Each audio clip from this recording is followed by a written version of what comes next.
Tervan Saranai, my dear listeners,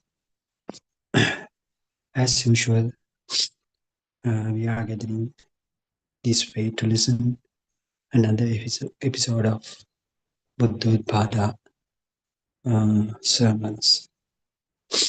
So, as you know, we have been talking about the real truth that has been revealed by Lord Buddha about 2600 years back. uh, uh, to pay for bringing this hidden truth back into the world. So we have to be very thankful to our noble friend Buddothpado and Maase. So that's why we usually pay our humble respect towards him, uh, to pay the gratitude for that. So, so I think you also gain something from these sermons. So that's why you keep listening to these sermons, because you might be feeling some sort of a difference between what you have already heard up to now and what you are hearing through these Buddothpado sermons. So that difference is the uniqueness of these sermons. So we don't usually talk about this Kamapala effect. We don't usually talk about uh, doing the external. We don't usually encourage those religious, so-called religious activities like worshipping flowers, offering flowers, and worshipping and telling sutras or gathas or stanzas in front of broad trees or temples. So those activities are fine. So we should not tell, just give it up, just give them up. But you have to do whatever you do without some sort of with some sort of an understanding. So why you offer the flowers to Lord Buddha or Buddha statue? So there should be an underlying meaning. But most of the people do think to pay the gratitude towards the Buddha, they keep offering flowers. But that is not the way it should be done.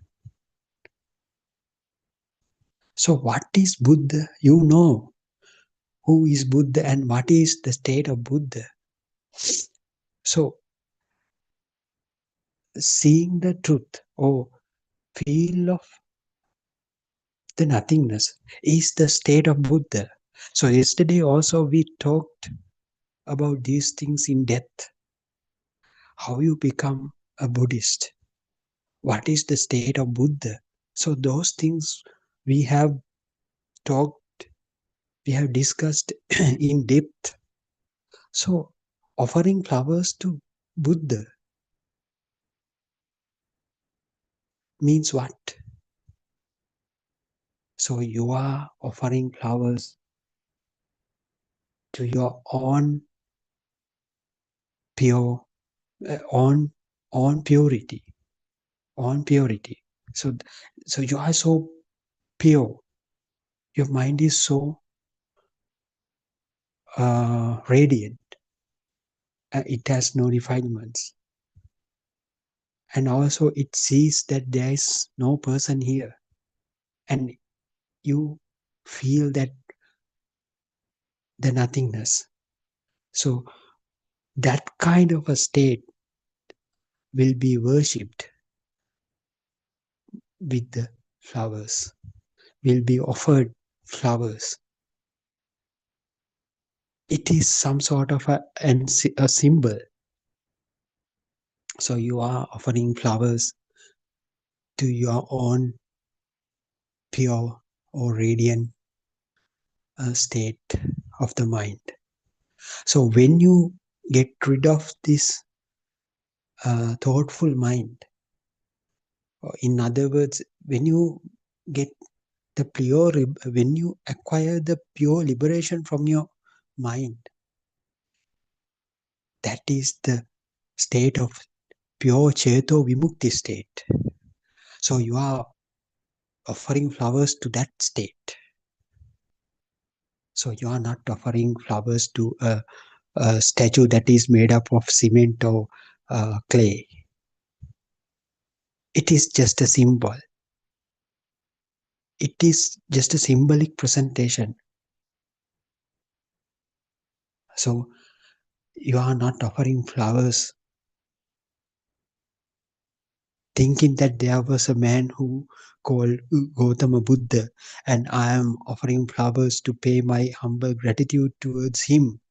So it should not be the correct way of doing that. You are offering flowers to your own state of stillness, own state of tranquil nature of your mind, own state of Buddha. So it is somewhat revolutionary statement. So that's why these Buddothpado sermons will be are considered as revolutionary type of sermons. You hardly hear these kind of uh, sermons in today's world. So you know how to become a Buddha. You know how to become a Buddhist. The person who sees the nothingness of every single thought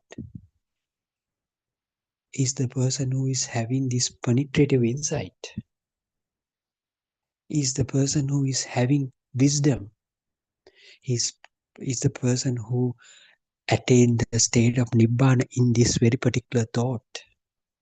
Wow, what is this? It is the state of Buddha. So you are offering flowers to your own state of Buddha, your own state of tranquil nature of your mind, or own state of uh, stillness. The stillness had been achieved through what? By realizing this Dhamma. What is this so-called Dhamma? Dhamma is none other than the explanation of skandha. Wow. So what is this skandha? Skandha is none other than creation of this illusionary uh,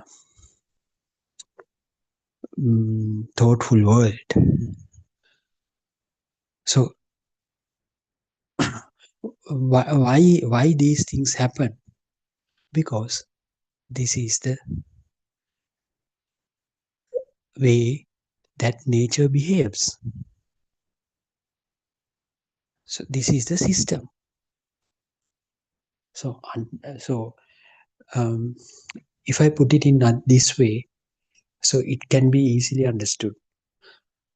Realizing or understanding of the way how nature behaves is known as understanding the Dhamma, is known as understanding or realizing the skandha. So when you begin to realize this Dhamma, you tend to feel the nothingness of the illusion. So when you start to deal with that feel, with the illusion, you tend to realize the impermanence nature of your mind, in the sense, in other words, you tend to feel that there shouldn't be a so-called permanent thing called mind. So, in the absence of the mind, the particular feel or vinyata would not be having a place to uh, mm, surface on or mount on. So the vinyata won't be having a place to mount on. So that is the place where the vinyata goes anidassana. So state of anidassanang vinyata. So that is the state where you don't feel that you are living. Wow, it is so methodical explanation. You have never heard this before. I'm sure. It is so logical. Anyone who can understand a little bit, so he or she should be figure it out very nicely. So only thing what he has to do, he has to put some effort to figure out this truth. So you are, as you are as you are now listening to this um Buddothpado sermons, now you have been chosen from the nature to realize this Dhamma. That's why you keep listening to this Dhamma. So what you have to do from your side, just put some effort to analyze and see what these Buddhotpada sermons really tells you. So this, it is up to you. Figuring out or leaving aside is your option or your selection. That is up to you. But nature facilitated your by nature facilitated you to listen this Dhamma. Now the spoon is with you. So you can take whatever the decision that you should take, that you would take. But you have to do some justice to your own samsaric cycle. It is your responsibility. That's why you have become a human. You have been born as a human being to do some sort of a justice to your own samsaric cycle. So that's why you are hearing this Dhamma. So options are available. Options are there in front of you. So you can take whatever the decision that you want. It's up to you. Buddha once said, I can tell them the direction to the Jetavanarama, but I can instruct them how you arrive at Jetavanarama, but I can't pull them back, pull them here. They have to come on their own. That was said by Lord Buddha as well. Buddhas can only guide us. They can make Dhamma, availability of Dhamma, they can make this Dhamma available for us. So it's our responsibility or it's our duty whether to take this Dhamma or not. But I must say something. As I said earlier, you have some sort of a responsibility to do on behalf of your own samsaric cycle. Samsaric cycle is waiting to be ended. But if you don't put some effort, if you don't have some sort of a courage, you will miss it. So ultimately, you will be the one who is suffering in this samsaric cycle. So this precious moment will would never come to you. So take this opportunity. I urge you to take this opportunity. Everything has been organized on behalf of you. The way is open. The track is clear. You are hearing everything. Only thing what you need is some sort of a courage to see this truth.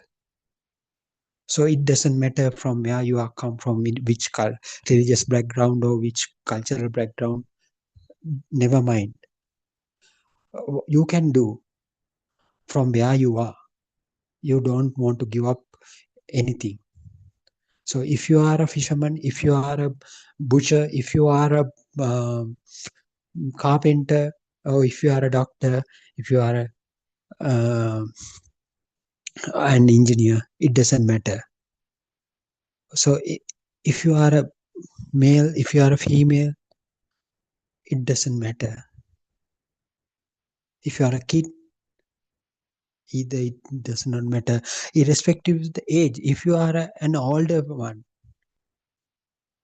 we'll say more than 80. So if you can listen this Dhamma, that means you have been chosen to end the samsaric cycle. You have never heard this kind of Dhamma during your lifetime, I'm sure. So be very open, be um, uh, so energetic. So you need some sort of energy, and from that energy you can exert some effort to understand. So the precious things are so rare to find. You have to put some effort to find the uh, diamonds mm,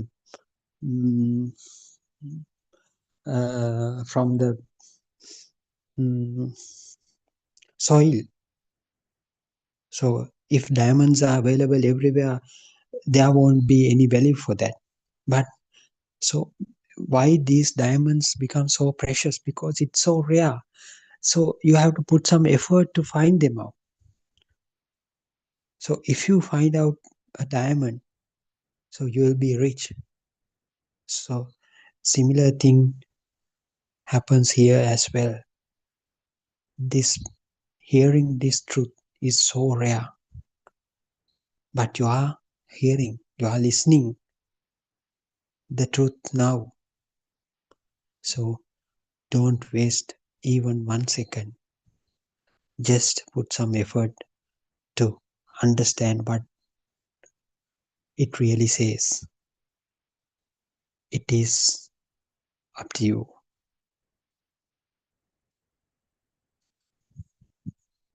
So Lord Buddha once said, Sabbe Sankara Anicchati Yada Panyaya Passati Atta Nibbanti Dukke Esa Maggo Visuddhya.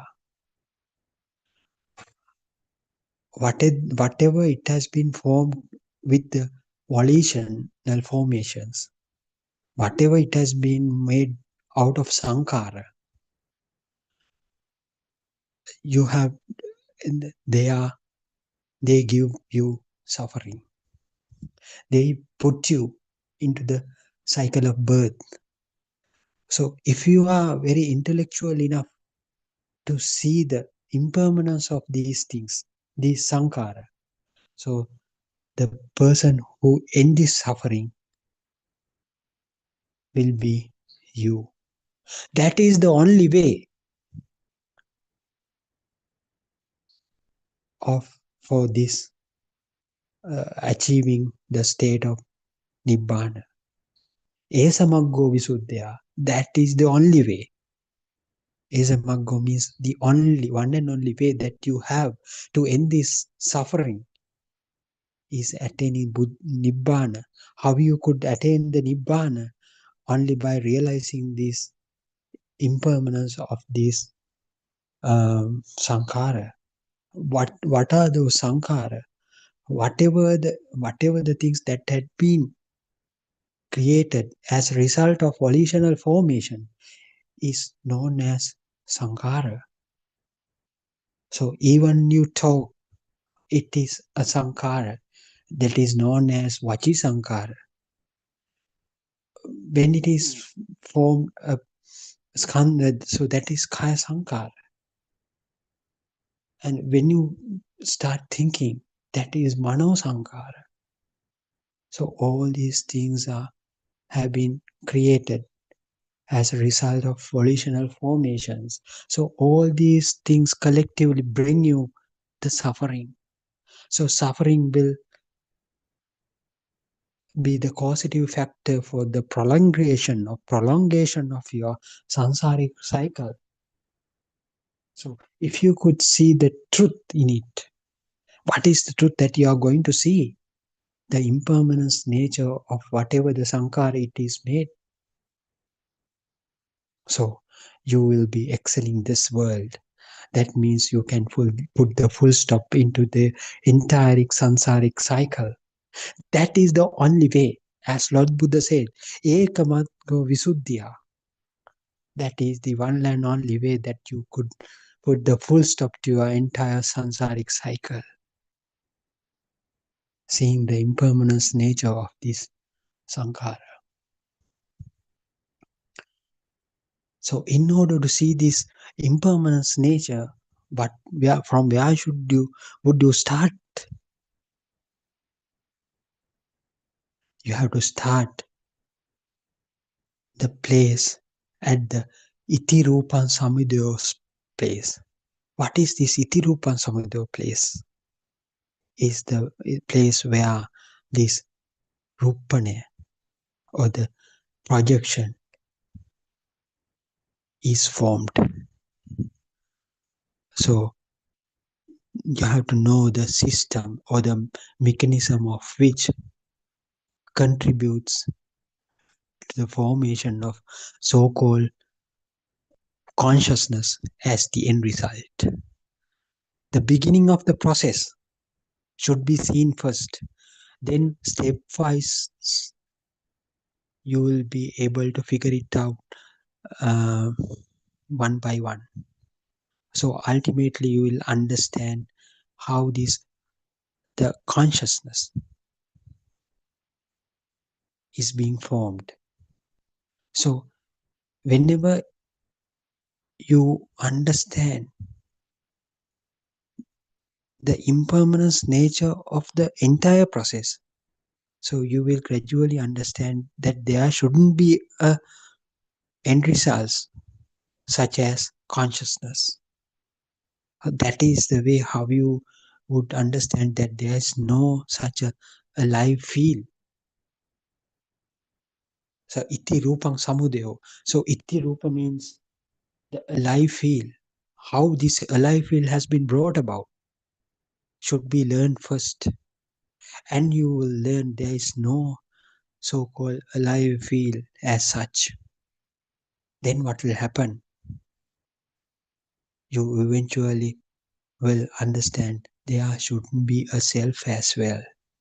Then what will happen to you? You will begin to deal with the entire world without a self, because you definitely know that there is no self here. So what is the purpose of dealing with the self? What is the purpose of assigning an ownership to whatever the entities that you meet with?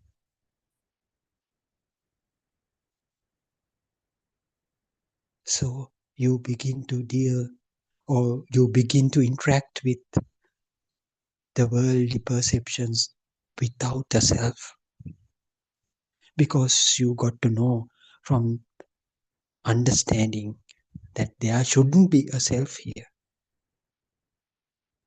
because now you know the explanation of skanda very well.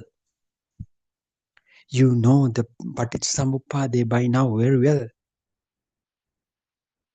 So Paticcasamuppada described how this Itiruba Samudra things has been formed as the end result of the entire process. Now you understood there shouldn't be such an end result. So there shouldn't be a formation of a self here.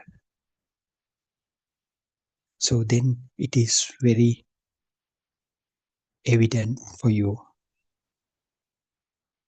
So what you have to do afterward, you can incorporate this understanding into your day-to-day life.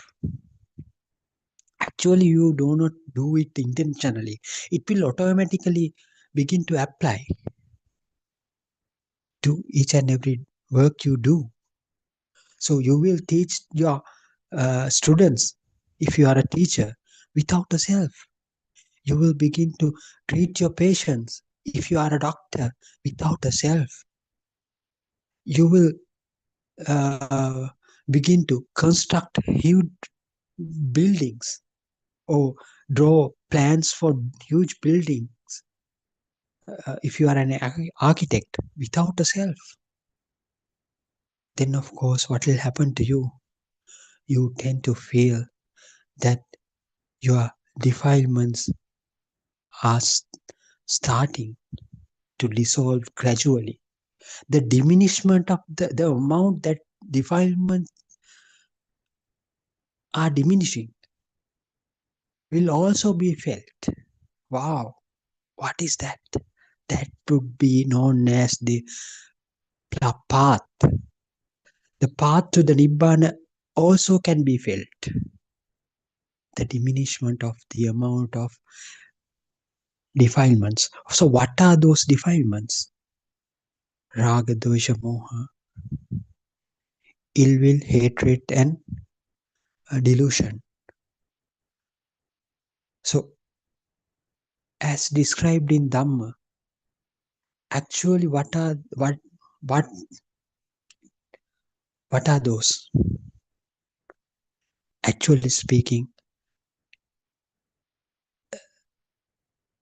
the self is presented as the defilements. So you tend to feel, you begin to feel these defilements are fading. The amount that defilements got diminished can also be felt. That will again prove you that you are on the correct path. See how clear this is. See how precise this is. This Dhamma is unshakable. No one can argue because you are the one who will become convinced. So if you do feel this diminishment of the defilement, so anybody can't argue with you on that because it is so self-evident for you. So how can the outsider can argue that you don't feel that thing? You are the one who is feeling. You are the one who is experiencing this diminishment or reduction of this I-ness or the self-centeredness or this self-identity. So it is very self-convincing that you are on the correct path. So as you move along this path, you will be definitely ended up in the supreme bliss of Nibbana state. So it is some sort of a pleasurable feeling, but that feeling cannot be taken into a mind. because if you put it into the mind, you will again describe it as some sort of a material thing. So material cannot be found at the state of the nibbana. So it is a place a place stays beyond the level of mind. When it is the state where you got the permanent liberation from the mind. So the feelings they are at the state of nibbana cannot be explained through the mind. For it is just a it is not wise decision to describe in the words. Actually, it is something you feel. Akasena sakuntanang gatise sanduranya. That means it is very similar to a bird who flies in the sky. He does not have any direction to fly. He moves he floats in the sky very gently without any heaviness. So that kind of a feeling would be there. So in that particular place, would there be an self-identity for that person? No. Because at the beginning of the journey, you knew that there is no person here. But you did feel a self at the beginning of the journey. But what has happened? The feeling got faded up when you move along this journey. So ultimately, you got rid of that particular feeling of self as well. So that's why at the end point, you will be never having a self identity at the state of nibbana. That's why uh, whoever comes to that position will become equal. That will known as the state of Buddha. It is a certain Buddha is a certain kind of a state. It is not referred to a certain person. So the doctrine of Buddha is still alive.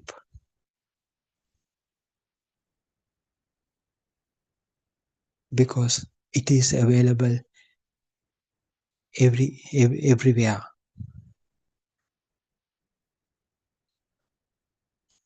So that's why Lord Buddha say, if you want to see me, first you have to see Dhamma. So when you see Dhamma, that means you are seeing me. So it is so brilliant, so fascinating, so beautiful kind of Dhamma. So you have never heard before, I'm sure. This is the same message, same way, same message that was delivered by Lord Buddha about 2600 years back. To be thankful, we have to be very thankful to our spiritual leader or spiritual guide. So I should not use these words because it will mislead us. So our Buddothpado Aryan Vahasi is not actually a person. He is a representative from the state of Nibbana. So he showcases himself to us. Come and visit. Come and have a look. He invites us. Everybody, come and have a look. So that's why this era is known as a Buddothpado era. Buddha Utpada means rebirth of Buddha. So Buddha is everywhere. Buddha has been there, but no one could find that particular message until Buddothpado Aryan Vahasi reveals back into the world. So now you hear the message, the exact same message that you heard 2600 years back. So if you could understand this Dhamma, and when after you realize this Dhamma, you can also contribute to make it sustain for another 2500 years. So that is one of your major responsibility. So this responsibility sits upon your shoulder as well. So you have to be very enthusiastic, and you have to be very mm, mm,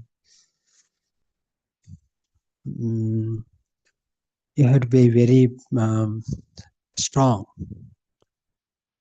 So you can become a part of this Buddha's doctrine as well. So it will remain for more than 2000 years in the future as well, if you could understand and realize this Dhamma. So with building, with bricks, and with building building stupa and all the things would never make it sustain. All things are material things. So material things would decay with certain period of time, but the understanding would remain, would last long. So you have a responsibility. What is this responsibility? To realize this Dhamma. So if you could realize this Dhamma, you can easily spread this Dhamma to another person. So you can extend your hand to another person who is suffering in this sansaric journey. So then he will become also a part of this Buddha's doctrine. Then this message will spread up. That is the way how this Buddha's doctrine spreads all over the world. So you don't think you are listening this Dhamma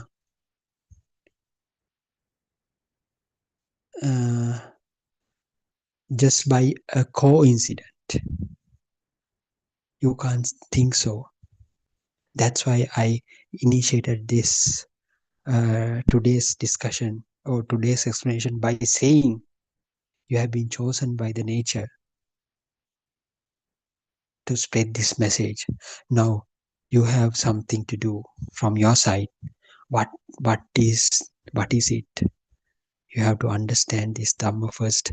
Then you have to realize this Dhamma first. Then you have to make it practical. Then you have to feel this Dhamma. Then the wisdom will arise within you. The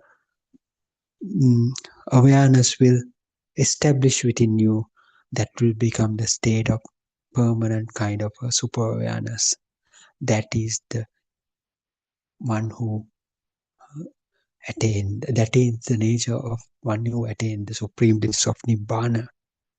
So Nibbana is available even now. So don't think it belongs to the past era.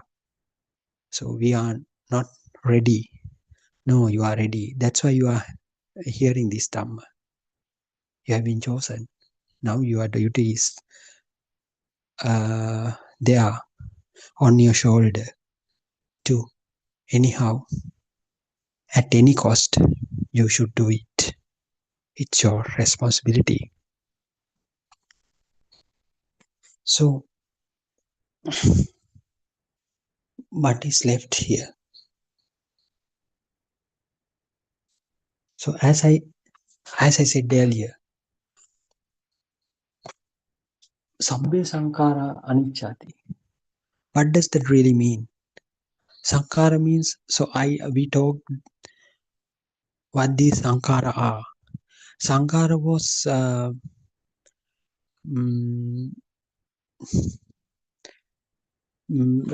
Lord Buddha compared this Sankara to a banana trunk, trunk of a banana. So plant and trees have no permanent kind of a trunk.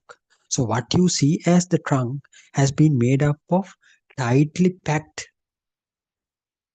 uh, certain sheets of mm, very delicate uh, leaves like things.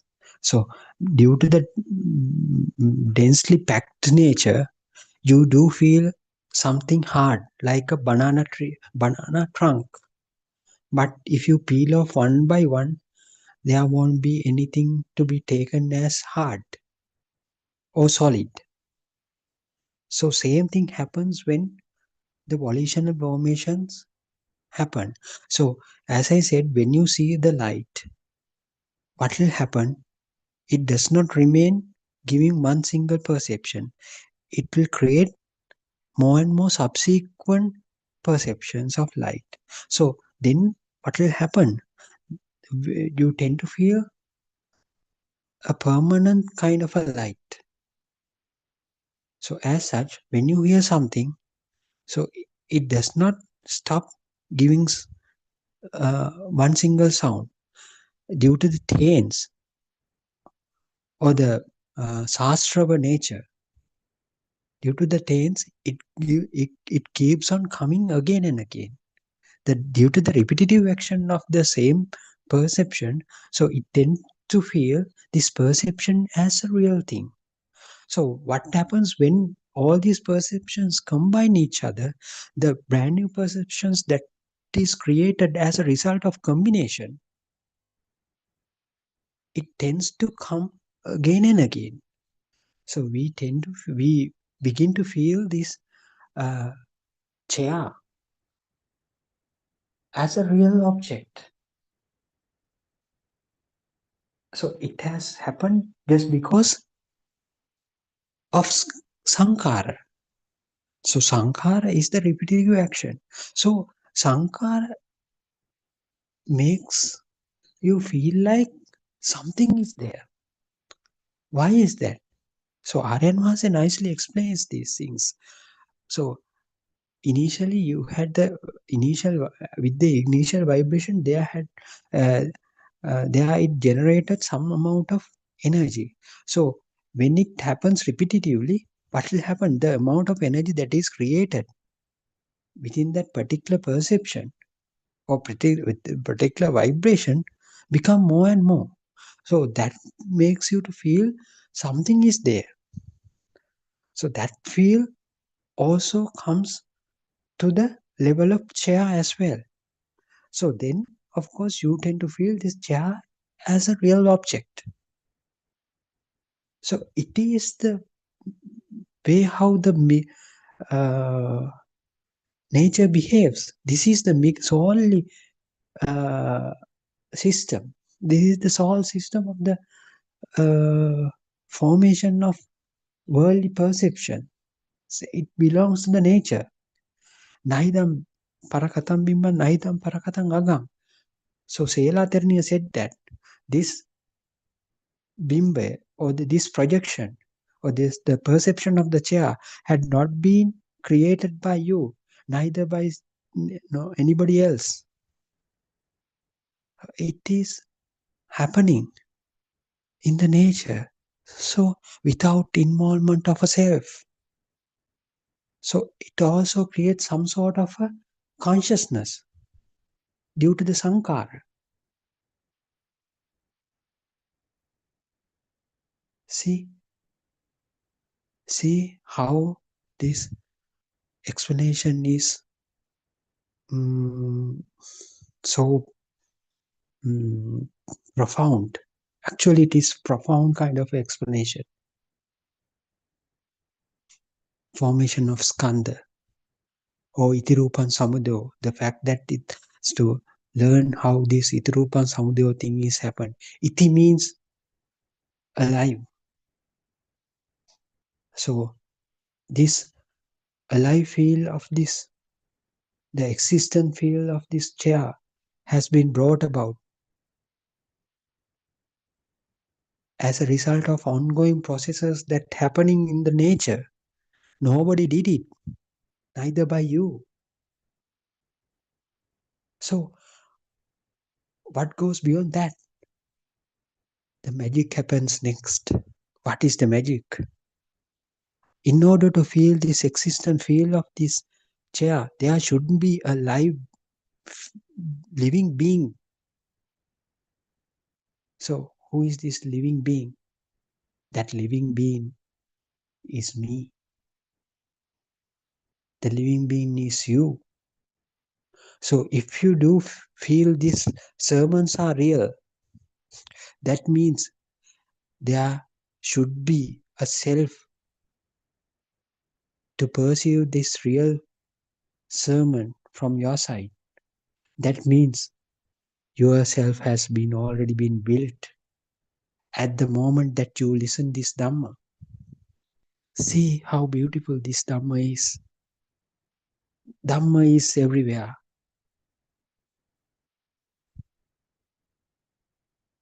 Dhamma mina natti pitacha mata. That was said by Lord Buddha. There is no mother, there is no father unless the Dhamma. So if you apply that concept to your mother, if you apply this concept to your father, the same thing happens. You begin to feel your mother as a real kind of a living being. How did it happen? As you begin to see her uh, face and her figure repetitively at your younger ages. So, and it combined with the other perceptions of her, like the voice of the mother and the warmth of the mother and the uh, soft feeling of the mother and the audible sound of the mother, voice of the mother. So all these perceptions contributed to build a false kind of perception with the real existence, with a feeling of existence. So it has been known as the mother. So all these things are creations of your own senses. So from the day you have felt that your mother is existing, that is the place where you have born. Not on the date of birth that you came out from your mother's tummy. So you have born in one single thought. So then what happened? So your father became a real thing for you. Your brothers, sisters became real uh, for you. And your toys, your surroundings, your school teachers, your friends. So all these things became real thing for you. Then then you started to watching this illusionary movie as real movie. So that in those points, in those instances, yourself has been strengthened up. Yourself gotten strengthened up. So that is the way how your self or self identity got originated. So all these things happened due to the ignorance. What was the ignorance that you had? You didn't know that these are just perceptions. This life field was brought about. A life field has been brought about due to this sankara. You didn't know. That was the ignorance that you had. So now you hear this Dhamma. Now you could understand in everything. Whatever the see in front of you, now you can figure out very well. It has been created, it has been originated due to the forms and names and forms. So nothing to be taken as real. Due to this sankhara, due to the volitional formation, you tend to feel that these things, this object as a real object. But once you understand this Dhamma, nothing will be, nothing will be real things for you. That means invariably there would be a no chance to giving birth to you. As I said earlier, you have been born in a single thought where it became real for you. So now what is happening? Any thought will not become a real thoughts for you. For that, so there won't be any chance of creating a self in each and every thought from now onwards. That means your vipassana meditation will take place. So vidarshana means the penetrative insight, means knowing this truth. So it is how it is applied to a one single thought will be understood. That is this penetrative insight that you gain. Now what will happen next? So this penetrative insight would start to apply to each and every thought that comes afterwards. So what will happen next? That is the tatra vipassati state. Whatever the mm, thoughts come next, you tend to feel that, you tend to see that there is no self in it. So that is how you gradually get away from this illusionary world.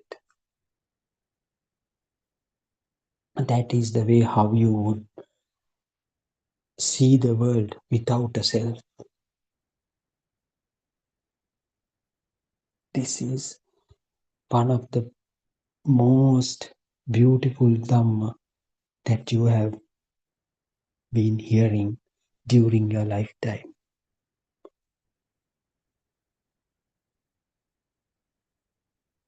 So I think our time is uh,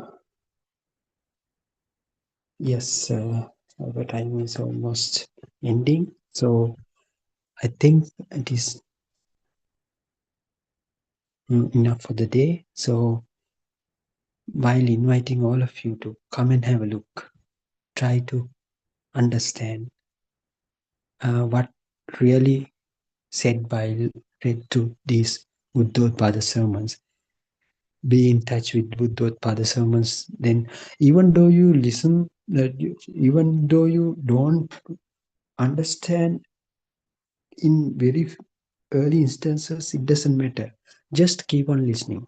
Just keep on listening these Buddothpado sermons and just try to take part whenever the time permits to you. So especially from 3 p.m. to 5 p.m., we have open discussion which is conducted by uh, um, some of our Buddhothpada followers. So they can answer your questions. So from 3 to 5 p.m. in Sri Lankan time, you are most welcome to ask questions about this Dhamma that you have. So while inviting this, while inviting you all to take part in these Buddhothpada sermons, I will wind up today's explanation. So we can talk further tomorrow as well. Until then, take care. good night, and may Triple Game bless you all. Theruvan Saranai.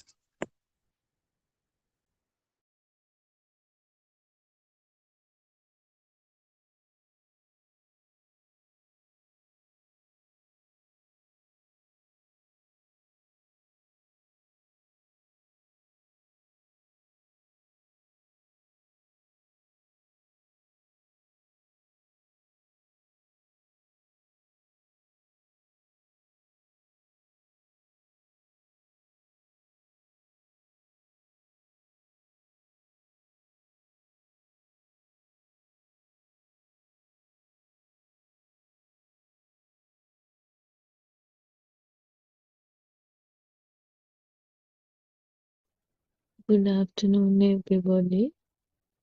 Everyone, Sunday, everybody. Let's continue with the book reading. The Truth Has Awakened, Volume 2, page number 6. All the above explanations are only to the persons who already know the Dharma, the philosophy. We will not try to clarify the details of the philosophy to you at in this moment. We assume you know it already. From this point onwards, we should concentrate only on the practical side of going on the path. Now, we already know and we have the knowledge that this world is not true. And we know that we live in a world of thoughts which we ourselves have created by ourselves. This is very clear to us now. But for you, this is only a knowledge, a learning, but you have not experienced the realization, pure truth yet, have you? Even at this moment, you continuously receive a lot of stimuli, aramana, from your six senses. Your thoughts are nothing but a flow of stimuli that you receive from your six senses. There is not a moment when you do not receive stimuli from your eyes, ears, nose, tongue, body, and mind consciousness. This is like a machine. This continuous flow of stimuli, aramana, is due to the phenomenon of impermanence, also known as anitya swabhava. Let us analyze what it means by a flow of thoughts. Can the blowing of the wind be stopped? Can you assign a beginning to the wind? Can you assign an end to the blowing wind? The wind that blows is a flow, a sotraya. It flows. The river flows. In the same way, the mind consciousness flows. The thoughts, the mind consciousness is a flow. The mind means it is a flow of thoughts. The mind is similar to the wind that blows. There is no beginning and there is no end to it. It is an unending flow of thoughts or situvili samsaraya. There is nothing as a river. If you dip your hand into the river, all what you feel is some water or some wetness on your hand. There is also nothing as the wind. It is only a name that we assign to the blowing.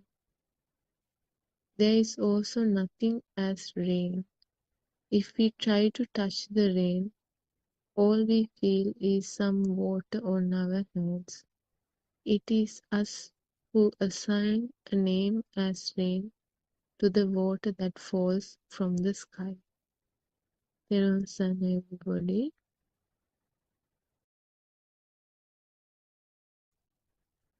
There was Sarna Shani. We pay homage to our noble friend Buddothpado Aryananse. There was Sarnadama friends. This is Buddothpado English Zoom discussion. In this forum, we help you to understand the illusion of the outside world and your very existence. All the perceptions that brings from your senses, they are false. What you think is false. The outside world is false. And you are also a lie. So let's start our discussion. Today, we would like to invite Sudharma Vikramasinghe to start the discussion. Teruvan Sarnai Sudharma. Tiruvansaramai, all Dhamma means Tiruvansaramai is the moment. Yes, let's again pay our homage to Kavan Hanses Steve. Uh, can you hear me? I am little concerned about the voice quality because I am outside. Um, can you hear me? Tiruvansaramai. Can you hear me, Dr. Sakuntala and Mr. Bernard? Yes, there is some interruption with the sound, Sudharma. I am using earphones because I have come to a place requires earphones and I am speaking from there. So you cannot hear me. Not clear enough, Ms. Sudharma. It is not a signal problem. I think something else. Have you used any device? Electronic? Earphone. Is it better now? Yeah, that's right. Teruvan Sarnai. Teruvan Saranai, but anyway, let me know if there are background noises. So I am extremely sorry about this disturbance as well. And yes, so today Shani read another 2 pages from the True Dham has a weekend book series, that is volume 2. So as Mr. Bernard pointed out, so this is basically about the wisdom of truth and this pure truth. Yesterday also we discussed this. So what is this truth? Uh, it is not liberating from the external world. It is understanding that there hasn't been a self in at any point in the life, because if we say that we are going to understand that there is no self, again that inner internal misconception belief that at some point there was a self is coming. So what should be clear to us is we have never experienced the self. It was all a misconception. Because when we have talked, our Dhamma friends have elaborated so many times this Aryan Mahanse's revelation that there has never been a self. It is all due to ignorance that we believe that we are maintaining a self. We are like people. We have a certain self-image. We have a certain self-identification. So it is very clear from the sermons that Aryan Mahanse reveals about the existent field, how the alive field arises. So when the actually conventional terms, when the birth occurs, when the five senses functions, when the five senses of an infant functions, gradually the light sensitivity, then hearing, the sound, then the smell, then taste, gradually starts working due to the natural phenomena of vibrations. The natural phenomena of similar vibrations of similar frequencies coming together and making certain projections. So at that point, the infant even gradually develops the alive feel, that the infant does not have any idea of external entities, external objects, but that sensitivity to certain stimuli in the sense warmth, maybe certain sounds, lights happen. So the feeling that something is there is occurring. It is also nature.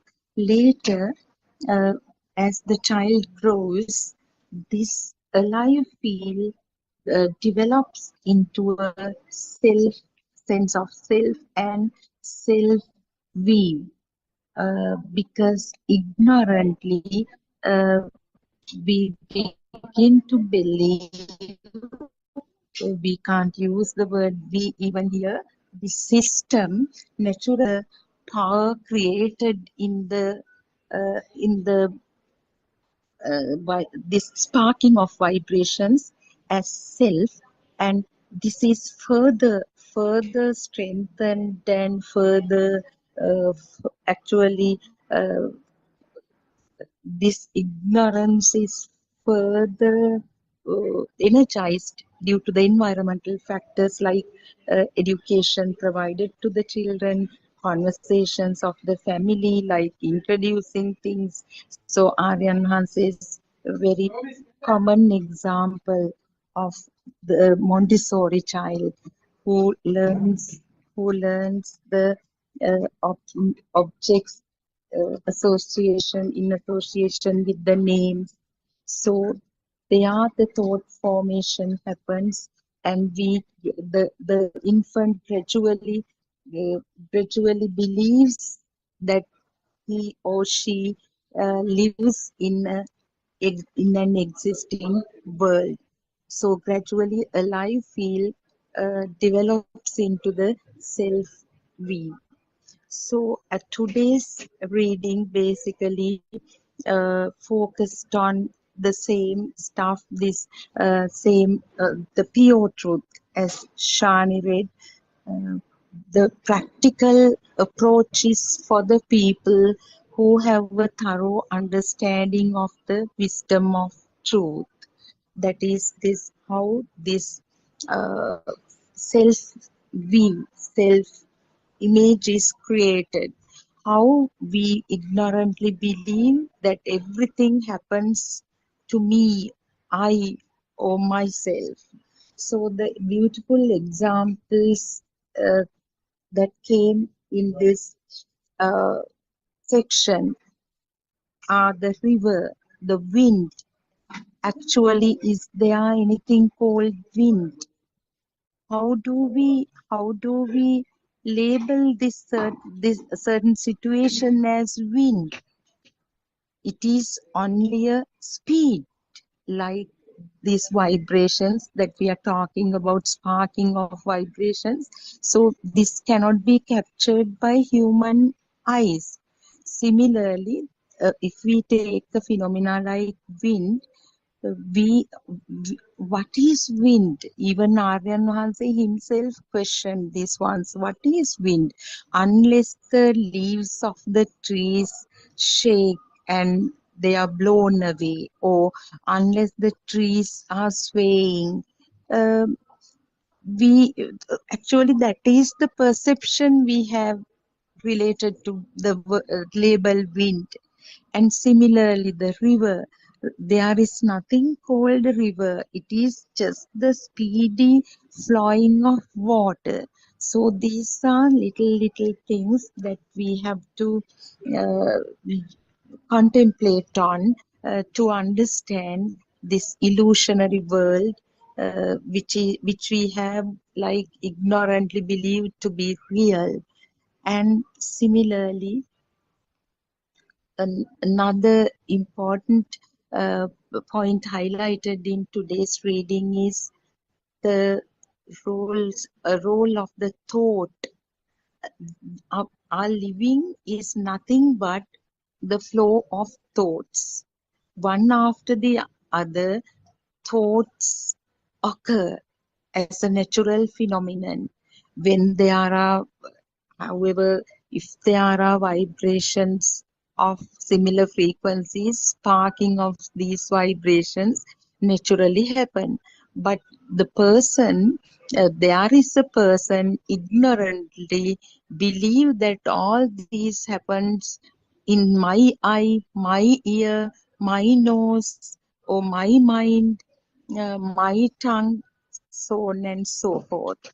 So these discussions, question and answer sessions, and sermons helps a lot for us to clarify these doubts and make certain self realizations that there are like actually there is nothingness, no person, no self, and no external reality.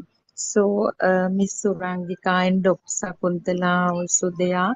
Please elaborate on this section, and I kindly request you to go ahead with the discussion, and I beg your permission to leave the discussion also, since I am involved in some professional commitment right now. Teruvan Saranai, Miss Surangika and Dr. Sakuntala.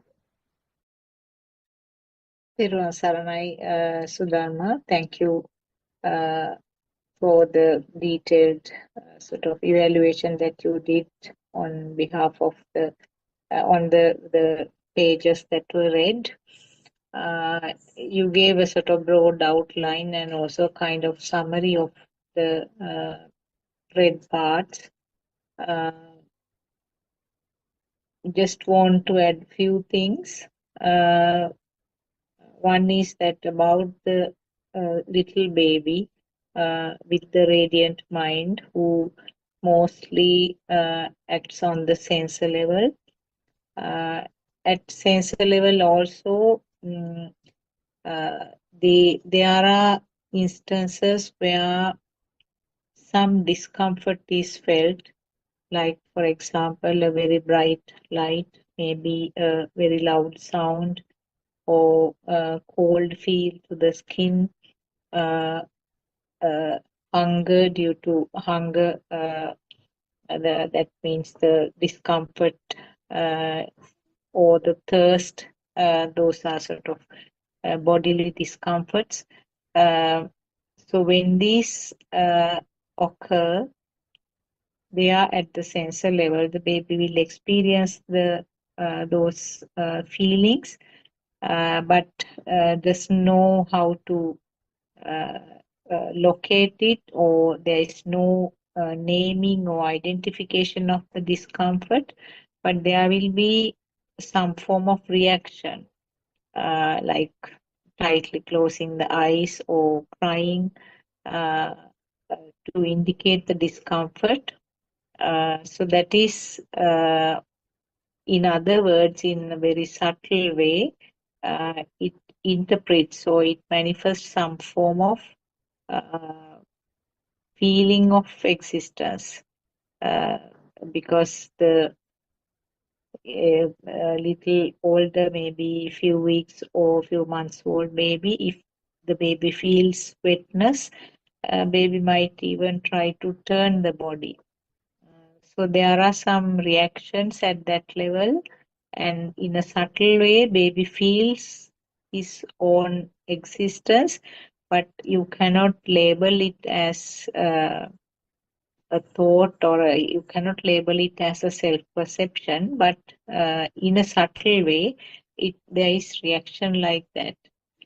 And when the baby grows up little by little, as we discussed, as Dr. Kokila explained very nicely yesterday, little by little, the thought formation, there is some intermediate sort of level where there is gradual transformation, and then after some time, we are fully dependent, or we are fully acting according to the thought. So at that time, actually speaking, sensor level, sensor field cannot be identified. The two circles which are described by Lord Buddha, in Pali it is Vattang Vattati. So we always experience the thought after a certain age, where uh, uh, we do not experience the sound only, or the shape only, taste only, smell only, or the skin feel only. That level we do not experience because it's all covered with the next vattaya, or the next circle, which are thoughts actually. That means, in other words, the mind sensor, activity of the mind sensor. So there is identification of the source, and then according to that, so many other uh, thoughts are followed. For example, I feel hungry. So there is a self-perception attached to that always. I feel hungry, and then maybe thoughts following that. I want to eat this thing. I don't like this food, but I want this particular type. So all sorts of thoughts are coming up. Uh, so this is the process that happens. It's an automatic process, spontaneous, natural sequelae, where the thoughts are coming up as the straight forward, or the product. So we do not experience the sound, but we experience straight away the tooting of a vehicle. We straight away, I want to correct actually the system. System will experience not a seeing, but uh, a coconut tree, and the system will not experience a smell, but uh, the smell of a rose flower. So like that, it's the thought which is experienced. So this process is not going to stop there. Now, all these points, the speed is a decisive factor. Very fast occurrence of this, and because of the speed, something which wasn't there is created as an illusion. So the sound is created as if it is there, and the shape is created as if it is really there, and then the merging of these will give the feeling that the thought is real. So thought is real means there is always a value given. There is some form of power into that. Current is there. And then that is the thought which has been given a value, which has been given a current or a power, which subsequently felt as something existing. And the other side of that coin is that I am experiencing that. So this is actually what is described in uh, dependent origination or Paticca Samuppada also. And when there is something which is taken as real, uh, that is what is described as the birth of the person, birth of the system, or jati we call it. When jati is there, it's always attached with the death or the marana, and eventually it is always tagged with all sorts of uh, sufferings. So, these are the things that this is the normal process, and it is actually like a robo, or as R.N. Mahase describes, like a flank to which some sensors are attached, and the sensors are programmed. So these sensors are functioning, and function of the sensors will end up with the formation of the thought and subsequently the feeling of existence and the self-perception. This actually happens in a fraction of a second, and it is applicable to every stimulus, every stimulus that occurs. So this happens throughout the day as long as the senses are functioning. That means, in other words, as long as the breathing takes place in the physical body, as long as the physical parts or the materialistic parts or the organs are functioning, this process will continue. I would like to invite Surangika to add things to what I mentioned. Surangika, Therwan Saranai. Therwan Saranai, Dr. Sakuntala, and Therwan Saranai, Dhamma friends, and we pay homage to R.N. Mahase. Yes, it is really convoluted process, isn't it, Dr. Sakuntala? I mean, and this whole end-to-end process is something that really needs to be unraveled and analyzed. And I think the true Dhamma teachings that are being expounded by Buddothpado and Mahase through all these multiple Zoom sessions, whether it is in the Sinhalese medium or English medium, that is what we are trying to do through these discussions, and bring the Dhamma closer to the hearts and minds of people who are earnest in the following of the path to ultimate liberation. So you explained really well, Dr. Sakuntala, about the baby in the cot and how these basic sensations are still felt by the baby at that very basic level. But then gradually, when the faculties of the senses mature, the learning process starts probably at 2-3 years of age. And then with the taint, that is the basic dormant power, or the self-perception or the self-vibration that is prevalent in every system, that starts to spring to life purely through ignorance, and activates itself when once the sense faculties start maturing, the child starts learning various things in the nursery days, isn't it?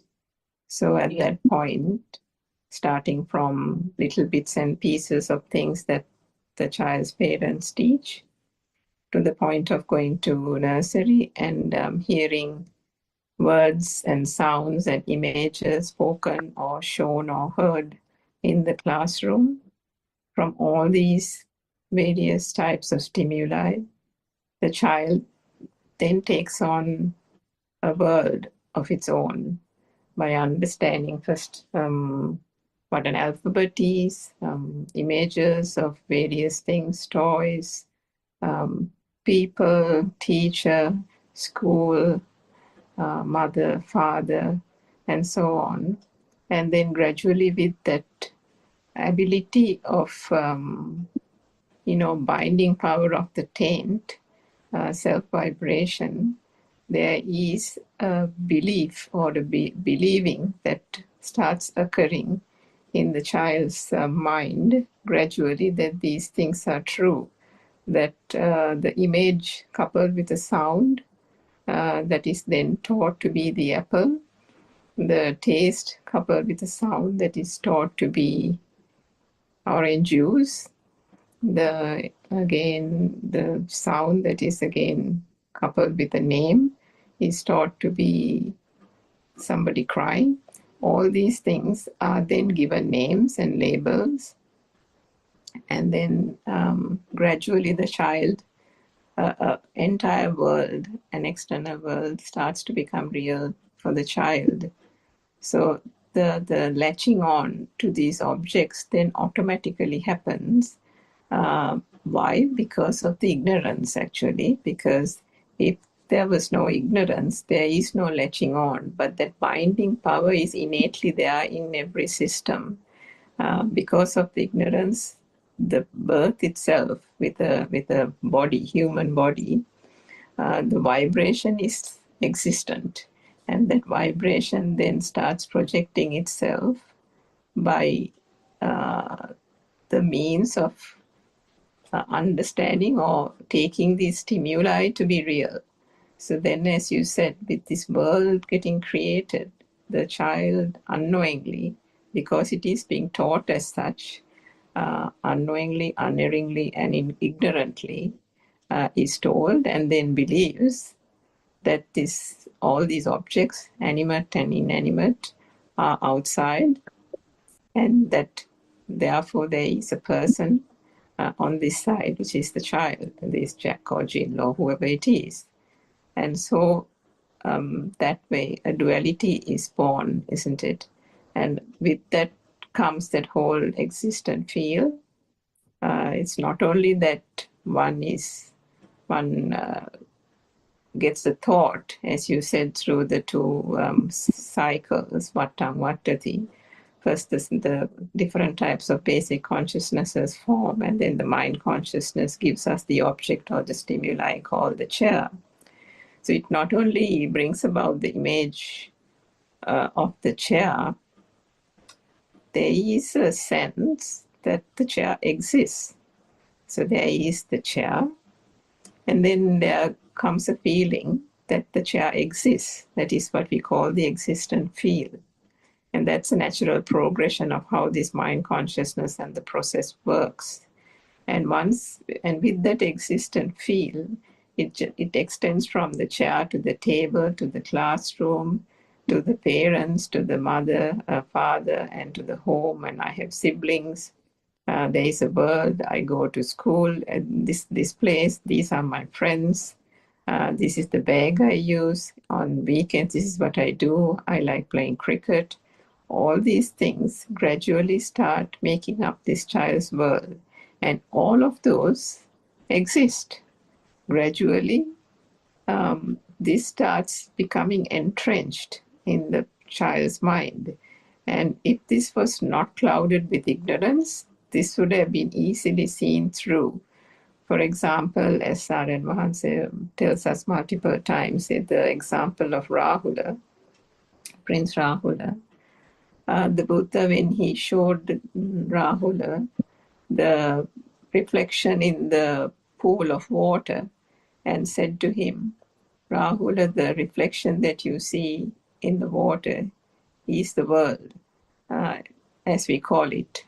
And by that, what he meant was that the world that we think we see in the external, in the outside, is all but just a reflection and nothing else.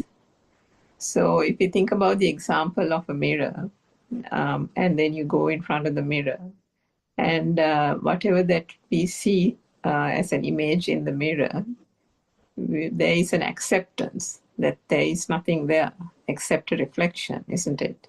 And there is no value attached to it. One doesn't try to poke one's hand through the mirror and touch an object that is appearing in the mirror's image, or pull out an object, or try to touch or caress an object, or anything like that whatsoever, because there is an understanding that the mirror is just projecting a reflection and a reflection alone.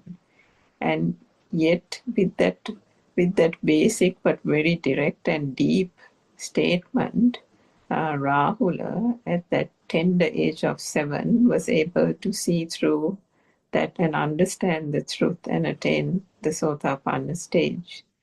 So that was because of the guidance and the teachings of the Buddha that Prince Rahula was very fortunate to access and hear at that age. But what happens in the conventional world, in society, like today, ignorantly, all generations, if they had not accessed the true Dhamma, is continuing to provide this message, which is the Pruthakjana or lay people's message of their understanding of this world, isn't it? The understanding that there is a world outside and that I am here and that everything exists and I am here and I exist and the I and the me and the my, all that, it becomes very true. So this message, through pure ignorance, is then carried on and passed and conveyed to the next generation and the next generation. And so is it that the child then starts gradually going into that same level of ignorance, and this process works. But the beauty of the true Dhamma is when one understands how the process works, that this is just a mechanism, and that this world that we call it is only a manifestation of various sensory perceptions occurring purely due to the speed of vibration, and that if not for our sense faculties, there wouldn't be an external world at all. And then if there is no external world, the sense of I, the ego, the self-perception also cannot be. If that is known, initially even as knowledge, before we progress into the practical understanding of it, that itself is a huge, huge step in the direction of liberation of the mind. The whole samsaric cycle is continuing because of that misunderstanding and the ignorance that people think that there is an external world or a reality outside. And it is that belief that makes the vibration continue on from one point to the other. So the conventional death, as we call it, is only just a temporary or stopgap measure, because as long as the self-vibration remains out of ignorance and that in the point of the dying breath, and there is a matching vibration elsewhere, that vibration continues on and on in that samsaric cycle. So for Pruthakjana or lay people, as long as an external world is real, then that vibration continues. But if one accesses the Dhamma, if one understands and realizes that the external world is not true, that it is only thought and a mind perception that is occurring in this very moment, and then understand that even that thought is only a combination of these so-called basic consciousnesses, and that if not for the vibration, those consciousnesses also would not be manifesting, then one not only liberates from the external world, there is the liberation that happens from the mind itself. And with that, the self-perception erodes and the inner awakening gradually comes about. So what happens when one actually experiences that? There is that inner calmness, there is that inner awakening as one progresses on the path. The so-called asrava or taints, or if we can call it maybe defilements even, the raga, dvesa, moha, as people also understand it as such, those start gradually losing its value, losing its importance, because it is those things that keep on getting stronger if there is a belief that an external world and objects and stimuli are true. But when one understands through the Dhamma that these are just mind perceptions and just stimuli which have no base whatsoever, the value that is attached to these things gradually starts eroding. And then comes that whole sense of just the action mind going on, where one can get about one's daily activities. There is an understanding that there is only a process here, a mechanism that is functioning, and that with the erosion of the value attached both to the external world as well as to the mind perception, the functioning, the basic functioning only occurs, and the self-perception, the self-vibration also starts dissipating. And then one even realizes that the word death, which brings such horror and fear to people in the conventional world, is only also just a thought, and that the daily activities still go on, family obligations are still done, one still goes to work, duties are done, all those things are still done as normal, but there is no value given to it, there is no burning, there is no the power that was given through ignorance to the self-vibration, the self-perception, is dwindling day by day to the point of inner calmness as one progresses on the path. And that would be towards the ultimate liberation from the mind. So we know from Aryan Mahansa that there's two types of liberation. One, if one has no burning in the stimuli occurring in this moment, then there is liberation of the mind and nirvana at that very moment. And then, of course, the permanent state of that is what one calls arahathood.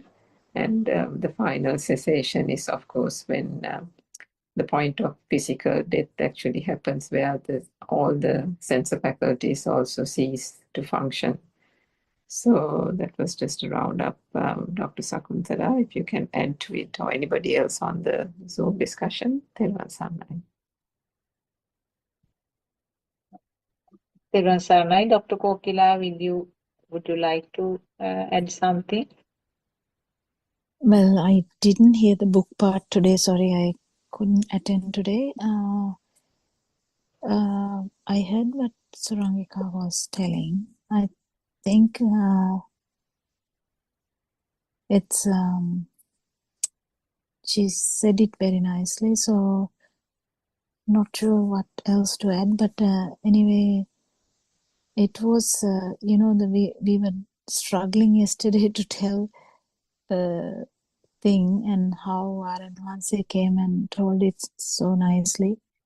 It's all about understanding this how this goes deeper and deeper, slowly and slowly. All of us, like most of the persons who listen to this Dhamma, is in a state where there's no much value at all, but understanding that the dream and the feel has like a bit more part to it, but then there's nothing to do as such, just to understand how this happens, and liberation comes automatically, isn't it?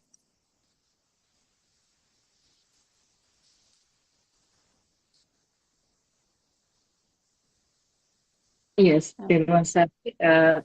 There is heavy rain here. Is my sound clear enough? Yeah, we can hear you.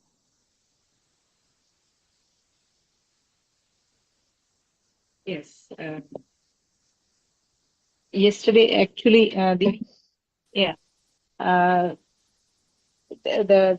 you said, the Aryan Mahansa sort of came, joined very at the very correct point, and then explained some of the things that we were trying to sort of find words to explain it. And you remember that he asked you, who are you? Dr. Kokila, who are you? And today morning, I don't know whether you were able to listen to that discussion, 5 o'clock discussion. The latter part he joined, and for about 1 hour, he spoke on the same topic. It was an amazing explanation actually. Again, the same thing. He asked, "Who are you?" So, is it your body or is it your mind? He very nicely explained the things level by level, going deeper and deeper. He started actually asking, "Is your body you?" So when you talk about the body, what he said was, now, this is my hand. We would say, this is my hand. This is my head. So it's not me, but it is mine. So same, it's more or less similar to a part of the world. This is my car, or this is my house. This is my plate. It's similar to that. If you consider this body as you, then you can't say it is mine. You have to say it's me. So that was how he explained about the concept of body related to myself. So it's basically the physical body is a part of the world, or the this created so-called world in the mundane world, and it is the physical body is also part of that. Then you cannot say that this body is me. So that was the explanation that he gave on the physical body. Then you talk about the mind. Is your mind me or myself? Can you label your mind as me or myself? Again, what he explained was that if your mind or your thoughts are you, then you should be able to control them, and then have only the pleasant thoughts and the pleasant things, and leave away with the unpleasant things. So there should be a way of controlling and then manipulating the way that you want. So then you can't say that the mind is also you. So that was the way that he said in relation to the mind and the body. And then he went into the next level. Then how does the mind formed, or how is the thoughts formed? And then he explained about the sensor levels, again going into very sort of fine details, and how the sensors are functioning. And then the sensor function, if the sensor functions are not there, there won't be a thought formation, and there is no mind there in that place. So when you go to the sensor level, the sensor functions are sort of part of a process. And then further going deeper down, these are the facts actually you have been explaining over the last few days. Sorry, Then, Dr. Sakuntala. yes. Is it okay if I leave the Zoom session for a minute? Is that okay? Okay. Okay. Yeah, Yes. I'll join back again. Sorry. Okay. Okay. It's okay. So then he went further down to the sensor levels, and then explained how the sensor functions occur. Uh, Sensor function means it is just the function. It doesn't mean that the physical part of the body. And then the sensor function means that there is a fast vibration at that point, and that is the creation of the sensor organ or the sensor faculty. So when there is no vibration, there is no sensor faculty, or there is no function also. And then he explained how this uh, feeling of self-existence, or how this feeling of existence of the world occurs.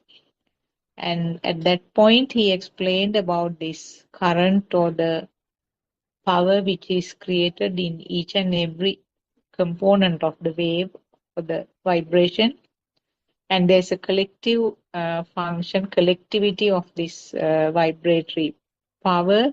And then the thought becomes more powerful, and because of this power or this current, the system tend to feel that it is really existing. So in other words, basically, ultimately what he explained was that the self-existence or the self-perception is just merely a current. And what happens is this current continuously gets telepathized or matched to another current which happens somewhere else or some time back. So this is the process of living, and a continuous telepathization of a current is called I am living. So I could sort of, I don't know whether I could explain it even in a sort of percentage of 20% from what he described. That was the thing, the explanation that he gave about the self-perception. Surangika, I don't know whether you could listen to that. You may not have been able to. Dr. Sakuntala. I did listen to it, but whilst working and here and there only. So, the level that the deep understanding that one has to, doesn't really work that way. So that means invariably it needs to be listened to again. But I remember some of those key points that you mentioned, which was very nicely explained, wasn't it, by R.N. Mahansa. And then finally, when he described that whole self-vibration thing, and then he, I think, explained how the earth rotates and how that whole thing also works in a contained kind of environment. And with that rotation comes the power, isn't it, which keeps everything going, including, I think he also mentioned the gravitation power. And why don't we actually see or feel gravitation? Because the human senses are incapable of grasping it, isn't it? That's what he said. But what we can see and discern through the senses is the stone falling, and then because it's falling, then there is a name and a label attributed to it saying the falling down to earth is because of gravitational power. So like that, the self-perception and the vibration behind it, or the power or the current as we call it, is actually the Atma, isn't it? The self-perception, the I, the ego, that is the thing that propagates this whole life and the moving forward and this whole mechanism and the process. Because in the night Zoom, I think, Andolnatmaka session also, our advances mentioned again a very beautiful explanation there to a mother who asked a question about the duality and the fact that I'm wondering whether you managed to listen to that, Dr. Sakuntala. He mentioned, he said that the mind, the nature of the mind is that it can't be alone. And by that, what he meant was that it always requires a stimuli. So the stimuli is the thing that keeps the mind going. And so, for example, that's why always in his talks, we find this thing about the common example of a chair.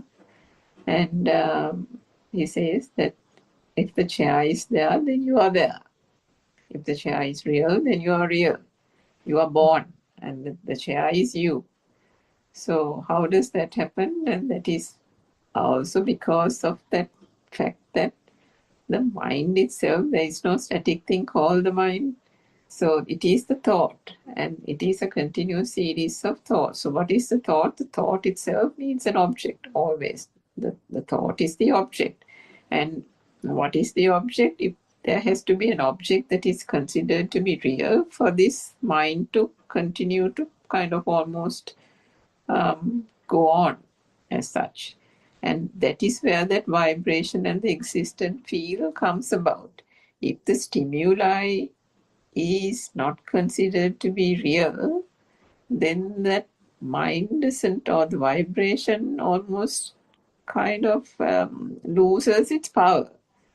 So, isn't it?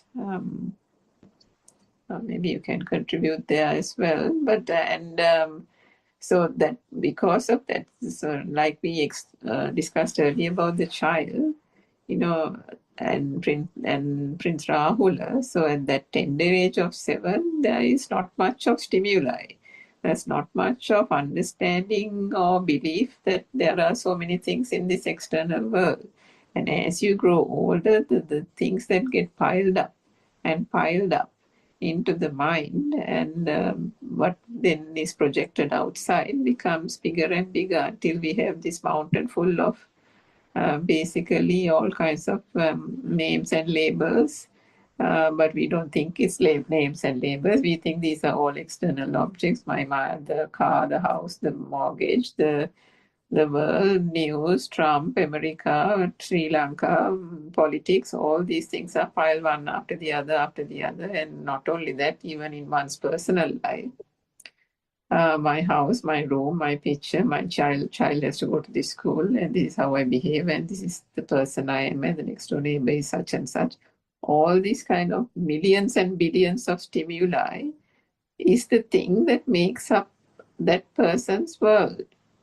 And that is what drives that person every day to get up, wake up. The person ignorantly thinks it's waking up to a world. It's waking up in that person's bedroom, in that person's house, in that person's land. And when he or she goes out, he says he thinks he's getting into his or her car, and so on and so forth. So these stimuli constantly, as you said a little while ago, that is what that never-ending stimuli is the thing that the human mind latches on to. And with that comes the belief comes the, all through ignorance, with the belief comes the latching on from stimuli to stimuli, and that whole self vibration that is there at that zygote level is coming to life through the astral world. And that is what is called living. So, with the true Dhamma, when one shines a light on this whole farcical thing and understand that whole stimuli itself, there's no such thing in it, then you're almost like, what do you say, pulling the rug from beneath your feet, isn't it? And then there is no place nothing to stand on virtually. What do you think, Dr. Sakuntala? Yes, I mean each stimulus has a thought, isn't it? So there is non-stop stimuli, one after the other, changing from one sense of faculty to the other. There is a continuous fast flow of formation of thoughts, and as you very correctly said, they get latched to each other, and then it looks like a solid mind, isn't it? Thing which is sort of continuously there or persisting there. And that is, in other words, a persisting myself or persisting self perception. The story about the mirrors you said now, a smaller mirror, we have seen animals going and looking at the reflection and checking from the backside to see whether there is the same animal is there on the other side. And it has happened to me sometimes in large showrooms, particularly where there are clothing stores. Sometimes it looks like an extension of the same showroom, and you tend to sometimes reach to the other side. So it is true. Yes. So it can happen to any person. I mean, depending on the dimension, sometimes it can look like a real thing to the adults also. And also, as you said, not only in the childhood, but as adults, till we go on collecting this data, aren't we? I mean, we Yes, are true. learning things and then getting them added, and our bubble becomes the mind bubble, or the bubble becomes thicker and thicker, whatever the age. Yeah, true. And the thing about that is, I mean, the beauty of this Dhamma is that it is only through the Dhamma that one will understand, or the mechanism or the process. There's no person here. The understanding dawns or comes about that whether it is the car or the mortgage or the person or your mother or your children, all these are just arising in the mind as thoughts. And every thought, whether it might have a different shape, it might have a different color. I mean, if you tell this to a lay person and say your mother and your girlfriend are both both thoughts, they might think we are crazy. So, say like, or your grandmother and your girlfriend are both just thoughts and just images in one's mind. So, it's not easy to explain like that. You have to actually really delve deeper into the Dhamma and then only understand. But fundamentally, when one understands how the process works and understand that these are just stimuli driven flowing of thoughts and nothing else, then one thought is not different from the other thought. And why is that? Because every thought is made up of the same basic components, isn't it? And if that is the case, it is only the external representation that is given name in the conventional world. I mean, who is girlfriend, who is boyfriend, and what is mother and what is father. So that also Aryan Marx has explained so many times, saying the person who is the mother to you is the wife of your father. So, Yes. and then that person will be, to that person's sister will be the sister. And then to the next door neighbor is just probably a person that they don't even know or may even not have a good opinion about. So how can the same person have different personas, isn't it? And then which persona is the correct thing? What is the truth? So, yeah. And similarly, now sometimes when you listen to TV news or something, if a president of a country is talking, and if 10 people, or maybe even the same household, 5 people are watching it, the thought that is created in the 5 minds, 5 systems, will be different from each other. And there'll be a vast difference when it comes to some other people from the neighborhood or the friends. I mean, so that is one of the very good examples you can give to say that this is a creation of the thought. So when we are discussing, when we start this Dhamma discussions right at the beginning, those are the examples that we took, didn't we? I mean, you see something or you hear something, even a song. Sometimes you hear the song and several people, some will say it's not something like I don't like that. And some person will be neutral, and another one will be really sort of attracted to that, very much like. So those are some simple examples to indicate that these are creations of the mind. Yeah, true. And yeah, so it's just a case of the understanding of it is the crucial thing, isn't it? Because and one can't get hold of it in the middle, because there are sometimes mothers who come onto the Zoom and I think they've either listened not paying full attention, or they have listened to bits and bobs of different talks, but not found a talk which actually deals with the whole mechanism. from end to end. And if that happens, then there is that risk that one has that the whole process is not well understood, isn't it? And I mean, I think even Dr. Kokula in these Zoom sessions, particularly English and as well as the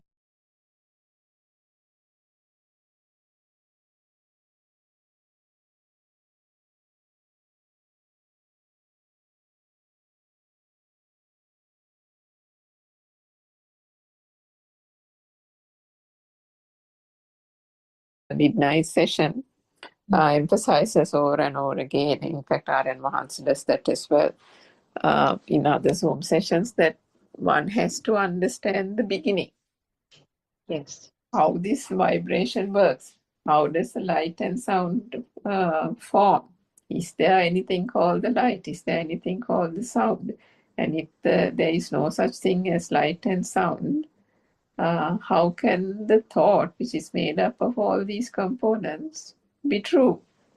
We give so much of value to the thought, isn't it? Because we don't think about them as thoughts. This is the whole problem. Because it's not thoughts, it's our mother. It's not thoughts, it's our children. It's not thoughts, it's our house, it's our job. It's me more than any of those things, isn't it? The me is so, so valuable. So, sacrosanct that, anything that is done, you can say anything, but don't say anything to me, Or they'll say, I'm an honest person. I have been respected in society. I have a reputation to protect.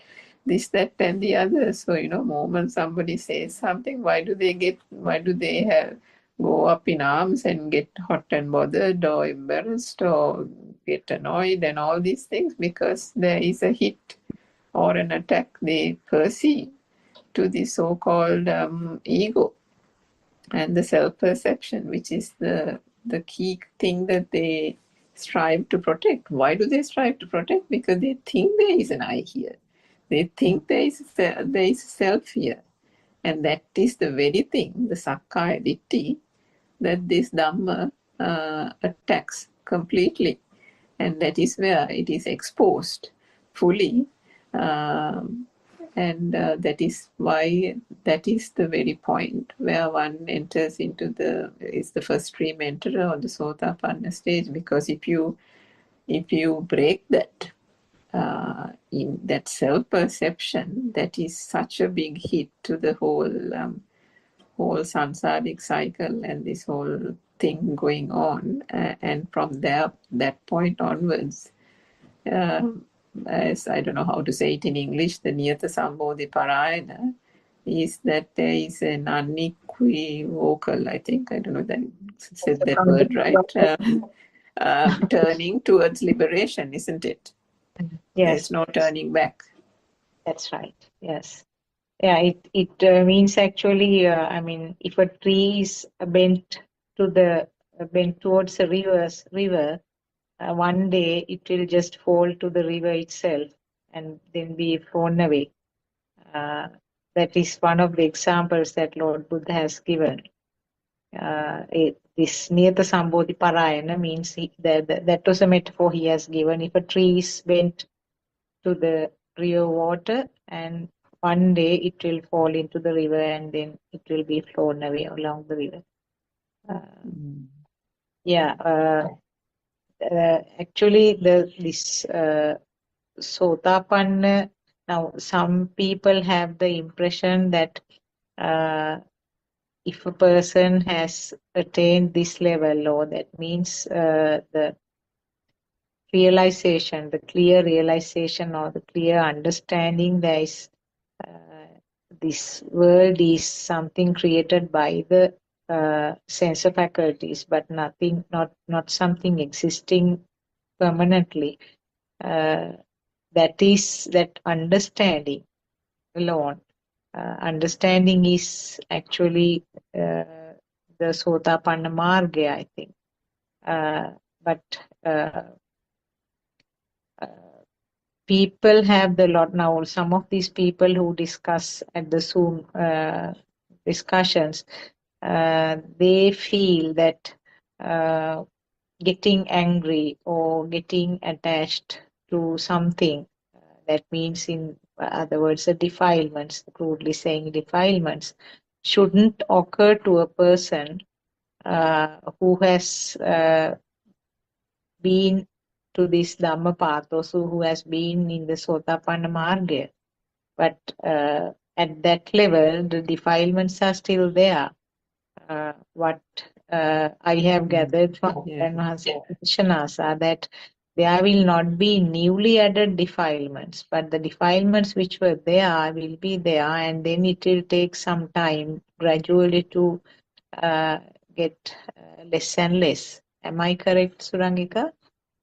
Yes, I think that's my understanding as well, Dr. Sakuntala. And when to explain that, clarify that a little bit more. So, for example, if there is a level of, say, 30%, 50% of defilements, then what shall I say, the emotions that are attached to that level of defilement still manifest, isn't it? For example, if somebody gets annoyed about something, that annoyance comes also from that, to the extent that the defilements are there.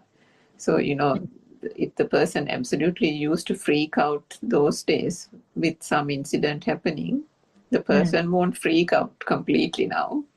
The person might get annoyed. And then later on, with the gradual level of defilements coming down, even the annoying can become just an irritation, isn't it? Yes, yes. And then again, with the progression of time, the irritation then gives way to that incident happens, and then there's a slight noting that happens, kind of slight, not even an irritation, but just a noting in the mind that something like that happened, and then it goes away. So, like that, I'm sure you have experienced it as well. Of course.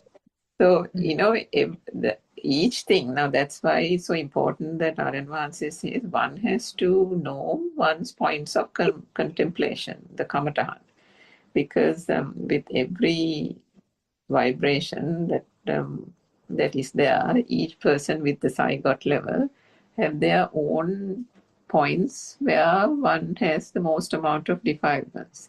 And understanding what those touch points are is so important on this path, because otherwise you are just, it's like, I don't know whether this is a correct example, you're trying to look for something and you don't know where it is, and you're just taking a stick and going in the jungle, hitting at every bush. But if you knew that you lost something in a particular area of the jungle, you're not going to be hitting around every bush in the jungle. No? You will go to that particular area of the jungle and then start looking in earnest, isn't it? To find the object. So it's like that. So there's no point in, there are lots of things that one is not so, one doesn't find any value to them. And so then what's the point in just reflecting on those things? Those are the things that would easily disappear. Not disappear, but lose its value through the Dhamma. But the sticking points are the points where there has to be a further analysis through the Dhamma and understand why did this become real. Use the three types of wisdom, and then see how did this thought come about? How did this thought of a child come about? Was there a child for the baby in the cot? When did the child become real? So on and so forth. And then only gradually by seeing that through prajna or wisdom or penetrative insight, whatever you call it, only the seeing through that wisdom will make that the value and the burning gradually dissipate, isn't it? So that is what one has to do through the correct analysis gradually, and that is why the points of contemplation and understanding where those points are is quite important, isn't it? Yes, Surangika, I think we have come almost to the end of our session, I think. Yes, that's true. Okay then. Thank you, Dr. Sakuntala, for the discussion. It was, I think, quite important to, at least hopefully, our listeners were able to get some pointers towards their own path and reflection towards the path to liberation. Thank you for your contribution, and I think thank you, Shani, for the reading of the book at the beginning, as well as Sudharma for her contribution, and Mr. Bernard. We will now hand over the Zoom to the 4 o'clock Zoom session. We pay our worship to Aryan Mahansa, Telvan Sannai Aryan Mahansa, and Telvan Sannai Dhamma Prince.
May the Noble Triple Gem bless you all.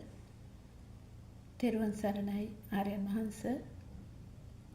May I pay homage at your feet. Teruvan Saranai, everyone.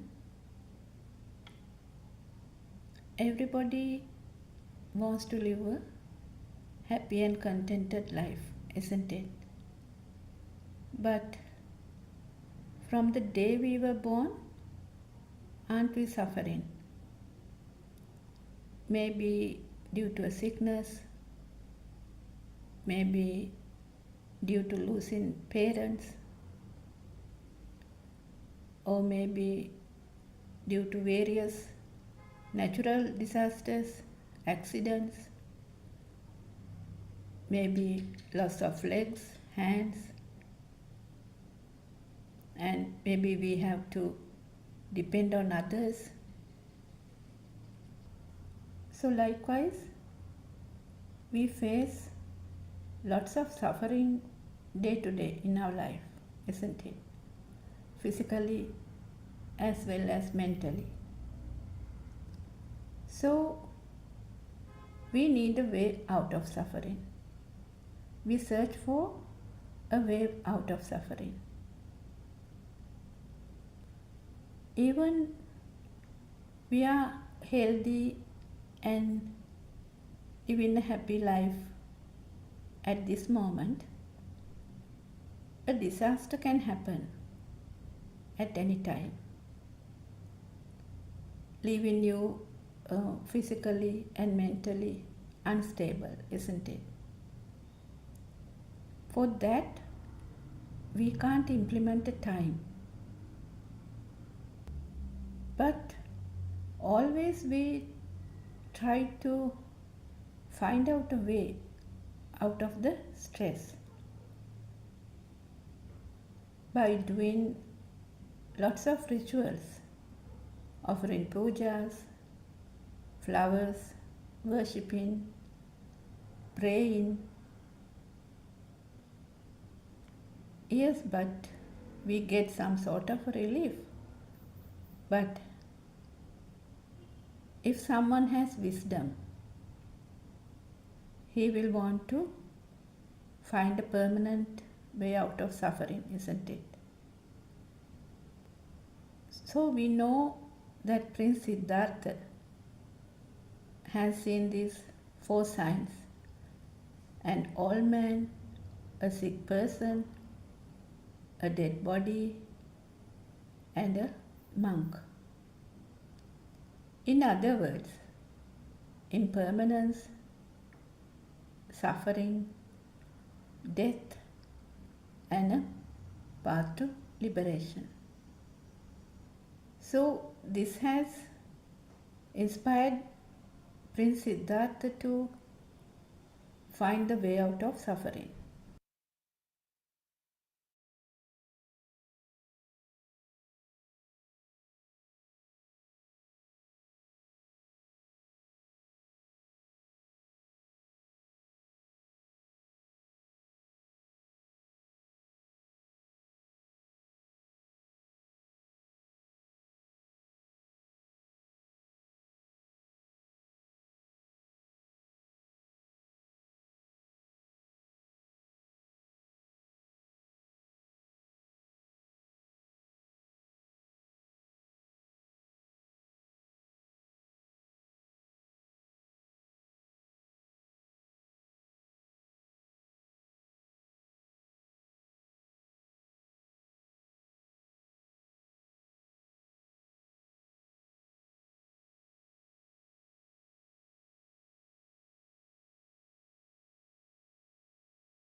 in today's reading is the role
May the Noble Triple Gem bless you all. Teruvan Saranai Aryan Mahansa. May I pay homage at your feet. Teruvan Saranai everyone. Everybody wants to live a happy and contented life, isn't it? But from the day we were born, aren't we suffering? Maybe due to a sickness, maybe due to losing parents, or maybe due to various natural disasters, accidents, maybe loss of legs, hands, and maybe we have to depend on others. So likewise, we face lots of suffering day to day in our life, isn't it? Physically as well as mentally. So we need a way out of suffering. We search for a way out of suffering. Even we are healthy and living a happy life at this moment, a disaster can happen at any time, leaving you physically and mentally unstable, isn't it? For that, we can't implement a time. But always we try to find out a way out of the stress by doing lots of rituals, offering pujas, flowers, worshipping, praying. Yes, but we get some sort of relief. But if someone has wisdom, he will want to find a permanent way out of suffering, isn't it? So we know that Prince Siddhartha has seen these 4 signs: an old man, a sick person, a dead body, and a monk. In other words, impermanence, suffering, death, and a path to liberation. So this has inspired Prince Siddhartha to find the way out of suffering. Don't we see this daily? So even we also see this daily, these signs. But have we even thought of ending the suffering permanently? Even though we see the same four signs in everyday life, we see people getting old, relations get sick, they die. Say, as for my own experience, my father was bedridden for 8 years. Though he was a very strong, independent person, ultimately he had to depend on everyone. And he suffered and died.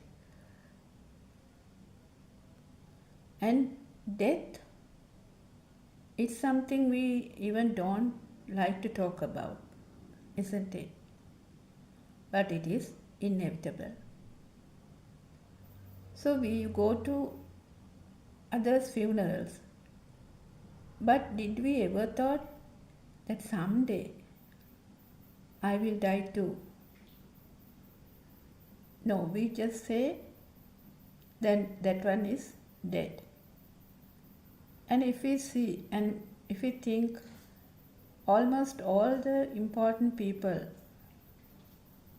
we have known are dead. Say the actors, singers, politicians, musicians, presidents, businessmen, doctors, nurses, soldiers, children, friends, parents, pets, monks. They are no longer there, isn't it? Even if we take our own personal lives, people we cared and loved, they are also dead and gone, isn't it? But someone would say, yes, so that is life. Don't worry and don't think about it. But there are some people who are still suffering, even after 20, 30 years, thinking about their loved ones. Why did this happen to me? This won't happen if my father was there. Oh, I wish my child is here. So we suffer due to a thought.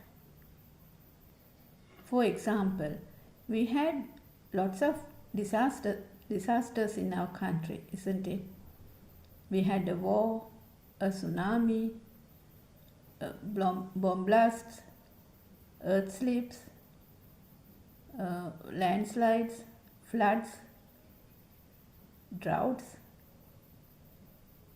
So some happen naturally. Say the tsunami, landslides, floods, droughts. But there are man-made things as well, artificially created.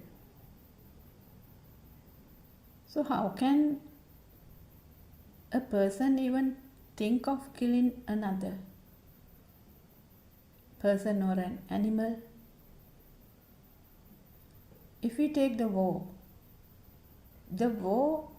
is a creation of the mind, a thought in somebody's mind, isn't it? So what I wanted to highlight is that we suffer due to thoughts. So in the mundane world, everything is happening. Even in Lord Buddha's days, all things were happening. Say Patachara and Kisa Gotami, they suffered due to the loss of their children, husband. Even nowadays, same thing is happening. If we take our life, aren't we a Patachara, a Kisagotami, a Kujuttara, or a Kukutumitta? So, more or less, we have also undergone this suffering, isn't it? So, is there a permanent way out of this suffering? If we actually want to get rid of suffering, we should find out how Patachara, Kisagotami, has get rid of suffering, isn't it? And not only that, they have become Arahat. They have attained the Arahathood. Say a person who has lost everything goes for a concentration meditation retreat. Then what do you have to do? Then you have to focus on your breathing or focus on something else. This might give you some temporary relief. But say once you come home to the familiar surroundings, the memories will come back definitely. Just like you can't keep a rubber ball underwater. As soon as you release the hand, it will come up, isn't it? So likewise, in concentration meditation, what happens? You suppress the thoughts, but at any moment it can come out. It can come out with anything you see, hear, smell, taste, or feel. But in insight meditation, what happens? You understand how the thoughts are created. And you know how the thoughts are created with sounds and colors. And you know the telepathizing system, how it works. How these past perceptions becomes new perceptions. Say you have lost your husband and the thought of the husband comes repeatedly. And you feel your husband in whatever you see, whatever you hear, smell. So you see him everywhere, you hear him everywhere, you hear his voice. Say when you drink coffee, you might remember that how he liked to drink coffee and how you used to drink coffee with him. Also, when you smell a nice smell, then also you might remember that this is his perfume. So likewise, the thoughts, they become so powerful, so real, and you get physically and mentally weak. Sometimes you don't feel like going out, not to meet friends, not to do anything. Just sit somewhere and suffer and think and suffer. And some go into depression. So this might go on for some time. So you might want to get rid of this suffering and think of going for a retreat. Do some concentration meditation. But what happens as soon as you sit down to do the meditation? The thoughts comes back. It happens naturally from the system. One can't control it or suppress it. So what happens once you return from the meditation? The thoughts might become more powerful. The me is powerful. But Lord Buddha has shown us a way out of suffering by preaching a non-soul Dhamma, a never heard before Dhamma, isn't it? It is the dependent origination Dhamma. So we know that attachments or disattachments gives us the suffering. So how can we get rid of attachments and disattachments? So in 84,000 Dhamma sermons or in Tripitaka, Lord Buddha has shown a way out of suffering. It happened 2,600 years ago. Though it was written in the Tripitaka, there was no one who could read the hidden meaning of it. So it was actually hidden there for a long period until our noble spiritual friend Buddothpado Aryan Mahansa revealed it once again to the world through Dhamma Abhijna. So this is not knowledge. This is not in a book. So Dhamma Abhijna arises when all the sense of self dissolves, which means there is no self, but only Dhamma itself, which is revealed through wisdom. So our noble friend Buddothpado Aryan Mahansa shows how this thought is created and how this suffering is created. If we take this stimulus or the aramuna as real, we have to see this reality, how this illusion is created. So the only path to see this is this insight meditation. So we have to know that everything you see, everything you hear, everything you smell, taste and feel are merely thoughts.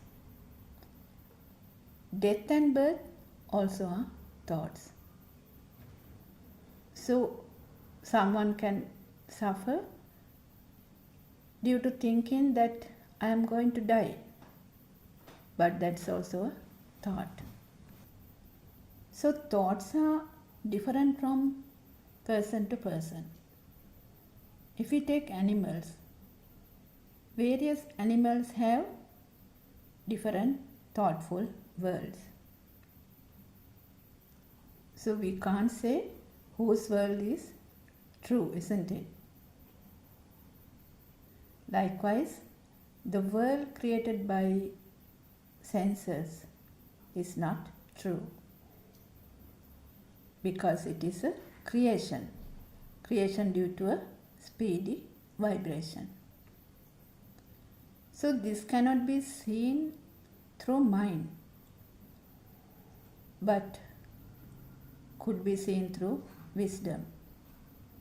So likewise, one can't attain Nibbana through mind, because mind is an illusion, a creation, a sankata.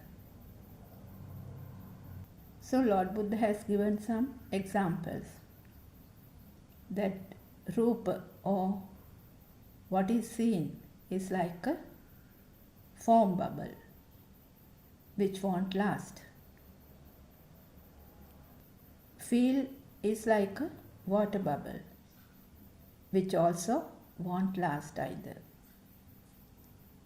Sankara, or the formations, are similar to a banana stem, and the consciousness is similar to a mirage. These similes were given by Lord Buddha. So it is very true, isn't it? So we suffer due to a thought. So even at this moment, even if one thinks I am going to die and can suffer due to that particular thought.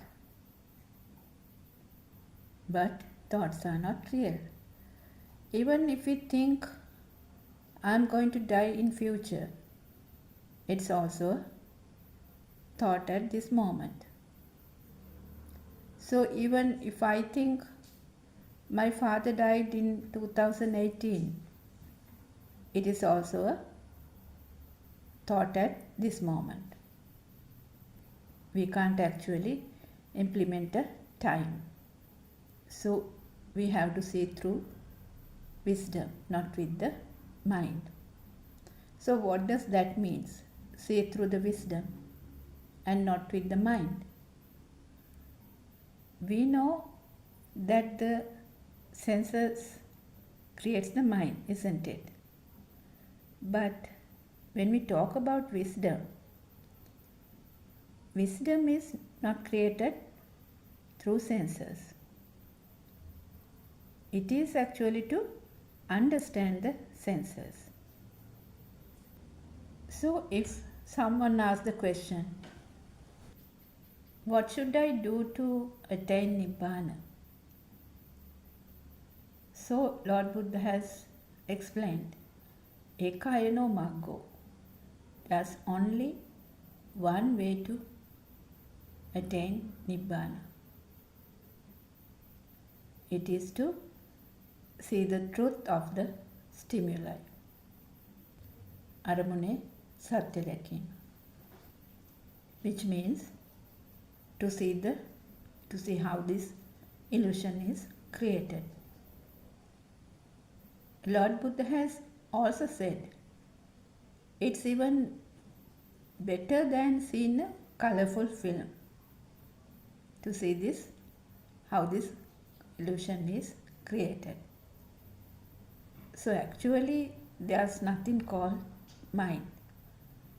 Mind means how this illusion is created in the first place. In other words, mind is the stimulus which comes every fraction of a moment, a vibration. So we know that the stimulus comes from one of the senses, either the eye, ear, nose, tongue, skin, or the mind. So is this world we create from our senses, is it true? So if it is true, then all the animal world and the world we perceive should be the same, isn't it? So we will see just how a bird sees the world. Actually the birds, they see a very colorful world. They can detect UV spectrum also. their vision is clear. Even when they are flying, their vision is very clear. So if we take a fish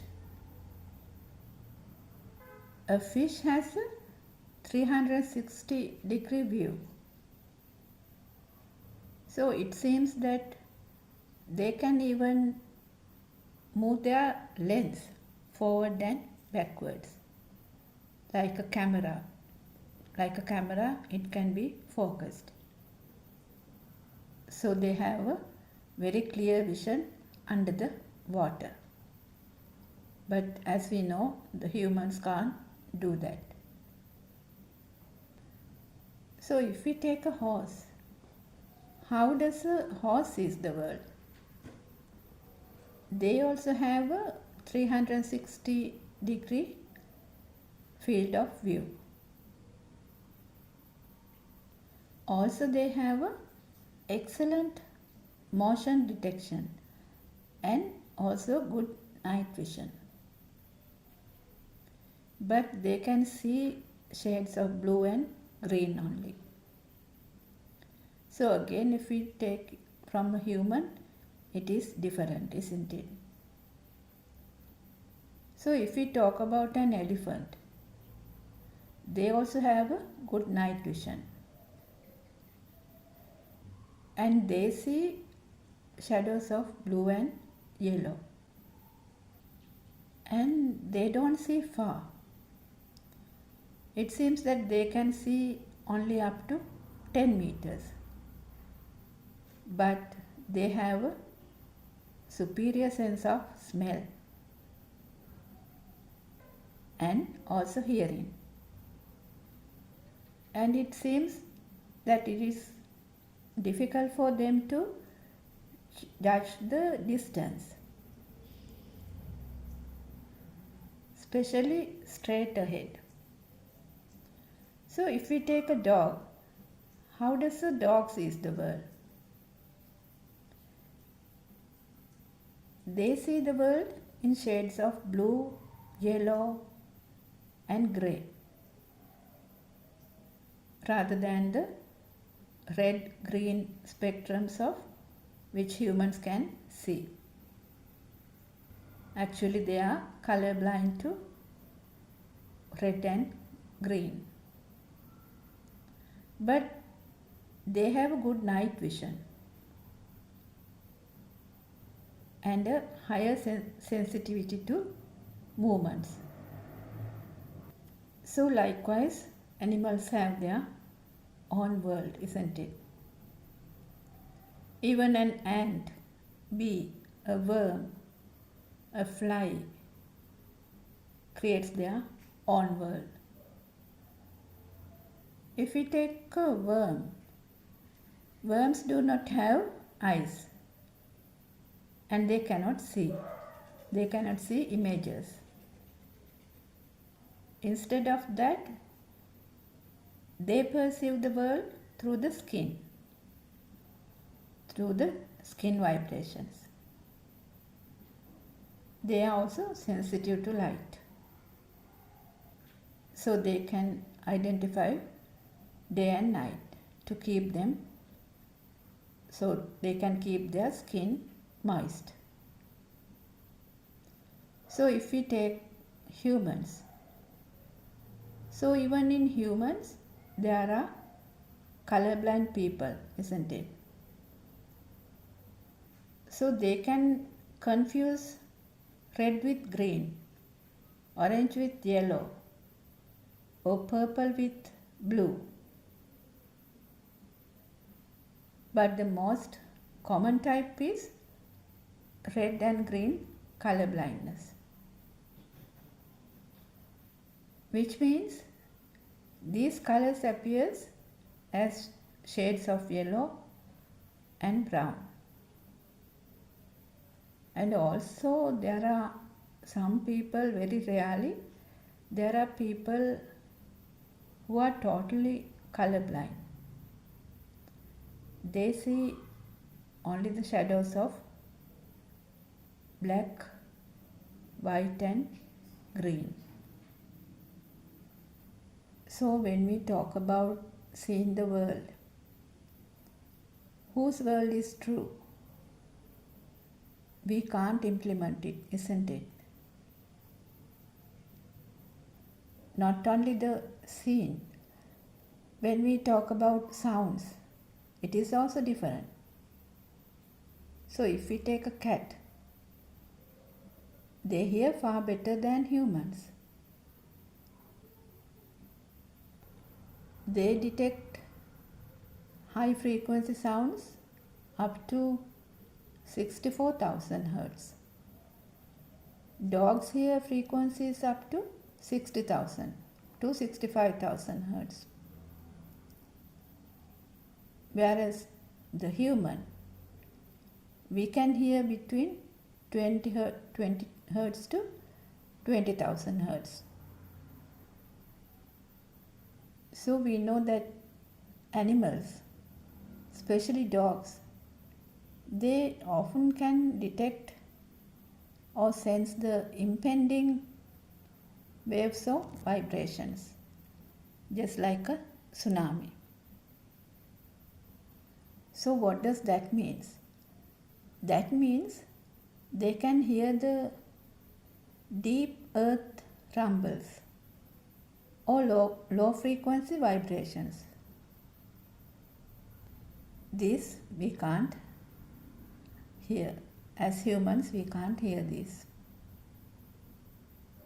Not only that, even dogs' paw pads, those are highly sensitive to low frequency vibrations in the ground.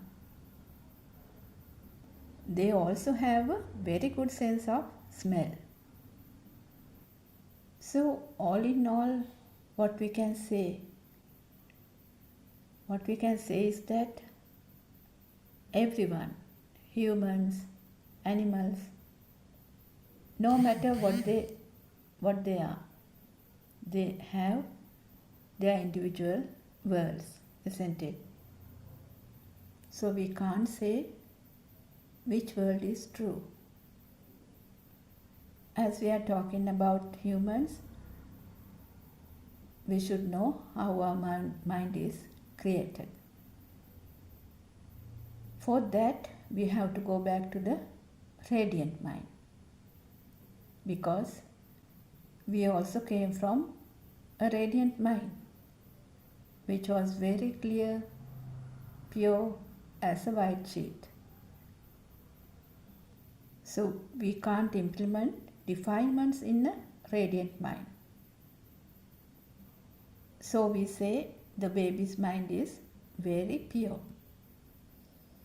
But even he has the glue for the attachments or disattachments. It happens later, once the mind is created. So if we take a newborn baby, when the baby is born, if he does not take his first breath and breathe naturally,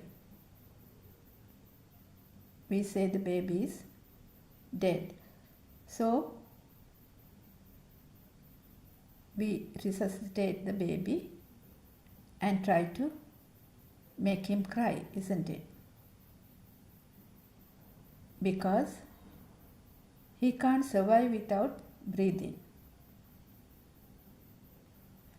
Here I just wanted to add that in Vata Sutra, Lord Buddha has said, wind does not blow, rivers does not flow, pregnant women does not give birth. So what does this mean? This means that everything is a natural phenomena. So likewise, as we were talking about the baby, so after the baby is born, he is given to the mother to feed. But nobody taught him to suck the milk, isn't it? but he naturally sucks the milk. So likewise, after some time, he sleeps, gets up when he is hungry or wet or warm. All this happens naturally. The system starting to work, isn't it? Though he does not speak any language, he only knows to cry and smile. He will smile when he is comfortable. He will cry when he is uncomfortable. We all came from there, isn't it? So what happens once the baby grows up? He starts to turn his head. He starts to turn his head towards sounds. Follows with eyes, actively moves hands and legs. These things happen naturally. So we can see that the system is working. So you must have noticed that the babies, even they are small, they cry when there's no one around them. Though they don't know how to tell it, they feel it. Even though still he does not recognize mother, father or siblings, he feels that somebody is there. He feels the mother's warmth, feel the sounds, feel the touch, feel the smell. Even though they can't express it, they feel it. The existent feel is there. Later, he recognizes the mother's voice because it comes repeatedly. He recognizes mother's smell, mother's touch, and the shape as well. But still he can't place it, and no names are attached. And later he turns to sides, crawls, sits, stands, and walks without a name. He also looks at colorful objects, sounds,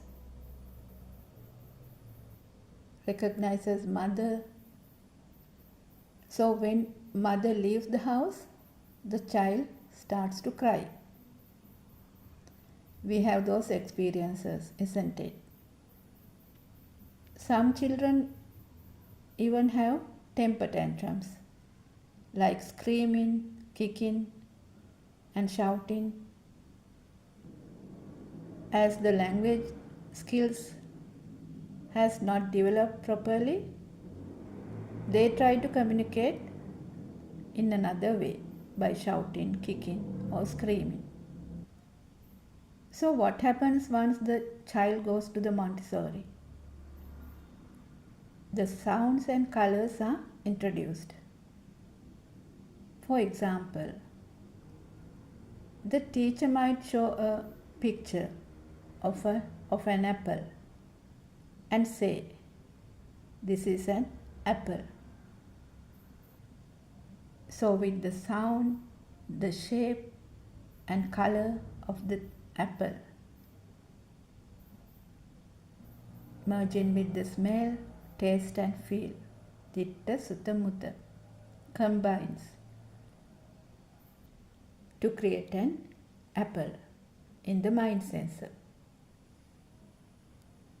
Likewise, the sounds are given: table, chair, wall, tree, board, book, pencil, chalk, teacher, mother, father, school, a friend, car.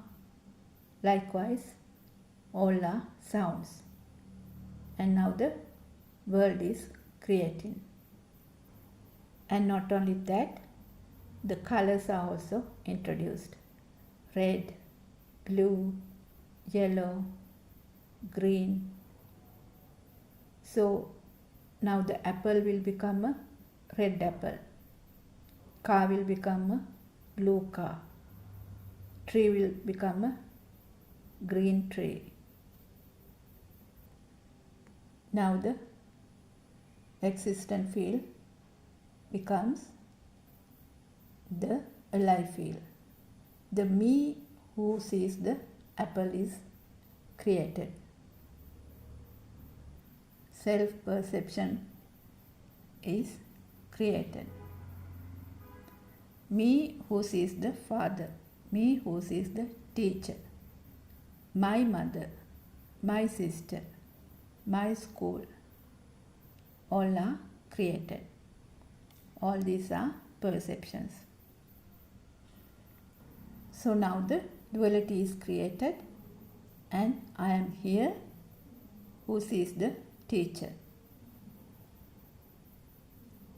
So now the repeated perceptions, the sounds, gives rise to the wanting to keep them.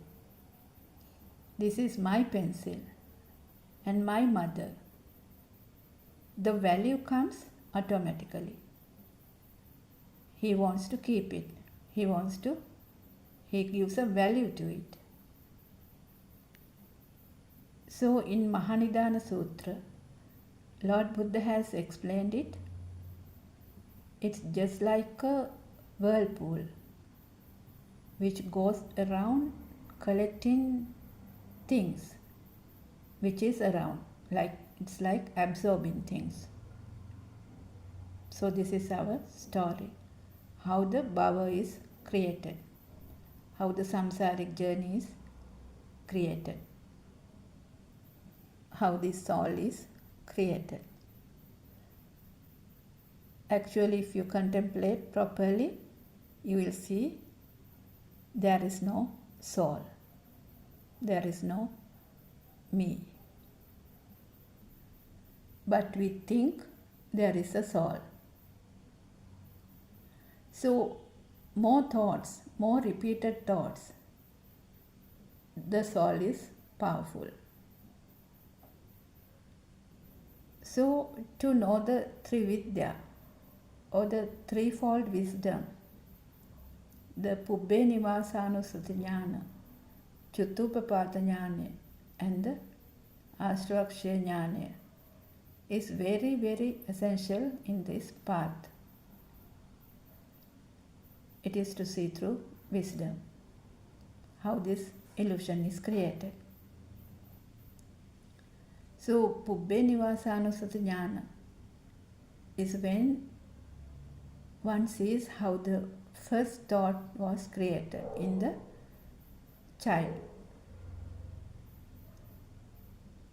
So without knowing this Trividya, there is no path. So one should have this wisdom to see through this illusion. So in other words, to catch the magician who creates this magic. For this, we have to listen to true Dhamma with the correct vision or Samma Ditti. And now you can see that we can't get this through knowledge or by doing concentration meditation, because it can be seen only through insight meditation and contemplation. It is not easy because whichever way you take, you will get caught to the illusion of the mind. So once you listen to Buddothpado sermons and the understanding deepens, one realizes the science behind how this mind is created with one vibration. And in that one vibration, one thought or one aramuna, the birth and the death also creates. The 31 planes of existence is also created. So we have to understand how this one thought is created and how the light and sound was created in the first place. So once you contemplate deeply on this, you experience it through yourself. That actually there is nothing called light and sound either. That all are creations due to speedy vibrations. This is explained in Majjhya Sutra, which means if there are two different endings, there's a power generated. So likewise, as long as there is a duality,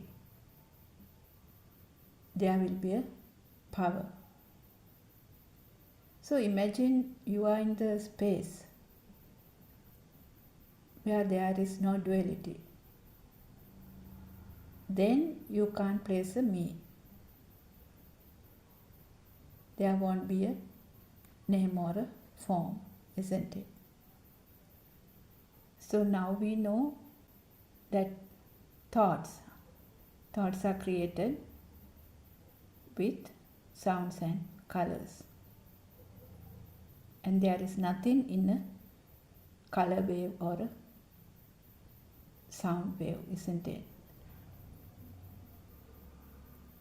So when somebody sees through wisdom, it leads to cessation of suffering. Actually, is there a me who is suffering? No, there is no me who is suffering. So likewise, the ignorance starts to dissolve,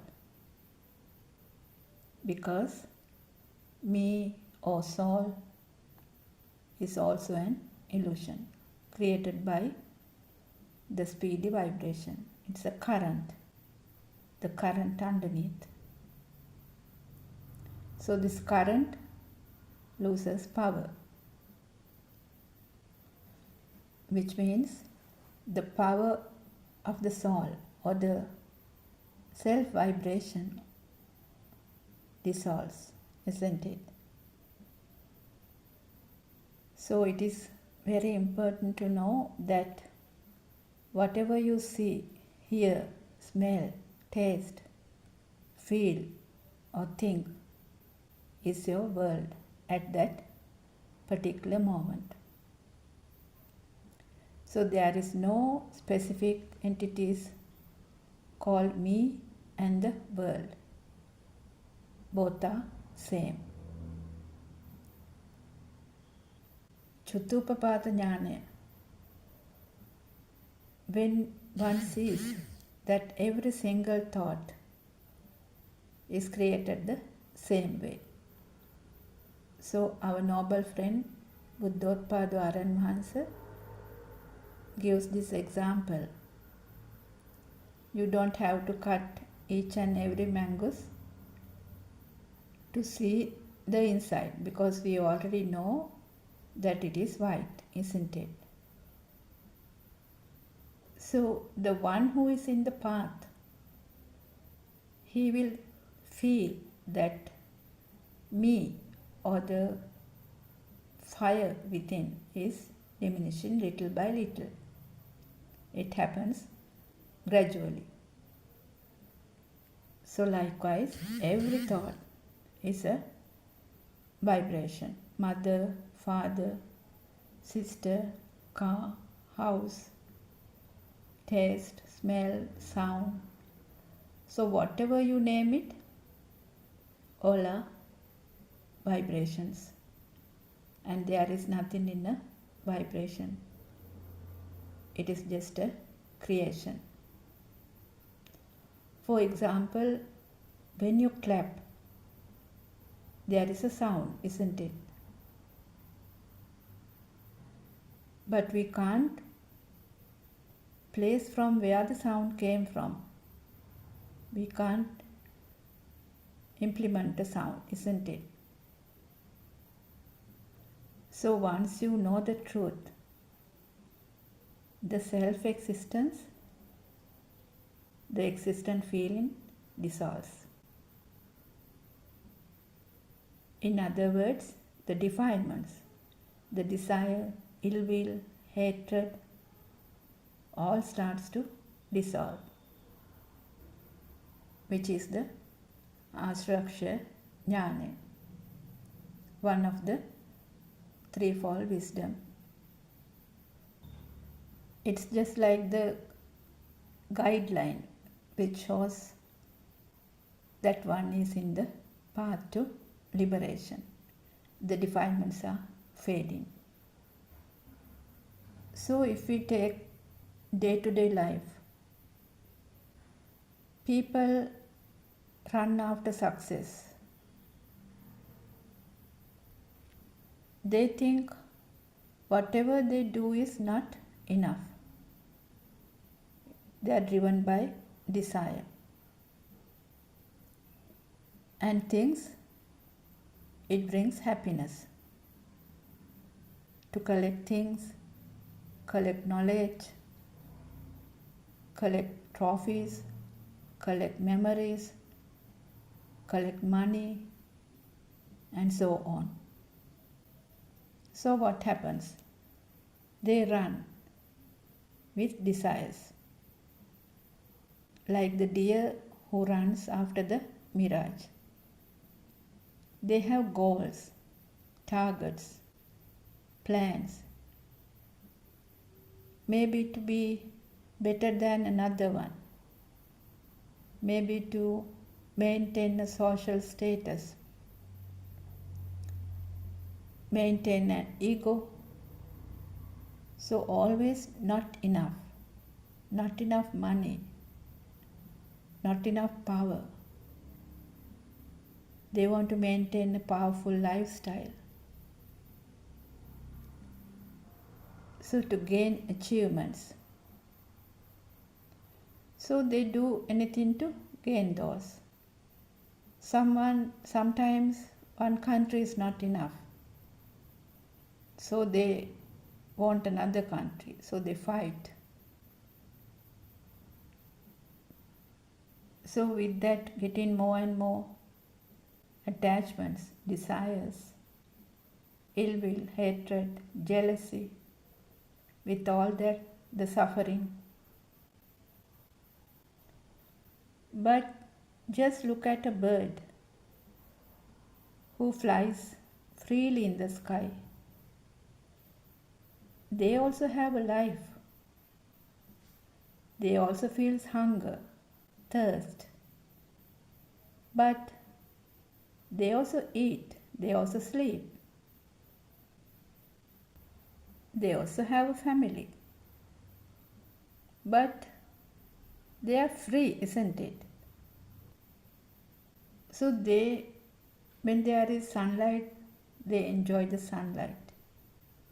When there is rain, they like to sit in a branch.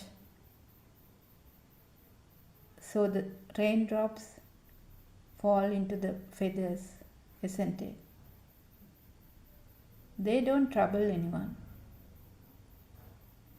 They live in that moment happily.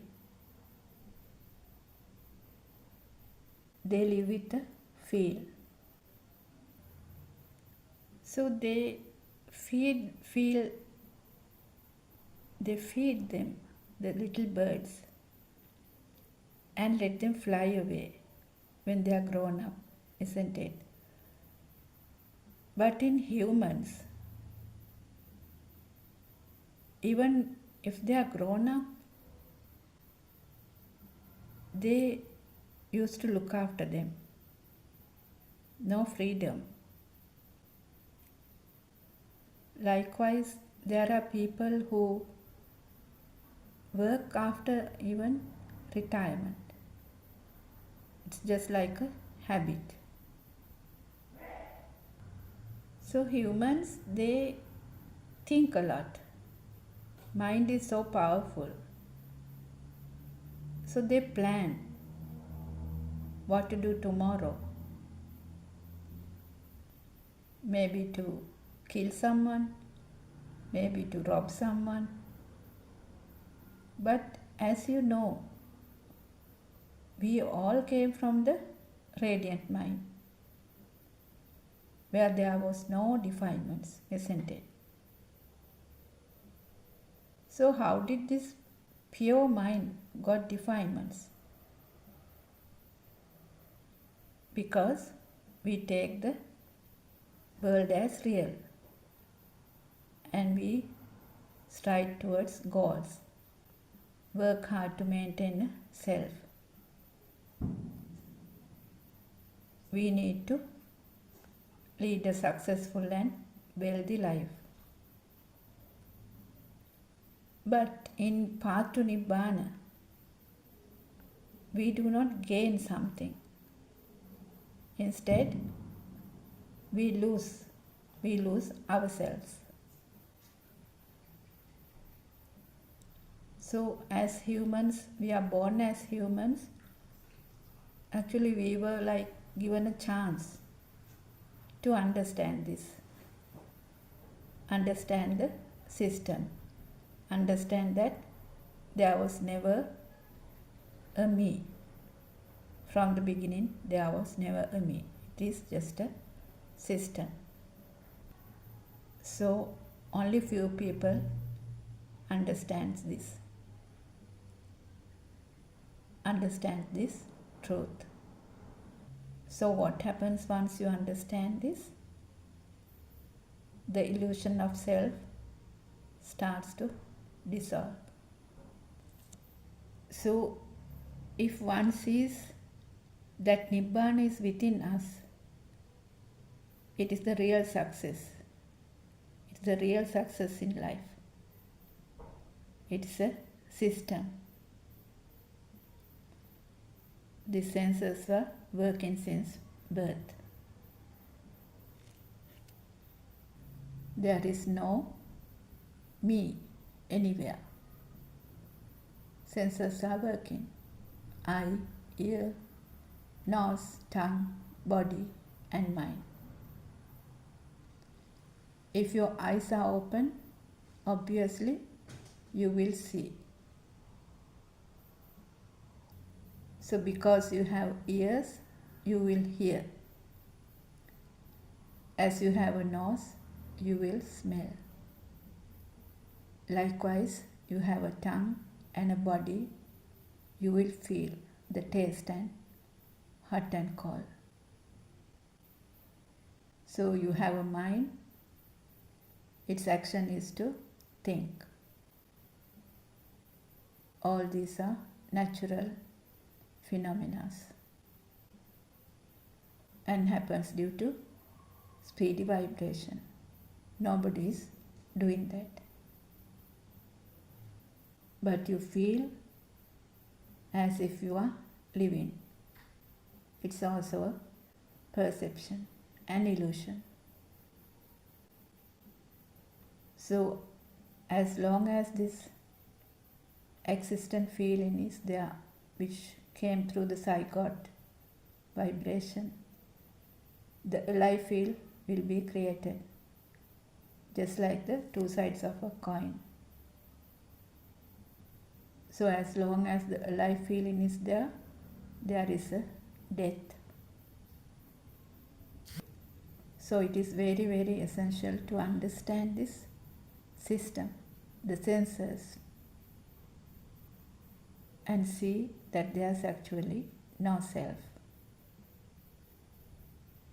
So this self, the illusionary self, is created once the mind sensor was created and the duality was created.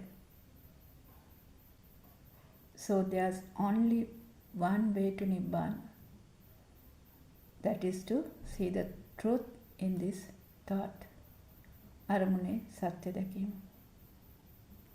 and see that there is nothing in a thought.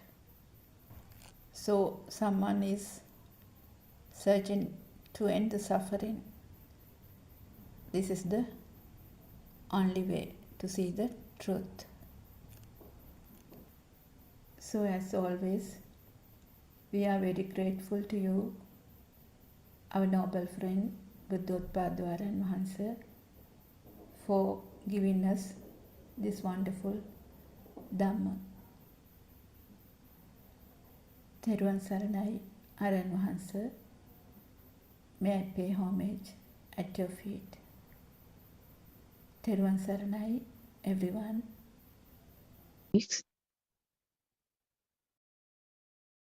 Saticca Pariyodapana.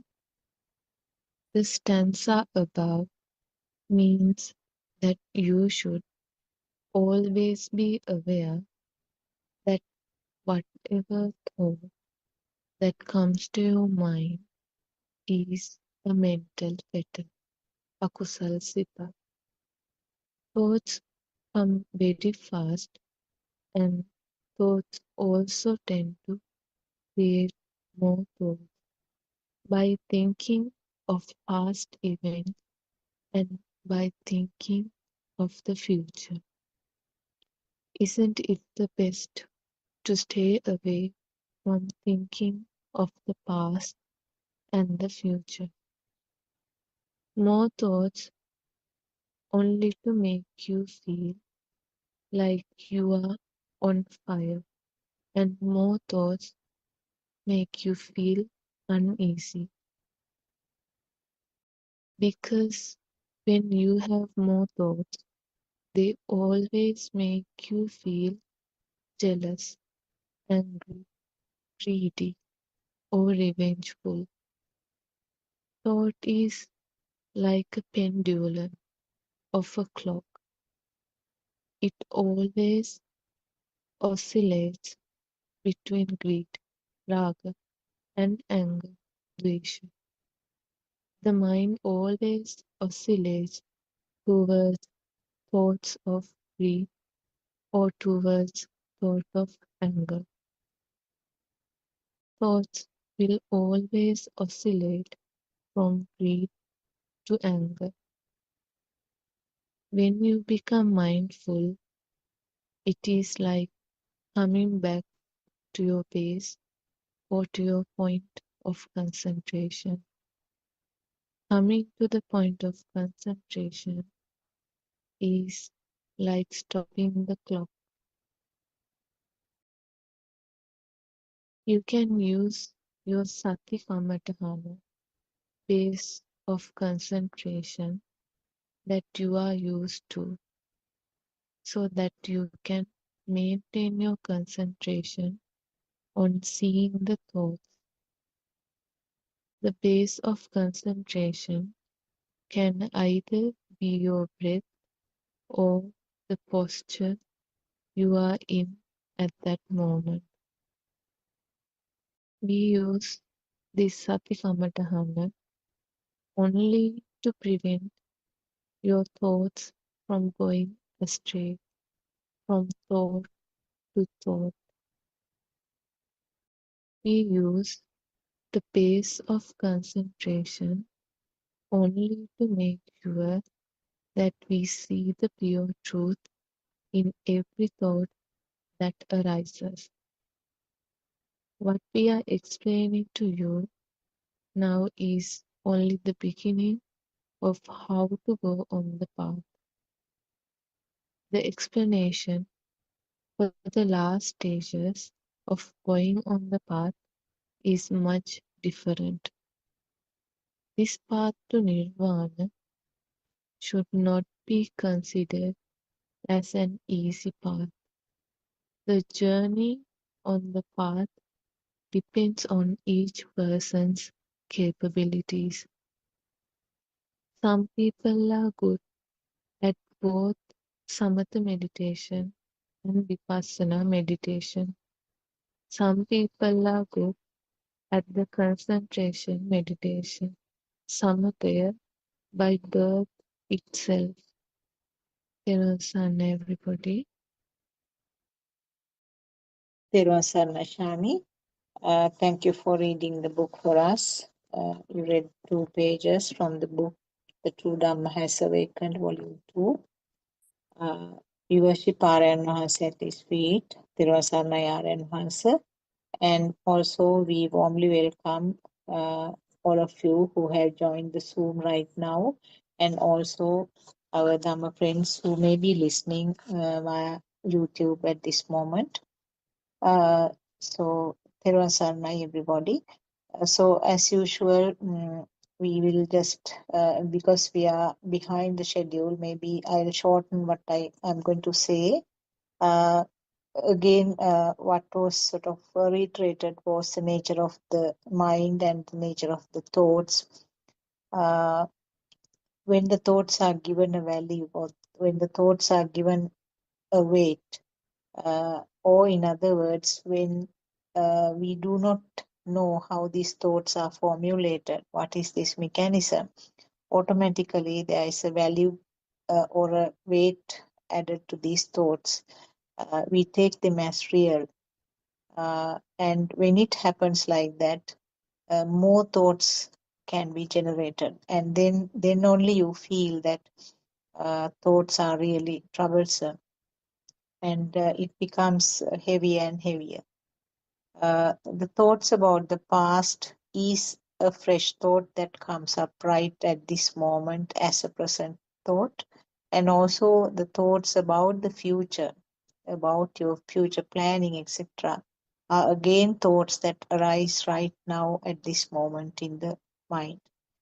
So, in other words, there's nothing called past thoughts and present thoughts. All of them are arising right at this moment, now and here.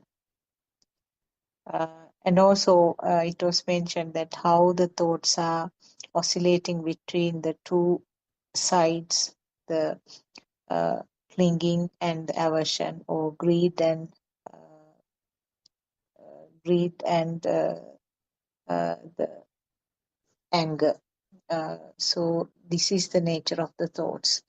Yesterday, I think we sort of tentatively talked about some discussion points today.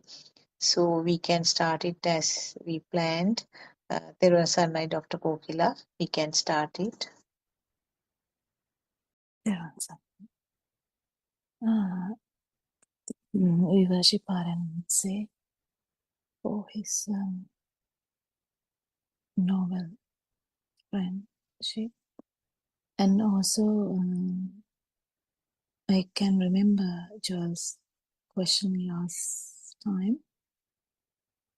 But before that, I would like to ask him, what's your idea of ego, Joel?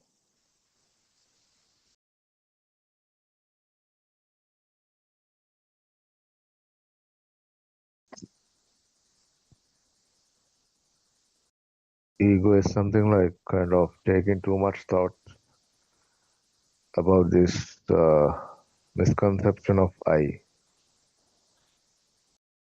How would you feel it?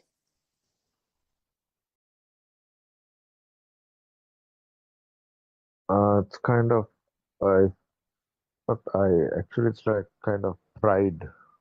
What I feel. So it's something you feel, isn't it? Yes. Yeah, that was very important to understand. So, this is in the feel side. This is actually not in the thinking side. This is something you feel. So, like, we feel the you know, we feel the anger, we feel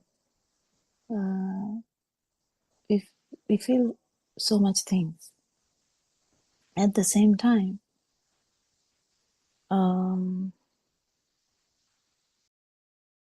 this is something we feel. How do we detect that? Or because, as I said, English meaning of ego can have the meaning kind of in pride, but actually it is much more deeper than that.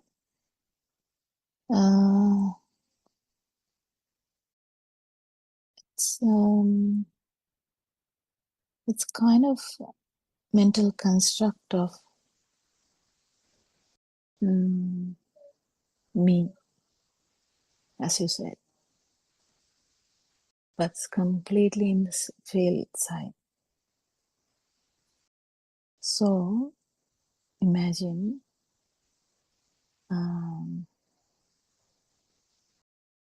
you went to a discussion with someone. We can take an example. You went to a counseling session, and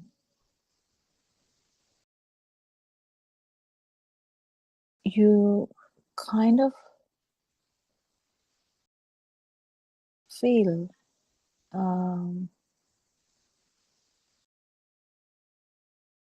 you coming up. I mean, I don't know whether this is a good way of telling that, but you know, if we take another example, you hear so many sounds. Suddenly you hear a voice that struck you, and you are kind of born there. I don't know whether you have experiences like this.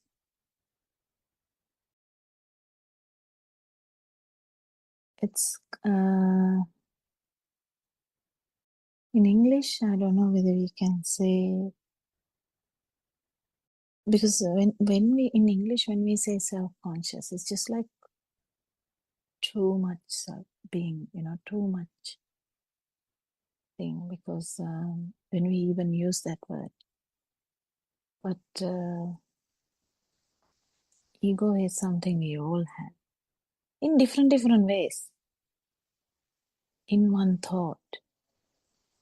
That's very important, in one thought, because it's only one thought we have at one particular moment. And when that thought, or whatever the thought it is, it can be mother, it can be father, it can be brother, it can be family, it can be Sri Lanka, it can be politics, whatever, it doesn't matter.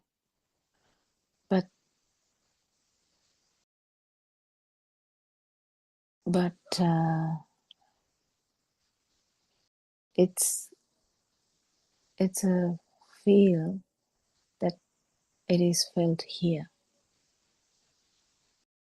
or the moment that you feel that it is there. Different ways. I'm trying to tell something. I don't know if it will come out at all. But mental construct of me has no definition, because it's in one thought, and the amount of that is directly related to the amount that the stimulus is a thing. If a stimulus is a thing or has so much value, the amount of mental construct of me is also as strong as it's equal, kind of equal. So if it is something like your closest person, It can be to a mother, it can be son, it can be partner, it can be anything, or even job. It doesn't matter. There's something uh,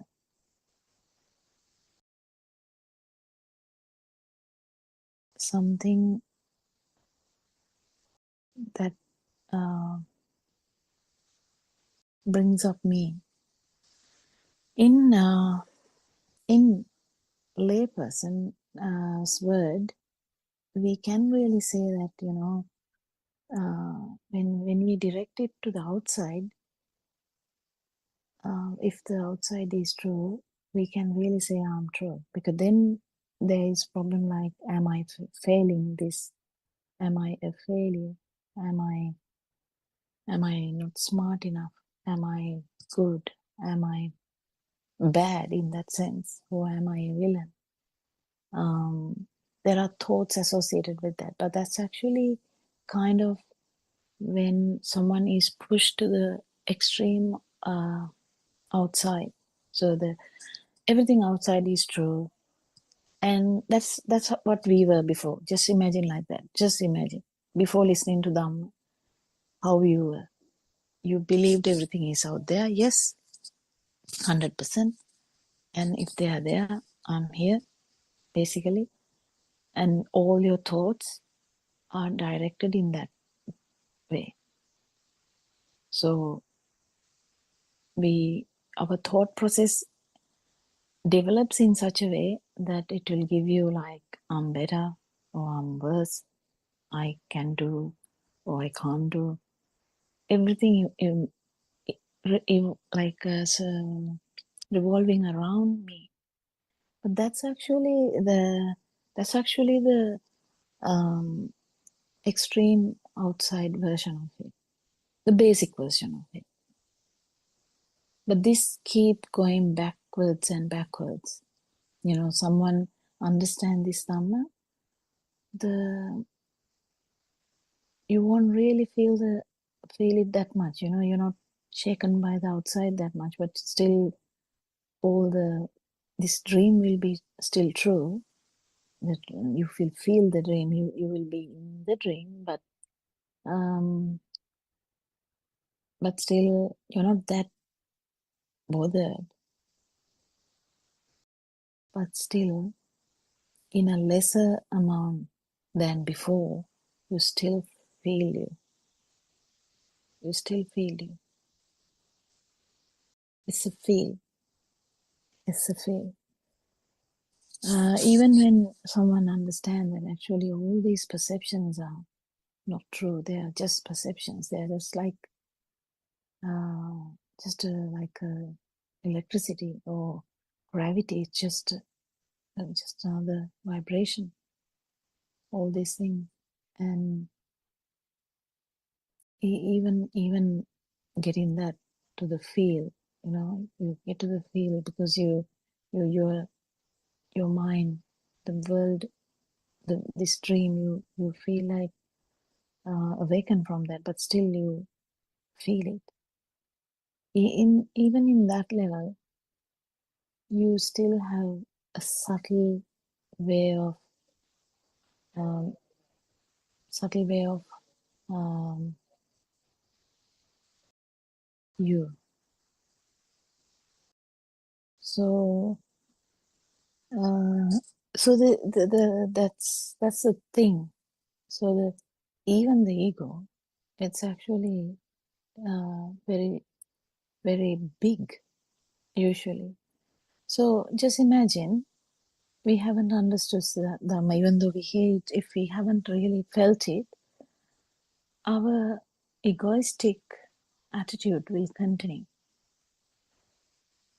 It will continue. It's a kind of a attitude that brings us all these thoughts about me, what is happening to me, am I going to fail, am I going to survive, am I going to win this, am I going to be happy, am I going to go to next birth, will I be in a better world, I'm going to live with God, whatever, it doesn't matter.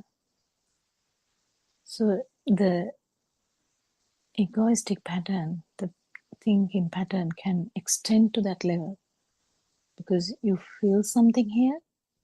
It's a feel. Ego is a feel, even though we talk about it so wide, vivid. So that feel extends into that story. I am, I am, I am, I am. You know, it's funny that to think about our own experiences, how we had this drive to make I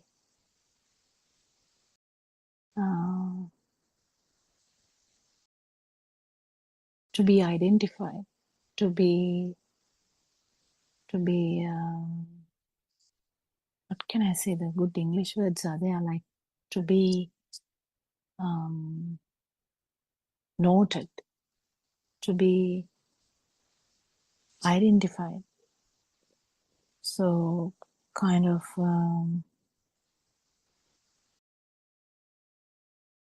sometimes the whole life you're fighting for that, you know, to be loved, to be identified, to be you know, like it's weird this how this feel will make you to think, how it will mold your attitude, how you will feel intimidated easily. But you have to understand, every person is different. Every person is different.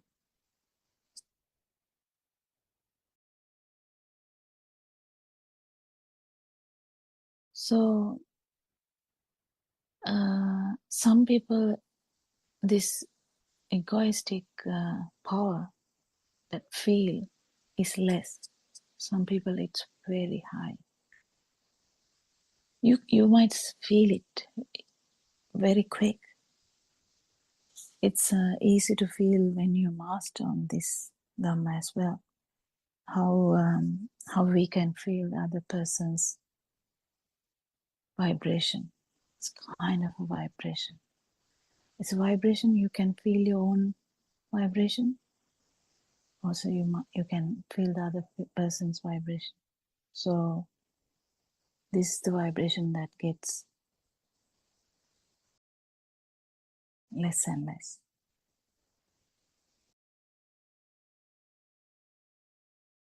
So the restlessness, the everything in this so-called world is revolving around one center. What is the center? You have to get this. What is the center? It's a field. You have to detect this, then only you can actually understand your power, which was even in your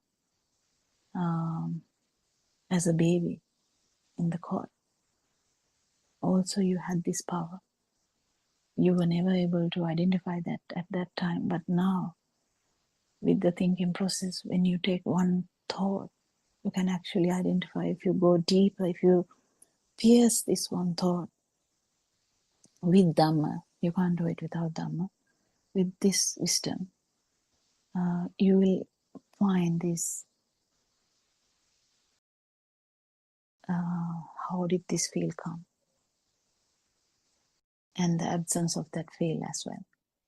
So that's the most important aspect of this Dhamma.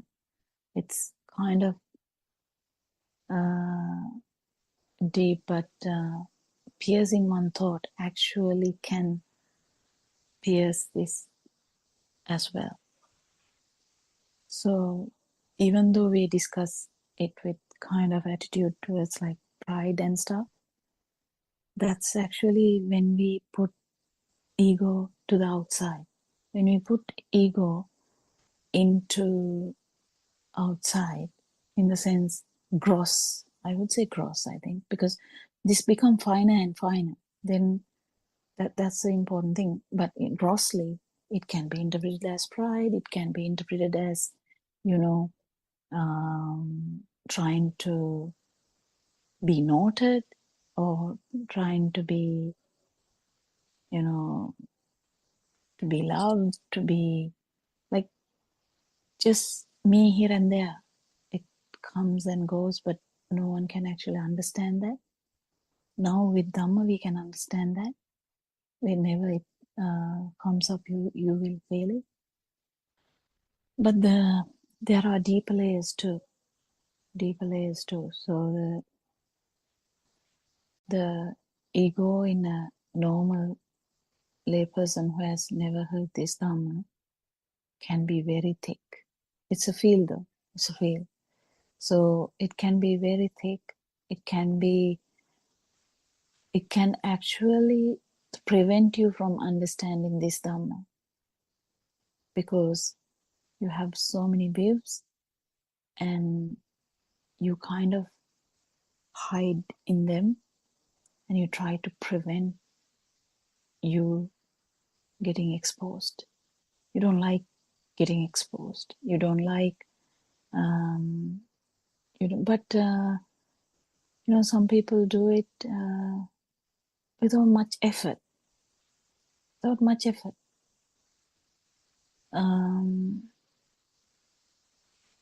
Actually, some people's this vibration level is low. Originally it was low, but with the time, originally in the sense in the baby level, it was low. But with time, there can be some augmentation of that with the story.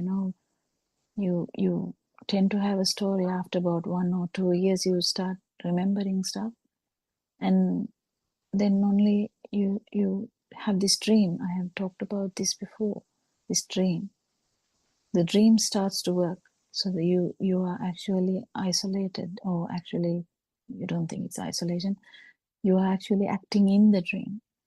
You feel that the dream is true, and in that you can kill them, you can kill anyone, you can steal, you can shout at someone, you can try to enjoy the senses by taking something. You can do anything. How do you do that? Because this self vibration has gone into that far, this field has gone that far, that it has a whole kind of outcome. If you go to a argument, you can see, definitely if you see an argument between two people, you can really see how they argue. They would be arguing, I feel that you are doing something wrong. And the other one is saying, no, I'm not doing anything wrong. You are doing the wrong thing. So it's kind of two self vibrations,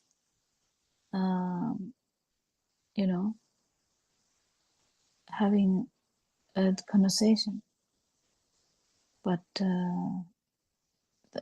that's how it was. It was a feel, but the feel is augmented in the way that you are brought up, in the way you have had achievements or whatever, that the way you looked at the life, basically.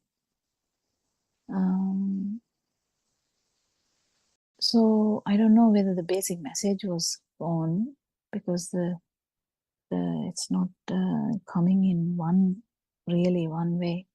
But what I'm trying to say is, ego has so many layers. So the pride is also one of them. Pride is when this self vibration is a feel. You feel it. It's a feel. 100% is a feel. But then when it goes into that dream, or in this world, so-called world we are, if you are like 38, you have at least 37 years of memories, 30 or 35, whatever that. But from whenever you can remember, you have a so-called world, so-called dream. In that dream, you have the idea of me, mine, and that has gone into that level that you feel bit upper hand, like bit uppish, bit self-conscious, basically. But that is the extreme level. That level is extreme level. Even that you can feel, but it can get finer and finer and finer, where even someone who is in this path can feel it in the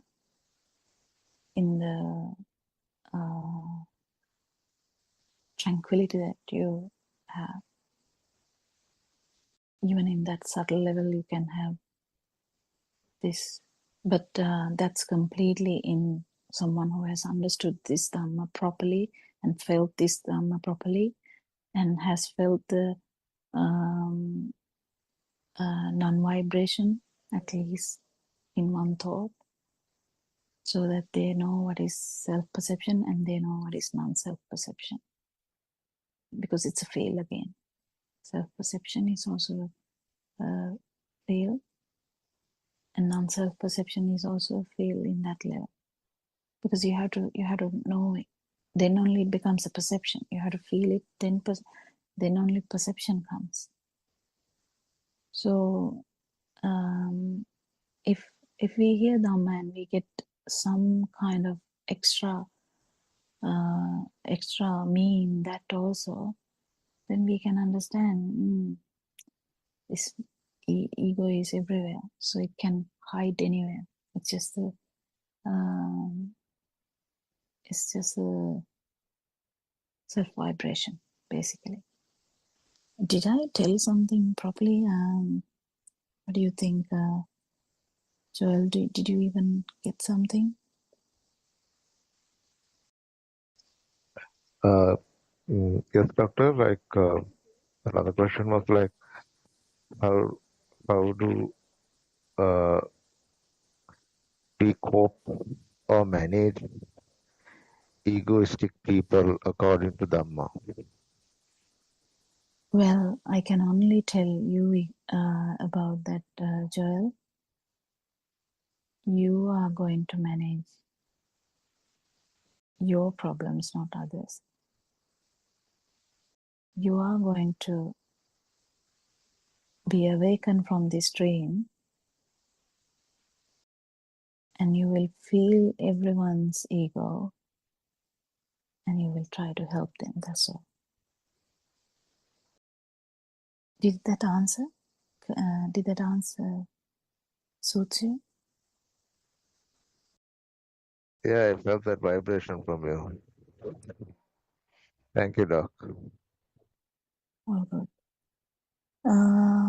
Yeah, it's a bit difficult topic actually, because ego has so many variations in that. We can talk about ego in gross way as well, where the pride comes, where the whatever. But when it comes to the deeper levels of Dhamma, it is a feel, and it is because this spark or the stimuli, or just that one particular thought has become a thing that is felt as you. That is how that has come. So it's all fully understanding Dhamma is what we can do. Understanding how this ego was created. The second question here is that which actually Joel didn't ask. How does ego come then? Yeah, we feel it. Yes, how does it come? It comes from a view. It comes from self-view. That is the terrible view we have. The most wrong view we ever have. But how does this self-view come? Self-view, again going back to because this is a vicious cycle, you know. You feel something, and because you feel something, you have a perception, and because you have a perception now, you have a self-view. So you feel, you have a self-perception, and you have a self-view now. And this goes on. Because you have the self-view, the whatever you feel is augmented. It's doubled, it's tripled, it's tenfold, it can be thousandfold. You might even attack another country. Sorry, Doctor, to interrupt you. Yeah. I just need an example for self-view. Well, that is the view that Joel is existing. I'm here. You are in Candy. You did so many things in the past. You got a little bit upset about those things, and you wanted to be happy. So where this view is hidden there. There is I there. So self-view is also hidden everywhere. You know, we talked about, you know, the hearing birds singing. You know, before knowing this Dhamma also we heard birds singing. But even in that, this self-view is hidden. It's kind of a hidden agenda, hidden view, hidden idea, hidden assumption or misunderstanding. It's not out there, kind of. I'm not telling, do you know that I'm the one who heard the bird singing? I mean, sometimes you might say that for an argument, but what I'm trying to say is, we never keep saying that I'm the one who heard, I'm the one who saw the thing, I'm the one who felt the warmth, I'm the one who felt the happiness, I'm the one who is thinking, my thinking is the right thinking. You know, we keep telling these things. It's all hidden. This self-view is all hidden underneath. Even in Dhamma, if you start listening to Dhamma and if you feel like you can understand that and haven't felt this yet, you can actually get this self-view even in that. Because you might say, you can say, I'm not directing to you, just telling you here as a broad idea, so that you might even enjoy learning Dhamma. So this whole thing, even listening to a bird, before learning this Dhamma, before actually feeling this Dhamma, self-view is already hidden there. It's in sideways. It's there. How? Because you heard the noise. You saw the beauty of the morning. You felt the morning breeze. You felt the sun's warmth. So the self-view is already there, but it's not spoken out. It is spoken out in an argument, yes. You can argue and say, you didn't see that, I saw it with my own eyes. How come is that? You know, like when we argue, when we try to say something to a colleague, we are saying, well, you didn't understand that, but you know, this is how you do that. And this self-view is hidden there. Self-perception is hidden there. And this power of ego is hidden there. But it's very evident to a person who is going in this path. Hereafter, when we try and understand this, Joel might even start feeling this. Wow, this is how you feel. Yeah, because we were not aware about these things before. You were not aware that every thought you arise. When the thought is real, you arise. All the morning you were not having a problem. You just was hanging around, but then suddenly, just one thought made you so agitated. How come that happened? It's extreme, but what I'm trying to say is even the self-view is still there because that thought, particular that one thought, made you to bring that up, that vibration so hard that you feel it. But even the other times, self-view is always there. Unless you hear this Dhamma and you feel the non-vibration, until you feel the non-vibration, we can't be so sure that we know non-self Dhamma or non-self vibration or non-self perception or non-self view in that case, because you have to feel this, because we always felt existent, kind of, we always felt alive, we've always felt as I'm here, we always felt the duality, so it's the normal for us. Dream was true, we walked through the dream, but when an awakened one, we say awaken, fully awaken,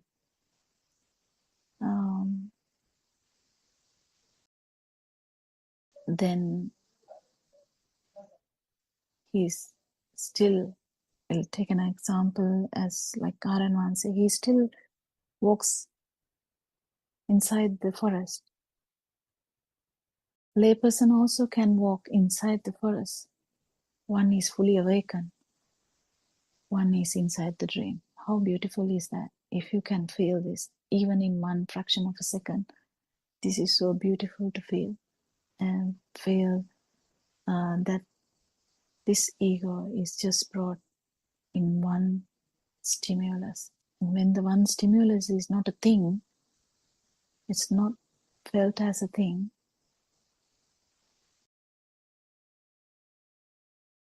this, whatever the feel we have, that continuous feel we have that we are here, is broken. It is actually not there. But immediately you might go back to the normal again, that normal pattern. But that particular moment is enough for you to understand, okay, when the stimulus is not a thing, you are not there. The feel of self is not there. But before that, we hear this Dhamma, we understand this Dhamma, we enter into a path kind of trying and understand this Dhamma until we feel it at least once, but we keep feeling that afterwards. So self-view is hidden everywhere before we listen to Dhamma. Even that's what I said. We can walk through the forest, we feel everything, but it's we feeling everything. If you don't know Dhamma, if he actually hasn't fully awakened. The fully awakened word itself has that meaning.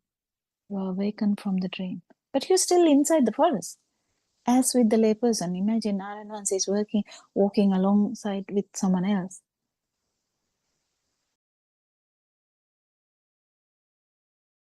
Same thing. One is fully awakened, one is not, but both are talking as normal. Can someone predict? No. Once Lord Buddha was in a ambalama, like a small hut where people meet in long journeys for shelter. And a king also stopped by. King was actually trying to find Lord Buddha to ask for Dhamma. He didn't recognize Lord Buddha. He didn't know. He just was talking with him. And after the discussion only he realized, this is who am I searching for? Who I am searching for. So we can't really predict by outside. We can't really predict by the way they talk. We can't really predict by the way they act, but we can feel the difference. We can feel the difference if we actually tune into it. We can feel the genuineness. We can feel the, the directness. We can feel the truthfulness. We can feel the non-egoistic way, and we can feel if we have practice this Dhamma, you can actually tune into non-vibration. That's what it is. This Dhamma is actually tuning into non-vibration, because we have never done that before. In whole samsaric journey, or this thought journey, we can say it's thought journey, because it's a journey of thoughts. Even in this, whatever the 40 years of your life, or 30 years of your life, or 100 years of your life, it's a journey of thoughts. Each thought felt true, and we felt alive. That's all. That's what happened. And we haven't felt non-existent. But if we feel it, it will be it, because it's a massive field, that different field, that because we felt all the time that we are there, kind of alive feel. But the absence of that alive feel is felt, and that will change your perception to self-perception to non-self-perception. And view will be shattered without doubt, because we have doubts now. When we learn Dhamma, we have doubt. Why is she saying there's no self? I can feel it, I can touch something. But we know now it's just a function of the sensory organs. But then we still have this egoistic attitude. How come that happened? That happened because of the self-will. It is so engrossed in us, we didn't even think about it. It's everywhere. Before we understand this Dhamma and before we feel this Dhamma, it's everywhere. Even while listening to Dhamma, even if you don't know,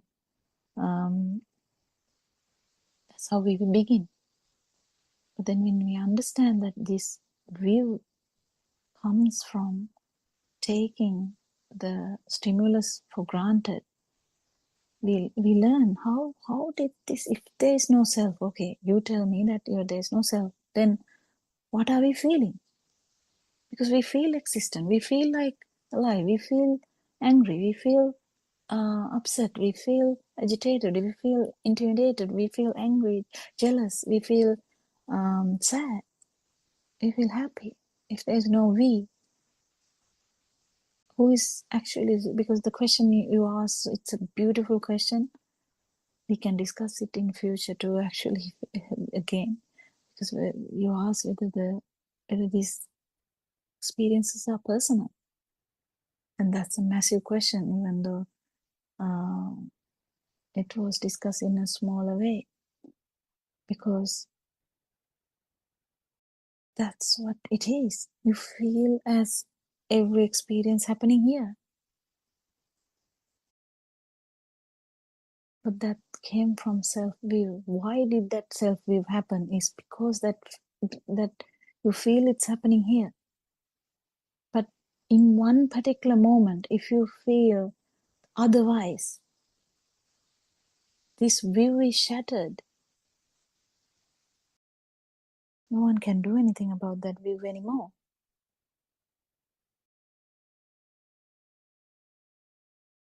It's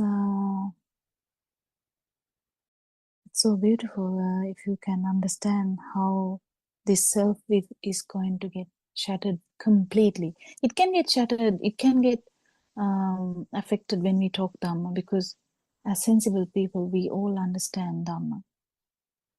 We all understand, yes, actually, who am I?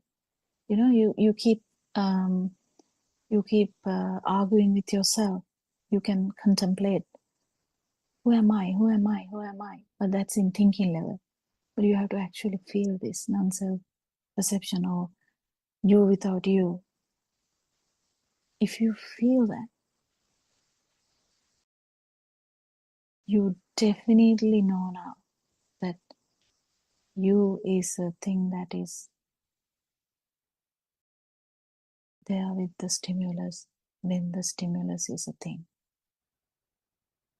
That's what it's a beautiful part of Dhamma we have learned. It's actually the practical aspect. So when the self-ego is broken, you have no self-reflections again. You don't put anything into that bucket again. The bucket of self. You don't put anything in your life. You feel sad, like it's a mind sensor. You feel happy, it's mind sensor. Until you have this sensory function, you will continue to feel things. You don't attribute that to self anymore. That's the value of completely shattered self-view. Completely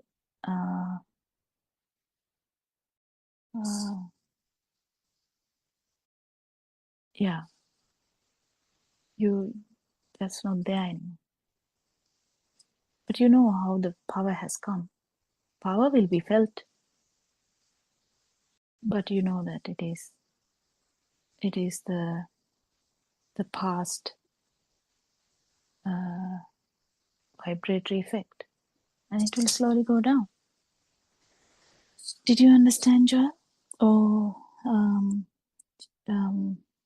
how did you feel about that?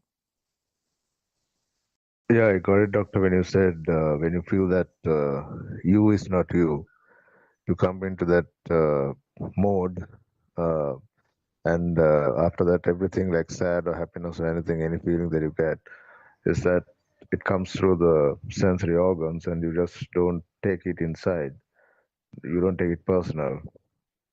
Yeah, I got it. I got that point. Yeah. Thanks, doc. All good. And I think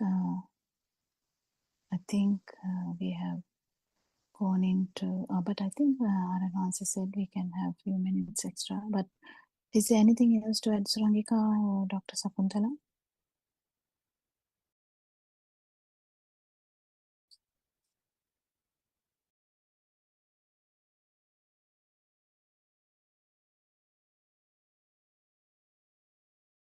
Yeah, I think you did a detailed sort of explanation. As you said, it's not easy to explain this because in English, the meaning that is given to the word ego is slightly different, isn't it? And in Buddhist teaching, what we learn is there is a vast Different in the sense it is superficial.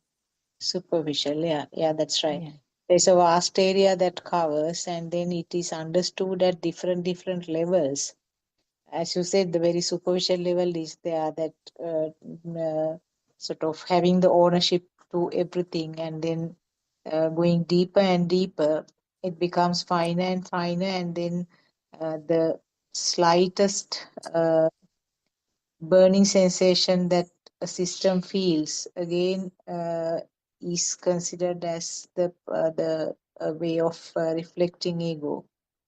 I don't know, I may not be able to sort of give a detailed thing like you did, because it's at different levels, as I said. Maybe Joel will be able to understand this better when we go on with these discussions and the We have to put it to the yeah. normal life Yes. issues. Then only we can actually practice this. So from today onwards, Joel will feel this, and he will talk to us. Doctor, this happened today. Experiences, isn't it? I Experience. mean, Yeah, it's the yeah, experiences that matters, because yes, that's right. randomly talking something theoretically doesn't really do anything. Yeah. Yeah, the So if experiences Joel are can the tell very us the experiences day to day, the things that you sort of faced, we can sort of find and explain this more in a more practical way. Oh, any one of us can do that. Yeah, that's It's right. really, really beautiful. And Certainly, yeah. Suranka, do you have anything to add? Dr. Kokila, I think yes, in both ways it is quite challenging because in the English language, I think when you say ego, it's mostly pride, isn't it? It's commonly associated with the word pride, as if it's something just attached to pride, and that's it type of thing. And they in that sense, it feels as if you existing is fine as long as you are not a proud person. So it was so in that sense, the way the Western society, and I mean, even if we use that word, you kind of get that impression, whereas that is not what it is here. I mean, as Dr. Kokila explained quite extensively, the ego is just a facet of this I sense, isn't it? The self vibration, the self view, and all these things. But what both Dr. Sakuntala and Dr. Kokila said, Joel, is the easiest way to, now that you've got a good understanding of it, the easiest way of detecting it is in your day-to-day activities. And these are things that we have all encountered from our childhood days, but we quickly dismiss that notion, that burning feeling, the sense of when we get affronted, offended by something, it is the I that gets upset. It is that self-vibration that comes to the fore. Even a simple thing like, you're in the queue at the bank, waiting to get to the counter to, get some cash or something, and somebody comes and stands in front of you, and you'll be there for like half an hour, 45 minutes. Now, won't you get agitated? You do, right? So, things like that. And then you're going on the road and someone calls you a tamuse or something and goes off, just completely out of the blues. It might be for a joke, but now suddenly aren't you extremely hot and bothered? So even those aspects, these are little things, but there are lots of ways in which the I comes to the fore. This vibration gets agitated. And all that is this whole I, me, myself concept, identity, persona that has been fattening from the time these thoughts started becoming a thing. Arden Vansi gave a wonderful explanation last night in the groundbreaking Zoom discussion. I'm not sure whether you listened to the Sinhala Zooms, but maybe we're running out of time today, but maybe there's some of those aspects Dr. Kokila can touch on tomorrow when we discuss, because it just shows how this whole fabricated world starts with the thought process, and that starts necessarily from a point in time in our childhood days. It doesn't mean that the vibration, the self-vibration was not present before that, but it becomes absolutely magnified so when the thought world comes into being. So maybe we can talk about it again on another day. Everyone, Sanai. Yeah, Teruvan Sannai, we worship Arden Vansi for his noble friendship guidance. Can't say how much gratitude we have, and thank you so much for Dharma friends for coming for the participating in this Zoom, and thank you, Joel, for so beautiful questions, because it inspires the listeners, it inspires the Zoom discussion, and we actually try to bring up the non-vibration basically, and it is the most beautiful thing to know in the whole life. So thank you very much. May Triple Gem bless you all. We'll hand over the Zoom to the other Zoom. Thank you so much. Therwan Sarnai, Dr. Kokilan, Therwan Sarnai, all Dharma friends.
Kajan bless you all. Thank you, Aranatha, for your noble guidance.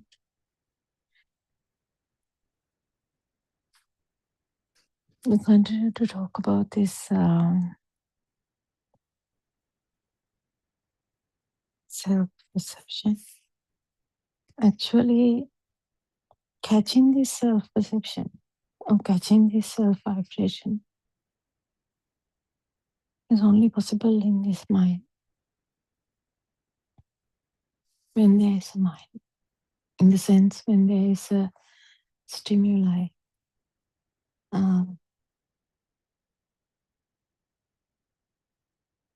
with the mind conscious.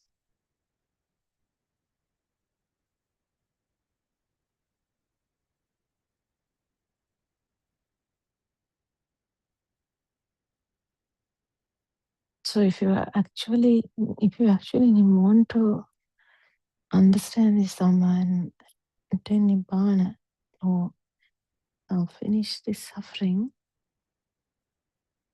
it's mainly about this mental consciousness or mental images.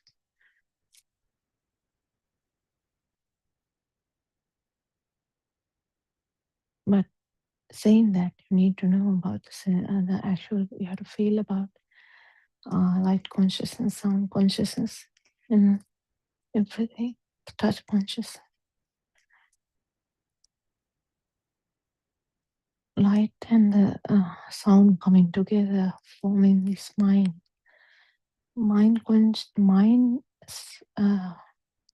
That vibration, when the light wave and the sound wave comes together, that wave, that new wave, is nowhere. Actually, there's no place for that.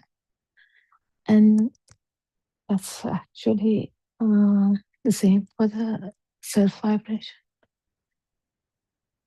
You can't impose a place for mind vibration. It's actually not there. If you ask, imaginary toy, is it there anywhere? We can say no. Same thing. If the light wave and the sound wave come together and there's a and you understand that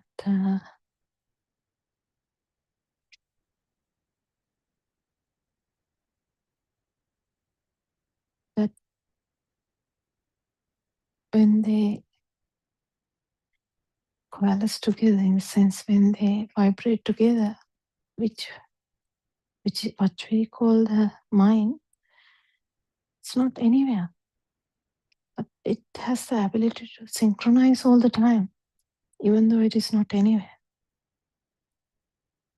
This is the only time we can catch the self-vibration, because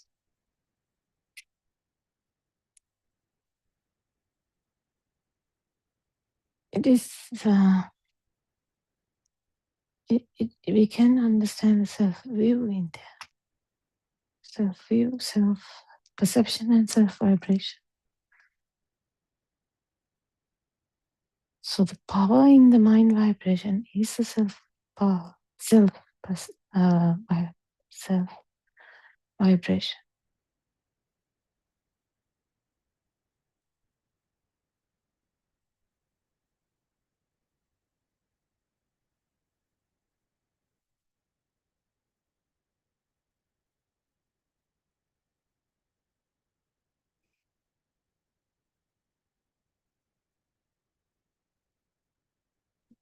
The power is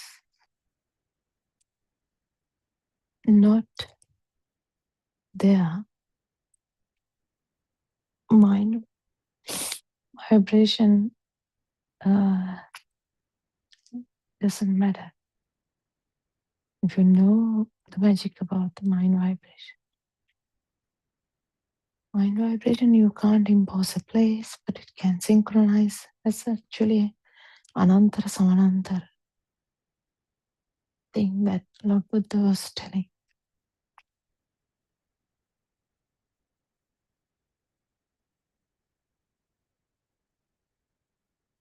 And it's a cause and effect thing, this mind vibration. Same thing, the self vibration. Because they arise together. Yesterday we were talking, not really, day before yesterday, in the discussion also. It's actually not the share vibration, that self vibration. It's a existence perception. It's actually there because of the ignorance. Existence perception, and existence perception, because of the existence perception, there is a tendency to maintain the existence perception. That's a force, that's a power. Tendency to maintain the existence. Because the existence perception is there, there is a tendency to maintain the mind. So you need the next mind to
so this chair perception. Is it anywhere? No. Same thing. Existence perception, is it anywhere? No, there's no place. Is self-perception anywhere? No, you can't impose a place, but it is there as a thing because it's a power. Because it synchronizes, because they are all powers. Formless. That's why you feel it, but not a force you can feel. You can't see the force, can you? You can't see the force.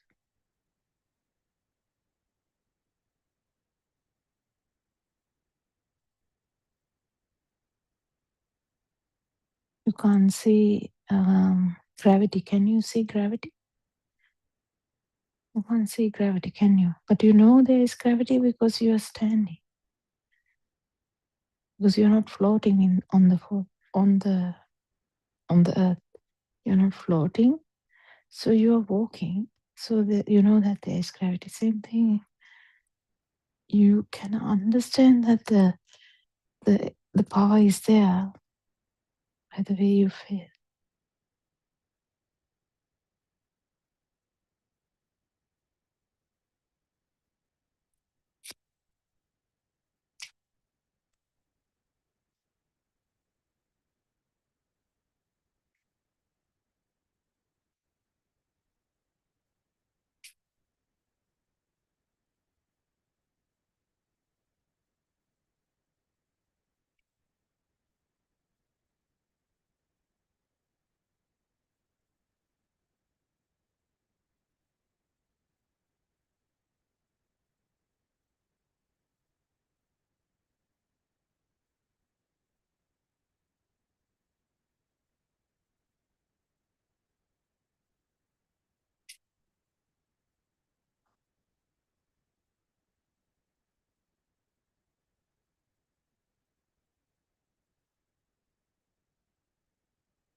So if you understand that the light wave and the sound wave, when they come together, there is mind wave, which is the actual way to catch this self vibration. And self vibration is actually, it's not similar, but the existence perception of the mind vibration, in the sense chair. So the chair perception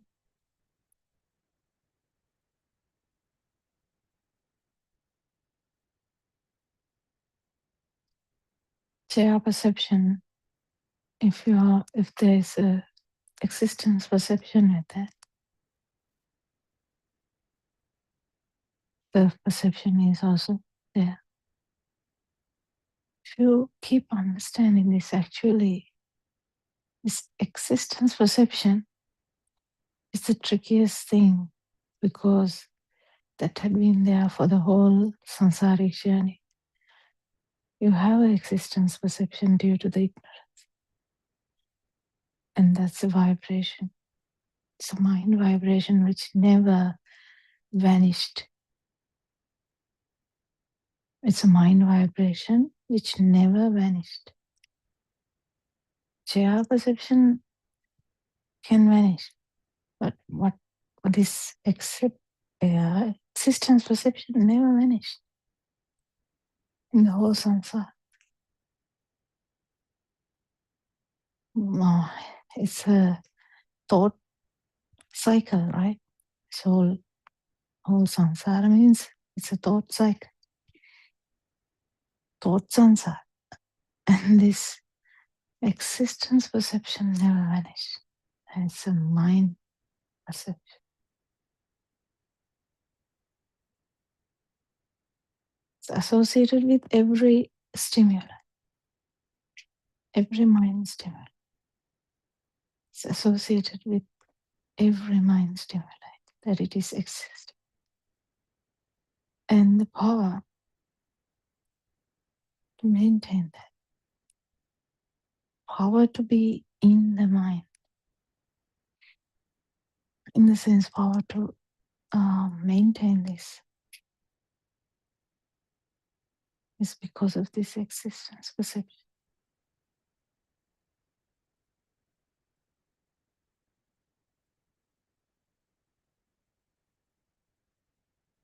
Why you like the mind, or why you are still in the mind, is because you are scared to leave the mind. Actually, when you have one or two experiences out of mind, in the sense, the fear and the non-fear, you know that it is the power to maintain this system is actually not there.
So the craving to be, it's craving in the sense, there are three types of craving.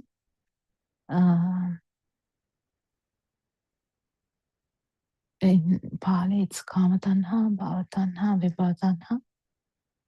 So there are 3 types of craving. So the 3 types of craving, you can't explain it without a stimulus.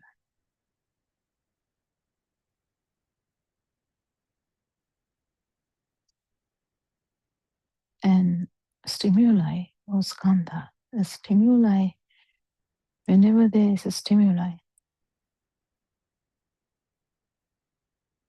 you have a sensual craving for that. That means you have craving for actual that share. That's a very basic level. I mean, any lay person can have that. You like the ice cream. But beyond that,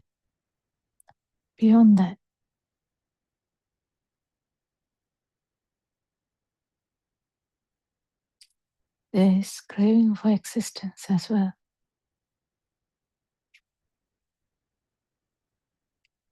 And there is a craving for non-existence as well. Both of these things, actually 3 of them, are due to ignorance that something is there. Because something is there for you to like it.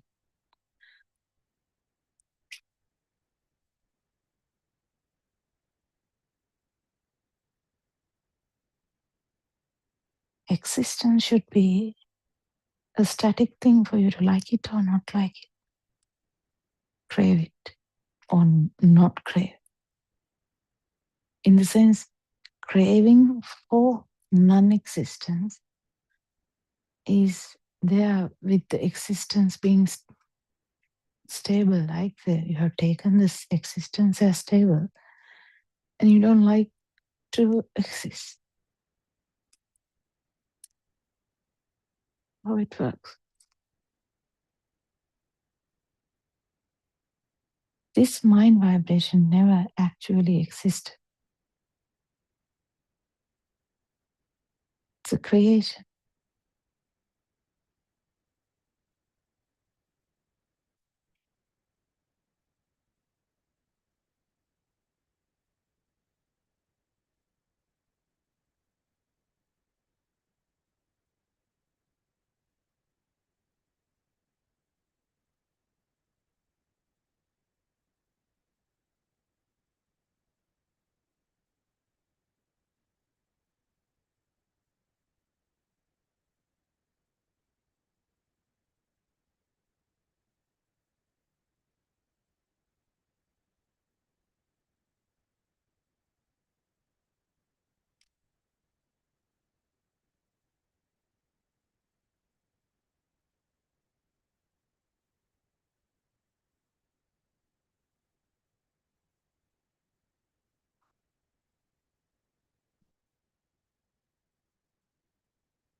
So you need to know in and out what is mind vibration.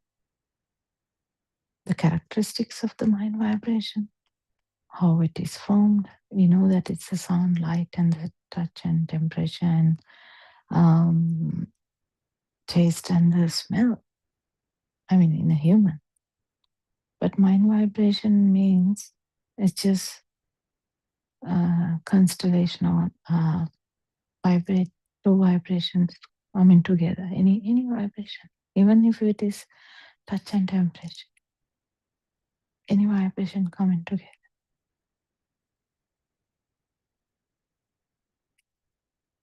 Touch to hot and cold. Touch also, there's so many variations. So whatever sensor modality, there are two types of modalities and they vibrate together. There's a new vibration. And that is good enough for you to give you the light feel. In the sense, light feel is there and the touch is only there. So, but this self perception is very strong. Self perception, you can't have a self perception.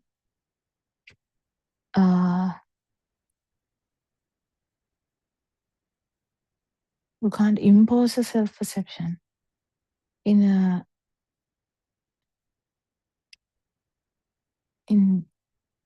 one modality as such. But when the causes come, when the cause is there, effect will be there. So how can we beat this? Only way to beat this is fully realize the self-view. How did this self-vibration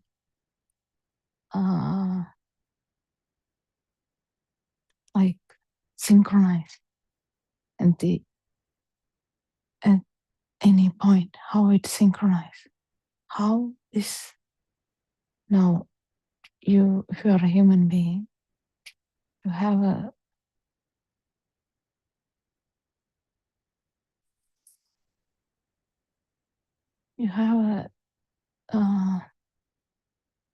physical aspect of the sperm and the ovum coming together is okay, but actual mental part of it is from this vibration. And that's where the power is coming from. And all the data. And that is there, that power is manifesting in this vibration. Every cell has this vibration from that initial vibration. Every cell. So that actually this can't be caught unless you have a human mind. That's why Lord Buddha said, being a human means the utmost importance to understand Islam. Because only way to catch this is in the mind vibration of a human, where every aspect of the world is touched where, because the light wave is there, sound wave is there, touch wave is there, temperature wave is there, taste wave is there, smell wave is there. Every aspect is there. And when they coalesce together and the mind wave is there, mind wave has all these aspects. So the ice cream has all these aspects, but ice cream, is there a place for ice cream? No. Ice cream is actually not there.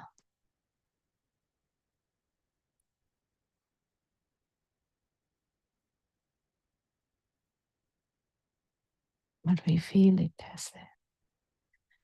So we have a constant power to maintain the ice cream and maintain the mind. Because Bhavatan, actually, the Rup, Kamaraga, Ruparaga, Aruparaga, it is also the same thing in the same way, because mind vibration.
So this mind vibration, that mind vibration we were talking about.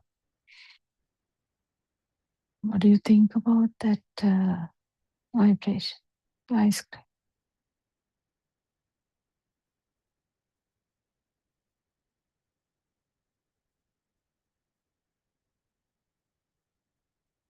In this world, the so-called world of the manifestation of the humans is full of them, right? Ice cream, chair, trees, sunlight, morning, night, good, bad. They are full of things, I think. Mind.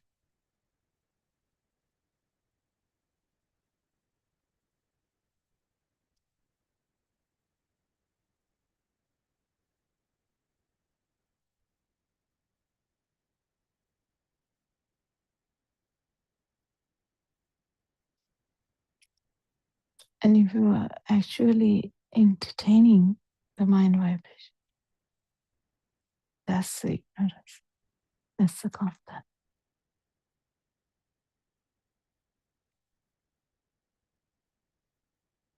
Entertaining the actual mind vibration. Actual the ice cream. If you're entertaining ice cream. But entertaining the mind bubble is a different thing. It means you actually you in the sense the system is trying to maintain the mind bubble. Because ice cream, table, everything is there. You feel like that is your world, you don't want to die.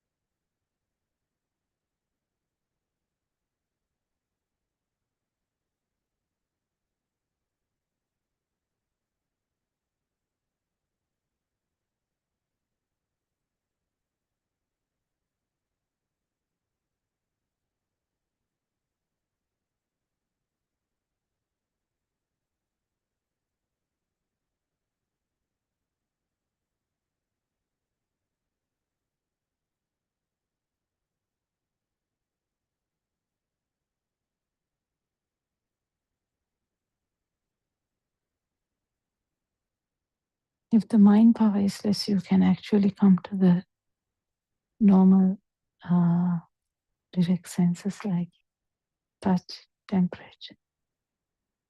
And are they true? No, but that's nature. That's the nature.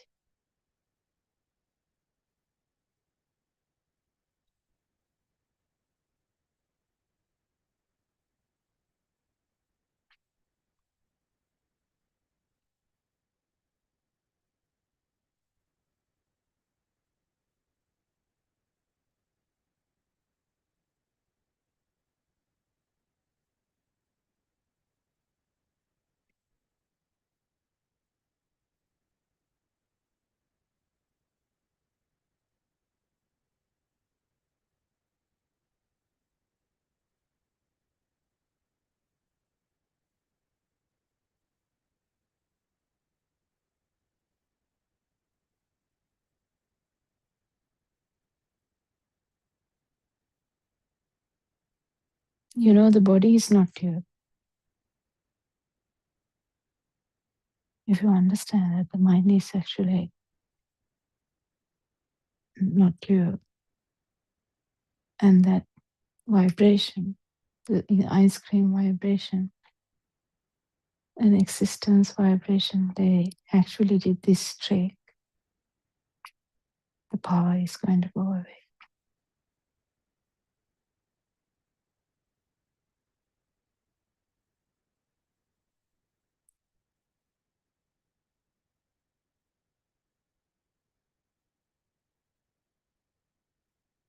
existence vibration and the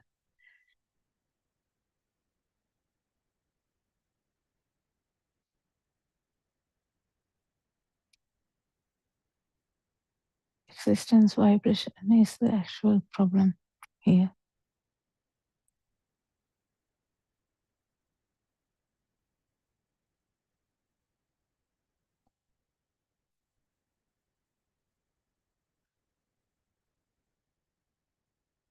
Because the baby was actually fine. Baby didn't know anything about herself or self-perception. But the fuel was there. What is the fuel? The vibration. Once it starts to manifest through the mind, only you can actually understand this whole scenario. But it's some part.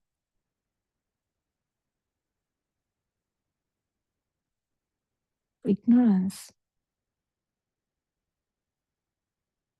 formations,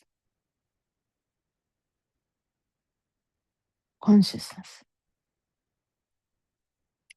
Ignorance is actually the vibration that is there from the beginning. That is sasa. Repeated vibration of that. The formation ability causes the consciousness. When the consciousness is there, name and form is there. It can be light. It can be light.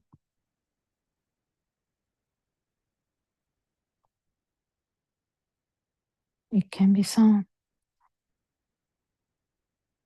It can be touch. It can be temperature. It can be smell. It can be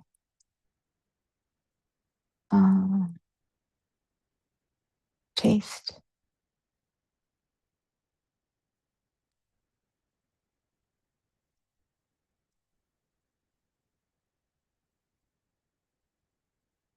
It can be mind also, once it is formed. It acts as another sensory organ.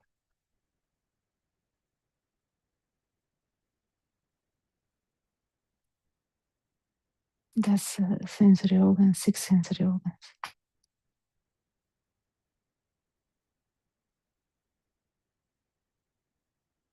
This is how the mind bubble is formed.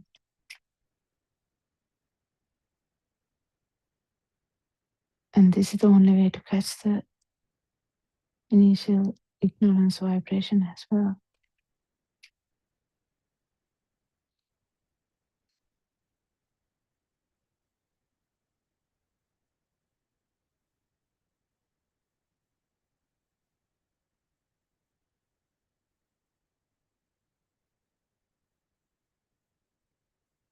And 6 sensory organs, when they vibrate together, that's the contact.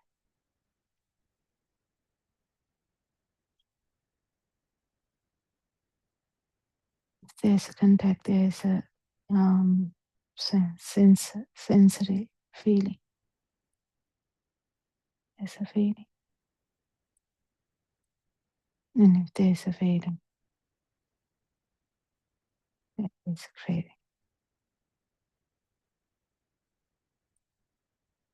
If you feel like something is there, there's a craving. You can't avoid that. If the craving is there, you can't avoid the rest. Craving, force, bother,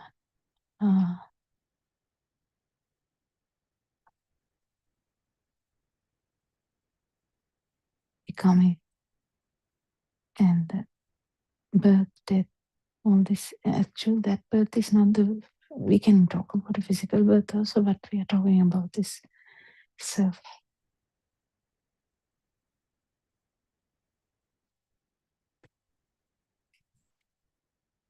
And can you understand that if you actually understand this situation, how these characteristics to happen, how this mind bubble is formed. Actually, this is the skandha. This whole thing is the skandha. It's some part. It's all about skandha. So this stimuli, how its stimuli is happening is this, but it's some part.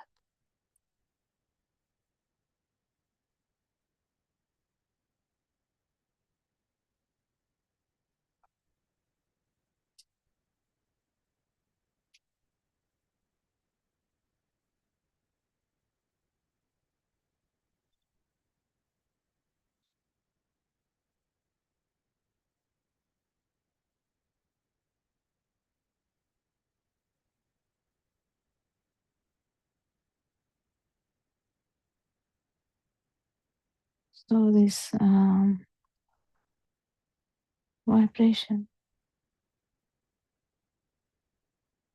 and the force, they are interconnected.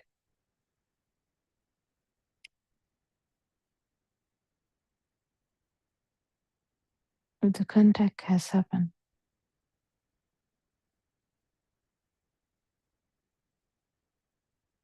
it's already becoming a thing.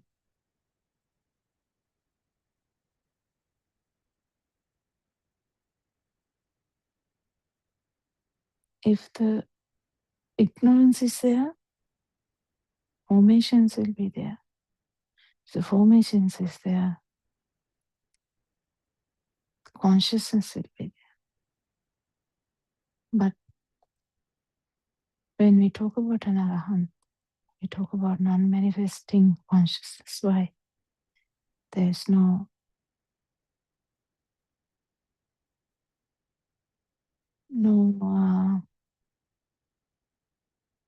strength, no tanha, and no power in the mind. So contact, all the sensory organs coming together, that contact.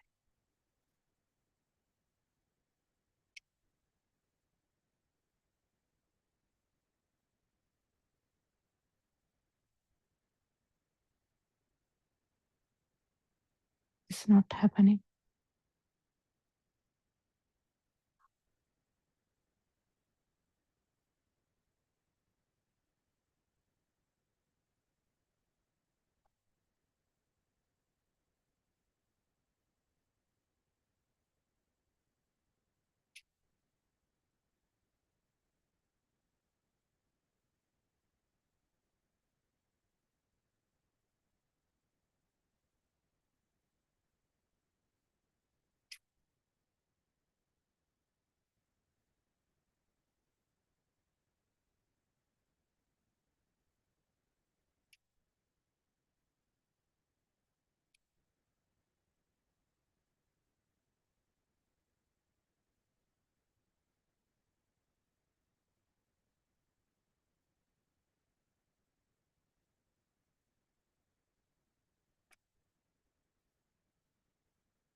So the dependent origination, the vibration, the ignorance,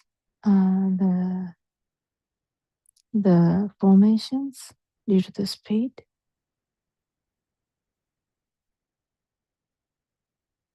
because the consciousness. So the light consciousness is actually the speed of this vibration.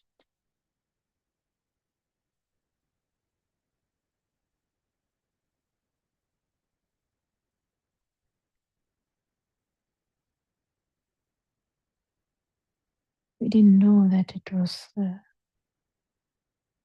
actual light vibration, whereas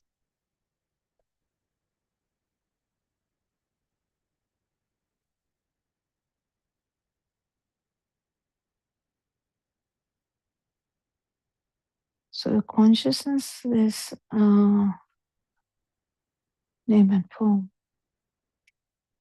and they feed each other. So if there is a consciousness, there is definitely a name and form. Can't just consciousness can't be there just by like that. It's always animal. It's always a name and form is there. You can't impose the consciousness without a name and form. So that even if it is light consciousness, it is name and form it.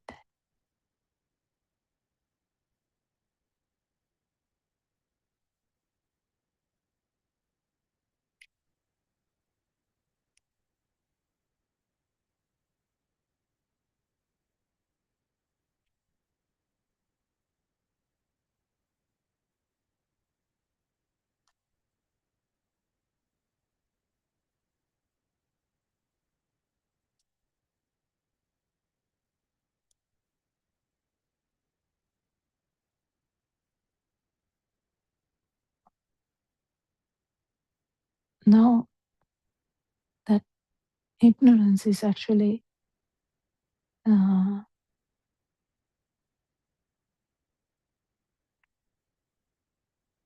six sensory organ level.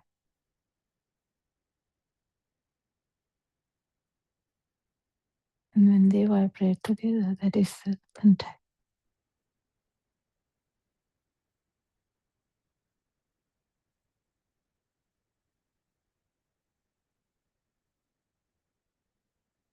And the contact is, outcome is a sensation. Sensation means there's some kind of change. And that is a reason for the craving. Because you take all this as existing. These are all in the field side. Actually, all these things are actually in the field side. Just talking about it is actually not the best way you have to feel. How this is happening, how but it's somebody is happening in one thought.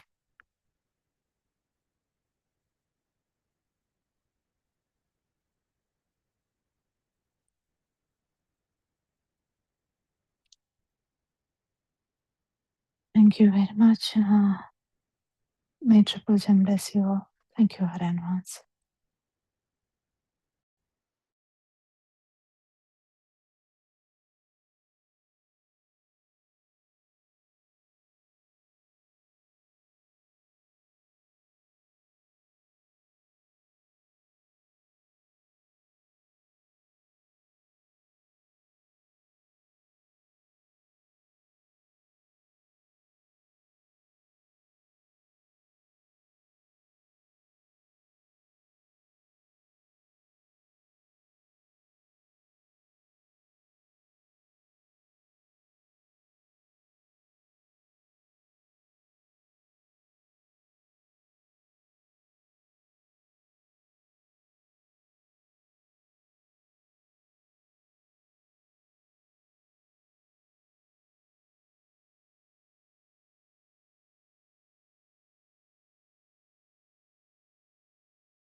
Buddothpado,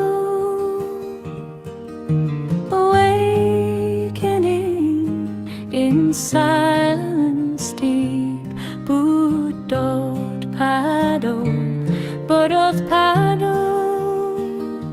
where the mind no longer sleeps. Buddothpado, breath is soft and flowing free.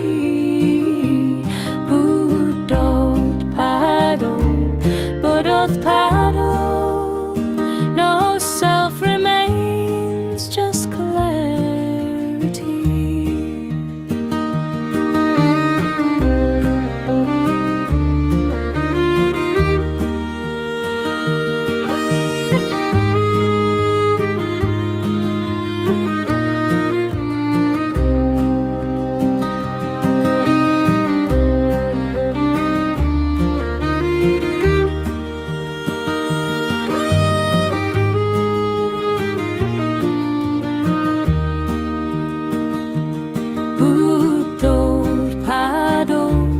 Buddothpado, stillness shines like morning light. Buddothpado, truth appears beyond sight. Buddothpado, Buddothpado,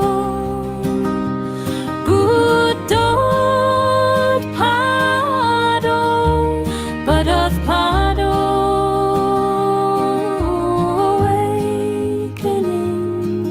awakening,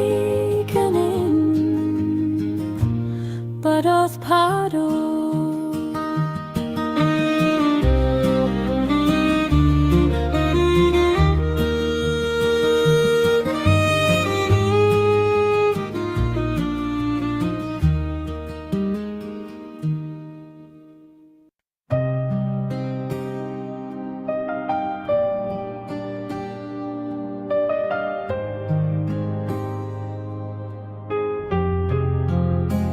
Buddothpado,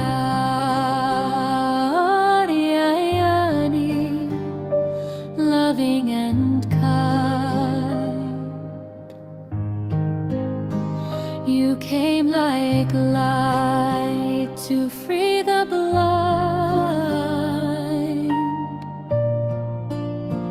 from realms of grace, from heavens above. You walked among us with boundless love. Buddothpado,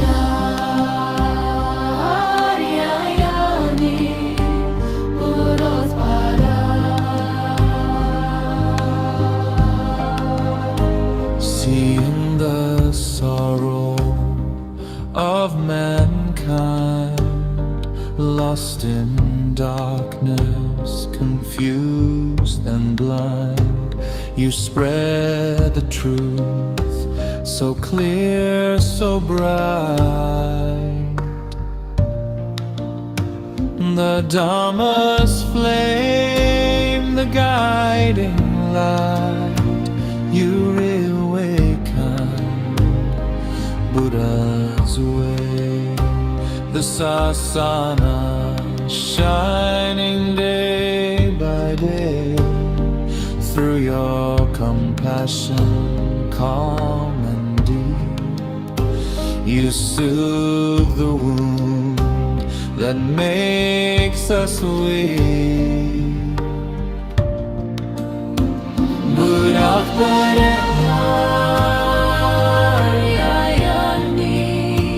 you show the path through gentle words and sermons vast. Step by step you lead us on until the night the fear is gone. Buddothpado,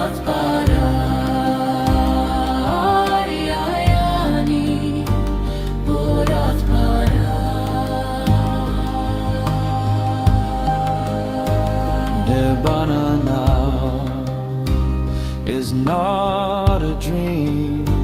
It flows within like a peaceful stream.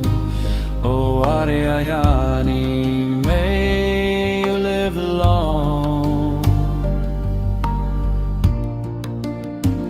Our hearts forever sing your song.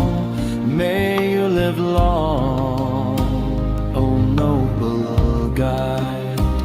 In gratitude we stand with pride. Buddothpado,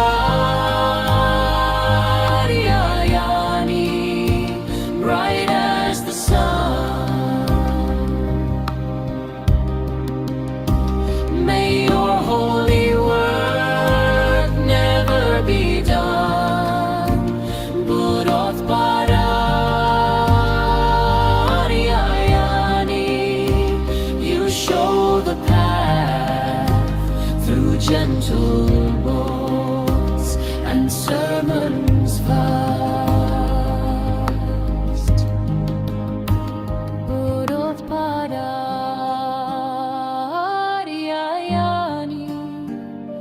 loving and kind.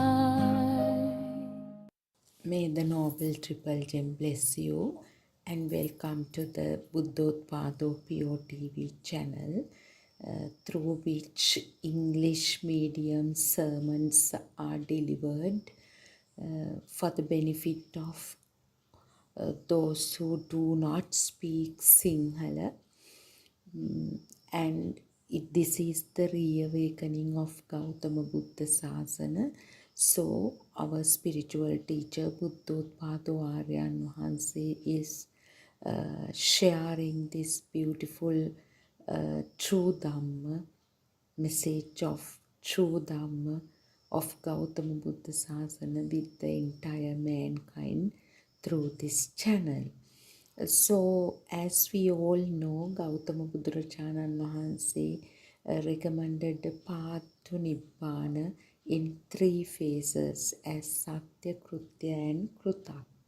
So, Satya, the basic thing is to listen to sermons and understand the philosophy, the Buddhist philosophy, which is dependent origination. The core of the Buddhist philosophy is that there is nothing in the stimulus. It is just a mental construct. And these are what we experience as the self and the world are nothing but mere projections of the sense faculties. And they arise when certain causes and conditions are present. So that is the basis of Buddhist philosophy. The nothingness referred to in Buddhist philosophy is this nothingness of the stimulus. Actually, entire world is just vibrations, just energies. The smallest particle of everything is the eight pure elements, or actually the smallest particle which has 8 attributes, that is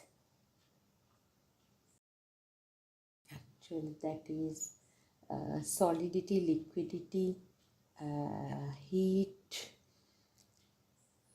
air, color, smell, taste and sound. So even in the smallest particle of any entity, all these 8 attributes are there. So it is the actually pure octet, Shuddhashtaka, the smallest particle. So today let's try to understand another important concept of Buddhist philosophy, which is Trividya or threefold knowledge. How to see the threefold knowledge or Trividya in a single stimulus.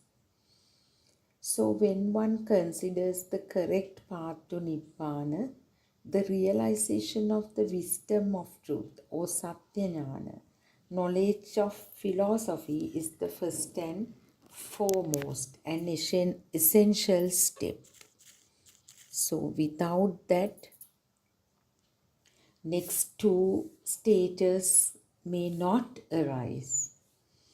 The wisdom often begins by listening to the teachings of a Kalyana Mitra or a noble spiritual friend. A clear understanding of Trividya, the Pubbe Nivasanussati Jnana, that is the ability to see the wisdom, to see the first occurrence of a stimulus, Chutupapata Jnana, the wisdom of understanding or seeing the truth at the present moment.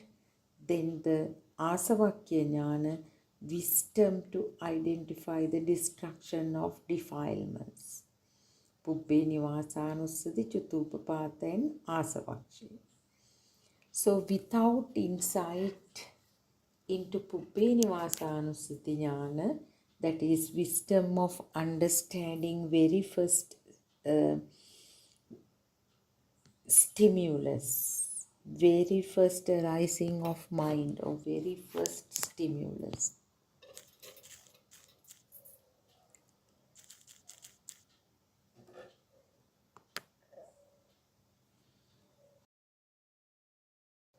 One cannot comprehend Chutupapata Jnana or wisdom to see the truth in the present moment. Nor attain Asavakya Jnana, wisdom to feel the destruction of defilements. So, Pubbe Nivasanussati Jnana, wisdom to see the very first arising of the mind is essential.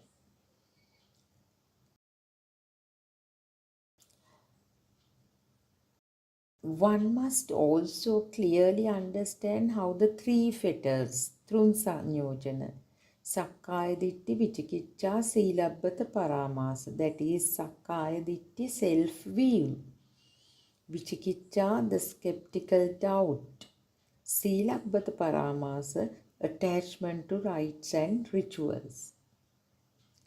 So these actually how the three fetters give rise to Sakkaya Drushti, the deeply rooted belief in a self. Vicikiccha refers to doubt or skepticism, especially towards the Buddha, Lord Buddha, always looking at Dhamma and Lord Buddha with suspicion. The oscillating nature of a person. So this doubt obstructs insight into how the mind and phenomena are created. So one should be skilled enough to see the rising of the mind, how the mind is created. So with these three fetters, one cannot achieve this.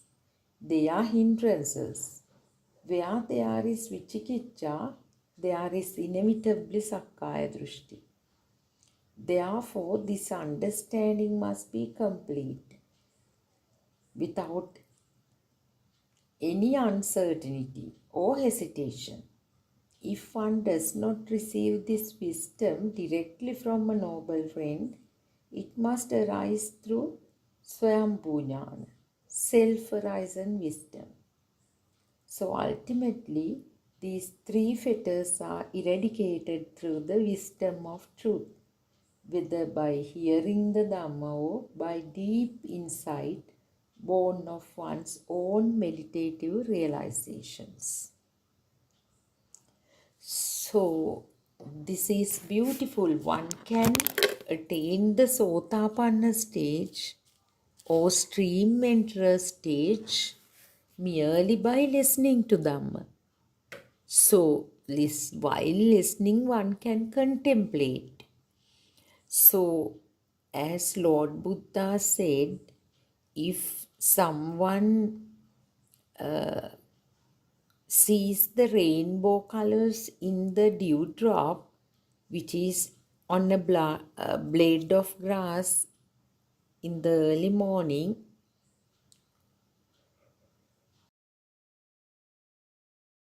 that is the right angle to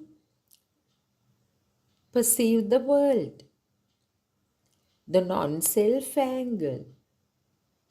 So, Sakkaya Dishti, the self-view, is just an angle, myth, the belief, misconception that I am here and I do everything, or I experience everything.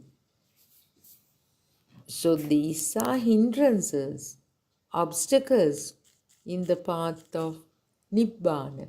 So once someone listens to Dhamma and fully realize how we feel the existence feel, how we feel the self existence feel, etc., one gradually eradicates the self-we. So actually it can be done through wisdom of truth, that is Srutamaya Jnana, wisdom that develops when one listens to sermons. So when one fully realizes how we feel as there is me in this body, actually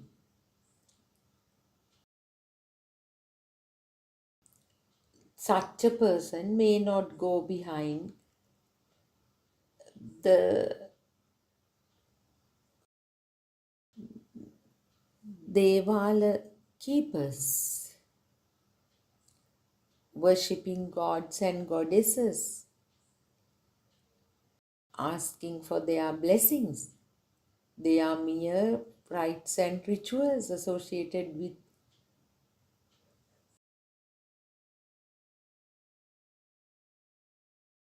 certain religions.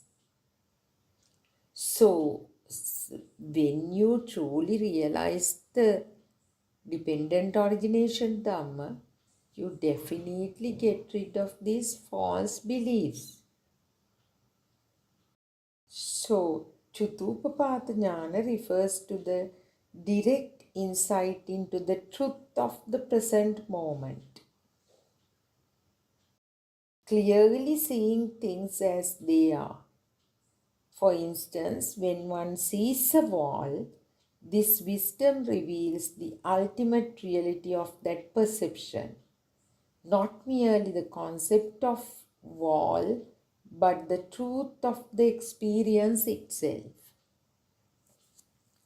So, Chutupapata Jnana is seeing the truth of the present moment, present stimulus. So, when the eye perceives a wall or some shape, how does it become a wall? There you have to go down the memory lane to the moment someone whispered this name, wall, wall, wall, into your ear. And the same perception arises right now.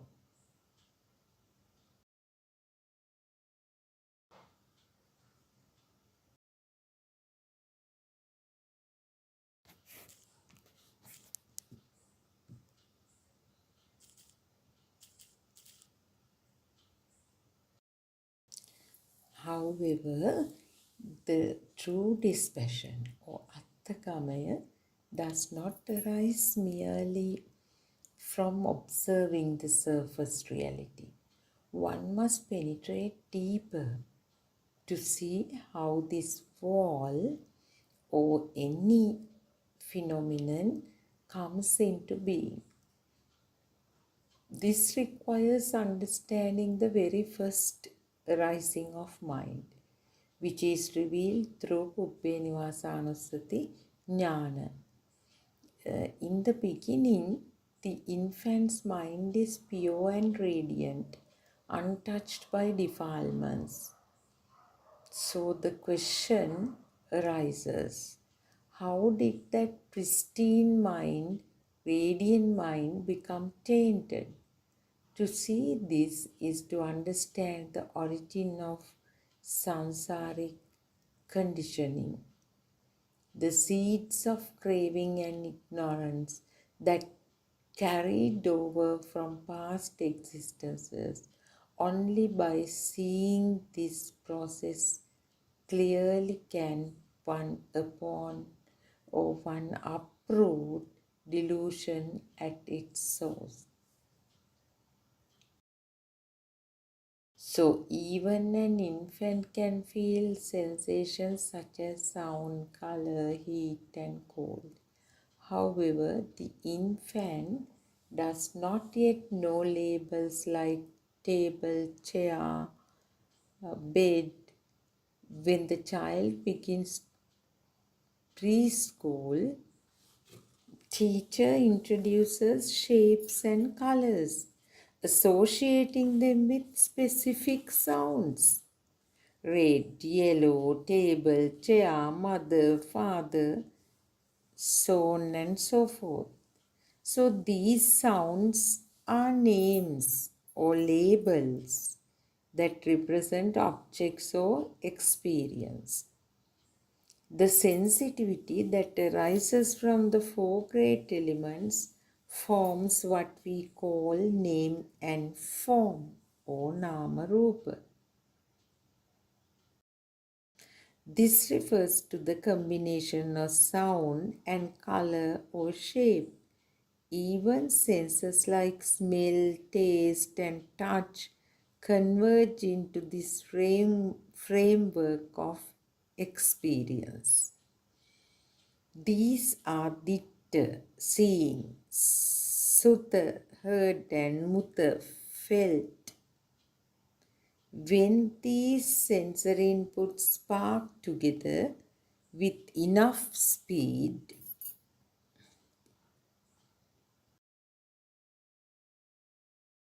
we experience them as something that exists.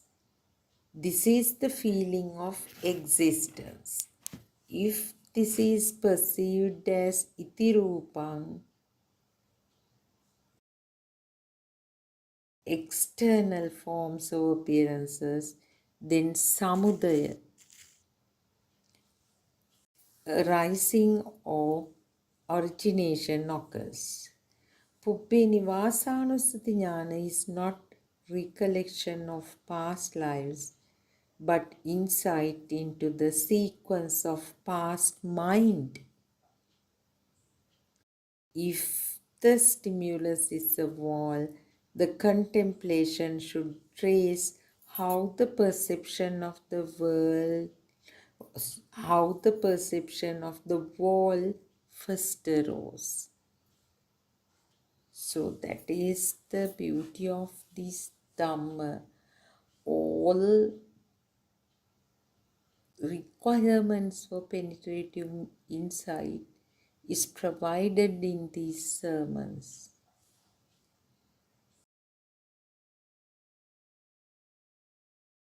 So one who walks on the path to Nibbana will gradually awaken right wisdom or Samma Jnana. Right wisdom is having continuous mindfulness to realize the absence of inherent things. Without the right wisdom, no one can experience perfect liberation, that is Samma Vimukti. It arises practically through one's own inner realization. Only one who possesses Asavaksya Jnana, the knowledge that destroys defilements, truly perceives the fading of defilements or internal impurities. As these defilements diminish, he naturally follows the path of Sayadhamma, Vayadhamma, Nibbidhanupassi, Viraganupassi, Nirodhanupassi, and Patinisagganupassi. One must understand that the moment a stimulus occurs, it disappears. In other words, the moment you see a wall, it disappears. In brief, Nibbida leads to Nibbana. This path must be directly seen and understood through insight, through Vidarshana, not just intellectually but experientially. When one shifts from wisdom of truth, the truth, to wisdom of practice, Krutyajnana, the liberation unfolds naturally. It's not forced but happens effortlessly. A deep inner awareness arises. This inner stillness remains unshaken, unaffected by external conditions. The influence of worldly perceptions such as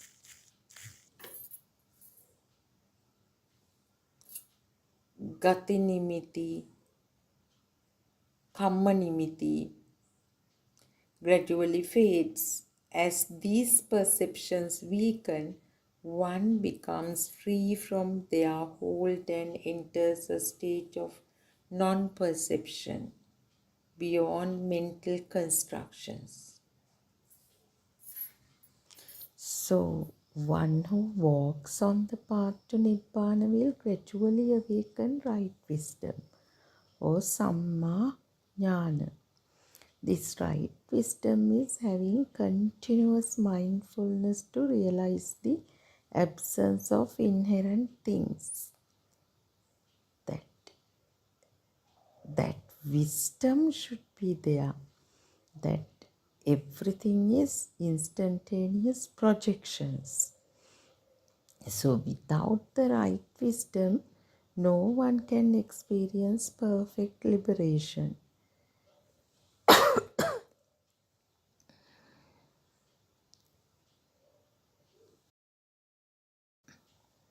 It arises practically through one's own inner realization.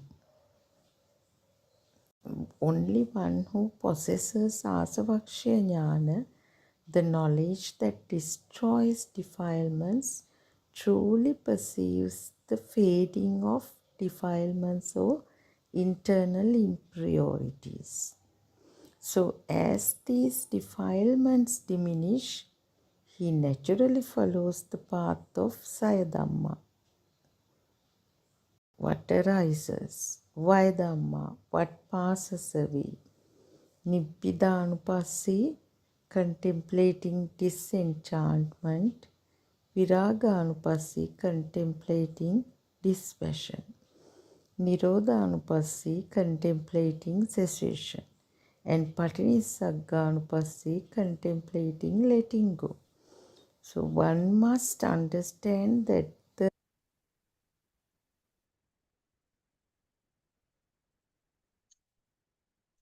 May the Noble Triple Gem bless you, and welcome to the Buddothpado PeoTV channel, where the Dhamma talks are delivered right throughout the day.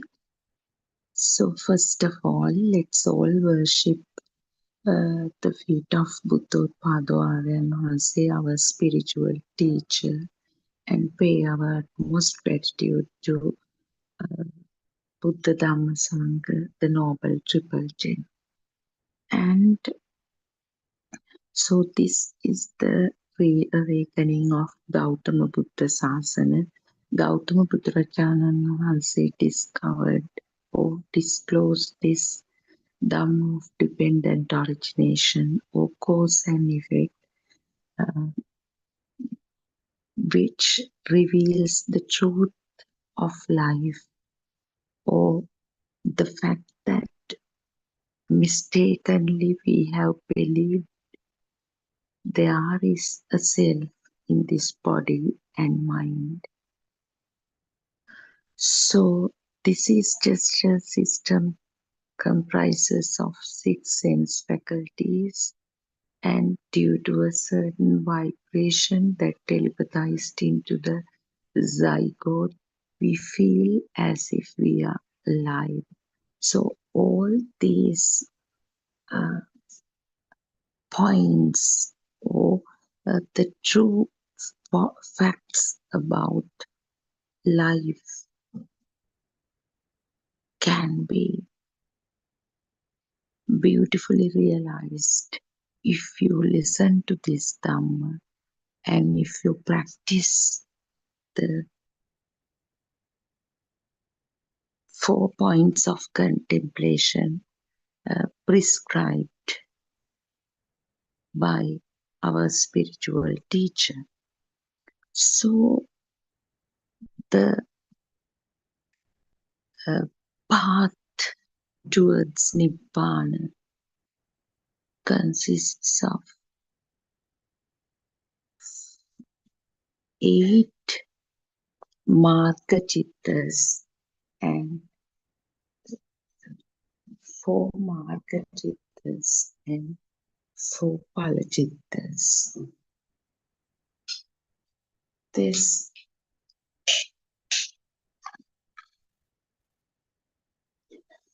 so the first Marga Chitta, we know the first phase of the path is the state of Sotapanna.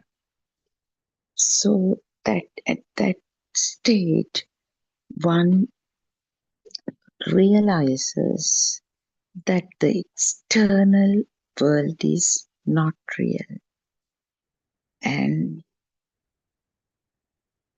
it becomes self first. The person comes to know that the external world is not real. It is just the projections of sense faculties, and next it becomes self-evident to the person. So that is the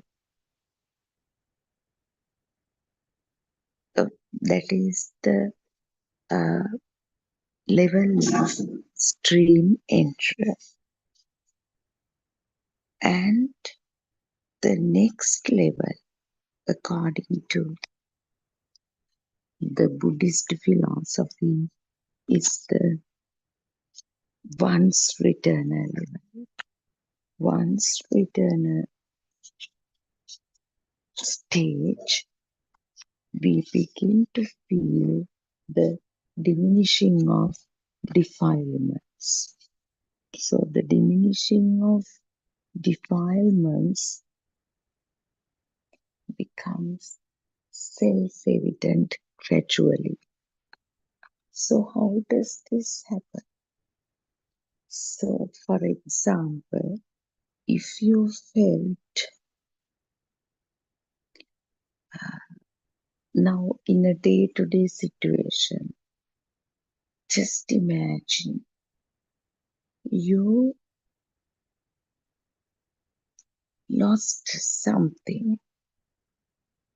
You lost something, maybe your the pen that you use in your day-to-day activity, or maybe your lipstick, simple stuff. So you feel you are not getting upset as you got upset before. You just come to know that the pen is missing or the lipstick is missing. You know it's going to be a problem that you have to find another pen, or you have to find another lipstick, or to manage without it. But still that restlessness, that inner burning, that anger may not happen. So sometimes you will be surprised. Actually, in my experience, I actually felt it. You will notice the difference. So I noticed the difference, like now maybe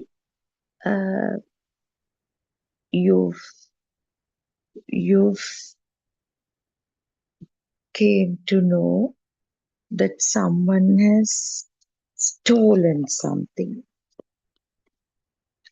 So earlier, when a thing like that happened, we were like really upset, and actually in my example, I used to shout at the person. I used to,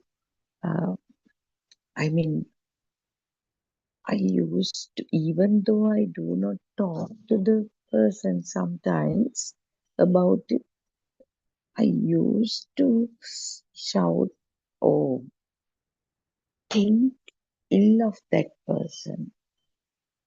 Now, scold the person in my mind and feeling uncomfortable, and even though the person is not there, not physically present, like the mind chatter, as if the person is there, we were shouting, we were talking to the person, or we were thinking of ways to punish the person and to take revenge from the person.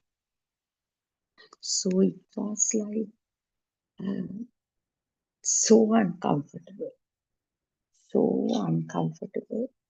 And why did it happen? Because all the things that we lost, or we feel that the person has stolen, was real. It was so real to us. So that is why we get really upset and we talk to them. Talk to the image. Even if the person is present, it is just an image only. But when the person is not physically present, we are just shouting, or we are just talking to the person in the mind only. So that way we feel very uncomfortable and we burn. Definitely, we burn a lot. So we definitely, when you practice the first point of contemplation, that the external world is not real. How does one practice this? First, you should show the truth of the stimuli, or the truth of the phenomena to the mind. So, how can we do that? For this, you must have a calm and a tranquil mind. For that, you can actually involve in uh, concentration meditation because it's very popular. We have been doing concentration meditation uh, for so long, thinking that temporary tranquility is the true liberation of the mind. It is not the true liberation. It is a temporary uh, liberation only.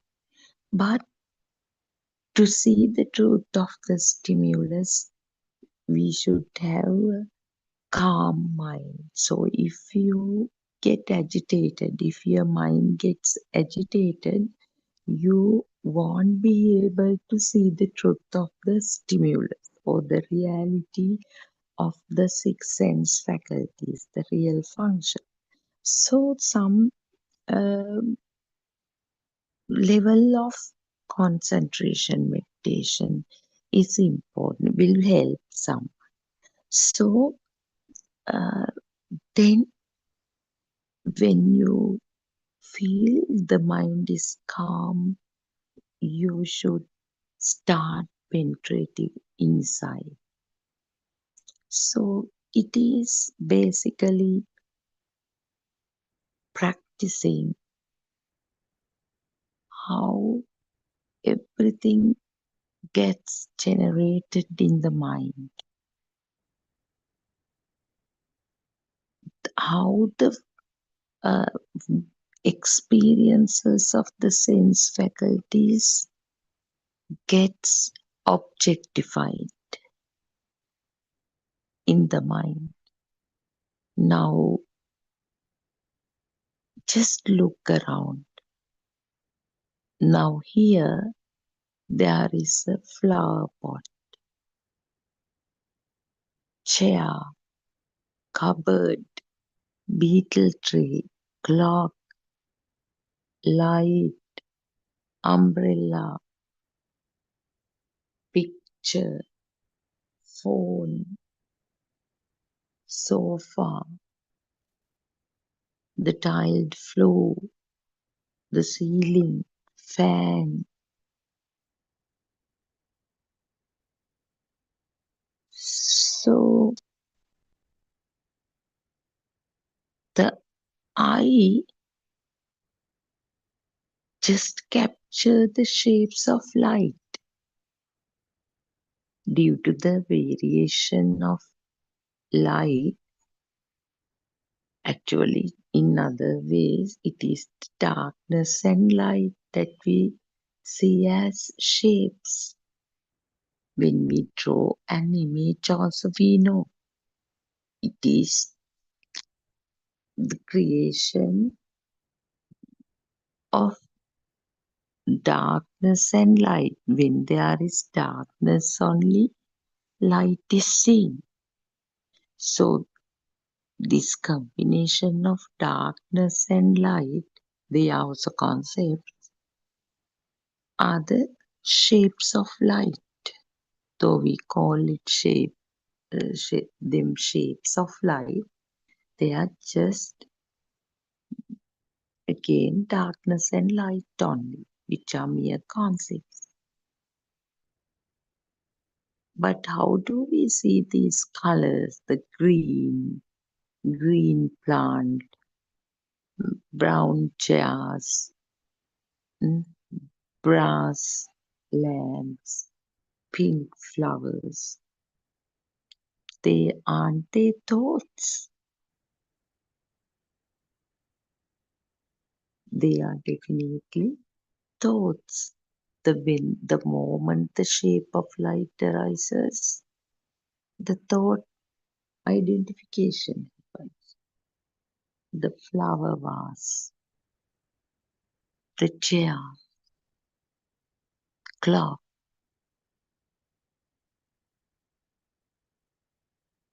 wall hanger, bed, sofa, bangle, earrings, watch. So you contemplate how thinking happens. The eye doesn't say it's a flower vase.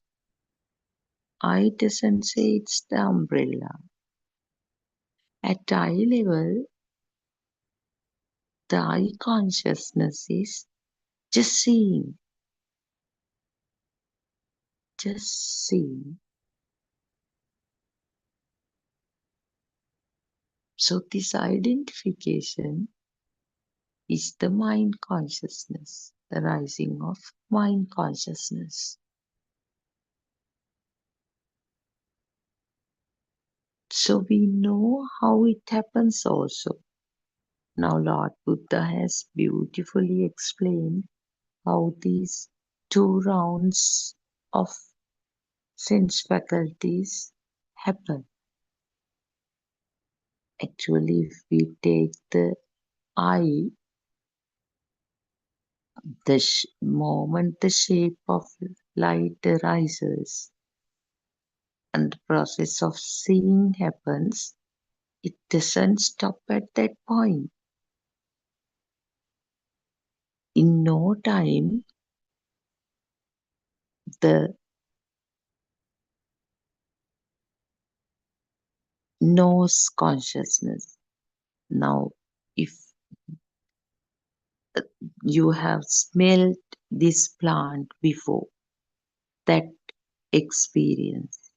If you have touched the plant, that hardness, that the experience of the body faculty. Then if you have, as a child, at least licked the plant, that taste, the tongue consciousness, the experience of tongue consciousness.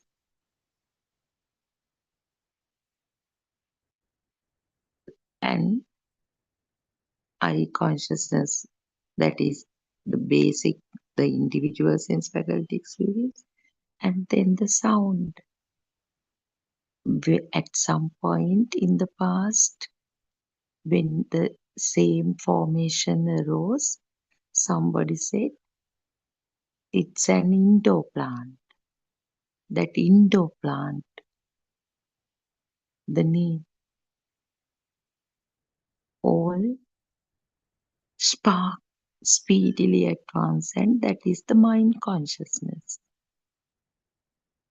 The individual sense faculty experience, the eye faculty experience leads to the rising of or sparking of all sense faculty experiences, and that is the arising of the mind consciousness and the indoor plant.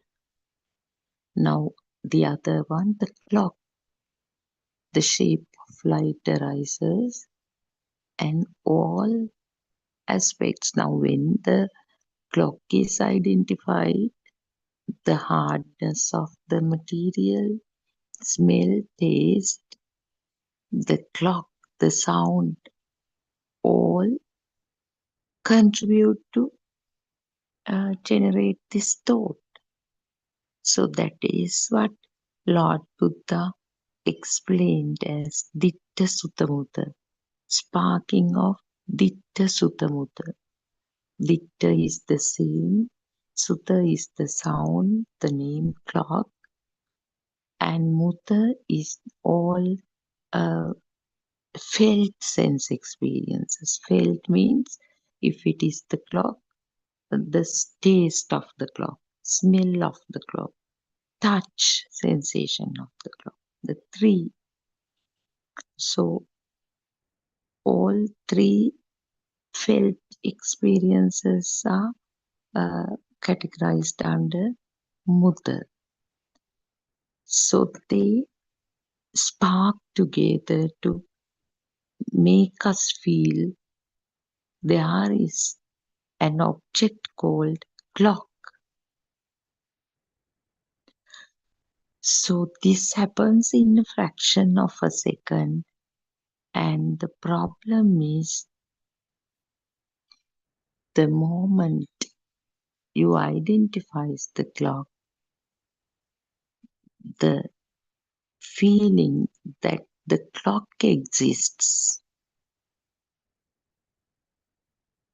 cannot be prevented. That existence perception that the clock exists arises automatically.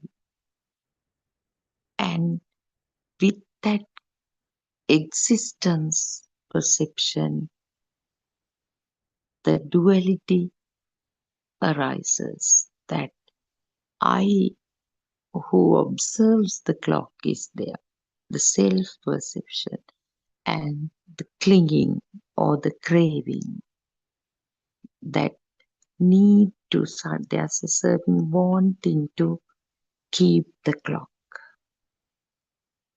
as it is. So it is the truth of phenomena. Although this happens in a fraction of a second, when we explain, it takes time. It's a complex process that happens which could be realized only through the wisdom of Buddha. Otherwise, a normal system cannot capture the truth of stimuli. So that is why we pay our utmost gratitude to Gautama Buddhacharya Mahansi and our spiritual teacher for making this truth available for us, because it disappeared from the world gradually. We only practice Buddhism by worshipping Buddha images and pagodas and the Bodhi as a symbol of attaining Buddhahood. So we offered flowers, we burn incense, we light lamps, we offer all types of food as a mark of gratitude. But they only helped us to know that there was a great wisdom called wisdom of actually light of Asia. He dispelled the darkness. Darkness is the ignorance, the belief of existing self and the existing world. So we got this message from the temples, from the scriptures. Otherwise, worshipping, offering things, organizing processions, offering robes, and building dwelling places for monks alone will not help someone to end the suffering, liberate from the suffering. So, with this penetrative insight, what I said was the first stage, you liberate from the external world, understanding the mechanism of the sense faculty. That is, sense faculties capture only the sense experiences like seeing, hearing, tasting, smelling, touching, and thinking. But in the second round, they objectify. Smelling becomes the smell of the uh, pizza. Tasting becomes the taste of chocolate cake. Touching becomes the touching of the hard stone or the cold wind. Then hearing becomes the sound of the crow or the sound of the thunder. Seeing becomes the clock.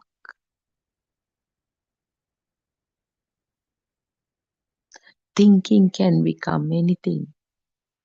You can think of anything. So just the individual sense faculty experience becomes the collective experience, and which leads to the existence perception. So we should thoroughly contemplate the process of ditta sutta mutta or vattang vattati. Vattang vattati is the term used in Pali by Lord Buddha to explain the mechanism of the stimulus generation. So this should be thoroughly contemplated. Now I told you that some level of tranquility, concentration is essential to see the truth of the stimulus. So that is why in the meditation programs, actually penetrative insight or vidarshana starts with concentration meditation. So when the mind is calm, you can penetrate through the stimulus, show the truth of the stimulus to the mind. So you can do this in any posture. You don't have to sit in a particular posture like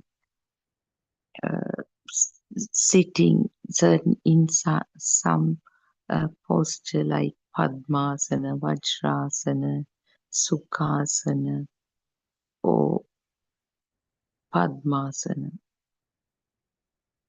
It's not important. You can involve in penetrative insight in any posture.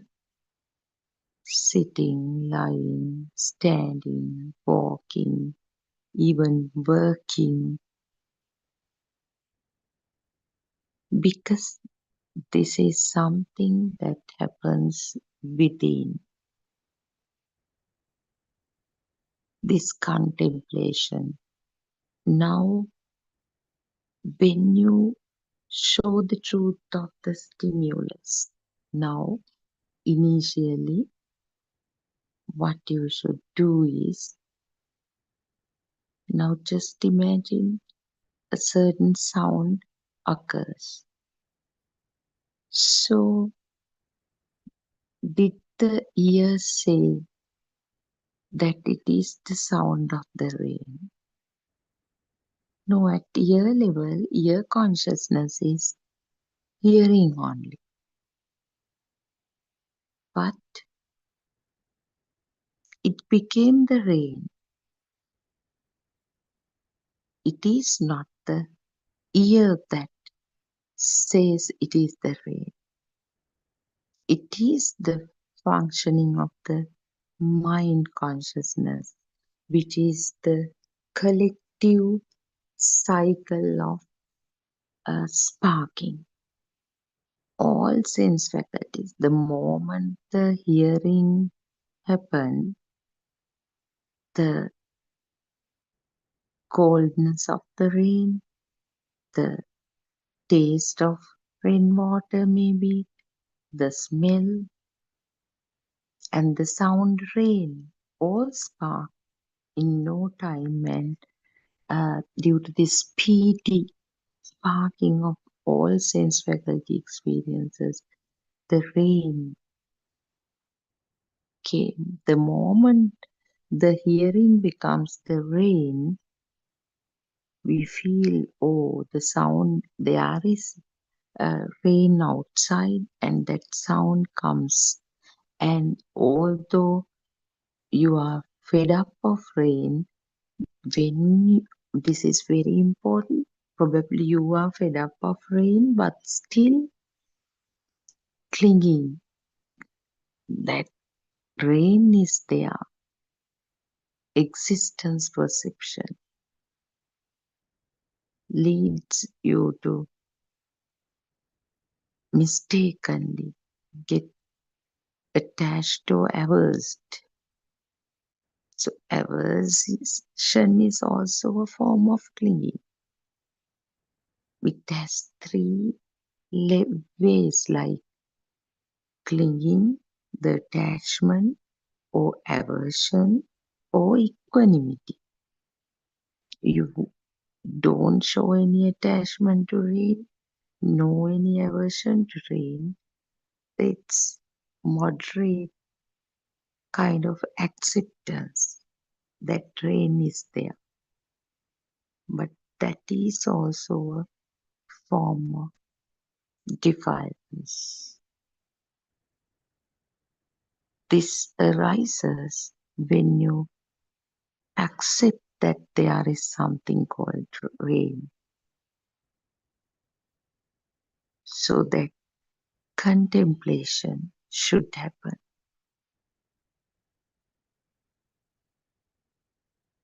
It is just sound, but which objectifies as the sound of the rain. Thunder is the same. Certain sound occurred, so hearing, the ear consciousness, or hearing happened. Ear did not say it's thunder. In no time, all sense faculty experiences spark and thunder. The word, the sound, maybe you don't taste thunder, you don't smell thunder, you don't touch thunder, but they are the sound. That is why in this classification of Lord Buddha, Sutta, the felt part is classified under Sutta, because they are not that predominant. The most predominant sense faculty experiences are Ditta, Sutta, hearing and seeing. Basically, hearing and seeing. But at subtle level, nuanced level, the sensations of body, nose and tongue are also there in a complete thought. This may not be true with certain thoughts like thunder. We cannot touch it, we cannot smell it, we cannot taste it. They are most predominantly the sound thunder and the name thunder. You may not see thunder, but the moment you hear thunder, the word lightning flash may arise in the mind. So this is so complex. So you can penetrate penetrate in the sense, analyze how it becomes the sound of thunder. That hearing becomes the sound of thunder. It is just a mental construct, just a concept. So when you contemplate, now I gave you the example of losing your lipstick. Now let's imagine that it is a branded item, which is also a concept. Let's think it is like McCall Lancome or Clinique, some branded thing. So your burning is very high. You know how many dollars you have to spend on that.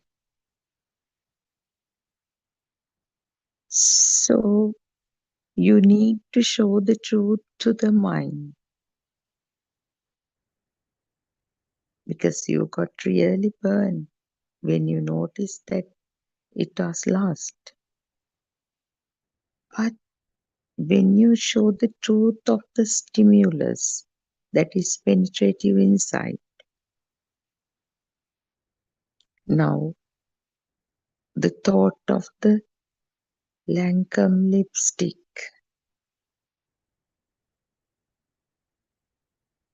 it is just a mental construct. Since somebody named it, or when this shape of light, lipstick shape, arose in the eye, somebody said it's Lancome lipstick.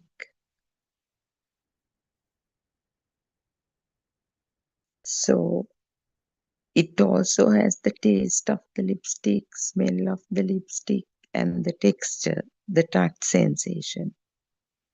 So you have a thick perception of the Lancome lipstick, which gives you a lot of burning.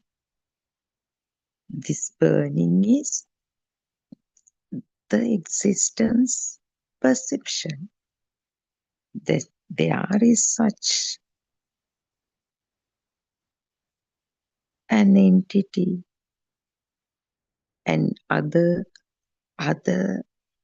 data may also telepathize.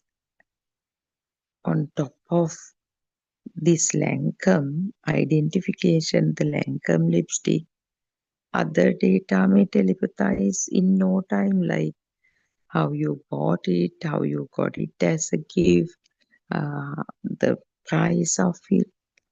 That would augment or seriously enhance the burning.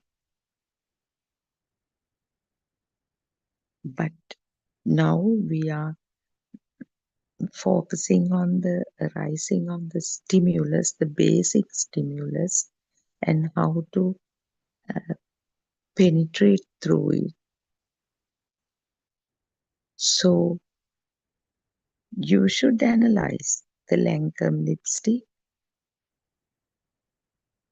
Is there a solid entity?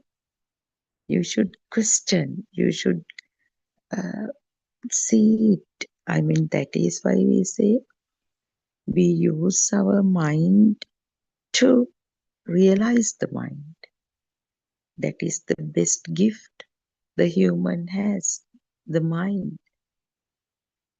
There is a saying in Sinhala, we chop the pig's meat or the pork, keeping it on the body of the pig. So we use the mind to realize the mind. So you analyze. It's just the shape of light, that particular shape, which arises due to darkness and light, variation of light. So that shape, that the seeing happened in no time, the second round. The identification. The Lankan lipstick happened. In that, the texture of the lipstick, smell, taste, all were there. So, as you heard this sound, when this shape arose, somebody introduced it's Lankan lipstick. So, you identify. That identification happens. It's just a thought. If you touch it, it is the hardness. If you smell it, that's the smell only. If you taste it, it's a taste only. If you see it, it's a shape only. The sound is a sound only. But when they spark together speedily, we get the existence perception. With that, the attachment or the clinging, the need to keep it or the craving.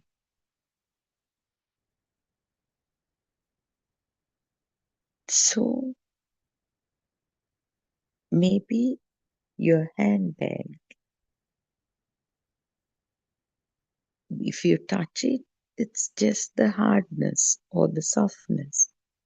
Smell only. Taste, certain leather taste only. To the eye, a shape. To the ear, the sound handbag. But when all of them, ditta sutta mutta, seeing, heard, felt, when they spark speedily, the existence perception of the handbag arises, and the self-perception or the needs to the wanting to keep it, or the knowledge that there is a handbag, so that is the recourse for craving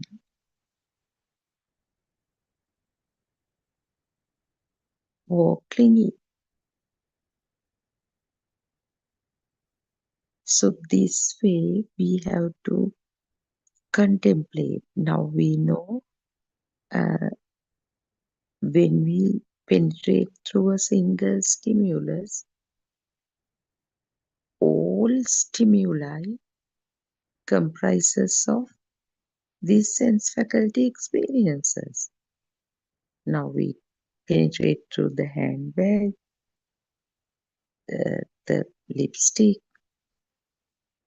and the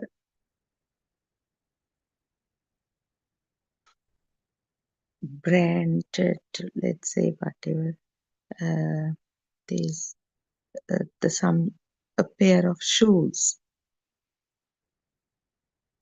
If you touch it, the hardness or softness only, smell only, taste only, to the eye, a shape only, to the ear, the sound, the pair of shoes only.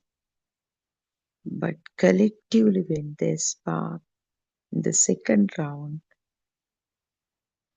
of sense faculties, you get a thick perception of a pair of shoes, and it exists, it gets the three-dimensional shape. This happens due to pure ignorance, due to that continuous sparking of vibrations. We have discussed the synchronization of vibrations.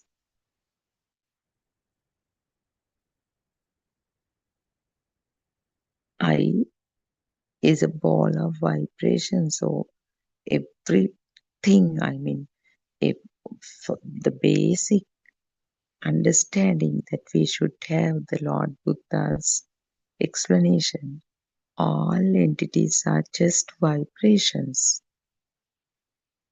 So the natural phenomenon of synchronization of vibrations of similar frequencies makes us see, hear, taste, smell, and think.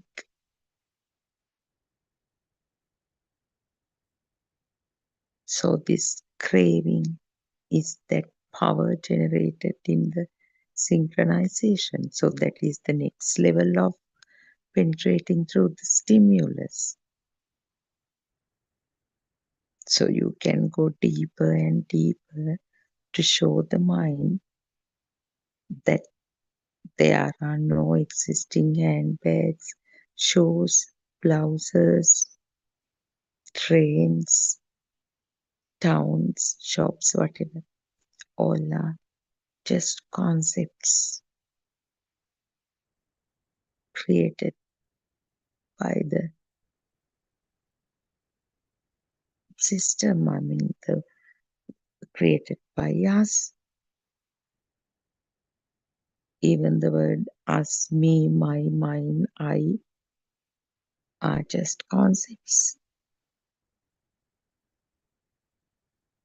But we are unable to see them as mere concepts. They get objectified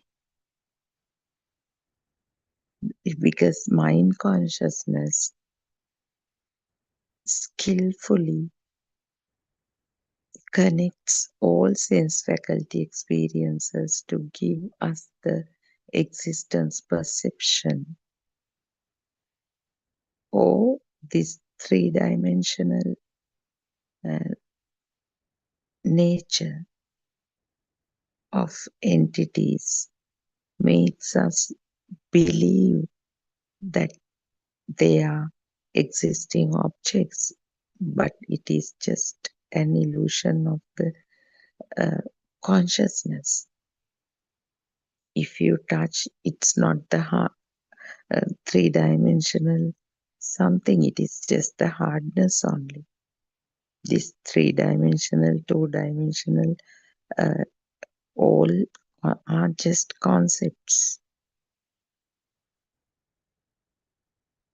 So this penetration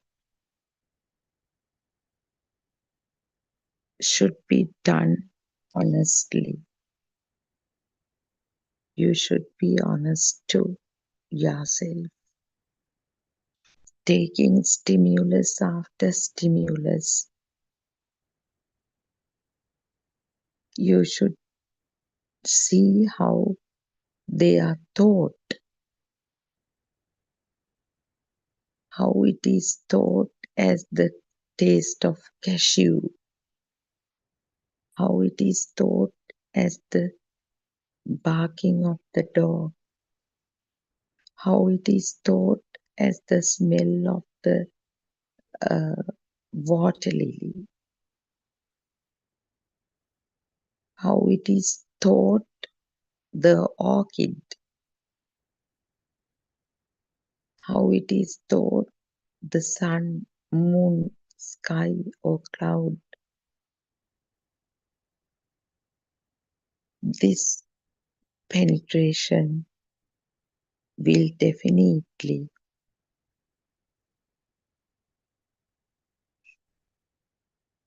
make you feel the alleviating of power, the burning, the clinging. So that is the stage of one's returner. First, you may know that defilements are diminishing, which is the one's returner path level, and then it becomes self-evident to you. You will gain a lot of confidence now. Someone else, an outsider, shouldn't tell you that your defilements are diminishing. It becomes self-evident to you. That is the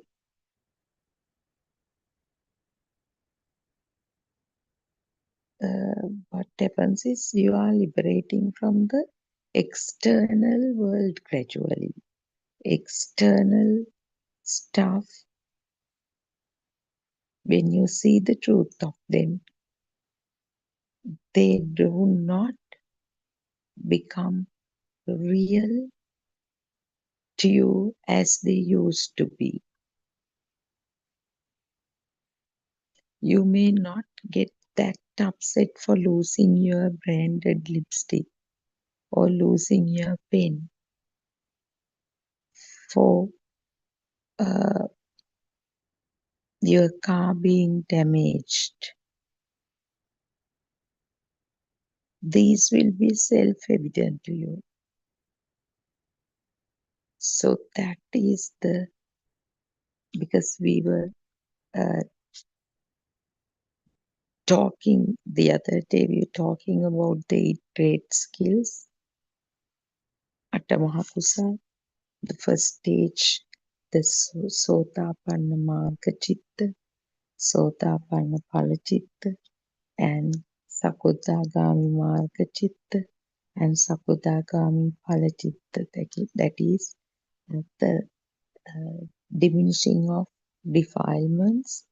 It becomes aware. You become aware of that, and at Phala stage, it becomes self-evident to you that the defilements are diminishing. That is, the external world perceptions are getting lighter and lighter. They don't seem to bother you as they used to bother you before. So this, the philosophy, it's actually not a philosophy even. Philosophy is also a form of identification, the construct, mental construct. It is basically seeing the truth of phenomena, isn't it? Seeing the truth of existence. So the truth is the best word. Still, it's a word, it's a mental construct, but still, that is the best word. Truth, truth of phenomenon, truth of self. So just listening won't help. Just listening won't help. You need to practice this. Practicing is what we did. I mean, basic point of contemplation. Analyzing the stimulus or penetrating through the stimulus. This should happen seriously. Kind of, you should do it daily as a beginner. Although you know all stimuli have the same composition, like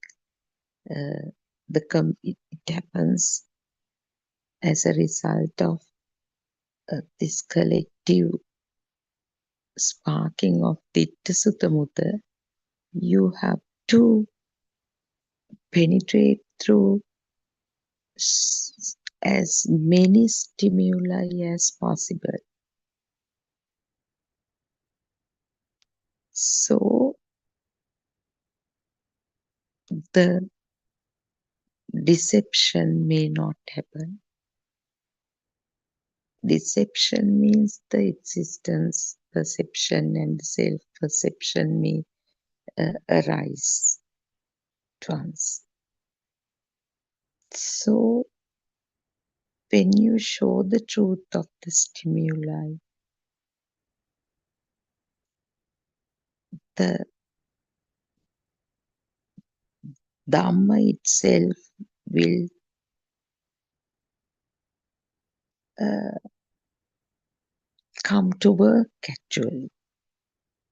This penetration will result in diminishing of defilements. It is guaranteed. It is 100% guaranteed.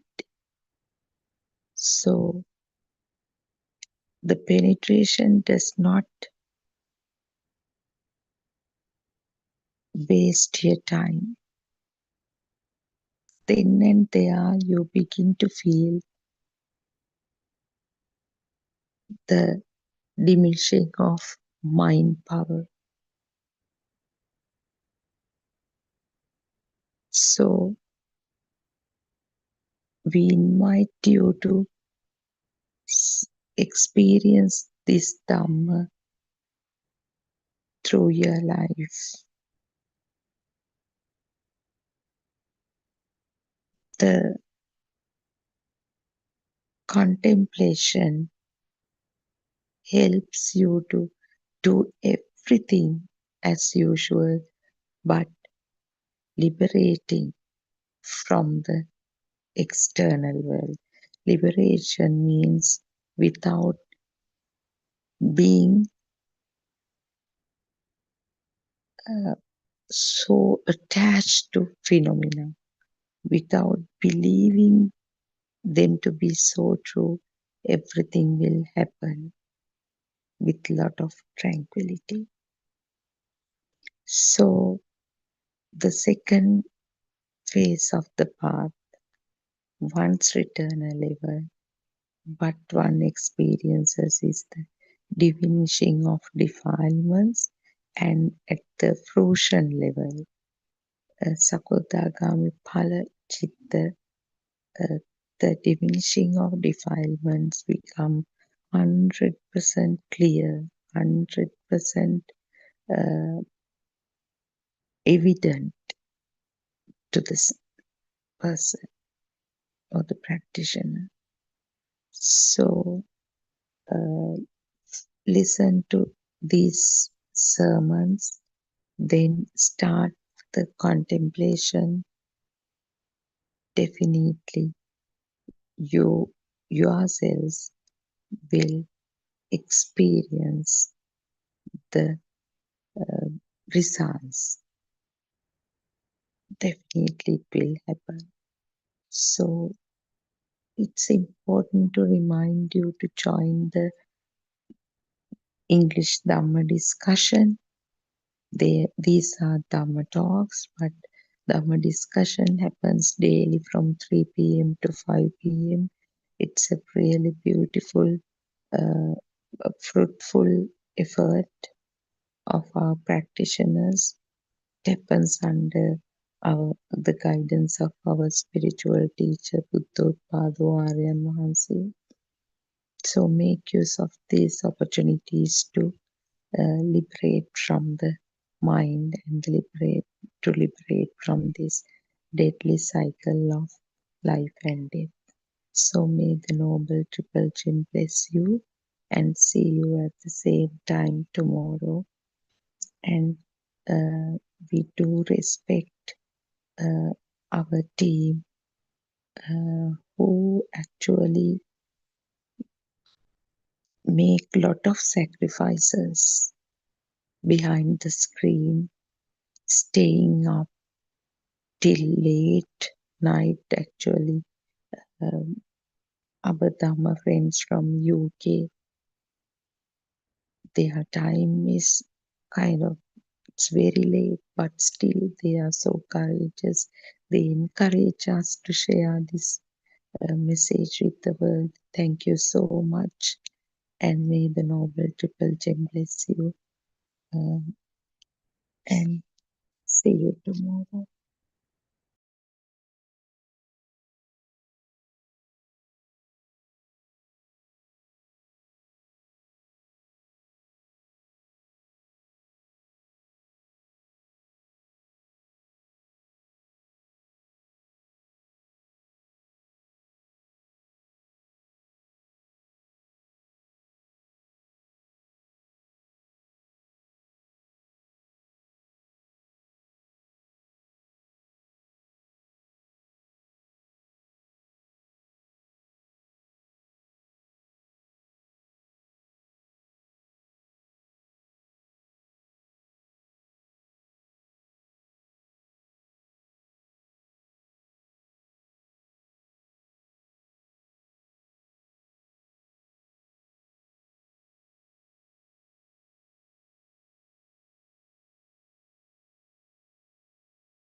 තෙරුවන් සරණයි ආර්යයන් වහන්සේ. And may the triple gem bless you all. And may you have a peaceful and blessed day filled with wisdom. If someone listen to these Buddothpado Dhamma sermons for the first time, you might feel it sounds different from other sermons you have heard before, because you always listen to Dhamma which is based on Kamma concept. All the time you can listen those kind of Dhamma sermons. You may even wonder whether this is the true Dhamma, or how we can understand, or how we can recognize whether this is true Dhamma or not. You might think like that way, because in these Dhamma sermons you always hear that there is no truly existing world, and always mention that you are experiencing only your six senses. Also, there is no existing soul. This is the Akalika Dhamma, that means timeless, or the non-soul Dhamma, or the Sandittika Dhamma, that means you can experience within yourself. But yes, it is the true Dhamma. You might think, for the first time, you may think, how can I trust whether this is a true Dhamma? That's why we are inviting to you to understand this Dhamma and experience within you through your experience. So even if someone understands this Dhamma, they cannot complete the path if they still have doubt or vichikiccha about the Dhamma, because still you haven't seen the truth. You haven't understand the Dhamma properly. Then the old doubts or vichikiccha blocks progress until it is fully removed within you. Also, you might think it is possible for this to happen in these days, because everyone is thinking that it is very difficult to experience or reach to Nibbana in these modern days. You might think, is it possible? Or is what I am saying correct? Or sometimes you might think, is the place where I am on this path correct? Is this understanding correct? What I am listening to this Dhamma, you might think whether it is true Dhamma or not. You might think like that way. Because of that vichikiccha, you have doubts within you. It is not clear for you. Until you clear out, or until it is fully removed, you cannot enter to this path to Nibbana. That's why it is very important to listen right Dhamma sermons. It helpful you to untangle all those points to enter this path to Nibbana. It happens because Sakkaya Ditthi. Sakkaya Ditthi means the view of self is still there. This happens because the sense of me is still present within you, and because it hasn't fully seen the Dhamma directly with your own wisdom. if we are saying about the wisdom, if we used to explain the Dhamma, we always talk about wisdom. That is also you can understand within yourself when you are practicing the differences between wisdom and consciousness or wisdom and mind. Then all the doubts and everything will disappear and will fully removed within you. Then you can understand what we are talking, and then what the Aryan Mahansa is talking about this true Dhamma. Why it say true Dhamma mean? I think there are some people who don't really know who they are in the Dhamma. They think I am just an ordinary person, and you believe that even after death there is no chance for another birth. So how can such a person see the danger of samsara then? If you really see the suffering and danger in this endless cycle, the heart would naturally feel the wish to be free. But you need to understand about the danger of this cycle, endless of this cycle. Then naturally you will fall into this path to Nibbana. That is the point. If not, you don't want to find out about the Dhamma because you don't want. Because you haven't seen how you are suffering, and it is very dangerous in this cycle. That is the reason you don't want to seek for true Dhamma. That is why the Lord Buddha said this.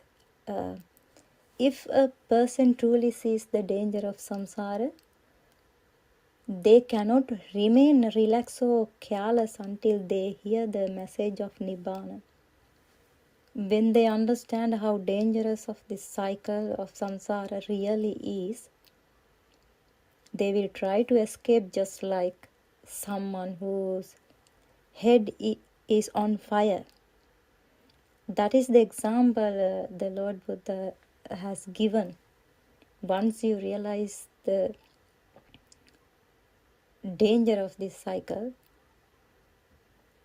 you are then immediately you are seeking for through Dhamma. You are trying to exploring within yourself, and then you are trying to searching to find out the true Dhamma or path to Nibbana.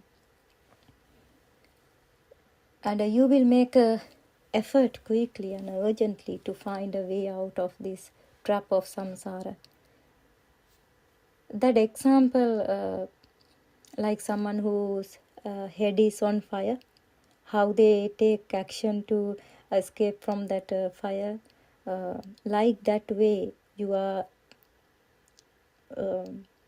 taking action, or you are trying to find out very quickly and about this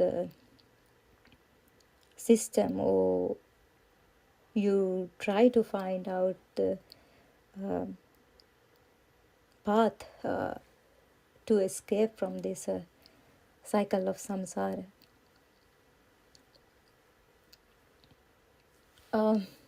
Sadly, some people cannot see that samsara is an unending cycle. Because of that, they don't feel the need to examine themselves for their lives. When we speak with someone, our relatives, they often say, "Oh, I don't believe in another life after death," because we can't see it. They ask, how can we know what happened after we die? Because we can't see it. We can't see it now. So why should we care about this cycle of samsara? Like that way they are answering and they are asking more questions and they are arguing like that way. Because they can't understand. Because they haven't seen about themselves. Because we are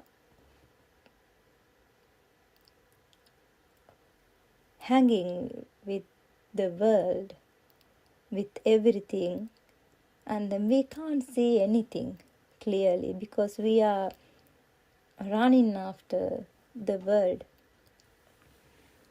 So most people believe that after death they will go to straight away to heaven or to a god, because everyone is thinking, I am a good person, I have done good things, and I am straight away going to the heaven.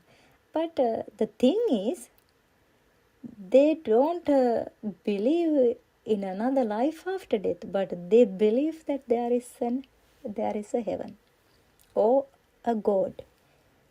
They have another place. However, they have another place to go.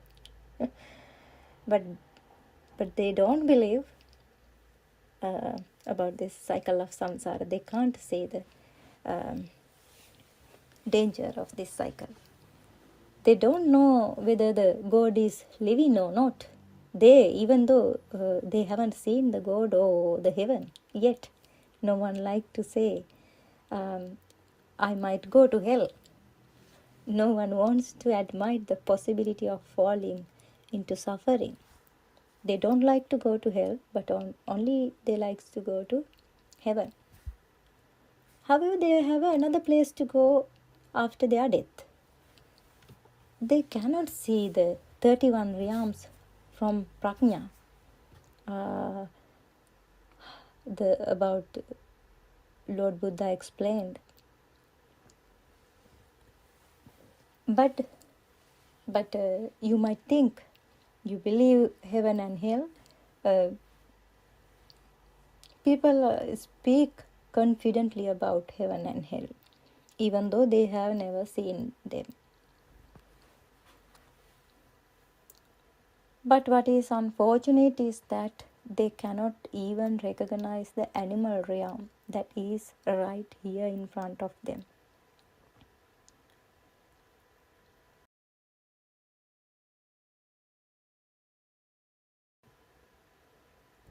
Why? Actually, once you realize this Dhamma, you never meet any realms in this very moment when you see the mind object arising and passing away. You never meet anything. But that is after realizing the Dhamma. That happened after realizing the Dhamma. Don't be misunderstand. But before you realizing the Dhamma, you must understand about the danger of this cycle of samsara. That is why I am talking about it, to give you an idea.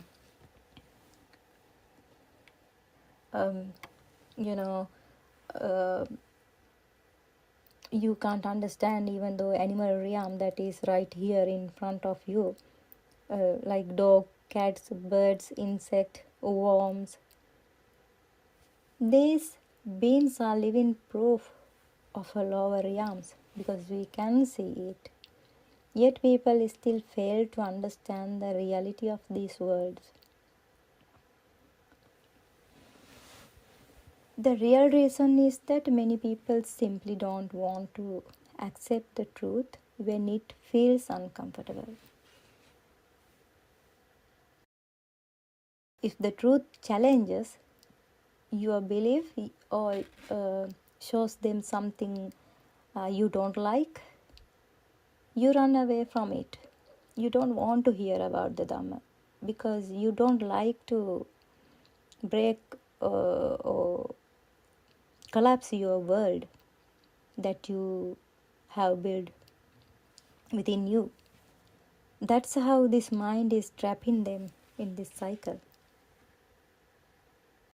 Your mind doesn't allow to hear any true Dhamma. But the Lord Buddha has emphasized that the four lower realms are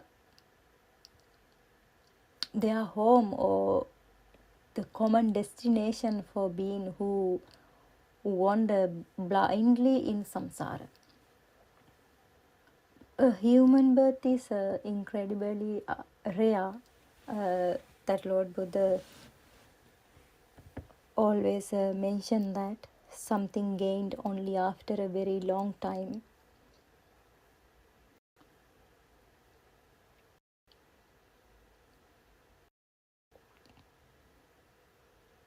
So if we think that can anyone count the number of worms living in the soil? Imagine, can we count all the flies, mosquito, birds, insects or animal on this earth? It is impossible. But we can count the number of human, because the human realm is tiny compared to the animal realm. This alone show how incredibly rare a human birth is.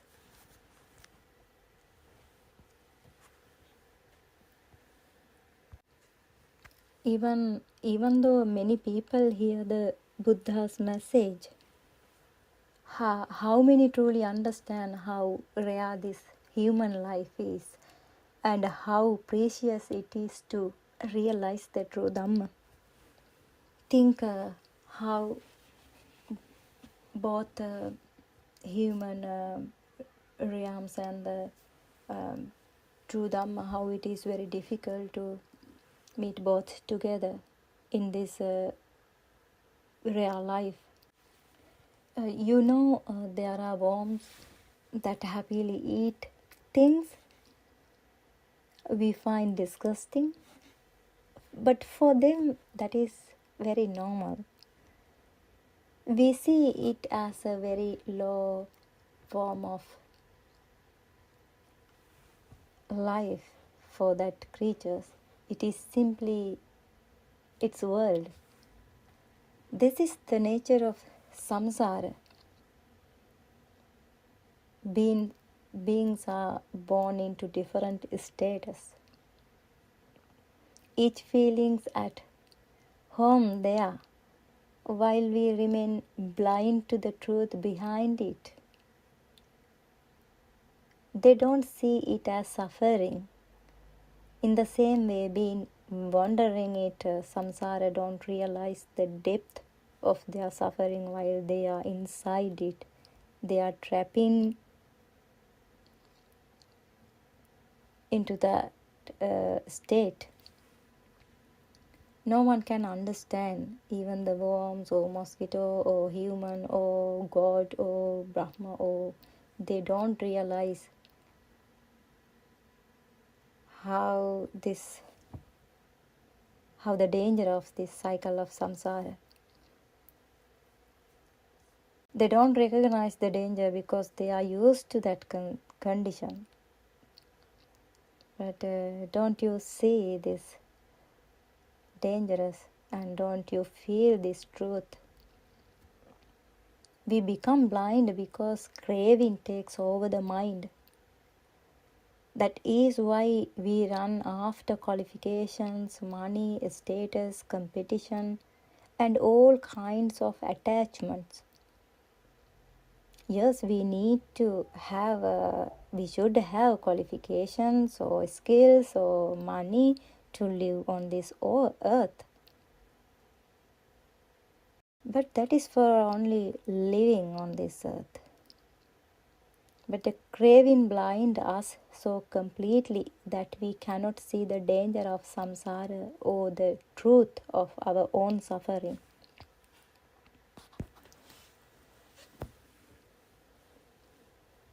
However, if I spoke about this danger, after you realizing this Dhamma, you don't meet any realms.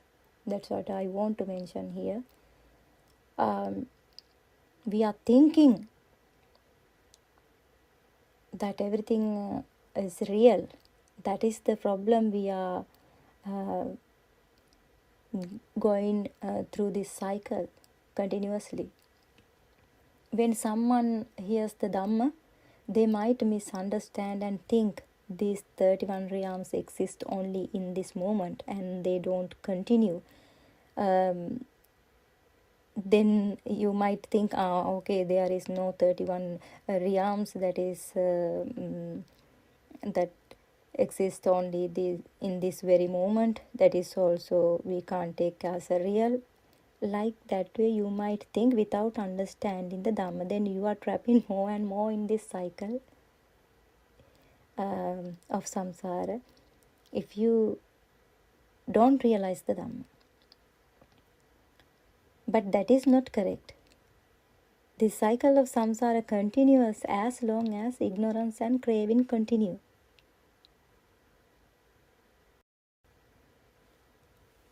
You never can escape from that cycle of samsara without realizing the Dhamma and without understanding. Very carefully you need to explore about this Dhamma. Only an Arya or noble ground, someone who has realized the truth, they can see very clearly this situation. If you are still Pruthajjana, then according to your accumulated sankhara, you will definitely take a new birth. But you cannot see it, you cannot understand. That's why you are questioning, we don't know what happened after our death. So why we are worrying like that way? And it is only in this human life that we have the chance to hear and understand and realize the Dhamma. This is the one place where escape from the cycle becomes possible, according to the Lord Buddha's explanation. So we are talking this danger in the Dhamma sermons because most people don't know it, don't notice within yourself. You do have a fixed date for your death? No, because you don't know the date of your death. That is the problem. It can happen at any time, any moment, because we can't control this body, or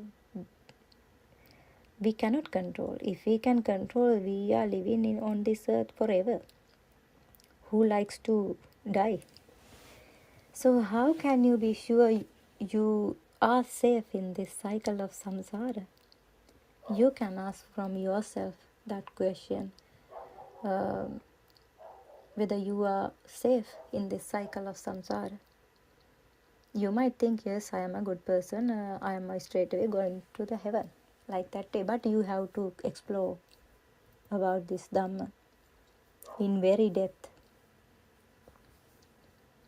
We are tangled in craving to such an extent that the samsaric cycle becomes invisible to us. Some people don't want to hear about it, and some even reject the idea completely. Actually, this is not the idea, this is the truth. We are always talking through these Dhamma sermons. That shows how helpless beings are when they are caught in ignorance. This is exactly why we emphasize the danger of samsara in these Dhamma sermons. If someone doesn't know the danger, they cannot escape it. I'm saying again and again it because this human realm is very, very rare. No one has a guaranteed date of death. It can come at any moment. So we must help people understand the truth of this cycle whenever we have the chance. This is why this Buddothpado 24 hours Dhamma sermons offer for you. At least one person or two, if they can come out of this cycle, that would be great. Even after the Buddha awakened and revealed the true Dhamma, especially the Paticca Samuppada Dhamma, the 5 aggregates, many Buddhists still follow the old ways what the Lord Buddha practiced to become a Buddha. They're really mainly on generosity, like in the Vesantara story, or they are depend only on concentration, meditation, just as the Bodhisattva Siddhartha once did under his teachers to find out this truth. The Bodhisattva perfected Dana, Sila, and many other parami, but even with all that merits, the Siddhartha still did not find the ultimate truth. He then mastered the highest concentration. Still he didn't meet the truth.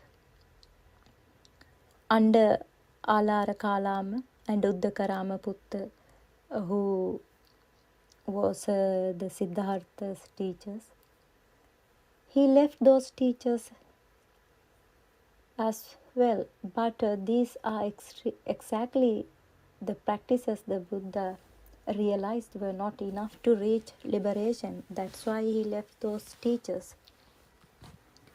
Siddhartha went beyond them, discovered the real truth, and then taught dependent origination to the whole world to escape from this dangerous cycle of samsara.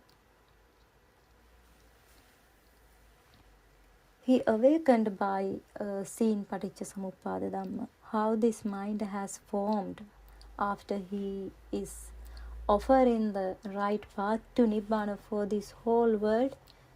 Unfortunately, yet many Buddhists today return to the old method what Siddhartha tried to become a Buddha. If we followed only what the Bodhisattva practiced before enlightenment, we will get only what the Bodhisattva got before enlightenment. You never can become to that state of enlightenment. Whenever I speak Dhamma, I start by pointing out this essential truth, all the points to untangle. Anyone who is new to Dhamma needs to understand clearly what Buddhism is about and what Nibbana actually means. Before they step into the path, they need to clear their doubts and understand the foundation. Only then can they walk the path with confidence. This is why always our noble friends Aryan Mahansa try to offer the right pathway. Even after 2500 years, the Buddha's message still shines with the same clarity as Lord Buddha showed the correct path. So even today, so Buddothpado Aryan Mahansa reminded again and again, this is the right way. All of this clearly shows a part of the Dhamma that many people have not understood or practiced properly. We were seeking for this Dhamma for a long time, but we couldn't hear. We haven't any experience through practice this Dhamma. We had only knowledge. Yet most of them have continued to follow the old ways, generosity along rituals or concentration, meditation, without understanding the deeper wisdom Buddha revealed. We must ask question ourselves. We need to question ourselves deeply. What is Nibbana then? It is the ending of becoming and the ending of the fire. Why we are looking for Nibbana?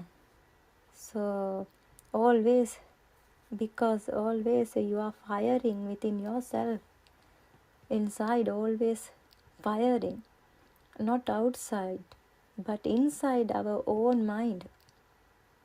Every moment we burn with thoughts, memories, warriors, and reactions through our five senses. We are burning all the time, every moment. That's why people seeking about Dhamma. When you feel stressed, notice how the fire comes from your own thinking. If we want to reach Nibbana, we must first understand how this inner fire is created. Greed is a fire, hatred is a fire, delusion is a fire. The fire is created by thinking, imagining, remembering, worrying.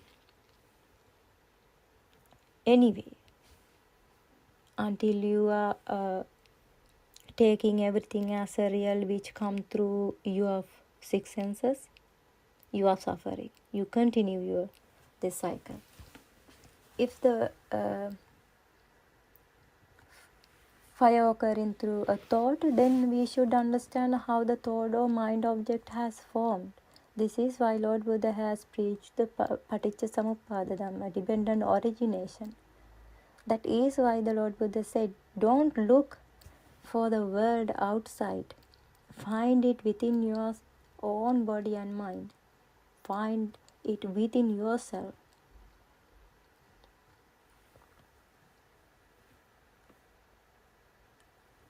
In some occasions we can hear through Dhamma about Rohitatta's story. When Rohitatta tried to find out the end of the world from outside, the Lord Buddha advised him, do not find the truth from outside, because the truth is not out there.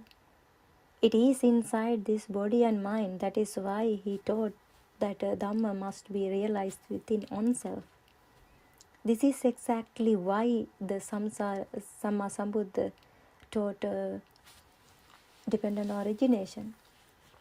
The Buddha wanted us to see how a single moment of mind, a single thought, can create a whole state of becoming. A tiny mental moment can grow into a full existence. By understanding this, we begin to see how suffering arises within us once you understand this Dhamma. This is why Samma Sambuddha told to Bahya Tapasa, in the seeing there is only seeing, in the heard there is only heard. He was teaching Bhatya not to create a whole world out of what is seen or heard, but to see things exactly as they are. This is why the Lord Buddha gave Bahya such a short Dhamma teaching, because the Bahya had the wisdom and the readiness to understand instantly. We create a visual world through our eyes, a sound world through our ear, and a countless other worlds through our thoughts. The world arises right here in this very moment of mind. The world is created through the senses. The mind builds a whole universe from a moment, but we don't realize it. This is why we must carefully observe how the mind is created. Through Chittanupassana, we must understand exactly how a thought arises, how it grows, and how it becomes a whole world. to understand whether this mind or thought is real. This is why we must also practice Kayanupassana, explore about body, to look closely at this body and see whether there is truly a person inside it to create a real thought.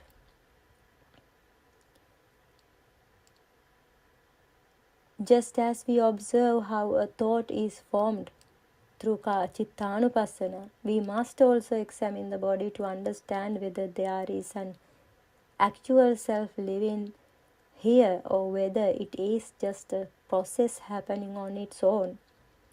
We must understand whether we can control the mind or the body. Then we can understand what is this process, who are controlling this process, how it's happening. Everything becomes very clear when you are exploring in depth about yourself. Then you must explore after practicing Kayanupassana and Chittanupassana, who is the owner of this body or a thought. So we must investigate carefully. Is the body real? Yes, you can feel it. You might say, yes, this is real. But go into the depth and then find out everything very clearly. Is the thought is real? Then you can ask yourself. Then you might say, yes, it is real. But go in depth and you can understand more and more about your mind object, how it has formed. Is there truly a person who owns the suffering or the fire? Through Kayanupassana and Chittanupassana, we must explore whether there is anyone inside or owner for this body or mind who can say, this is my pain, this is my fire, this is my warriors. But from the very beginning it must be very difficult to understand. You might argue, yes, there is a real person, that's why this body is moving, that's why I can think. Yes, you can think. You are eating. Your body is working as normal way. So, however, you will find out lots of things, and if you go into very explore in depth about yourself. Let's say we are suffering because of our children, because of my husband. How that fire occurring? Because so when we say a baby exists, we must look closely. Is that truly a solid, permanent being? Or it is simply a thought, an idea created by the mind? Through careful observation, we begin to see that what we call a person is only a thought made concept. The real truth is very hard to find for anyone to accept, because the idea of a person, a child, a mother, a father, a self, is only a thought created by the mind.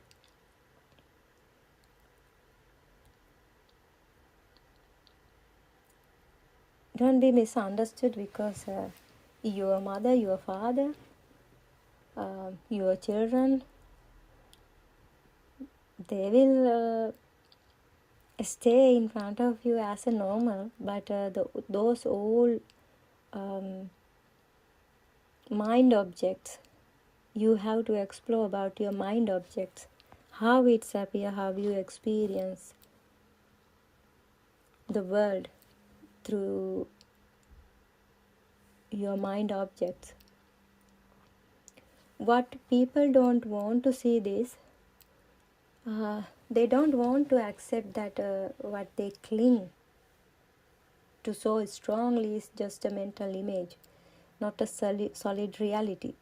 This is exactly why many people turn away from the Dhamma. They are so strongly attached to their profession, their relationships, attachment, and their identities that they cannot accept the deeper truth because they don't like to break, or they don't like to come out of that frames with which they have already formed around them. Some even say with confidence, "Why should I seek Nibbana? I am perfectly happy with my family and my life. I am enjoying with my children. I have enough money. So I am happy in this very moment. So why I need to find out the Dhamma?" Like that way. But this happiness is fragile. It is not a permanent happiness. And the very attachment that feels sweet today becomes the cause of suffering tomorrow. They have no ability to see that because of ignorance, because of attachment. It's true, we all want to live happily, and no one wants to suffering. That is also true. But anyhow, we all are suffering. But we don't realize. Until you have enough money, you think you are not suffering. But at the end, you will suffer. But it is very too late to understand the Dhamma. But when the Dhamma is clearly understood, the mind goes beyond that. You don't meet happiness or suffering in the old way anymore. You reach a state where neither pleasure nor pain can shake the mind, because we are all suffering and we feel happiness, everything through our mind. That is a state of mind.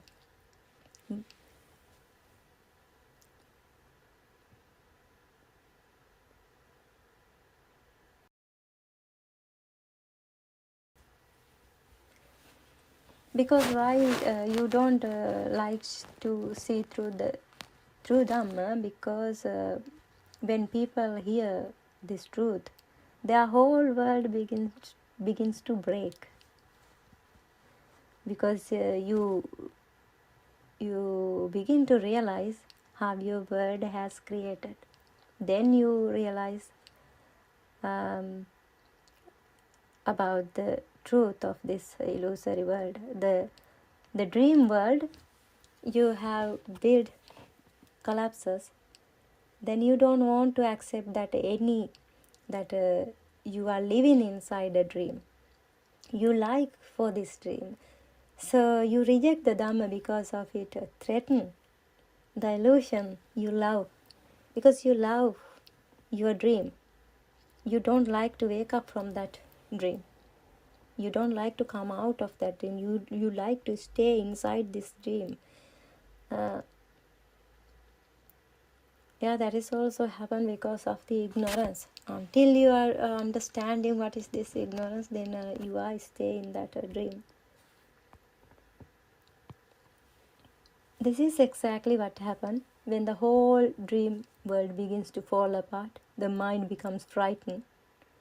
The mind doesn't like to accept that, because it wants to make it strong, your dream. That's how our minds be happy. It doesn't want the illusion to break because it has depend on that illusion for comfort and identity. So consciousness resists holding tightly to the dream, even when the truth is right in front of you. This is why people keep running after achievements endlessly. So it keeps chasing more and more, trying to strengthen the illusion. So what happened? You can't proud yourself saying, "I am engineer, I am a billionaire, I am a doctor, I am a, like that way. You can't be proud of yourself once you realize this Dhamma, because you realize everything useless.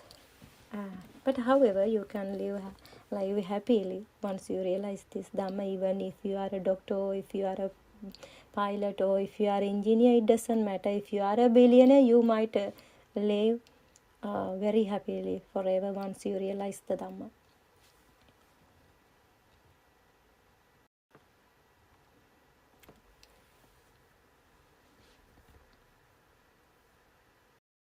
If there was truly nothing outside to clinging to, there would be no pain.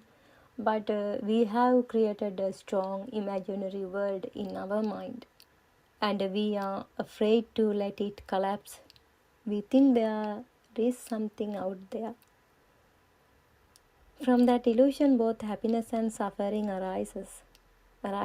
This is why we need to practice Satara Satipatthana, Kayanupassana, Vedananupassana, and Chittanupassana, and Kayanupassana, to understand and see this true Dhamma. This is why we must look closely at how the these senses work. The eye only receives shapes and colors. The ear only receives vibration called sound. The tongue only receives taste. The nose only receives smell. These are simply contacts at the sense doors, nothing more. But the body experiences the four great elements. When the body feels cold or heat, heaviness or lightness, softness or hardness, it is only the four elements interacting. There is no person to find out inside, feeling them, and only the elements know in the elements. Lord Buddha said the body is nothing more than the earth elements, water elements, fire elements, or air elements. That's why Lord Buddha asked to practice and then explore about the body through Kayanupassana, the meditation about the body. If we see very carefully, perception and mind are not two separate things. Whatever object arises in the mind at a given moment is simply the mind taking that form. And the object, the perception and the mind are all the same process. The mind and perception are really the same process. When someone observes how the mind forms and experience, they may think the object came from past memory, but what we call the object is simply the mind talking about its own creation. In truth, we can never really recognize a person or a thing as it truly is, because the moment it arises, we grasp it and start constructing ideas around it. So imagine we gave our child to someone else to raise when the child was very young. So after many years, we wouldn't be able to recognize the child face, even though child can't recognize her or his parent. Why it's happened? Because we haven't been continuously constructing that image in our mind. There is no the process of abhisankarana. There is no the process of continuously constructing that image in our mind. Then we can't remember So if the child is mine, I should be able to recognize very quickly. So why I can't recognize after many years? It because I haven't been continuously structuring that image in my mind, the same as the child's mind. He hasn't been continuously constructing that image of his parents. Then he can't recognize his parents. That's how we recognize everything as mine. We constantly rely on old perceptions. Whatever we recognize now is shaped by the perception we have carried from the past. This is why the Lord Buddha explained monks that the perception itself is an act of fabrication. That is how living beings experience life, through constructed perceptions. Always in our mind, an object appears from the past event. Actually, we can't say that there is a memory. Once you realizing this Dhamma in very depth, you will understand that we can't say there is a memory in the past. But when we are explaining from the very beginning, we are explaining like this way. Once you understand this Dhamma, you will realize that there is no past memory or past event. You never met a past event or past memory or person who had experience in the past. Once you realize this Dhamma, once you enter the path to Nibbana, nobody can understand this until reach to the wisdom of the past mind that called Pubbē Nivasanusati Jnana. That's why Lord Buddha has emphasized there about the Pubbē Nivasanusati Jnana. Actually, in truth, this isn't something hard to understand, but many people look for complicated Abhidhamma or advanced Pali studies, thinking wisdom must be hidden there. They can reach to that state through concentration, meditation.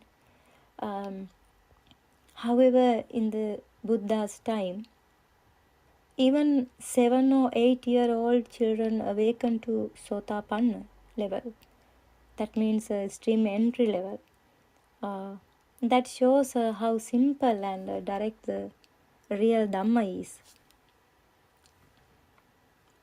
It shows how the Lord Buddha has explained about the Dhamma for little children to understand very easily. Today many Dhamma sermons are misleading. That's why we need to be very careful and we need to explore everything very carefully.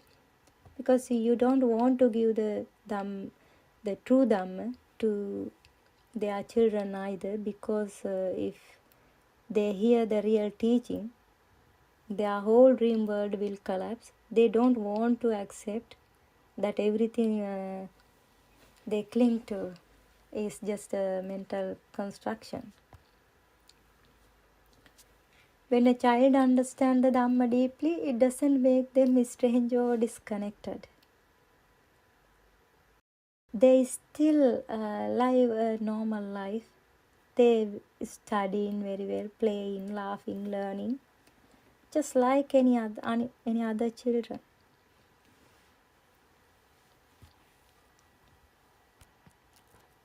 They have a normal life, like Vishaka Upasika. Today also the same.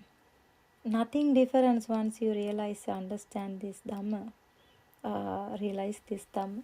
Nothing be changed from outside.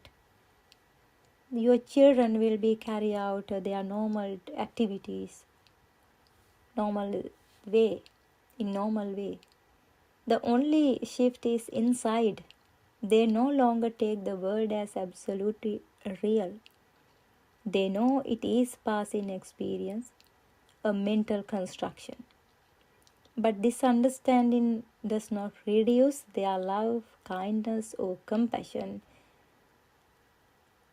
A child who sees the truth still loves their parents fully. They become very kind and the parents' love remains the same.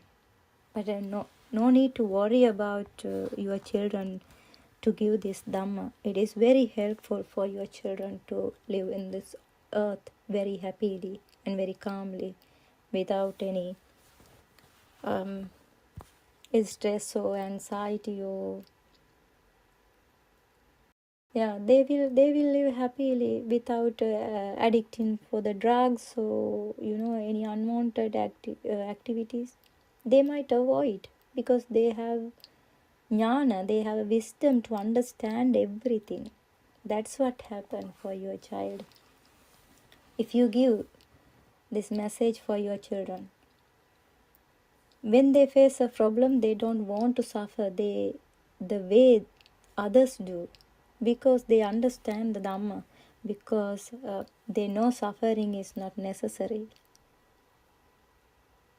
They know the problem is just an experience, not a real world crashing down. So they respond wisely. That's what happened for their life.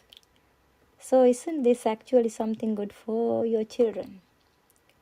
If they understand the Dhamma, they don't suffer unnecessarily like others. They still live normally, but they don't let problem break them. Isn't this something good for our children? We have to think it is one of the most wholesome things a child can learn. It is the most valuable gift you can give for your children.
Buddothpado,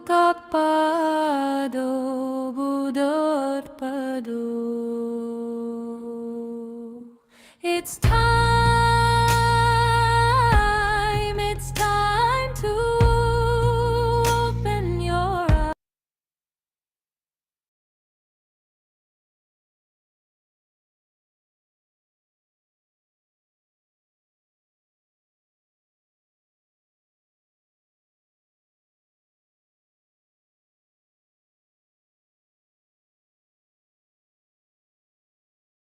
eyes. Open your eyes. It's time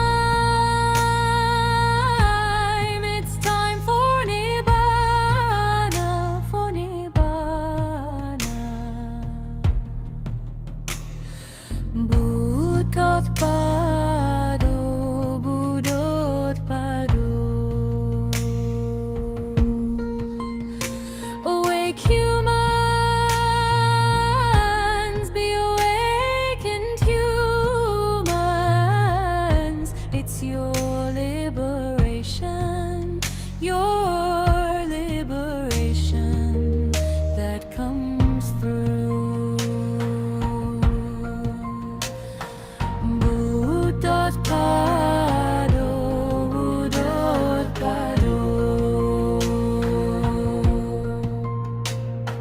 The last breath will be so peaceful, so peaceful. With Buddothpado, Buddothpado. Wake up, wake up, wake up to the truth. Buddothpado, Buddothpado.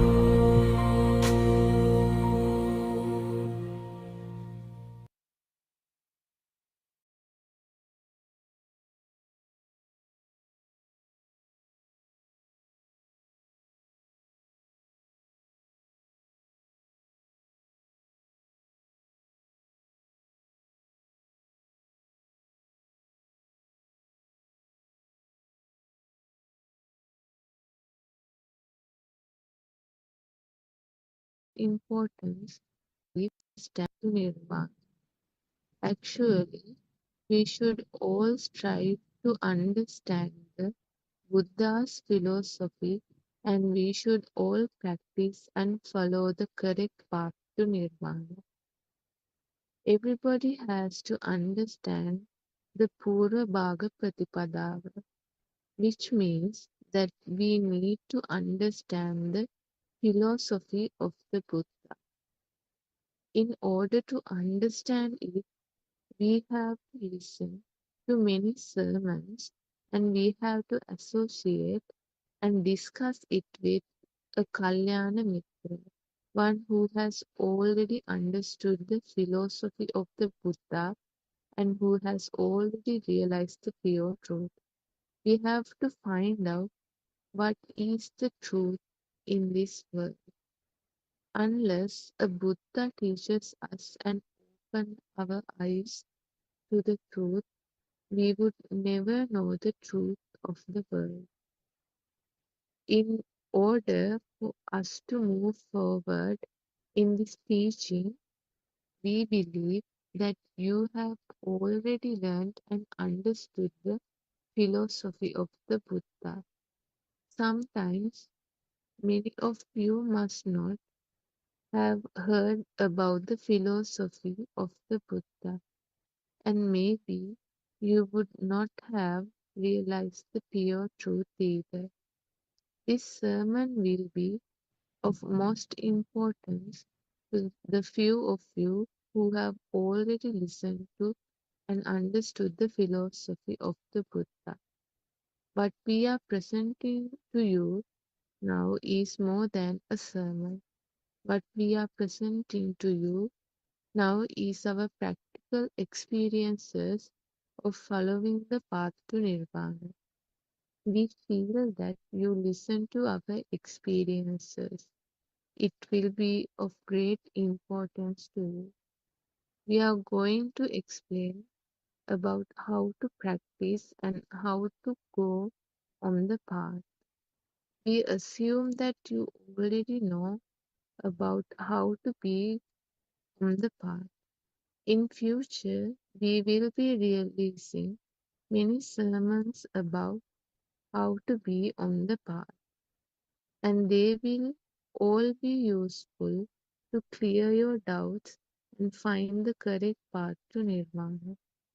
We will also try to reveal the path to you by describing the discourses of the Buddha. When you keep listening to these sermons, you will begin to understand the correct and the practical way to be on the path. Let us focus on the practical side on how to be on the path.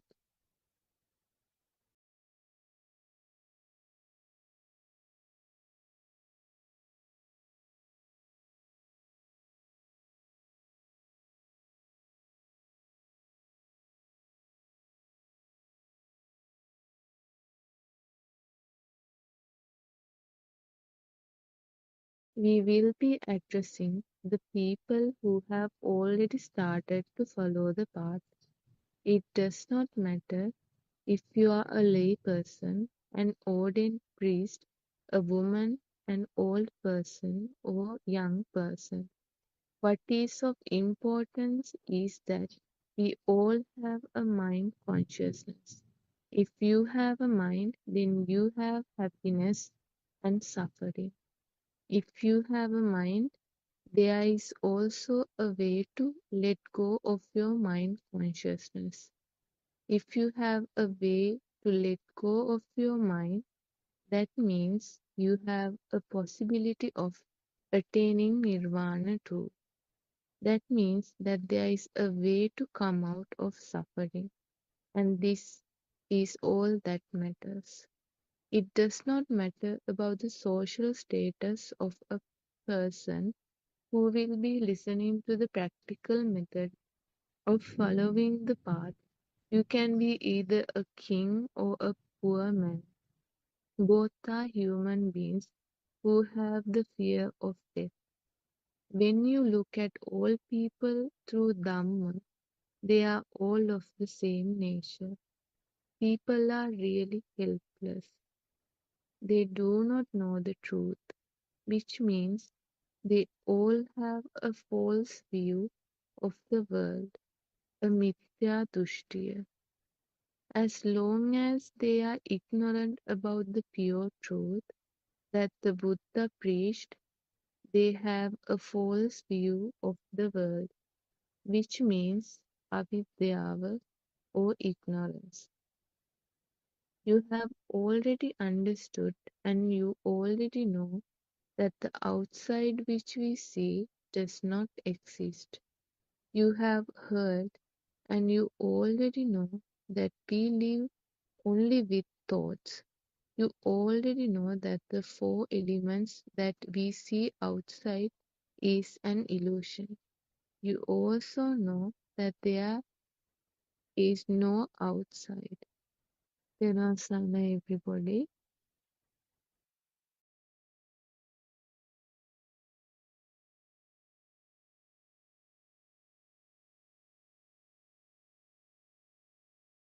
තෙරුවන් සරණයි Shani, තෙරුවන් සරණයි Dr. Gopila, Dr. Skundala and all Dhamma friends.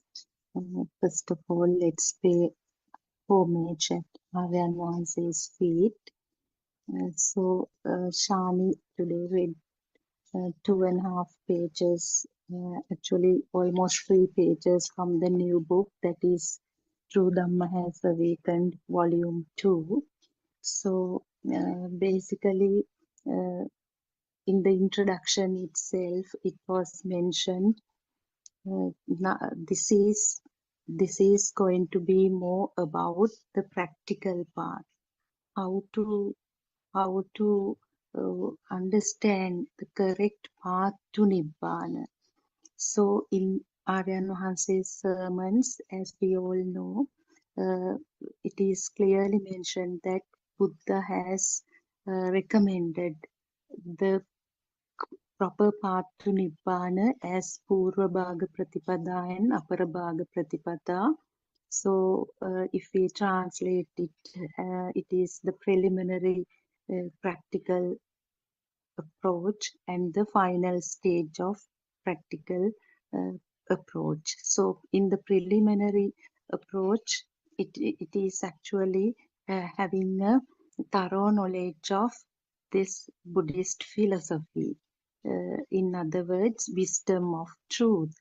Or if we further simplify, one should have a clear awareness of the mechanism of six sensory organs and how these manifestations of the five sensory organs become real, and how we have uh, ignorantly uh, believed that this non-existent world is real, and how the self view was created due to the mistakenly taking the power generated in the thought formation as a self vibration.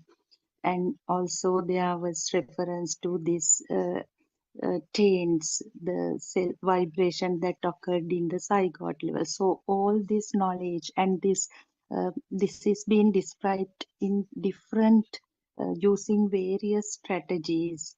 Once actually seeing through, as Dr. Kokila always says, sending the arrow through the mind, that is penetrate through the thought. How to penetrate through the thought? To penetrate through the thought, the message of this Kalyana Mitra or the noble teacher is vitally important. Uh, unless someone hears this theoretical aspects of Dhamma, the thought creation is always mistakenly taken as things that exist and things that are experienced by a self that exists as well.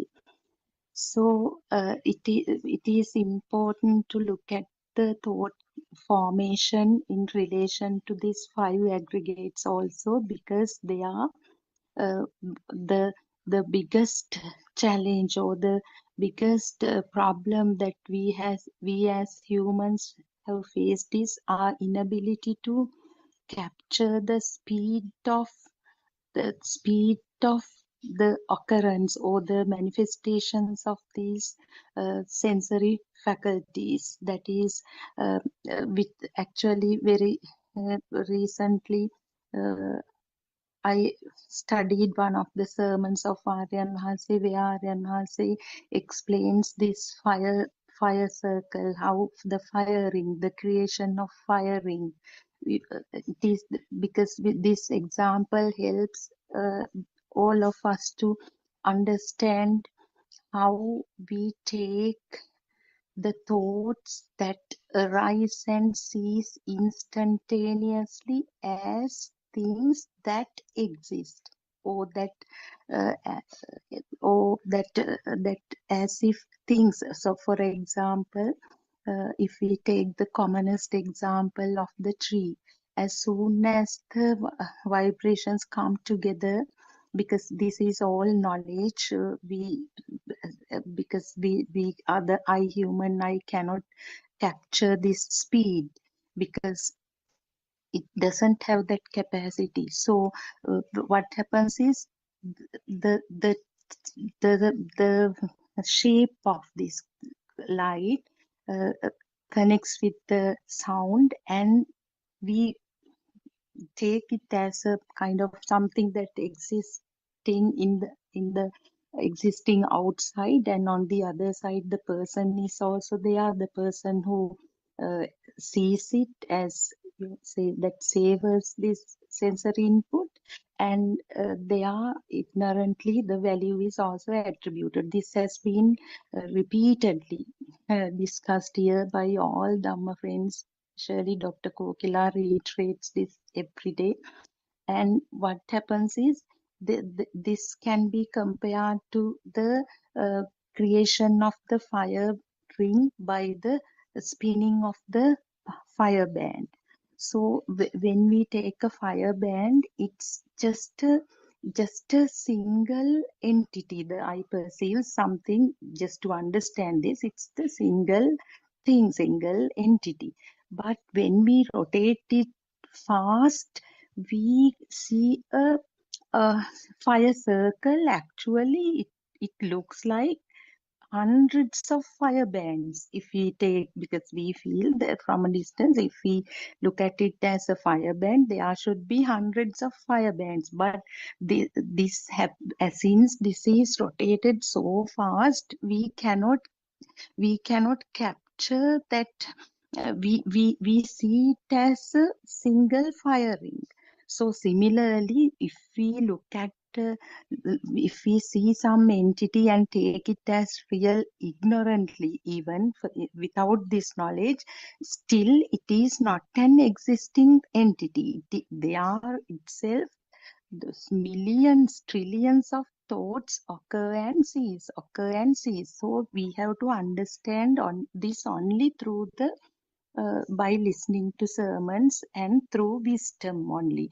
That is why this Yatha Bhuta Jnana, or the clear knowledge to see the reality, is important. And then basically, I was just elaborating on this preliminary stage of practical approach. When one gets a thorough understanding of thought creation and the self view and this attribution of value and so on, then the final stage of practical approach is being presented or introduced by Aryan Wahanse, paying special attention to this actually to lead someone to liberate from the thought and this entire kind of misbelief, or actually to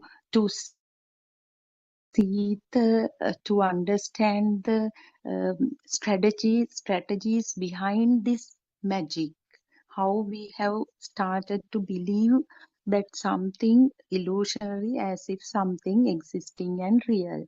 So practical approach is also for the to facilitate the beginners is introduced in 4 stages. I think Dr. Kokila and these Dhamma friends will further elaborate on this, and please correct if there are things to be corrected in the introduction. So let's discuss. Teruvan Saranai, Dr. Kokila and all Dhamma friends. Kiran Sarnai, will pay homage to Aryan Wahanse. Yeah, so we have been discussing this now. Kind of, we discuss this every day, and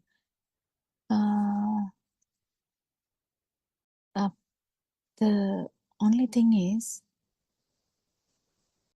if you are in a thought, you have to definitely know that the self-perception is there, not in the sasava level or tense level. It is there, and that's where the main problem is. That's where we are finding it difficult to feel as well. The liberation from mind doesn't necessarily mean a hard thing, because we know that even a child in year 2 or class or 7-year-old child also understood this Dhamma and actually had an internal change because of that change in the way they look at the life. So this change in the way of looking at yourself is the main thing that changes. I wanted to reiterate this just now. It came to that as well, because yesterday also we were talking, Sudharma was telling some experiences and we were trying to discuss something on that. And I really thank everyone for putting up some experiences so that we have something to talk. So when we have an experience, we kind of put the Dhamma in a way that we understand no one or nothing is outside. It is a thought, and thought is not real. Well, I don't know. I just want to reiterate this again and again. I don't know how much I can reiterate this. Main thing here is to understand the self-perception, nothing else. Why we learn all this, or why we try to learn all this, is to understand the self-perception. Understand the self-vibration. Understand how this self-view happened. And at one point feel that the self-view was a wrong view. So don't forget that, because otherwise everything, you won't feel everything. You will be actually in a kind of meditative state, but samadhi doesn't change your wrong view. It's not that nothing of these sorts are changing your view. It's only darshana, that is the truth, or that is the satyajnana part, or that is the actual understanding of the self-view that changes the whole way we look at the life. But if you get deviated by any chance for a second, if you get deviated into thinking that we are talking about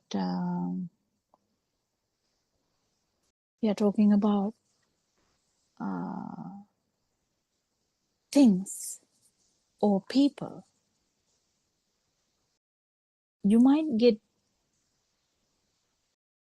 misled. It won't happen, because a lot of the time all our Dhamma friends are discussing in Zoom discussions, but even the person who will be doing the Zoom discussion momentarily might lose it and let the other person keep talking and also say yeah, good, and all that, and momentarily lose the plot, lose the track, because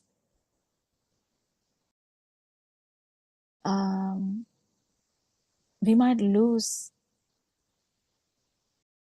the whole no self angle.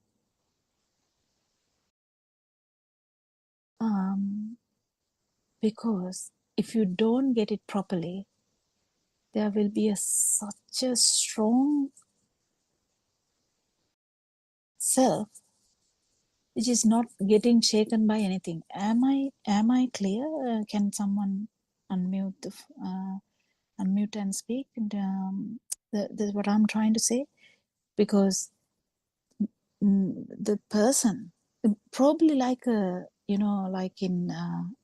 Lord Buddha's time we talk about people with wrong view, but strong people who has no kind of problem with the outside. They are in a meditative state. They don't feel anything. They are okay. But the Lord Buddha's this incredible truth has a very specific message which should not be missed by anyone. If someone misses it, what is going to happen is there would be a strong self who is not going to be shaken by anything. And that's not the thing we are talking about. So Yesterday also, my words didn't come properly, and I was like, why am I even, like it didn't come, and I don't know whether even it will come today. But what I'm trying to say is, momentarily, if you feel that someone is or yourself is going towards that path, um, the feeling that nothing is happening, and no sadness, no problem, not angry anymore, feeling so good and calm and quiet and happy and all that, and such a big self with those all the uh, good stuff now getting stronger and stronger. This is a possibility, and we need to fight it. We need to be able to show it all the time. And if we don't, and if it doesn't come out from the whoever who does the Zoom discussion, other person will be in trouble. So trouble in the sense, it's not going to be a trouble that someone feels because that person is feeling so good. So they will be like, yeah, I feel so good. I have heard it so much in these Zoom discussions, and I can feel Aranwans is scratching his head. I'm just telling a metaphor.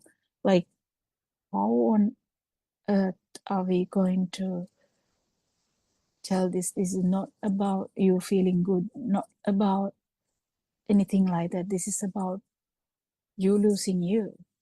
And if it is not happening, and if you are getting stronger with feeling so much tranquility, that is not the point here.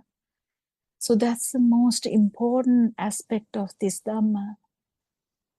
Aranwan says effort is not to highlight a self, is not any one of his listeners to highlight a self. That is not the thing. This is to understand that there is no self. And in order to do that, we talk about all the other stimuli, yes. Why do we talk about all the other stimuli? Is because the I, me, mine, the self-thought is similar to the chair, the sun, the moon, the brother, sister, son, daughter, all that. It's similar. It's nothing different, because it's another thought, and we are talking how this thought arises in this system, how this self-thought arises. We are not talking about only the chair. But when we talk about the chair, I don't know, this happened some time back. Also, all the Zoom discussions were mostly talking about that there is nothing. But if we lose the plot, if we lose the track, we might actually go in that path and build up a very strong self and struggle so hard after that to turn back, because that person who went in the wrong track is feeling so happy, feeling so calm, feeling so good. No, who would like to turn back if you feel so good? Would you? What do you think, Surangika? Would you turn back? What do you think? Anyone can unmute and answer. Would you turn back if you feel so good? But still, if you don't feel that you are in the wrong path, that the self is getting slightly, it's a very subtle thing, this one is very subtle, but do you get the point? Yeah, Dr. Kokila. I think that if somebody, I don't think an earnest follower who is purely on the path in search of the truth, and that should be everybody's ultimate goal, not nirvana, not anything else, but what is the truth? And if a person earnestly, in that sincere search of that truth, embarks on this path and listens to the Satyajnana true Dhamma philosophy, that person would only unknowingly, really unknowingly, slightly detour, I suppose, towards the fact of that also only to remain stagnant in a position, not, I think, to willingly Yeah, pursue a point of no, not wanting willingly, to. not Yes. willingly, not willingly. Definitely not willingly. No one Yeah. does it willingly. But the problem is turning back. But that is quite different to maybe people who have done concentration meditation, Dr. Kokila. There No. might be. Even have you seen in 5 a.m. Zoom discussions Yes, I last heard that. 3 weeks, last 3 or 4 weeks, I don't know, like most of the good ones that we heard where Ranmansi joins in the latter part. Can you see that some of the mums are saying, actually, I feel so good, Ranmansi, there's no burning at all. They say that. And Yeah, true. it's not a lie. We say this all this time. It's not a lie. It's the truth. But then at the same time, don't you see that it is very difficult now to tell that person, could you please just stay there, don't do anything more, just calm down, just settle down and just slowly come back a little bit and think about this, no self dhamma again. But the people can get annoyed, people can get disheartened, people can get so you know upset about that, because they don't feel anything, they don't feel any problem. Definitely they don't feel any problem, they're not lying, they are actually in a good state. But that's what I was trying to say. Specifically, when we talk in a Zoom discussion, we need to touch this. If we don't touch this, it can actually go into the somebody else's kind of mind, and then those, usually mind works very fast and very, mind likes things which brings happiness, mind likes tranquility, mind likes everything. I mean, basically mind likes and dislikes, that's all mind can do. So what I'm trying to say is,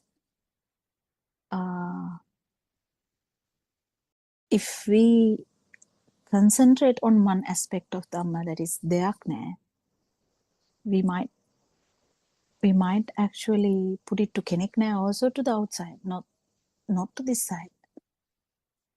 Unconsciously. Yeah, I know that what you were trying to say, it's no one is actually doing this willingly. So we have to be very careful. This is from yesterday's talk. I'm bringing this now. Just it happened because yesterday, I think we couldn't talk about that much. But I'm trying to bring this up so that we all understand. Sometimes detours can happen because it is so peaceful. It's so good. But what is important is, if you feel that you kind of enjoying something, just understand that. But if you feel that the self-view is still kind of peeking here and there, be aware about that and keep checking on this non-self angle, because it's only non-self angle that changes a person from wrong view to right view. There's no other way. No other way. No one can do anything other than that. Just because you are really doing well, you have some kind of, good, you're doing so many good things from morning to night. You worship, you do, chanting, whatever you do, a lot of stuff.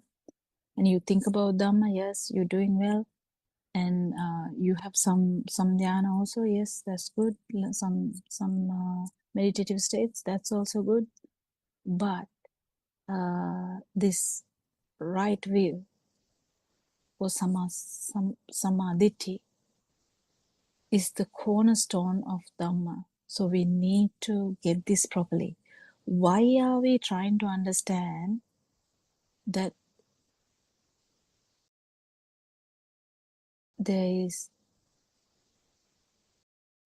we can only perceive a shoe in our mind but not outside?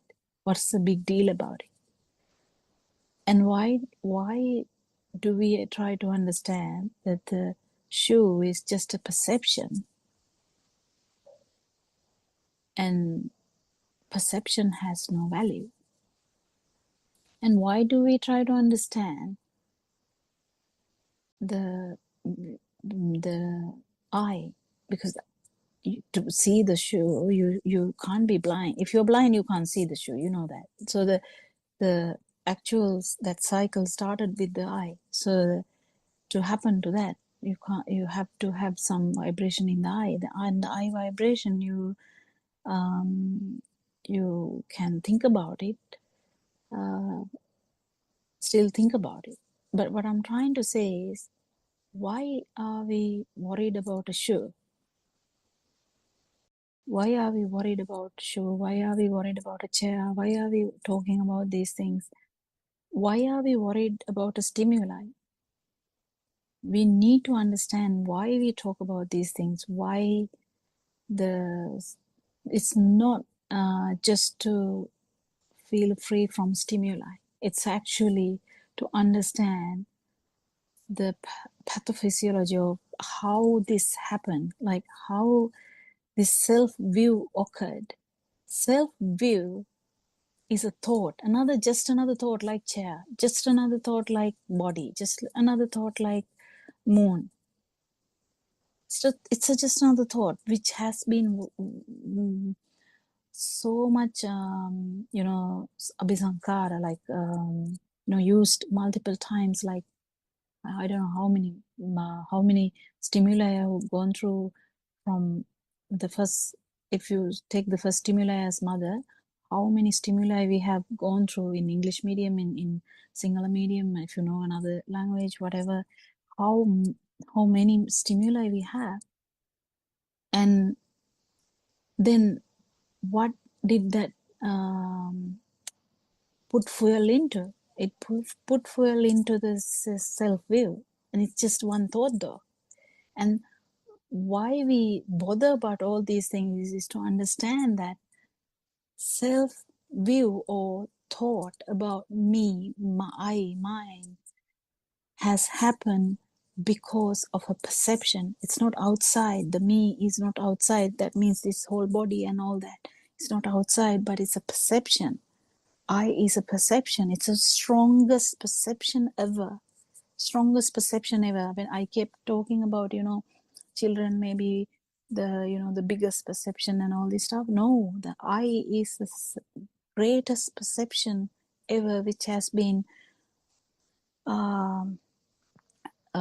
confirmed in each stimuli. Because as soon as the mind formed, when the mother is there, it has confirmed the me here. It has confirmed the me here. There's no doubt about that. If the tree is there, it has confirmed the me here, even if you don't have any problem with that. Who has a problem with chair? I mean, very rarely you get a problem with chairs. Do you get you have like a attraction toward one chair? Maybe, but usually we don't really care about the chair, do we? But why do we even think about these things? It is because the self view or the thought about I has like a like a root cause. What is the root cause of that? Root cause of that is, we know that the as soon as the mind formed, this problem has arisen now. This tent or sasava has a way of manifestation now, complete way of manifestation. So now the tense has the biggest power ever, because the self perception has arisen. The tense didn't have the self perception as such. It's a very very faint one, but now we have the complete self perception. Now the mother is there, I'm here. We can say bye to mother. So, oh, hi to mother in that sense. But what I'm trying to say is, if we understand the how this happens, or pathophysiology of self, you keep understanding we only go through only stimuli at one time. One time there's only stimuli, just one stimuli, whether it's a tree, whether it's a chair, so then how this, unless we think about me, like I can think about, I am so good, I can think like that, but that's just another thought. No, I'm not talking about that. When stimuli happens, how is it reinforcing this self-thought? It is, the reinforcement has already happened. The self-perception has already reinforced because of the perception of the chair, because the self-perception is there when you feel that the chair is there. This is very subtle, very subtle. Not when you have a value. Value comes next. First you feel that the mother is there, then the value comes after some time. You keep understanding, this is my mother, my darling mother, my mother who did this much things to me, stuff like that. Or in the different way, mother didn't do anything, mother should have done this, but she didn't do that, she didn't know, she should have done that, whatever. So we need to understand this problem, how this happened. Straight away, just because of a thought arise, mother, the self view is going to take some time, because it has to happen again and again and again, and then you understand, keep understanding, and this self perception has now a better idea. I think I have tried to get this across. It is very important. Otherwise, if you are actually missing that part, put that again and again and again and again. I invite everyone. If you have forgotten this bit, put that in. It's okay. Put that in. Like even in the beginning, if you have to think about it, it's fine. Put that in. If you have missed that part, because we are not trying to understand that everything is not outside, it's in the that's not the only thing. We are actually fighting here with one thought. Don't forget that. You're not fighting with the chair, you're not fighting with the sun, we are not fighting with the shoe. We are actually fighting with ourselves, and it's a big deal because of that, because that is the most powerful thought ever in this system. And to another system, it is their thoughts about self. Well, I'll invite someone to add something about that. Sanai?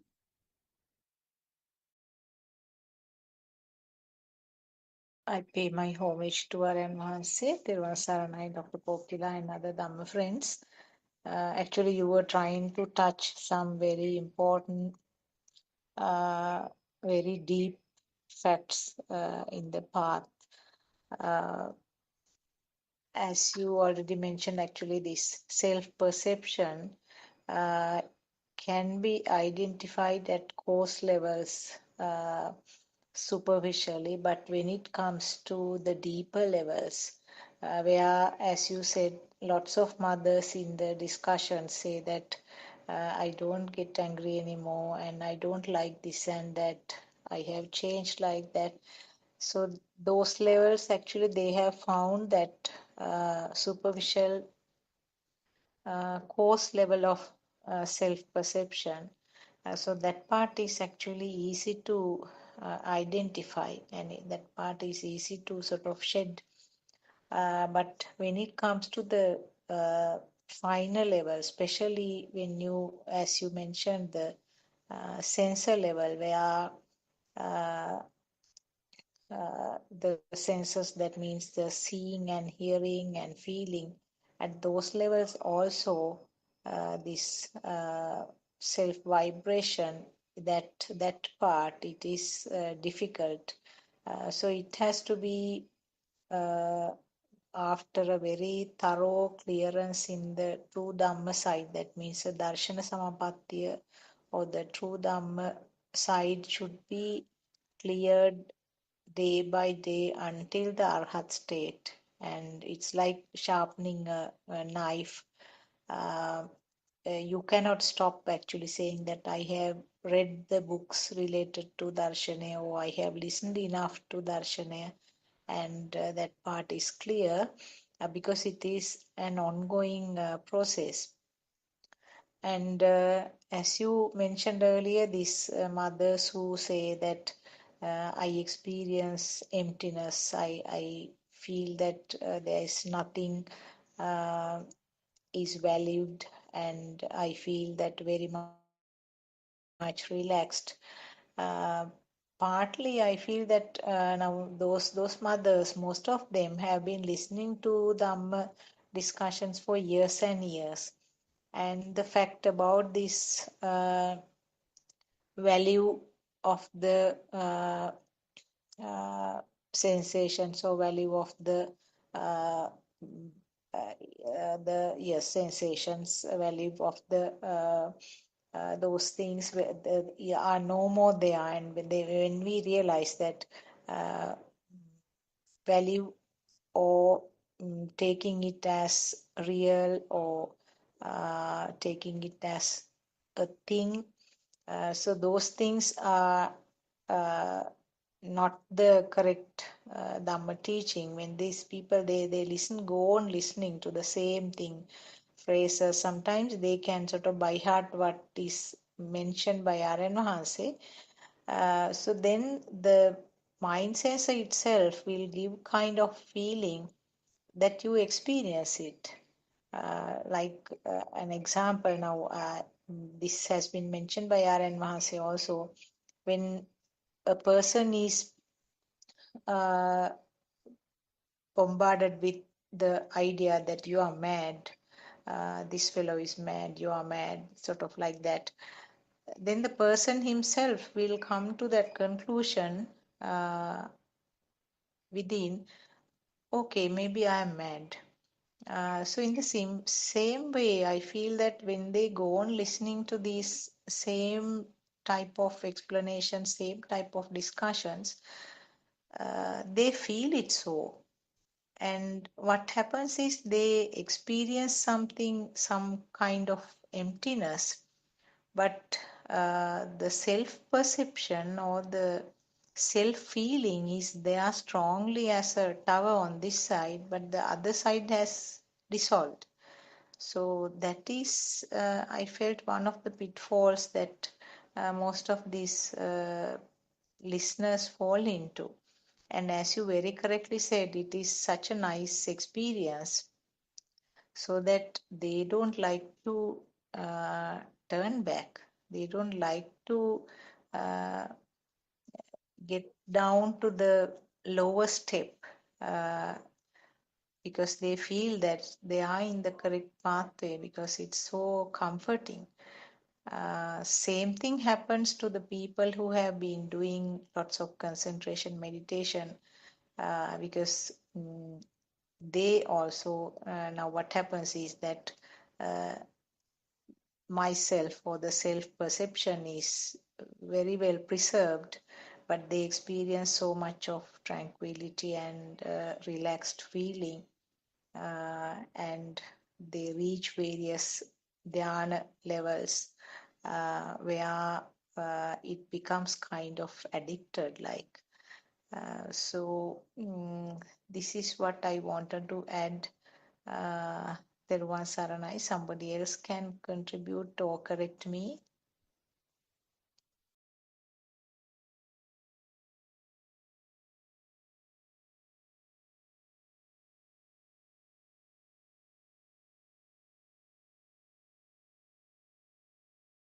Peruvan Saranai, Peruvan Saranai, Dr. Kopila and Dr. Sakuntala, thank you very much for those beautiful explanations, especially this constant reminder Dr. Kopila is making, asking us to double check uh, the the rising of the self perception and the self view ignorantly. And you were referring to yesterday's experience, Dr. Kokila. At the very moment you were explaining, it didn't quite come to me at that time, but after some time, it occurred to me like, why did I go and tell all these experiences there?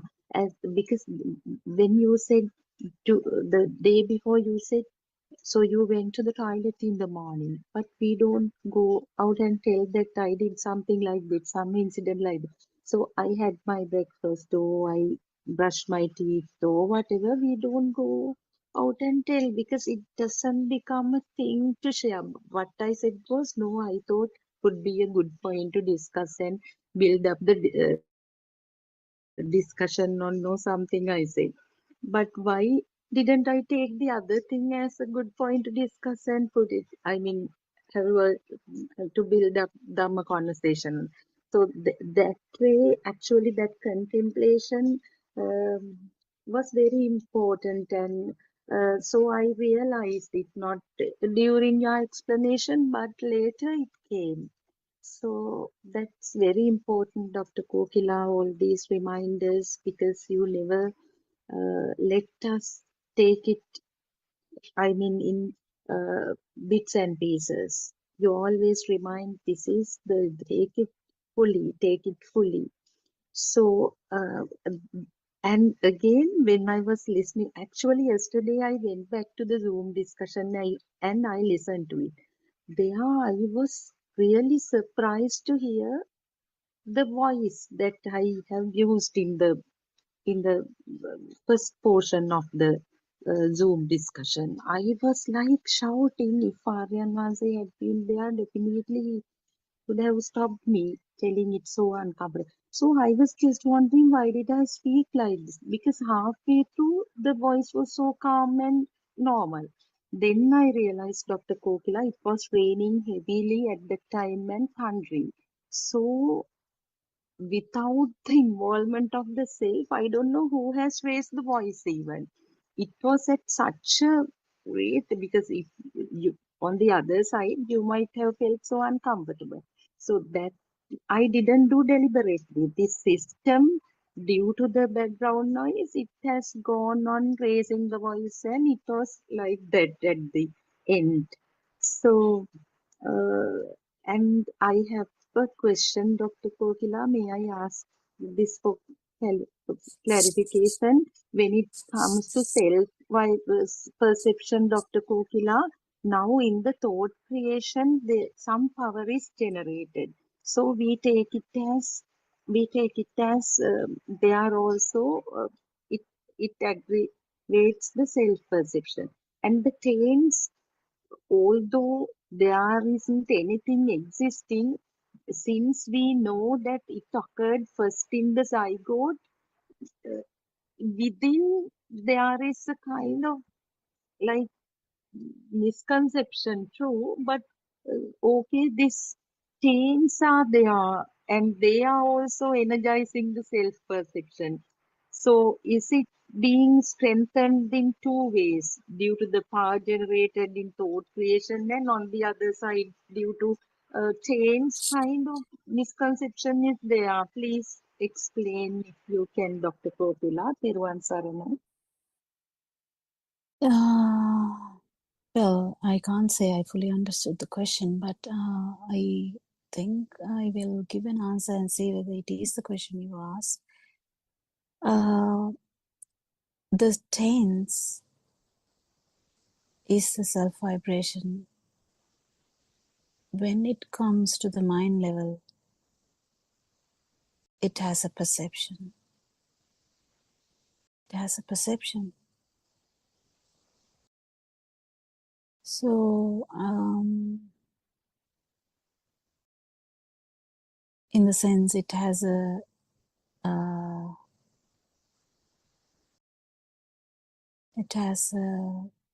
nirupana. What do you call that? What do you call that? Like It has a representation. yeah, kind of a representation, because the tense it's just a vibration. There's nothing else. It's just a feeling. Feeling has no representation there. Nothing. But when it comes to the mind, with the mind, the first thought, if we take as mother,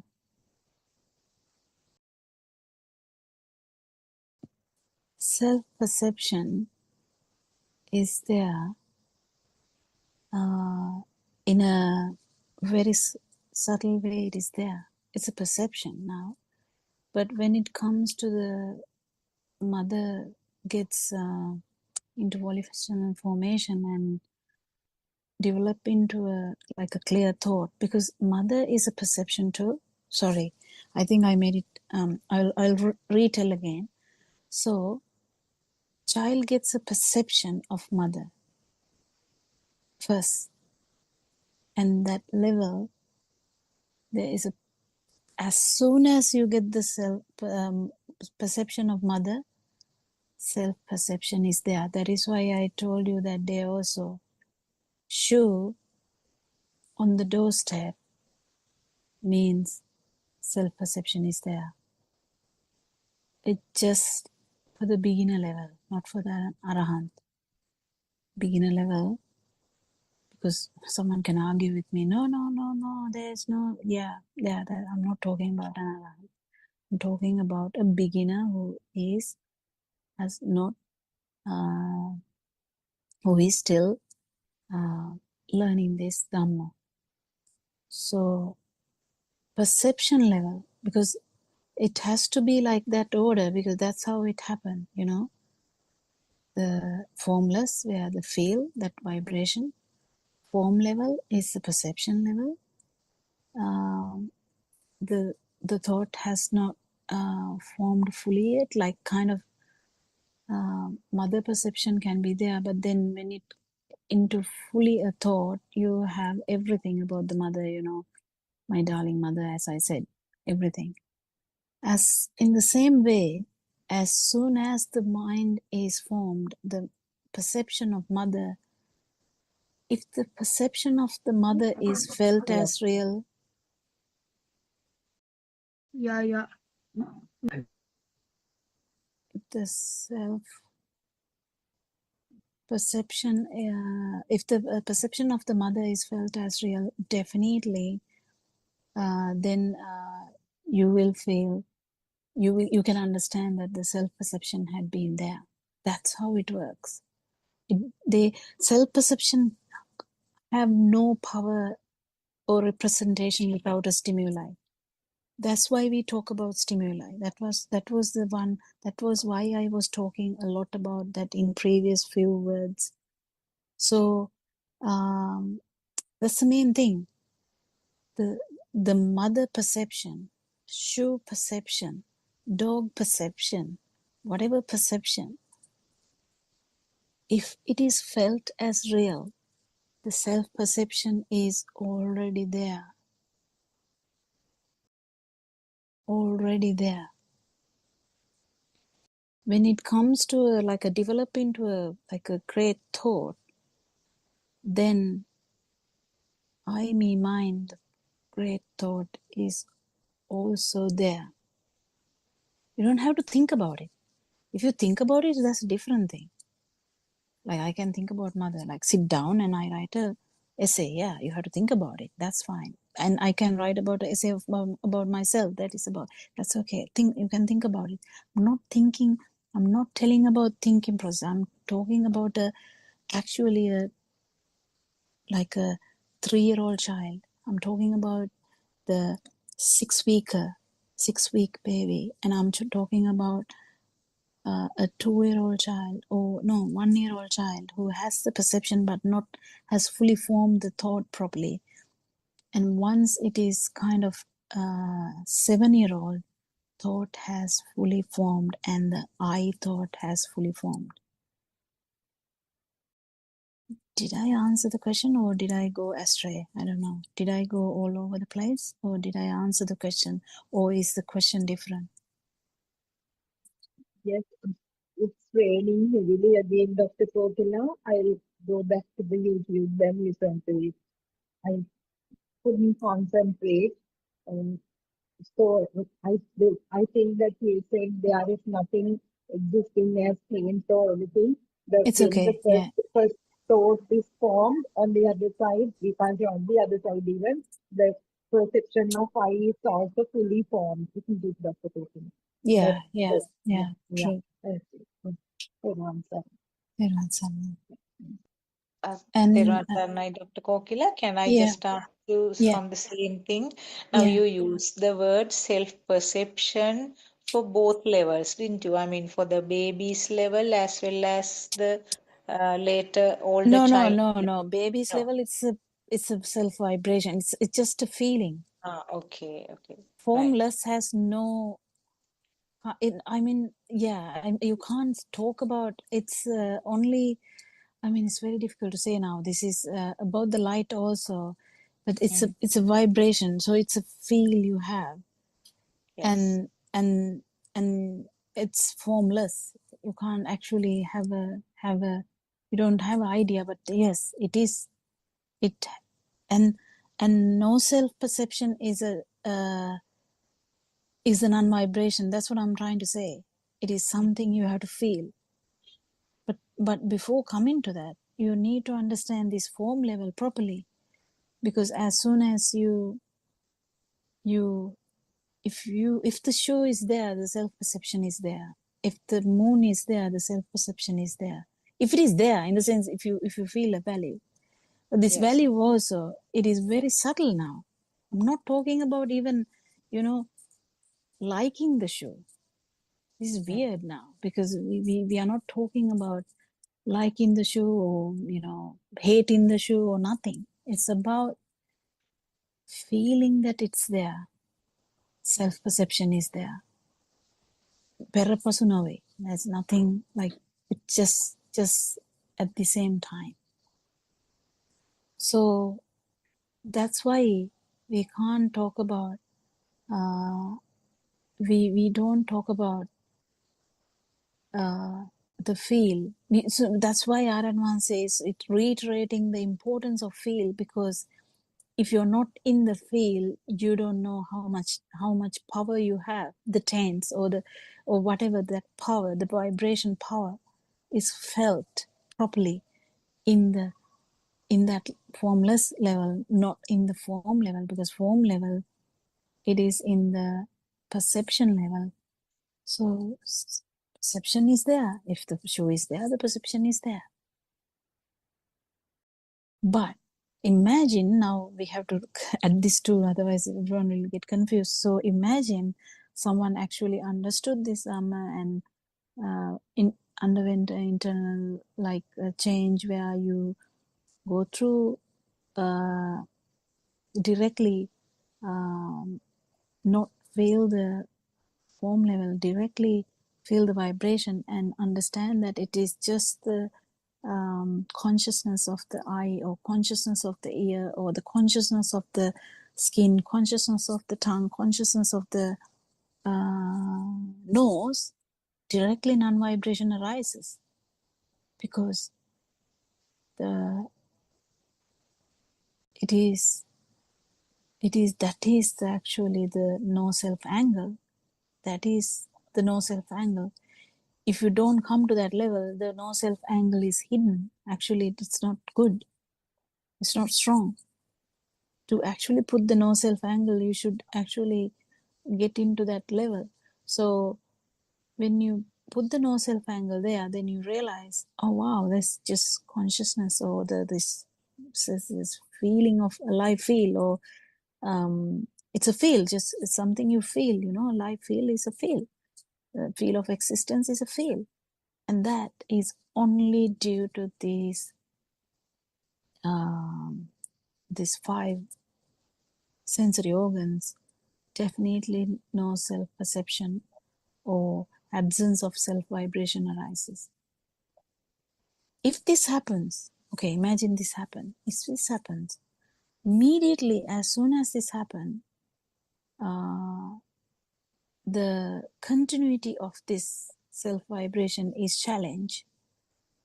Continuity of this self-perception is challenged, because now there's non-self-perception, just for maybe very, very subtle, just one moment.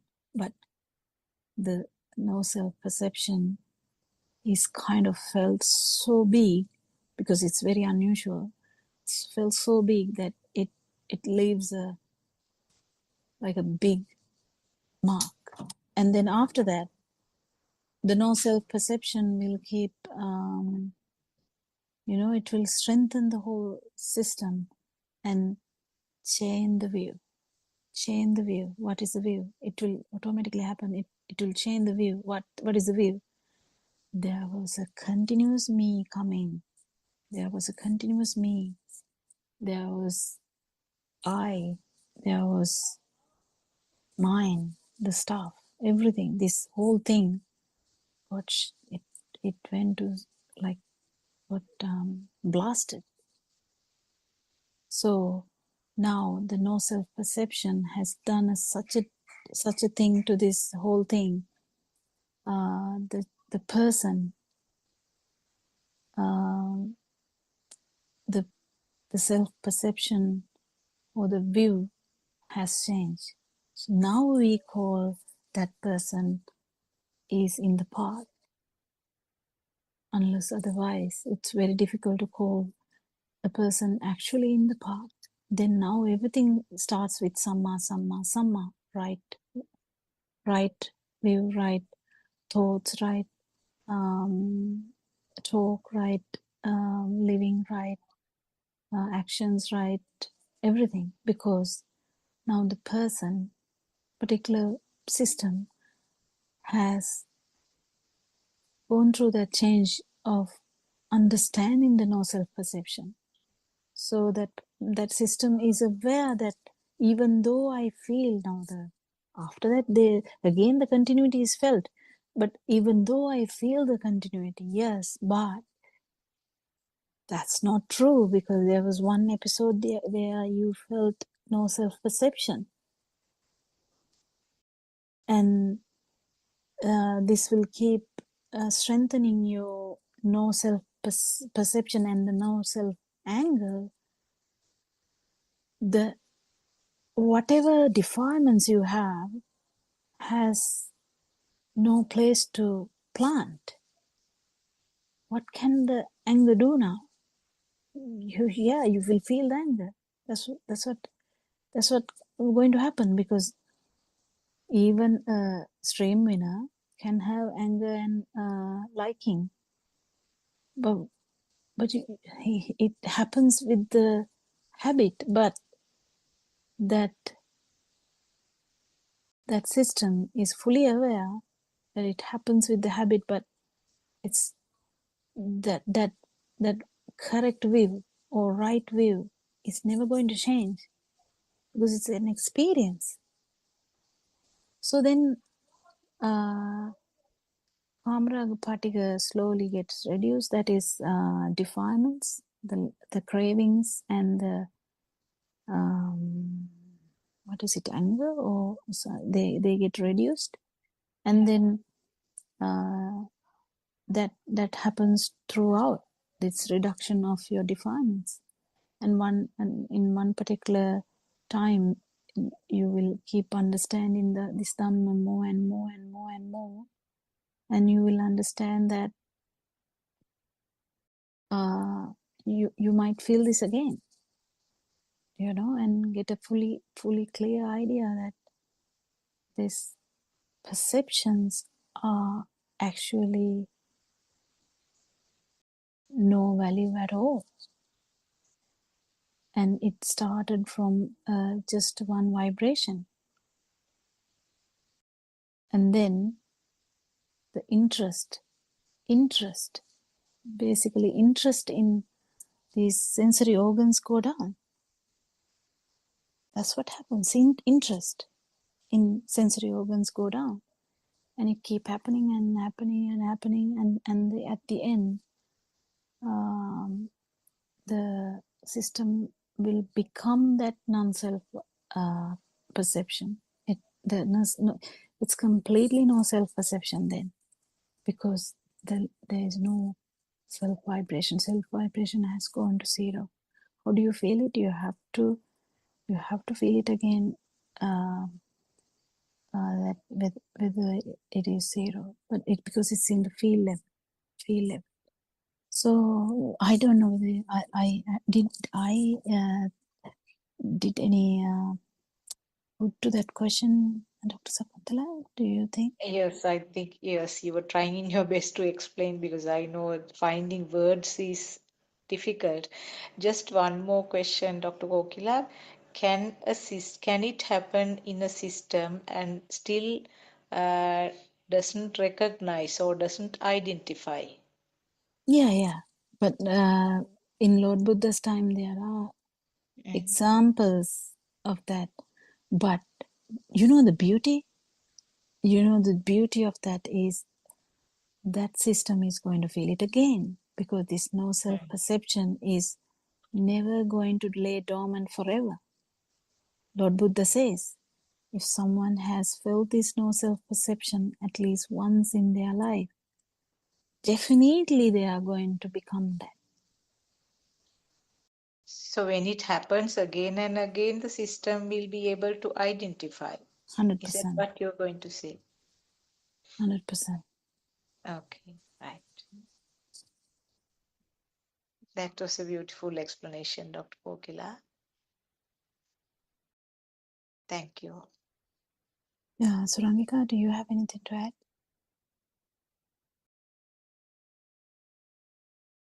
It was said by Dr. Kokila. Yes, I think as Dr. Sakuntala said, that was actually really beautiful, Dr. Kokila, that explanation.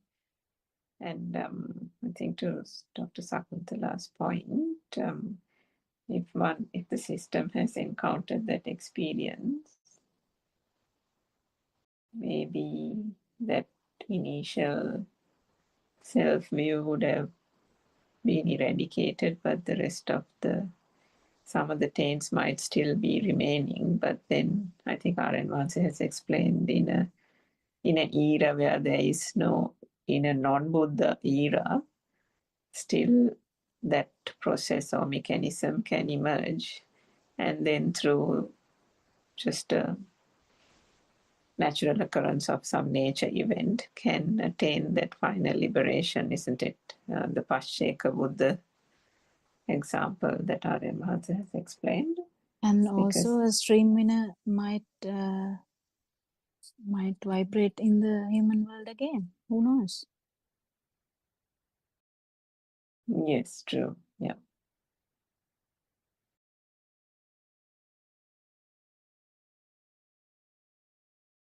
So yeah, it's such a beautiful Dhamma. I think it is. I mean, it's. I don't know. I mean, we should be really having more ability to tell these things, but we struggle. But still, the message is one. Message is just one. Message never changes. The Aran say the message he tried to give 5 years ago, it's the same message he is trying to give now. It has never changed. Never ever changed. He's just trying to give one particular experience and how it evolves. It evolves. It keep evolving because that chains get reduced each time. You know those defilements go down because there's no owner for the defilements. That's why they go down. They don't go down because you do anything. It's just the ownership is not that strong. What can you do?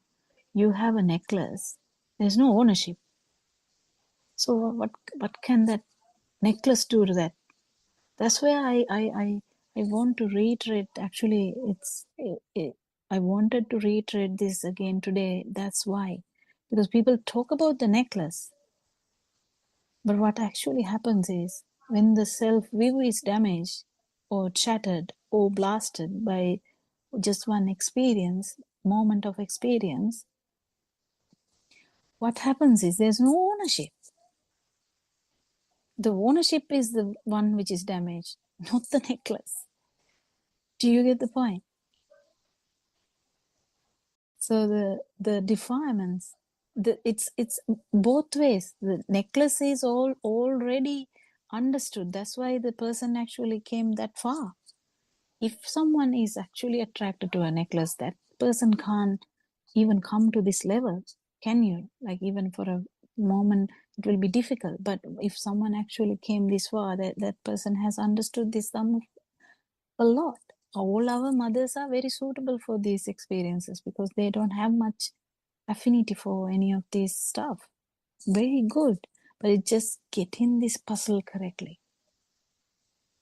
It is the thing that should be reiterated in these Zoom discussions where we request them earnestly, very lovingly. We request them, try to think about this, but sometimes with our incompetence we might not be able to deliver it properly, and we are sorry about that, but we are trying our hard to deliver it so that someone gets a sense of it, because when there is no ownership, what can the defilements do? Defilements are there. The defilements are getting more and more because there's a self who is driving it. That's where a person who has had any of these changes is having sila or this vinaya itself. What are the English words for them? I'm not sure, but they have it. They have it without any problem. There's no rules here. That actually it is there. I think I think we are running into the Zoom as well now. Every day we run into that, but anyway. Anything to add, Surankika? No, Dr. Gopila, I think we can continue tomorrow. Yes. Thank you, everyone. Thank you, Shani, for reading the book, and I thank everyone else for coming here for a discussion which is beautiful. The discussions are very beautiful, and telling all our experiences, trying to put all this together and connect the puzzle so that someone can feel this and feel that there is no one here. And you losing you is not easy, but it is a possibility. May Triple Gem bless you, and we worship our Enhancer. Theruvan Sannai. Theruvan Sannai, Dr. Theruvan Gopila, Sannai. Theruvan Sannai, Dr. Prince, Theruvan Sannai, Enhancer. Theruvan Sannai, Dr. Kotala, and everybody.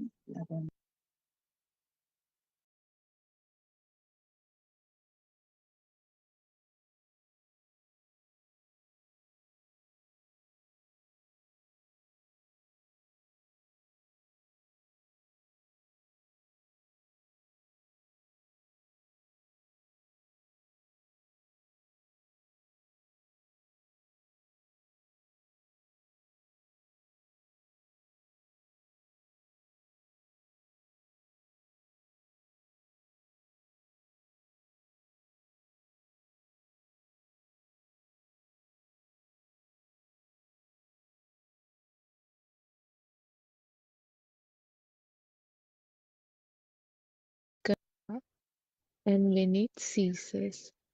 Second, you have to have an awareness to see if you gave any value to the thought. Third, you have to analyze if you had an attachment or dislike to the thought that came to your mind. You have to feel the amount of attachment and dislike you felt towards that thought. The wisdom is called Asavakya Jnana. Supposing you see a drawing of a nice sofa on a paper. You like the sofa and you get attracted to what's on the drawing. You think that you will ask a carpenter to make it for you. Then you think of searching for a sofa like that in shops and you think of buying one. You will somehow buy a sofa similar to the one on the drawing because you were attracted to it. Just like that, when we see a sofa outside in the world, we think that it truly exists. But actually, it is just like the drawing of a sofa you saw on the paper. It is not there. It is very difficult to make you understand this. This is like trying to tell you how salt tastes. Until you taste it yourself, you would not know what it really tastes like. But when you develop the wisdom, the Asavakya Jnana, you yourself will realize that the attachments, your desire for things, tend to dissolve when you see things outside with Yathabhuta Jnana. Whenever you see something and every thought get at every moment, the Buddha said, Tatra Tatra Vipassati. This means you have to have the awareness and wisdom at every moment to see that there is no outside. It is only thoughts that create the outside. This is Vidarshanava. You also have to have the Yathabhuta Jnana that there is no outside, that there is no inside, that they are only thoughts. Also, see that the thoughts don't exist, they are lies too. You also need the wisdom of Asavakya Jnana to feel if you still have likes and dislikes. This knowing will give you an indication if you still have a self-identity. Every time you have a thought, you should know how much of attachment or dislike you have towards that thought. You have to feel the dissolving of those feelings. As you practice awareness, you realize that the reactions towards the stimuli coming from the senses melt away, and at the same time, your self-identity dissolves away when we don't have any reactions to the stimuli. මෙහිණින් වහන්සේ, yes, Honorable Sir. ආර්යයන් වහන්සේ, supposing we see a book outside, but we do not believe that it exists. We know that it is an illusion. Then we don't give any value to it. Our I-ness reduces as much as the little value we give to the book that we see. It is very important that you know that your I-ness reduces according to the value you give to the stimuli that you receive from your six senses. Without this understanding, you cannot realize the pure truth. Also, if you think that you are different from the book that you see, then too you cannot realize the pure truth. Mehenin Mahanse, Honorable Sir, most of the time I listen to the Buddothpado Sutra, the Buddha's teaching. I feel that the more I listen to it, I understand it better. Anand Mahase, that is very good. Each person has to identify some teachings of Buddha that resonates more with them. Then they can repeat listening to it until the teaching becomes very clear to them. Coming back to our discussion, if you clearly understand the path and apply it very well, you will have a feeling of lightness. Mehenin Mahanse, yes, Honorable Sir. Aryan Mahanse, then you would feel that you won't find a self-identity in that moment. You would be awake to every moment without the self-identity. This awakening gives a blissful feeling. Nehemi Mahase, yes, Honorable Sir, Aryan Mahase, you have to have a very good understanding of the path.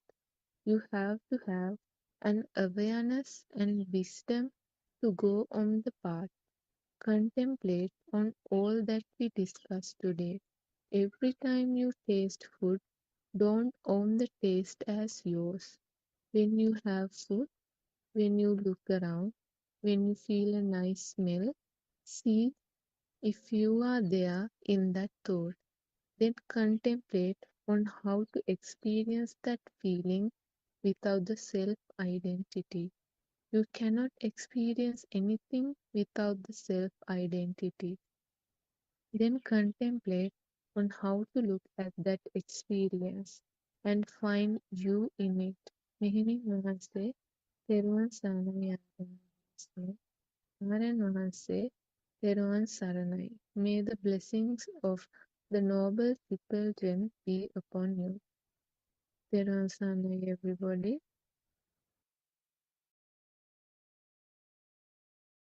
Thirvan Sarnai Shani.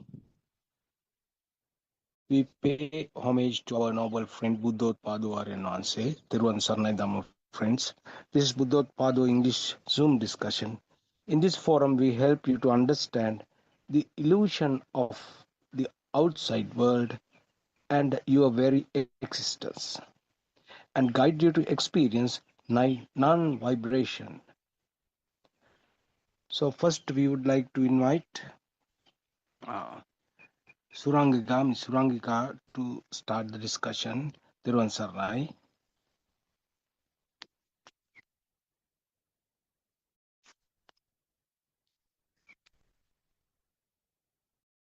Thirvan Sarnai Sudharma, are you there? Yes, I am there. Please start the You said discussion. okay. Thirvan Sanai, Let's start the Bernard, discussion. Thirvan Sanai, Yeah. all Yes, my Yeah. friends. Yeah. Go ahead. Go ahead. I just joined now, Mr. Bernard. So Dharma, if you don't mind, yeah. can you just Okay. summarize what Shani Okay. mentioned? Yeah. Okay. Sudharma. All right. All Thirvan right. Sarnai. Teruvan Saranai, Mr. Bernard. Teruvan Saranai to all Dhamma friends. First of all, let's all worship Aryan Mahanse's feet for sharing this beautiful knowledge with the entire world.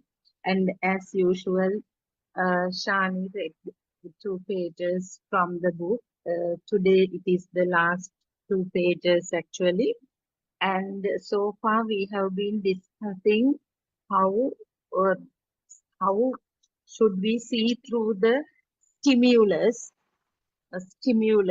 in order to uh, in order not to be deceived by it, because we all have made from the birth, we have all made this world a reality due to ignorance, and with this true Dhamma, we are going against the current.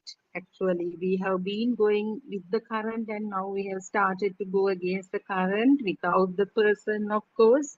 So today, the main point of the discussion is asavakya jnana, that is the ability, the knowledge one should have to uh, discern or to self-realize that destruction of defilements occur or the diminishing of defilements happens. So this, when we discuss asavakya jnana, we cannot take it by itself, because it is one major component of three great knowledges, as we know, the Kubbe Nivasanussati Jnanaya, then the Chutupapada Jnanaya, and the Asavakya Jnanaya. So if we discuss it in relation to the stimulus or a thought, so as we know, the due to the automatic functioning of the sensory organs, certain manifestations happen, and at once this name and form combination, we naturally, not we, as a natural process due to prior perceptions or the prior knowledge we had with that type of formations, uh, naturally a name comes, and this name and form combination happens, and that is the formation of a thought according to Dhamma. So this Pubbe Nivasanussati Jnanaya, Aryan Hanse has explained very well. It is also called as seeing the Perasit Kanda Pilivela, or actually, if we try to translate, it is to go back to the moment of first exposure to that particular stimulus in one's life. That to say, the first time that if we take the example of mother, let's say it's a perception or the thought is the mother that occurred right now. So going back to, according to this Pubbe Nivasanussati Jnanaya, we should have that knowledge to understand this is not a real entity, but uh, one day, once in our life, at some point, somebody introduces this particular shape along with the label, and from there onwards, that thought as a perception um, came to our life, or was there kind of ignorantly we believe that the existence of that perception. So what happens is, so this effort, all these efforts are to understand that this world is not a real entity. So due to this lack of awareness of Dhamma, we used to believe whatever the entities, people and the objects and all other entities, maybe places, everything existed in our life.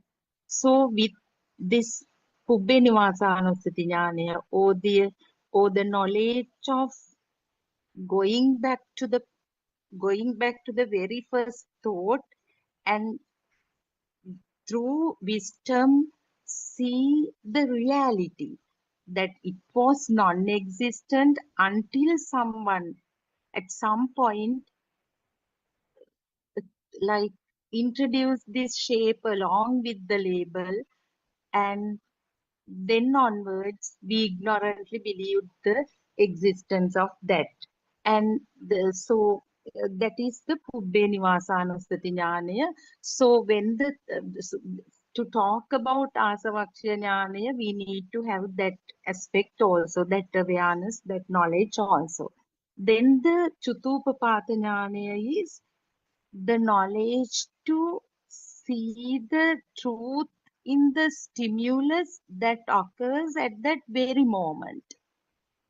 That is a big, for that one should have the proper mindfulness or the awareness that has been highlighted in these sermons over and over again by Aryan Vasi.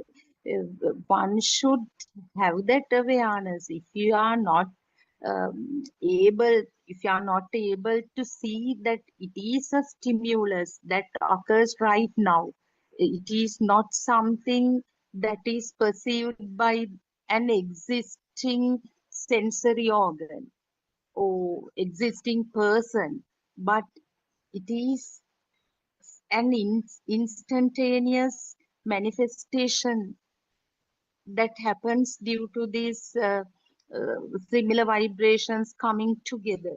So that knowledge one must have, because this is actually we are discussing the volume 1. So these are the basics of this Dhamma, this doctrine of Buddhism, and the effort is to enable a beginner to gain the skill, gain the knowledge to see the reality in the thought formation. So, and then with this knowledge, when one actually gets the thorough knowledge of this, how the first thought occurred in the life, and how and also the skill to see the rising of each and every thought, I mean consciously, because as beginners we have to do it consciously. Later it will come spontaneously. So one experiences the diminishing of the defilements.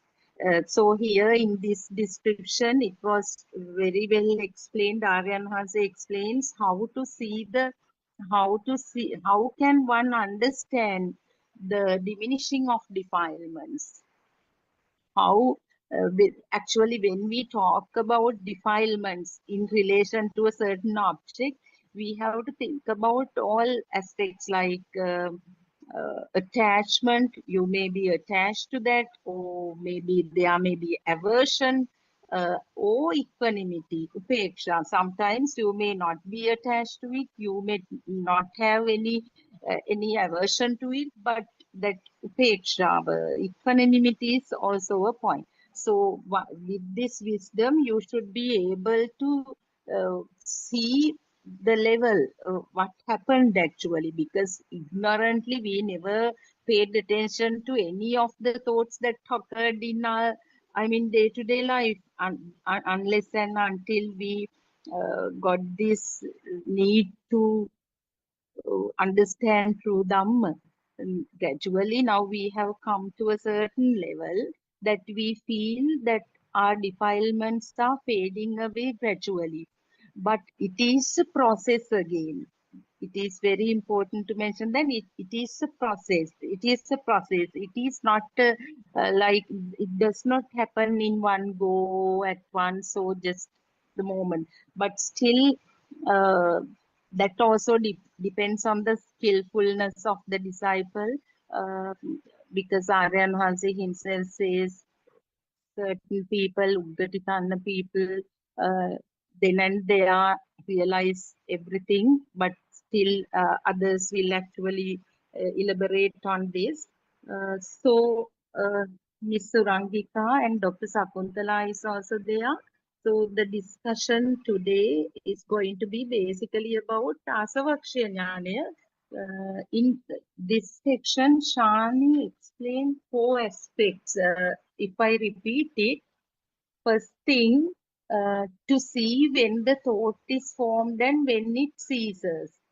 I would like to add a few more thoughts about this, because I questioned Aryan Mahanse about this very recently to see when the thought is formed and when it ceases. So what Aryan Mahanse also mentioned is you can never see the thought ceasing.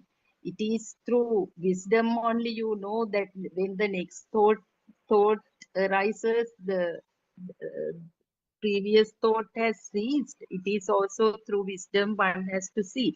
And then second point is you have to have an awareness to see if you gave any value to the thought. That is very important. The giving value to the thought is not only positively giving value. With aversion, then again upeksha, equanimity is also there is some subtle value because we have to get rid of all three when we talk about value. And you have to analyze if you had an attachment or dislike to the thought that came to your mind. Yeah, because this is, as I earlier also mentioned, this is something that happens consciously. As beginners, it is actually learning to see through or penetrate through the stimulus. Then finally it says you have to feel the amount of attachment and dislike you felt towards that thought. Yeah. So how much burning we had in relation to that particular stimulus. So Ms. Surangika and Dr. Sakuntala, you can further elaborate on this. So entire thing is about, since this is the last part of the book, it is about how one self-realize the diminishing of defilements. Oh, Asavakshya Jnanaya. Teruvan Saranai. Thank you, Sudharma. Theruvan Sarnai, everyone. I think you actually gave a very good summary, Sudharma, of the readings of that book, the 2 pages, as well as kind of giving a bit of a compendium of all the facts that were laid out in that discussion. So just to elaborate a little bit more on that, so you're right, and Aryan Mahansa has also explained so many times when mothers come onto the Zoom and say start off somewhere in the middle and or catch a hold of the word Asrava and say, now are my Asrava or defilements fading? How do I find that out and that kind of thing? So then he always points the person out to the 3 jnana or the 3 types of wisdom and says that, you can't have one without the other.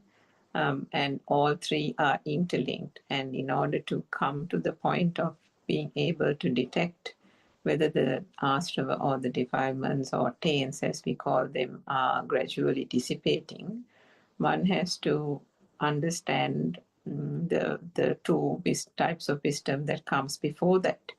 And that is all to do with, obviously, the thought. And the first one is, as you quite rightly said, the Pubbeniwasa Anusati Jnana, or the wisdom of seeing how the thought came about. So to do that, one has to go to the ins and outs of the mechanism of the thought process, and that means right to the very beginning, the core and the very start of the entire process, which means it's from the speed of vibrations. And then understanding that it is the speed of the vibration that then manifests through the sense faculties into perceptions. These perceptions, which are not that are there only in a kind of a basic consciousness level in the form of the light consciousness, sound consciousness, taste consciousness, smell consciousness, and so on at the stage of the baby, then gradually develops at the point of maybe say 2-3 years of age when the child goes to Montessori. At that point, with the sense faculties maturing, there is the element of certain information that is then fed into the child. As you already mentioned, images are then associated with sound, taste, and touch and smell. Each of these varying perceptions are given a label, a name, and in that sense reinforced repeatedly to the point that then the whole mechanism of how the mind consciousness works starts to operate. So those basic consciousnesses, the light consciousness, touch, taste and smell and so on, then combine to form the mind consciousness, which is the thought. So the thought then is not just one thought, it is the bat, the ball, A, B, C, apple, tree, mother, father, and so it is that the list goes on, and with that, with every one of those perceptions comes a thought, and then the thought is projected outside. A world then gets formed, and it is this so-called world that then the child starts thinking or believing to be real. And it is these objects, animate or inanimate, that basically courses through the mind, which, not understanding that due to pure ignorance, the existent feel comes about, the sense of aliveness comes about, and the whole self-perception, the I, the ego, then starts to emanate and arise and emerge, which then creates the duality. And so the whole mind trick and that entire process comes about. So, I mean, all this none of us understood before accessing the Dhamma. We had bits and pieces of knowledge that had been gained through the Tripitaka or through different other Dhamma teachings, but to piece this together one by one and ensure that how we know from beginning to end how this whole mind facade works, how the consciousness even comes about, basically from a sensation that also emanates purely from a vibration happening at speed, was not known. It was all from these pure Dhamma teachings that we were able to meticulously understand every little detail, and it is that detail as to how this thought comes about that is understood through the Pubbenivasanusati Jnana, the elements of the thought and how that whole thought process works.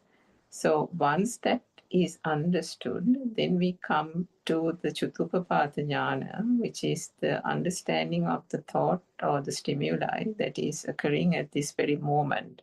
So we understand also that, this so-called memory that we call in the conventional term is just merely perceptions telepathizing at this very moment. Past perceptions, we call it that way, just from a practical aspect, past perceptions and new perceptions. But it is, if there is a vibration that is happening at this very moment via a particular stimuli occurring in this moment, then to that extent, if there is a similar vibration or an equal vibration, then that telepathizes in this very moment. And it is that experience that is then understood or experienced in this moment. So if one does not know the mechanics of that whole process, one will then believe that stimulus to be true.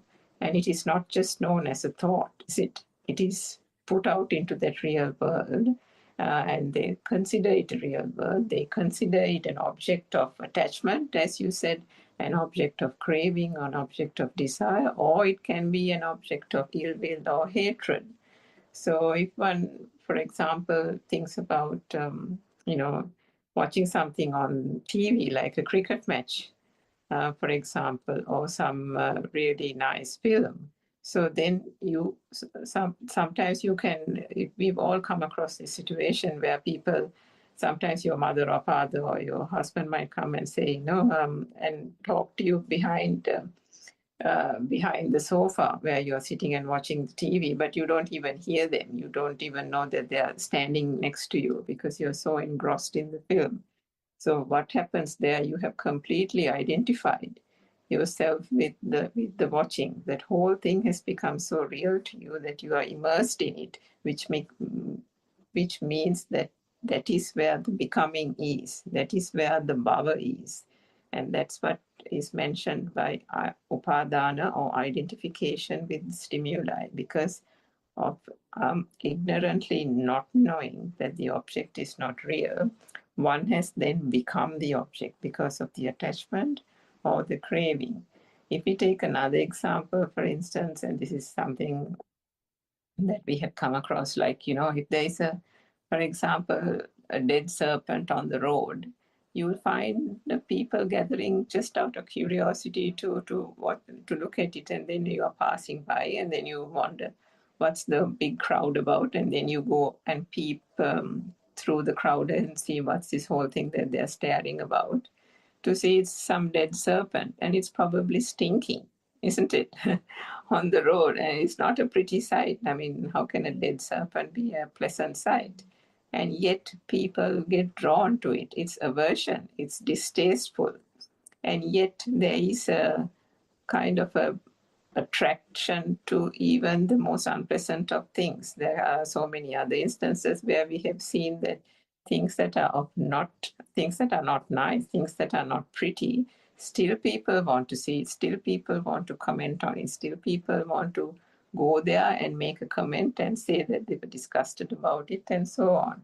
So this attachment doesn't mean attachment through craving or attachment through desire. It can be, the attachment is what we call the binding power. The binding power either through ill will, hatred, detesting something, or through the point of actually wanting something, or even the upeksha, the moha aspect of it, the equanimity aspect of it, of being non-committal about it. I mean, sometimes you can have a policy in a country where people feel strongly about, another group of people can feel, some people might like it, another group of people might not like it, and then you sit here and you'll say, I don't know why those people don't like it and these people like it. I, of course, I'm fine either way.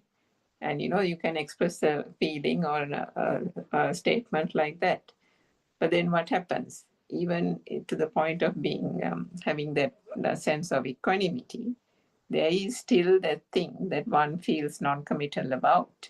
And then there is that thing where there is a person here feeling non-committal about a particular object. So in all those three instances, there is that identity with the object. The stimuli is real, the duality is still present, and the I and the ego, the self-perception, is still here, happily existing. So the understanding of the Pupenivasānussati leads one to exercise prajna or penetrative wisdom. And when that stimuli occurs in this very moment, there is no betrayal, there is no misunderstanding, there is no getting caught or trapped with that stimuli and getting carried away with that thought through attachment in the form of raga, desha, moha, in whatever form it comes, because one has understood that how the thought process works. And with those two jnana comes the gradual dissipation of the defilements. So we spoke about raga, desha, moha, the defilements and the taints which originates through the zygote level at the shashava, or the taints, the self-vibration, and that is the thing that projects itself through asrava. And by understanding how the thought and the elements of the thought come together, and then understanding this stimuli that occurs in this moment, one will find that by continuing to understand this true Dhamma or Satya Jnana, the things that you have in your life been attached to or suffered from or got worried about or stressed about, one would experience gradually. You can't put a time on it. You can't really put your finger and say when it happened, isn't it? But gradually, whilst listening to the Dhamma, 2 or 3 months go by, 6 months go by, 1 year, 1.5 years. And then you turn around and think, actually, something that I had really got upset about 6 months ago, it doesn't really faze me so much now. I mean, and then something that really worried you when somebody calls, or your son calls or something. Now it's just an incident, or it doesn't matter whether he doesn't call every day, or it doesn't matter whether he doesn't come to see me once a month, or things like that. So how did that happen? So that happening is because the thought, that is the thing that has kept us bound to the samsaric cycle, which we didn't understand. We thought it was the son, we thought it was the mother, we thought it was our job or career or something else. But ultimately, through the Dhamma, we understand it is the seeing is a thought, the hearing is a thought.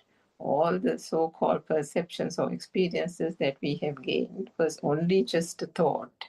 And when one understands that, comes that gradual realization, the gradual awakening, and the dissipation of those defilements, slowly and slowly. And to the point that you mentioned, Sudharma, about the beginner stage, how do we put this into practice? I mean, through Dhamma, one listens to it, one does the penetrative reflections about it, but then together in parallel, one has to be practical.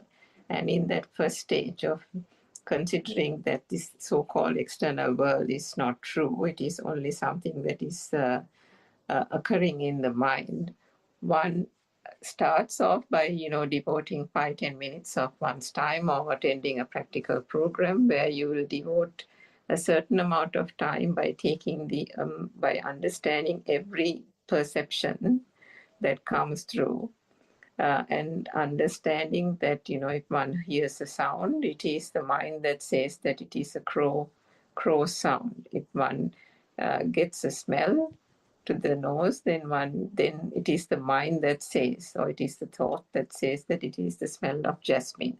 So when one puts this gradually into practice, it is quite difficult. It can be quite exhausting at the beginning. I'm sure followers of Buddothpado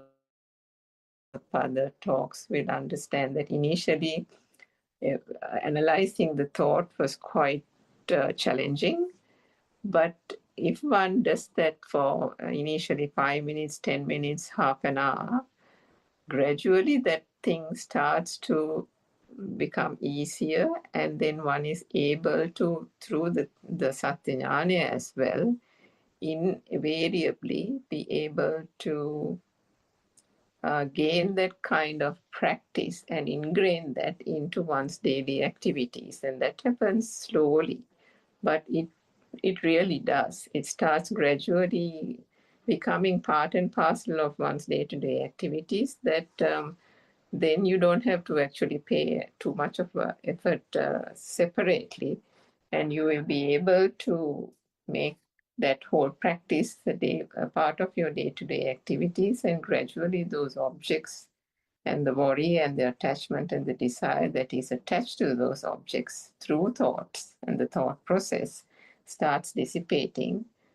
so that gradual awakening will arise. So maybe Dr. Sakuntala can add to that more. Thiruvan Saranai, Ms. Rangika, thank you so much for the beautiful explanation and the examples also. And Dr. Kokila is also here now. Thiruvan Saranai, Dr. Kokila, the main topic today is Asavakshaya Jnanaya. That is, yes, we discussed basically about, as it is one of the three great knowledges, Trividya, Pubbe Nivasa, Nusati, Chuttupapata, and Asavakya Jnana. So Dr. Sakuntala is also here, so we can discuss. Thiruvan Saranam. Sorry, I got late because one of the kids got injured. So actually, when we talk about the Asavakshaya Jnana, it's very difficult to judge when you are in the mind, but when you are in the field, that's the only way to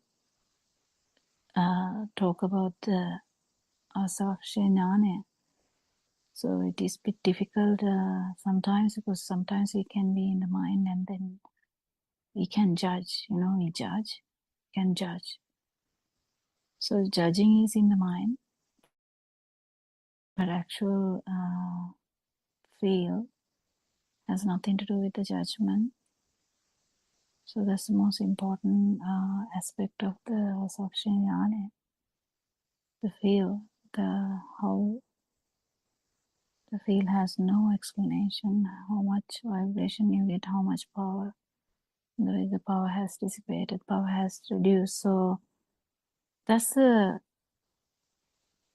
only guidance we have, but we can't talk about it once while in thinking. Thinking always has a bias. Thinking always has a judging person there. So the judgment is always biased. Judgment is always biased towards the judging person, kind of the self. So this bias can be good or bad. I mean, someone might say, I don't understand this, or might say, I don't feel it, or someone might say, yeah, I feel it a lot, sometimes, something like that. But this judgment, when you are inside the mind, is not the best way to ascertain what kind of power you have inside you. The power, the power getting reduced has nothing to do with the day-to-day life. You might not even notice it. Someone may not notice it. The functions will be similar. Even the talking sometimes maybe actually maybe shouting also.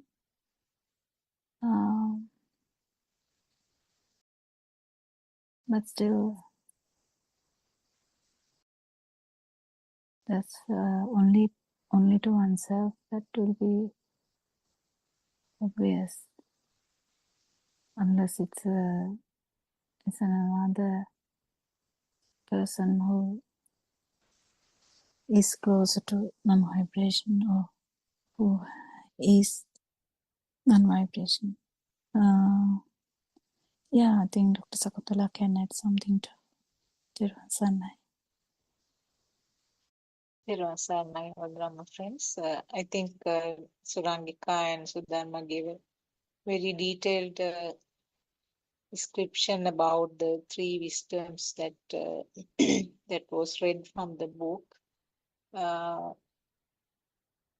remember R.N. Mahasi mentioning that the term wisdom is not the exact word for this one, because for the jnanas, jnana is the Pali term, and also in Sinhala also we use the same term, but it doesn't actually interpret what is meant by jnana, because it is something that it's not a knowledge, it's not a book, something that you can study and achieve, but it's something that blooms from within the system. So as you all mentioned, now the asavakya jnana, or the feel that the defilements are sort of less or getting faded. It's not something that you can achieve as a thought. It's something that the system will feel with time, and especially when the same stimulus occurs, same kind of situation is faced with, the system will feel that the fire which used to erupt at those instances is less. So in other words, we use the word fire, but actually it's the defilements, or in other words, it's a self-perception, the self-feeling.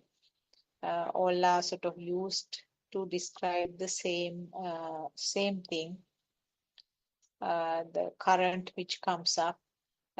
This is actually part of the system, initially starting as sensor function, and then automatically in the older child, these sensor functions will merge together and the thought is formed. And it happens within such a sort of fast rate, fast speed. Older child or the adult will automatically experience the thought. So this thought is the one that we take as real because of the ignorance. Now everything is a thought basically.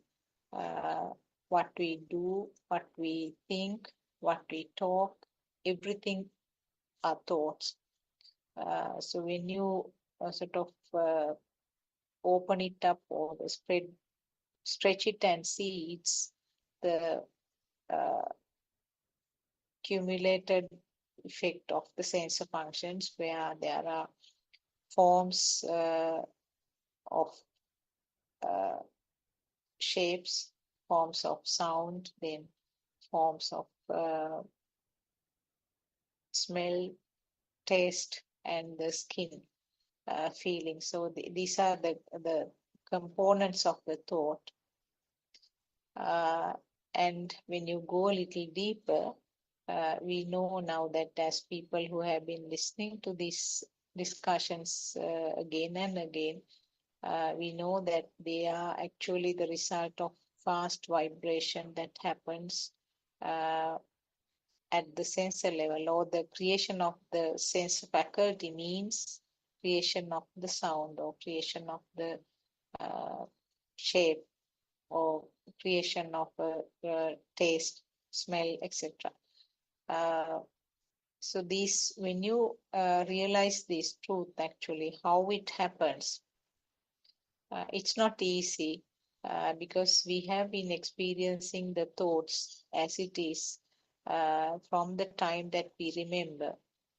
From our small age, these thoughts are formed again and again, and because of the repetitive action, repetitive formation of these thoughts, some thoughts are very sort of strong, and because of this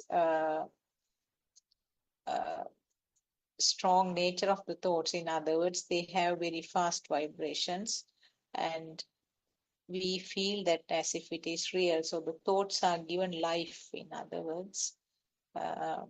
We feel that the thoughts are alive.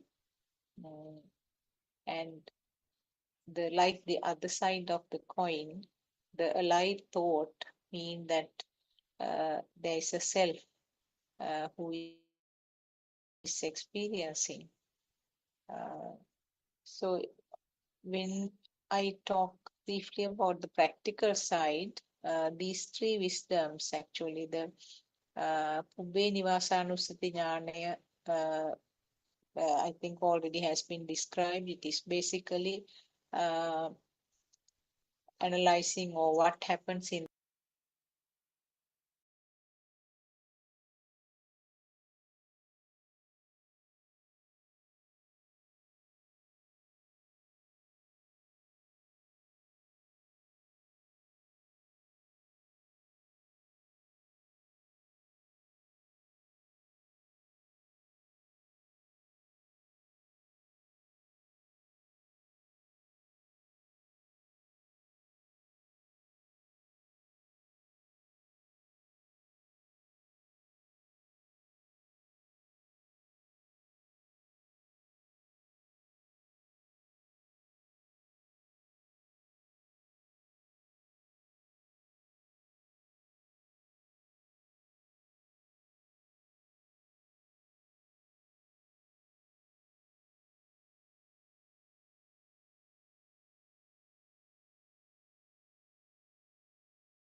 Good morning, everybody. There is a there is a noise on the face. So let's start our morning prayer discourse. So we observe something else. Right now, everything feels normal. The room in feels normal, feels familiar, feels existing, real. Even the body feels familiar. Thoughts feel familiar. Even the feeling of me feels familiar. And because it feels familiar, it feels real, it feels stable, and it feels like it's actually really existing.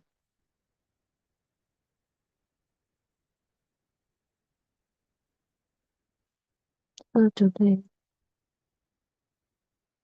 we look carefully. What if we told you this familiarity itself is part of this illusion? What if repeated construction creates this feeling of reality?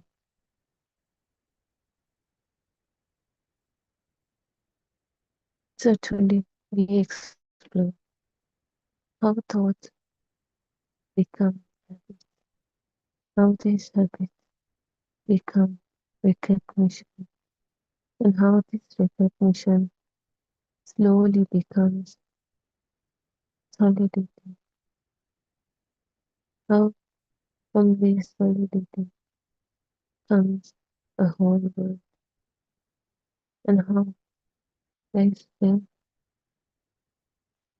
that is continuously replayed inside this habit of reality.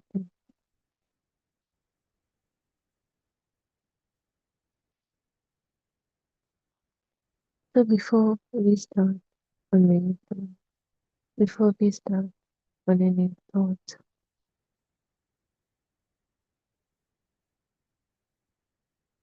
before this recognition, experience is incomplete, it's unfinished, and it's very simple, very light.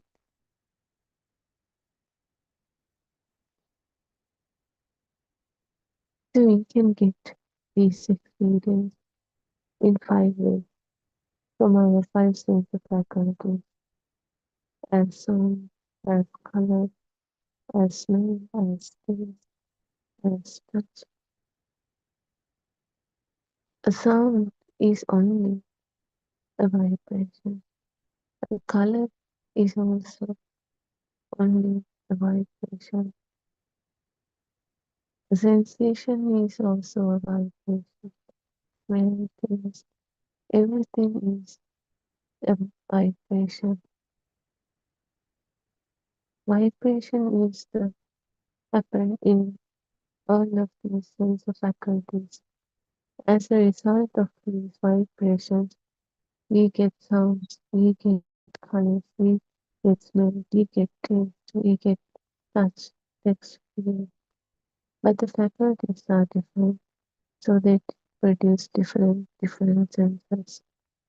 But the mechanism is just based on simple vibrations. So let's get back to the consequence. At this stage, there are no objects, no meaning, no identity, only the simple, broken down, simple sensory presence.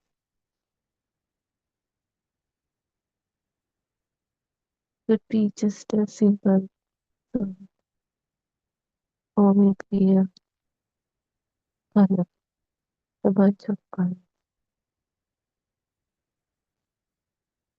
or taste, or smell, or touch. These simple sensory fragments, they are the raw sense of content that the mind it doesn't stop there. It rarely stays there because it quickly organizes experience. This sense of contact.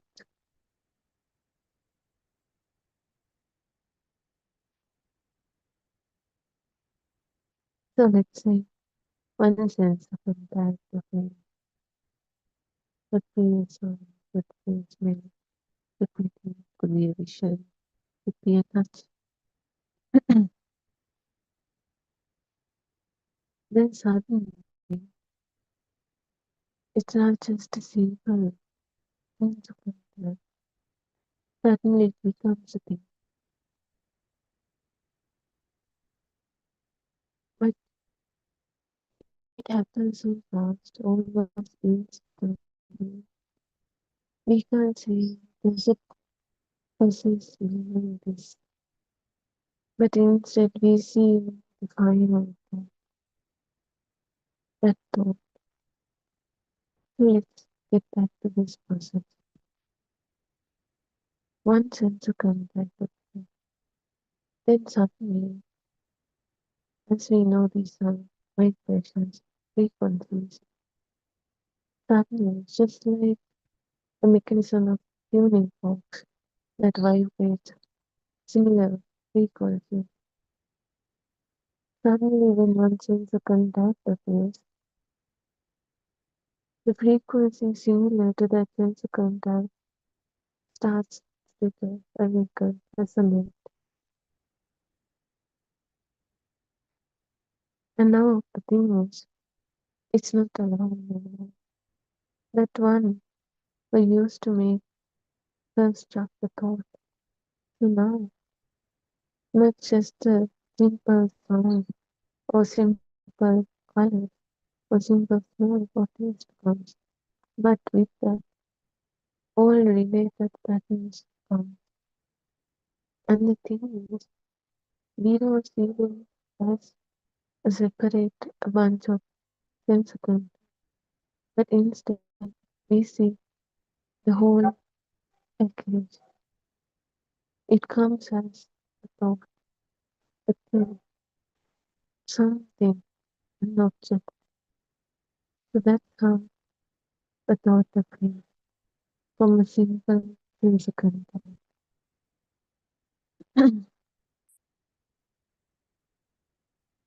From small tiny thing to the complicated each and every situation, these thoughts appears like that. One sense of contact has to trigger them.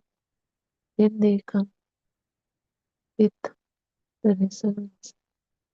And the most strongest recently used, frequently used, these buttons activates so easy.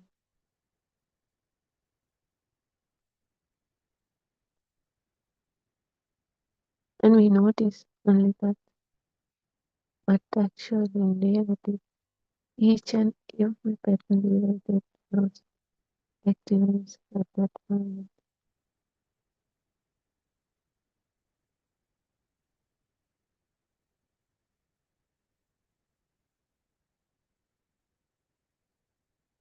So now the sound activates the thought, but in that thought there are visual patterns, there are sensations, there are smells, there are taste, everything.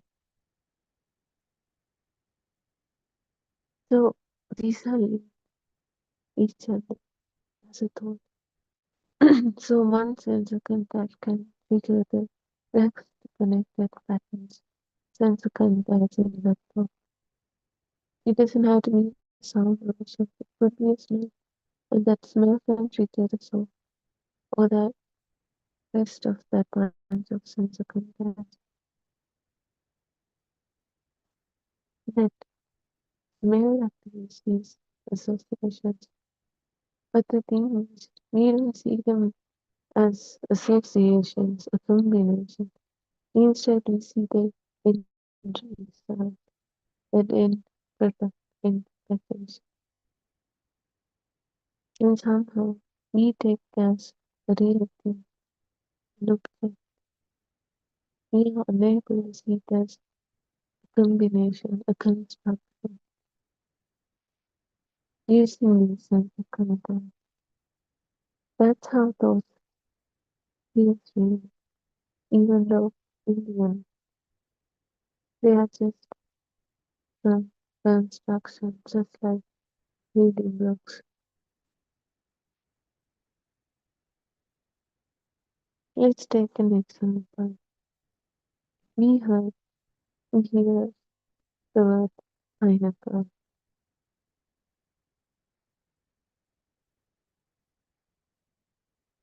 Basically, bird, pineapple. This pineapple is a sound, just a sound wave, a frequency.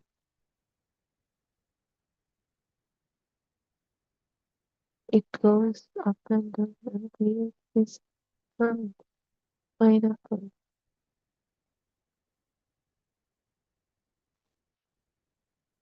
But this a mundane person feel it as a sound.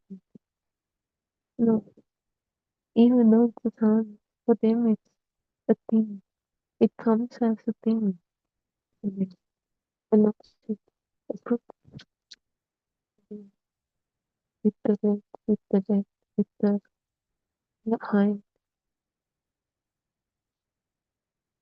But are all of those things in that sound,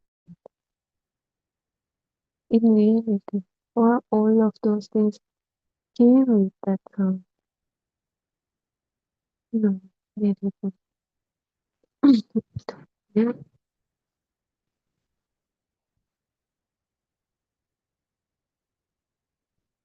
that's the point. And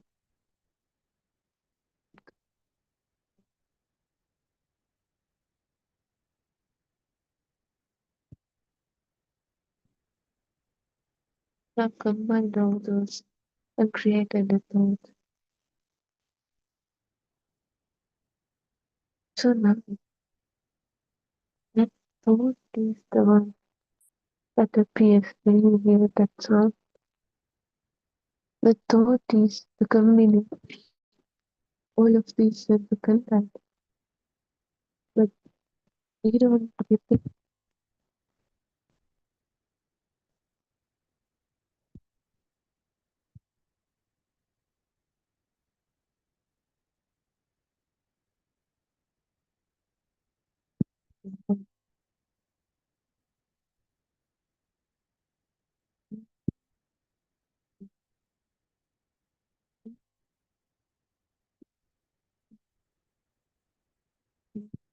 Sense of content.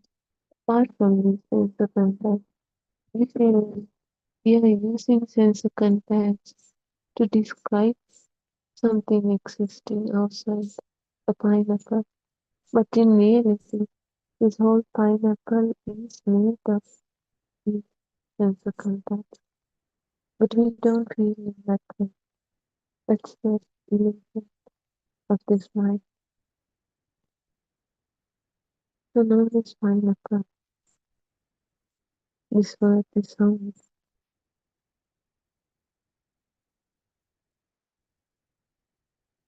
it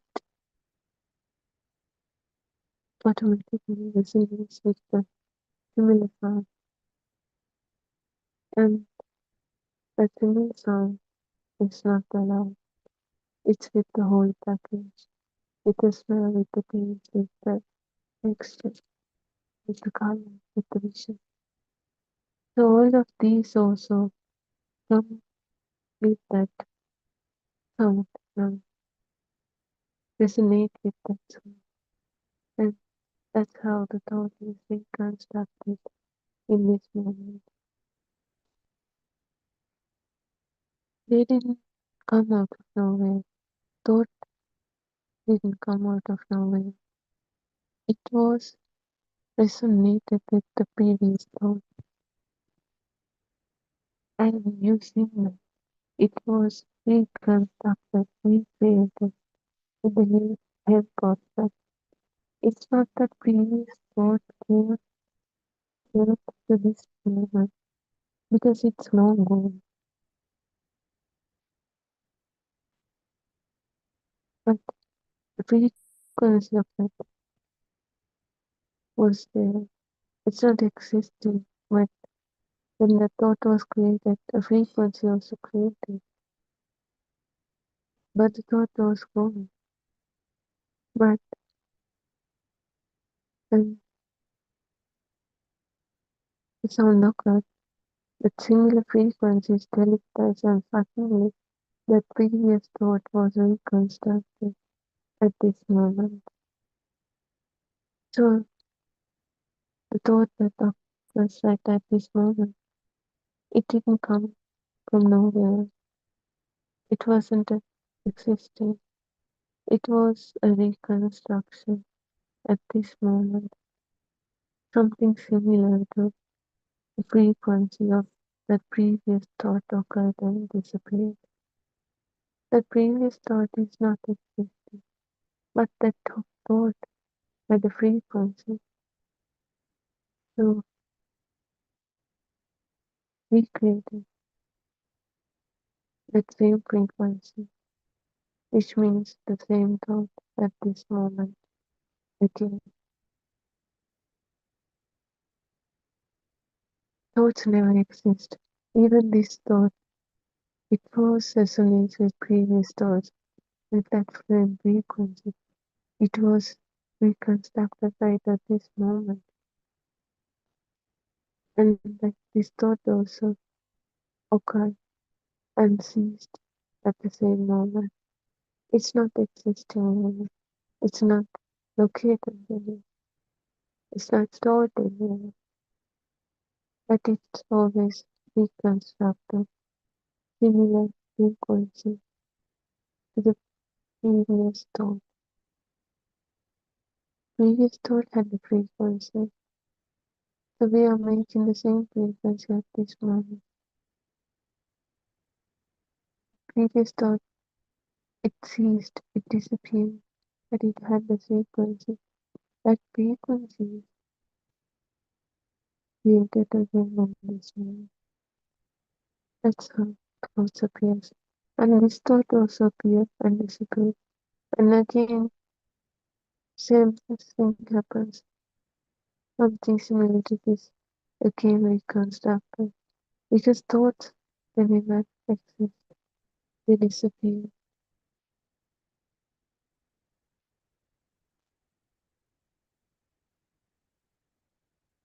That's how the thoughts appear.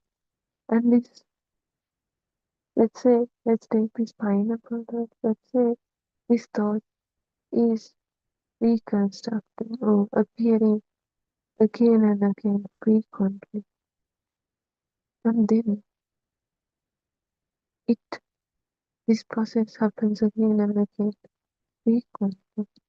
When this was repeated again and again frequently, this system gets used to it.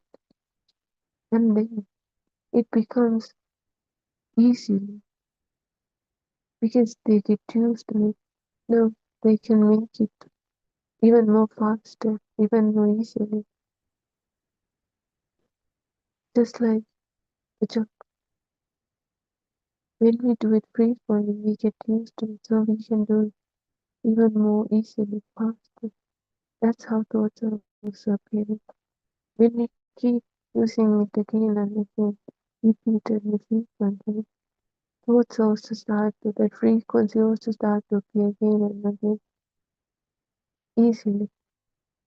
So that's why at this point, after after few minutes, no thoughts comes effortlessly to us because we are used to thoughts. We are used to chill. We are used to finding good.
57.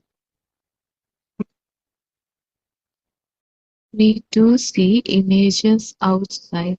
We hear the sounds. We see the color.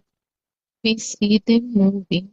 And let us say that we draw a picture of a cat, a tree, and a chair on a paper. Is a chair physically there in a picture? Meaning answer, no. It is only a drawing. Aryan Mahanse, do you have live cats in a picture? Do you have trees swaying to the wind in a picture?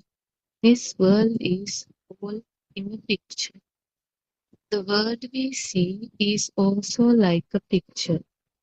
Now, do you realize how deep and complex this realization is? You cannot explain this realization in words.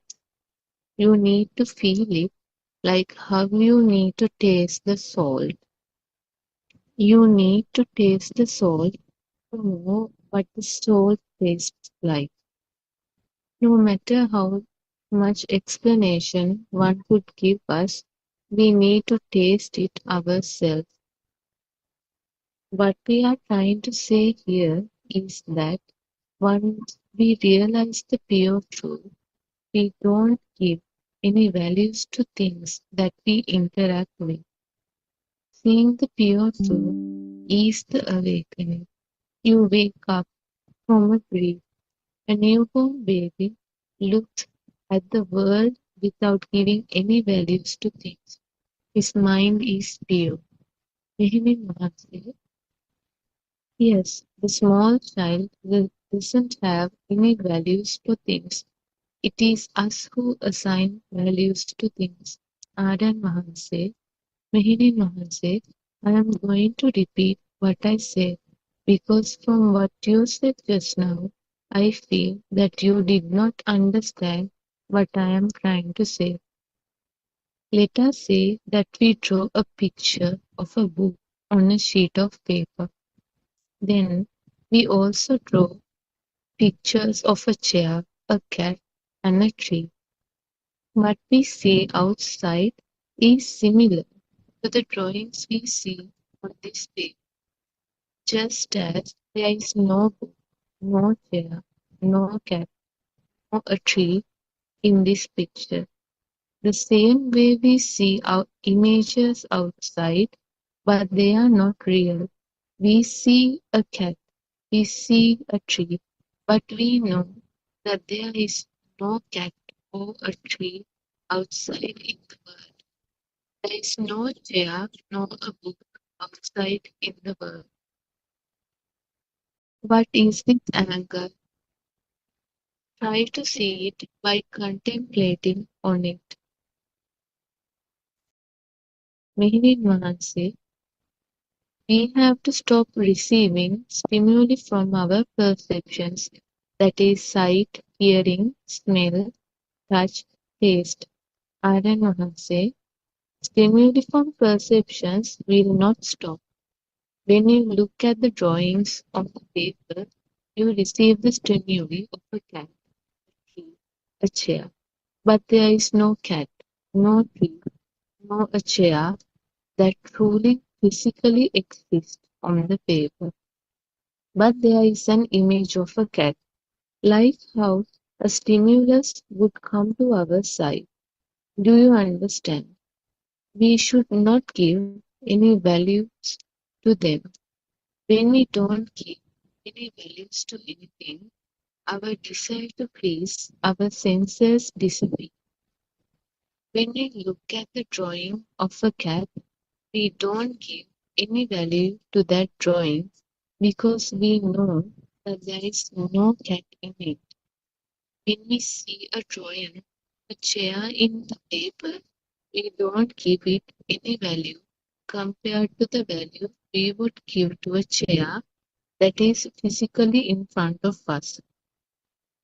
This realization, this wisdom of things not being real, helps to eradicate our desire to get attached to our senses and does not allow us to assign values to anything that we see or hear. Meaning Mahanse, yes, Honorable Sir. Aran Mahanse, this realization is the awakening. It is when you don't have a desire for anything. At this point, your greed, hatred, and delusion continues to melt away. When you see a brick wall, you are aware that a thought about the brick wall was formed. This awareness is just like that knowing you had when you saw the drawing of a book on the page. When you see a book, you are aware that a thought about a book was formed. You will look at the book just like how you would see the drawing of a book on the paper, and you would not give any value to that book, just like you did not give any value to that drawing of a book on the paper. Terasana, everybody.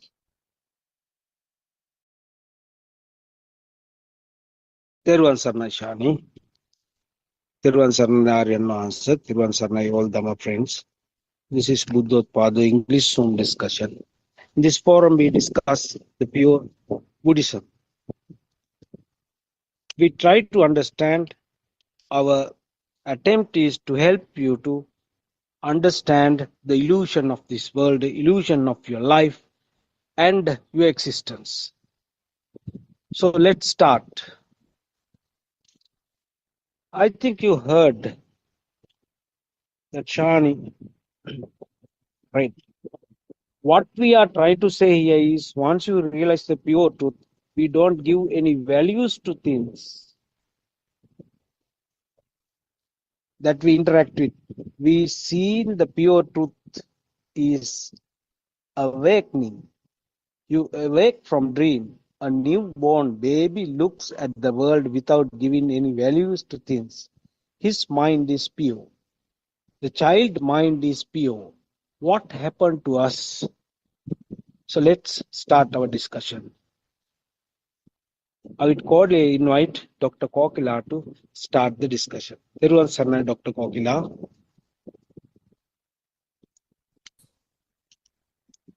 Tirvansana. Uh,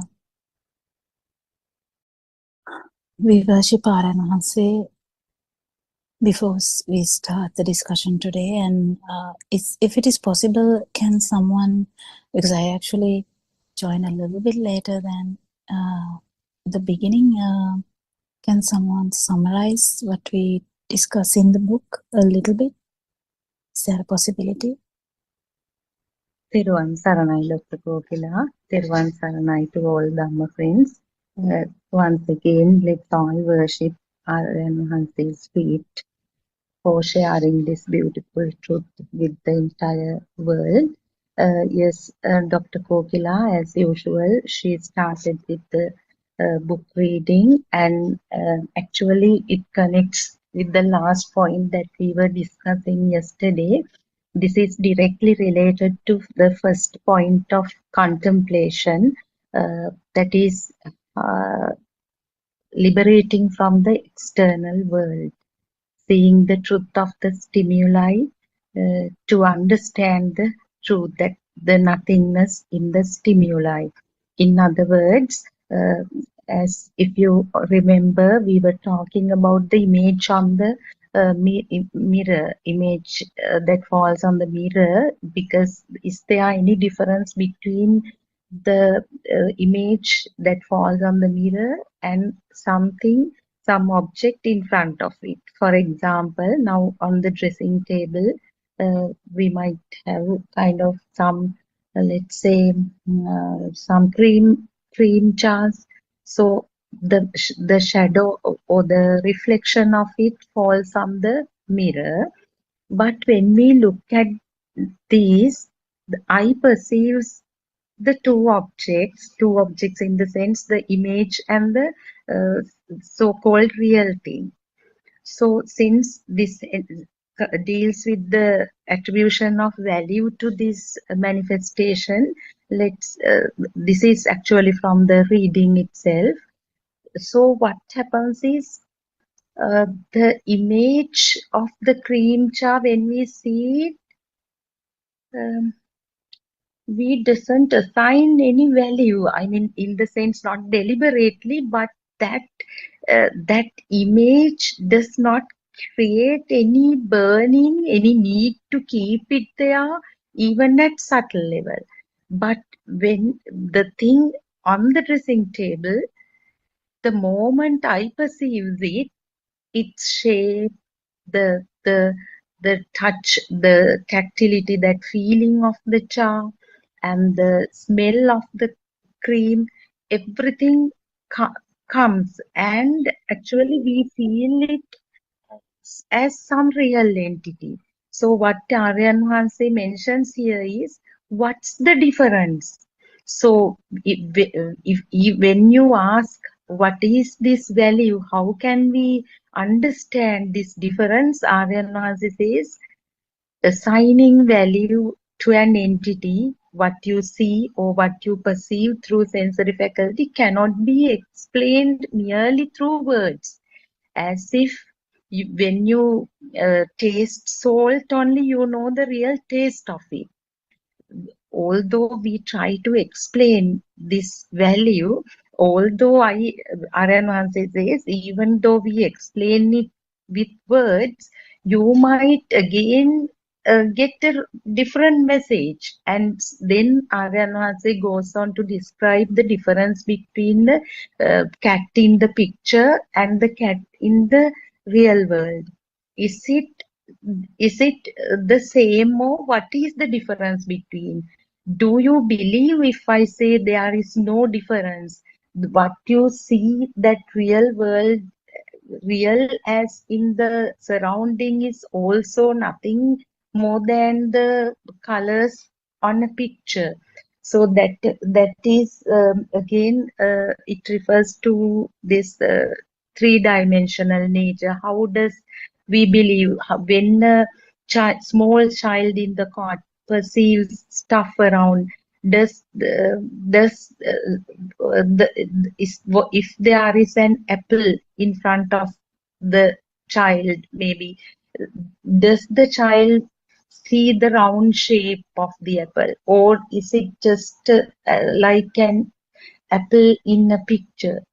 We know that there won't be any difference for that particular child, because unless and until child touches it and feels that its shape for the second time, when the child sees the apple, after touching it, after tasting it, that sensation, that feeling may be entirely different. Then somehow, in ignorant, because after getting exposure to that experience, ignorantly, the child, the moment the eye perceives the shape of light, all the attributes of the, I mean, taken from the sensory faculties, the taste of the apple, the smoothness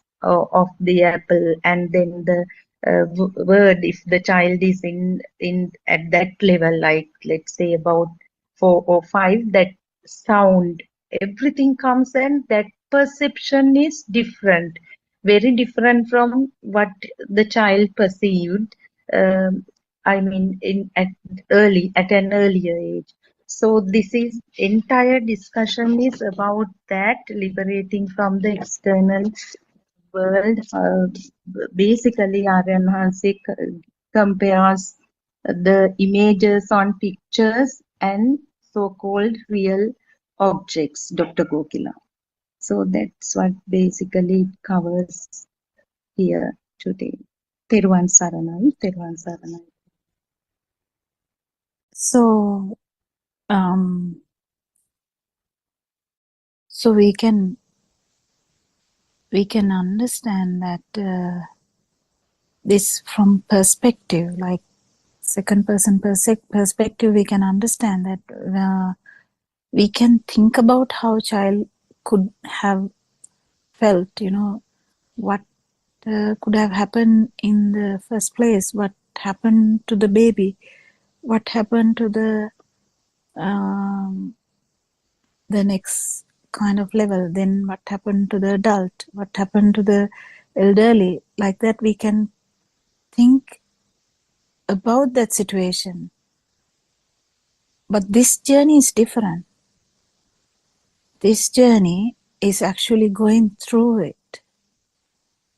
That's where Aryan Hanse says there's no two ways into Nibbana. There's only one way to Nibbana, because people can enter to this Dhamma from a lot of angles. But why it is only one way? It is one way because every human being would be having the basic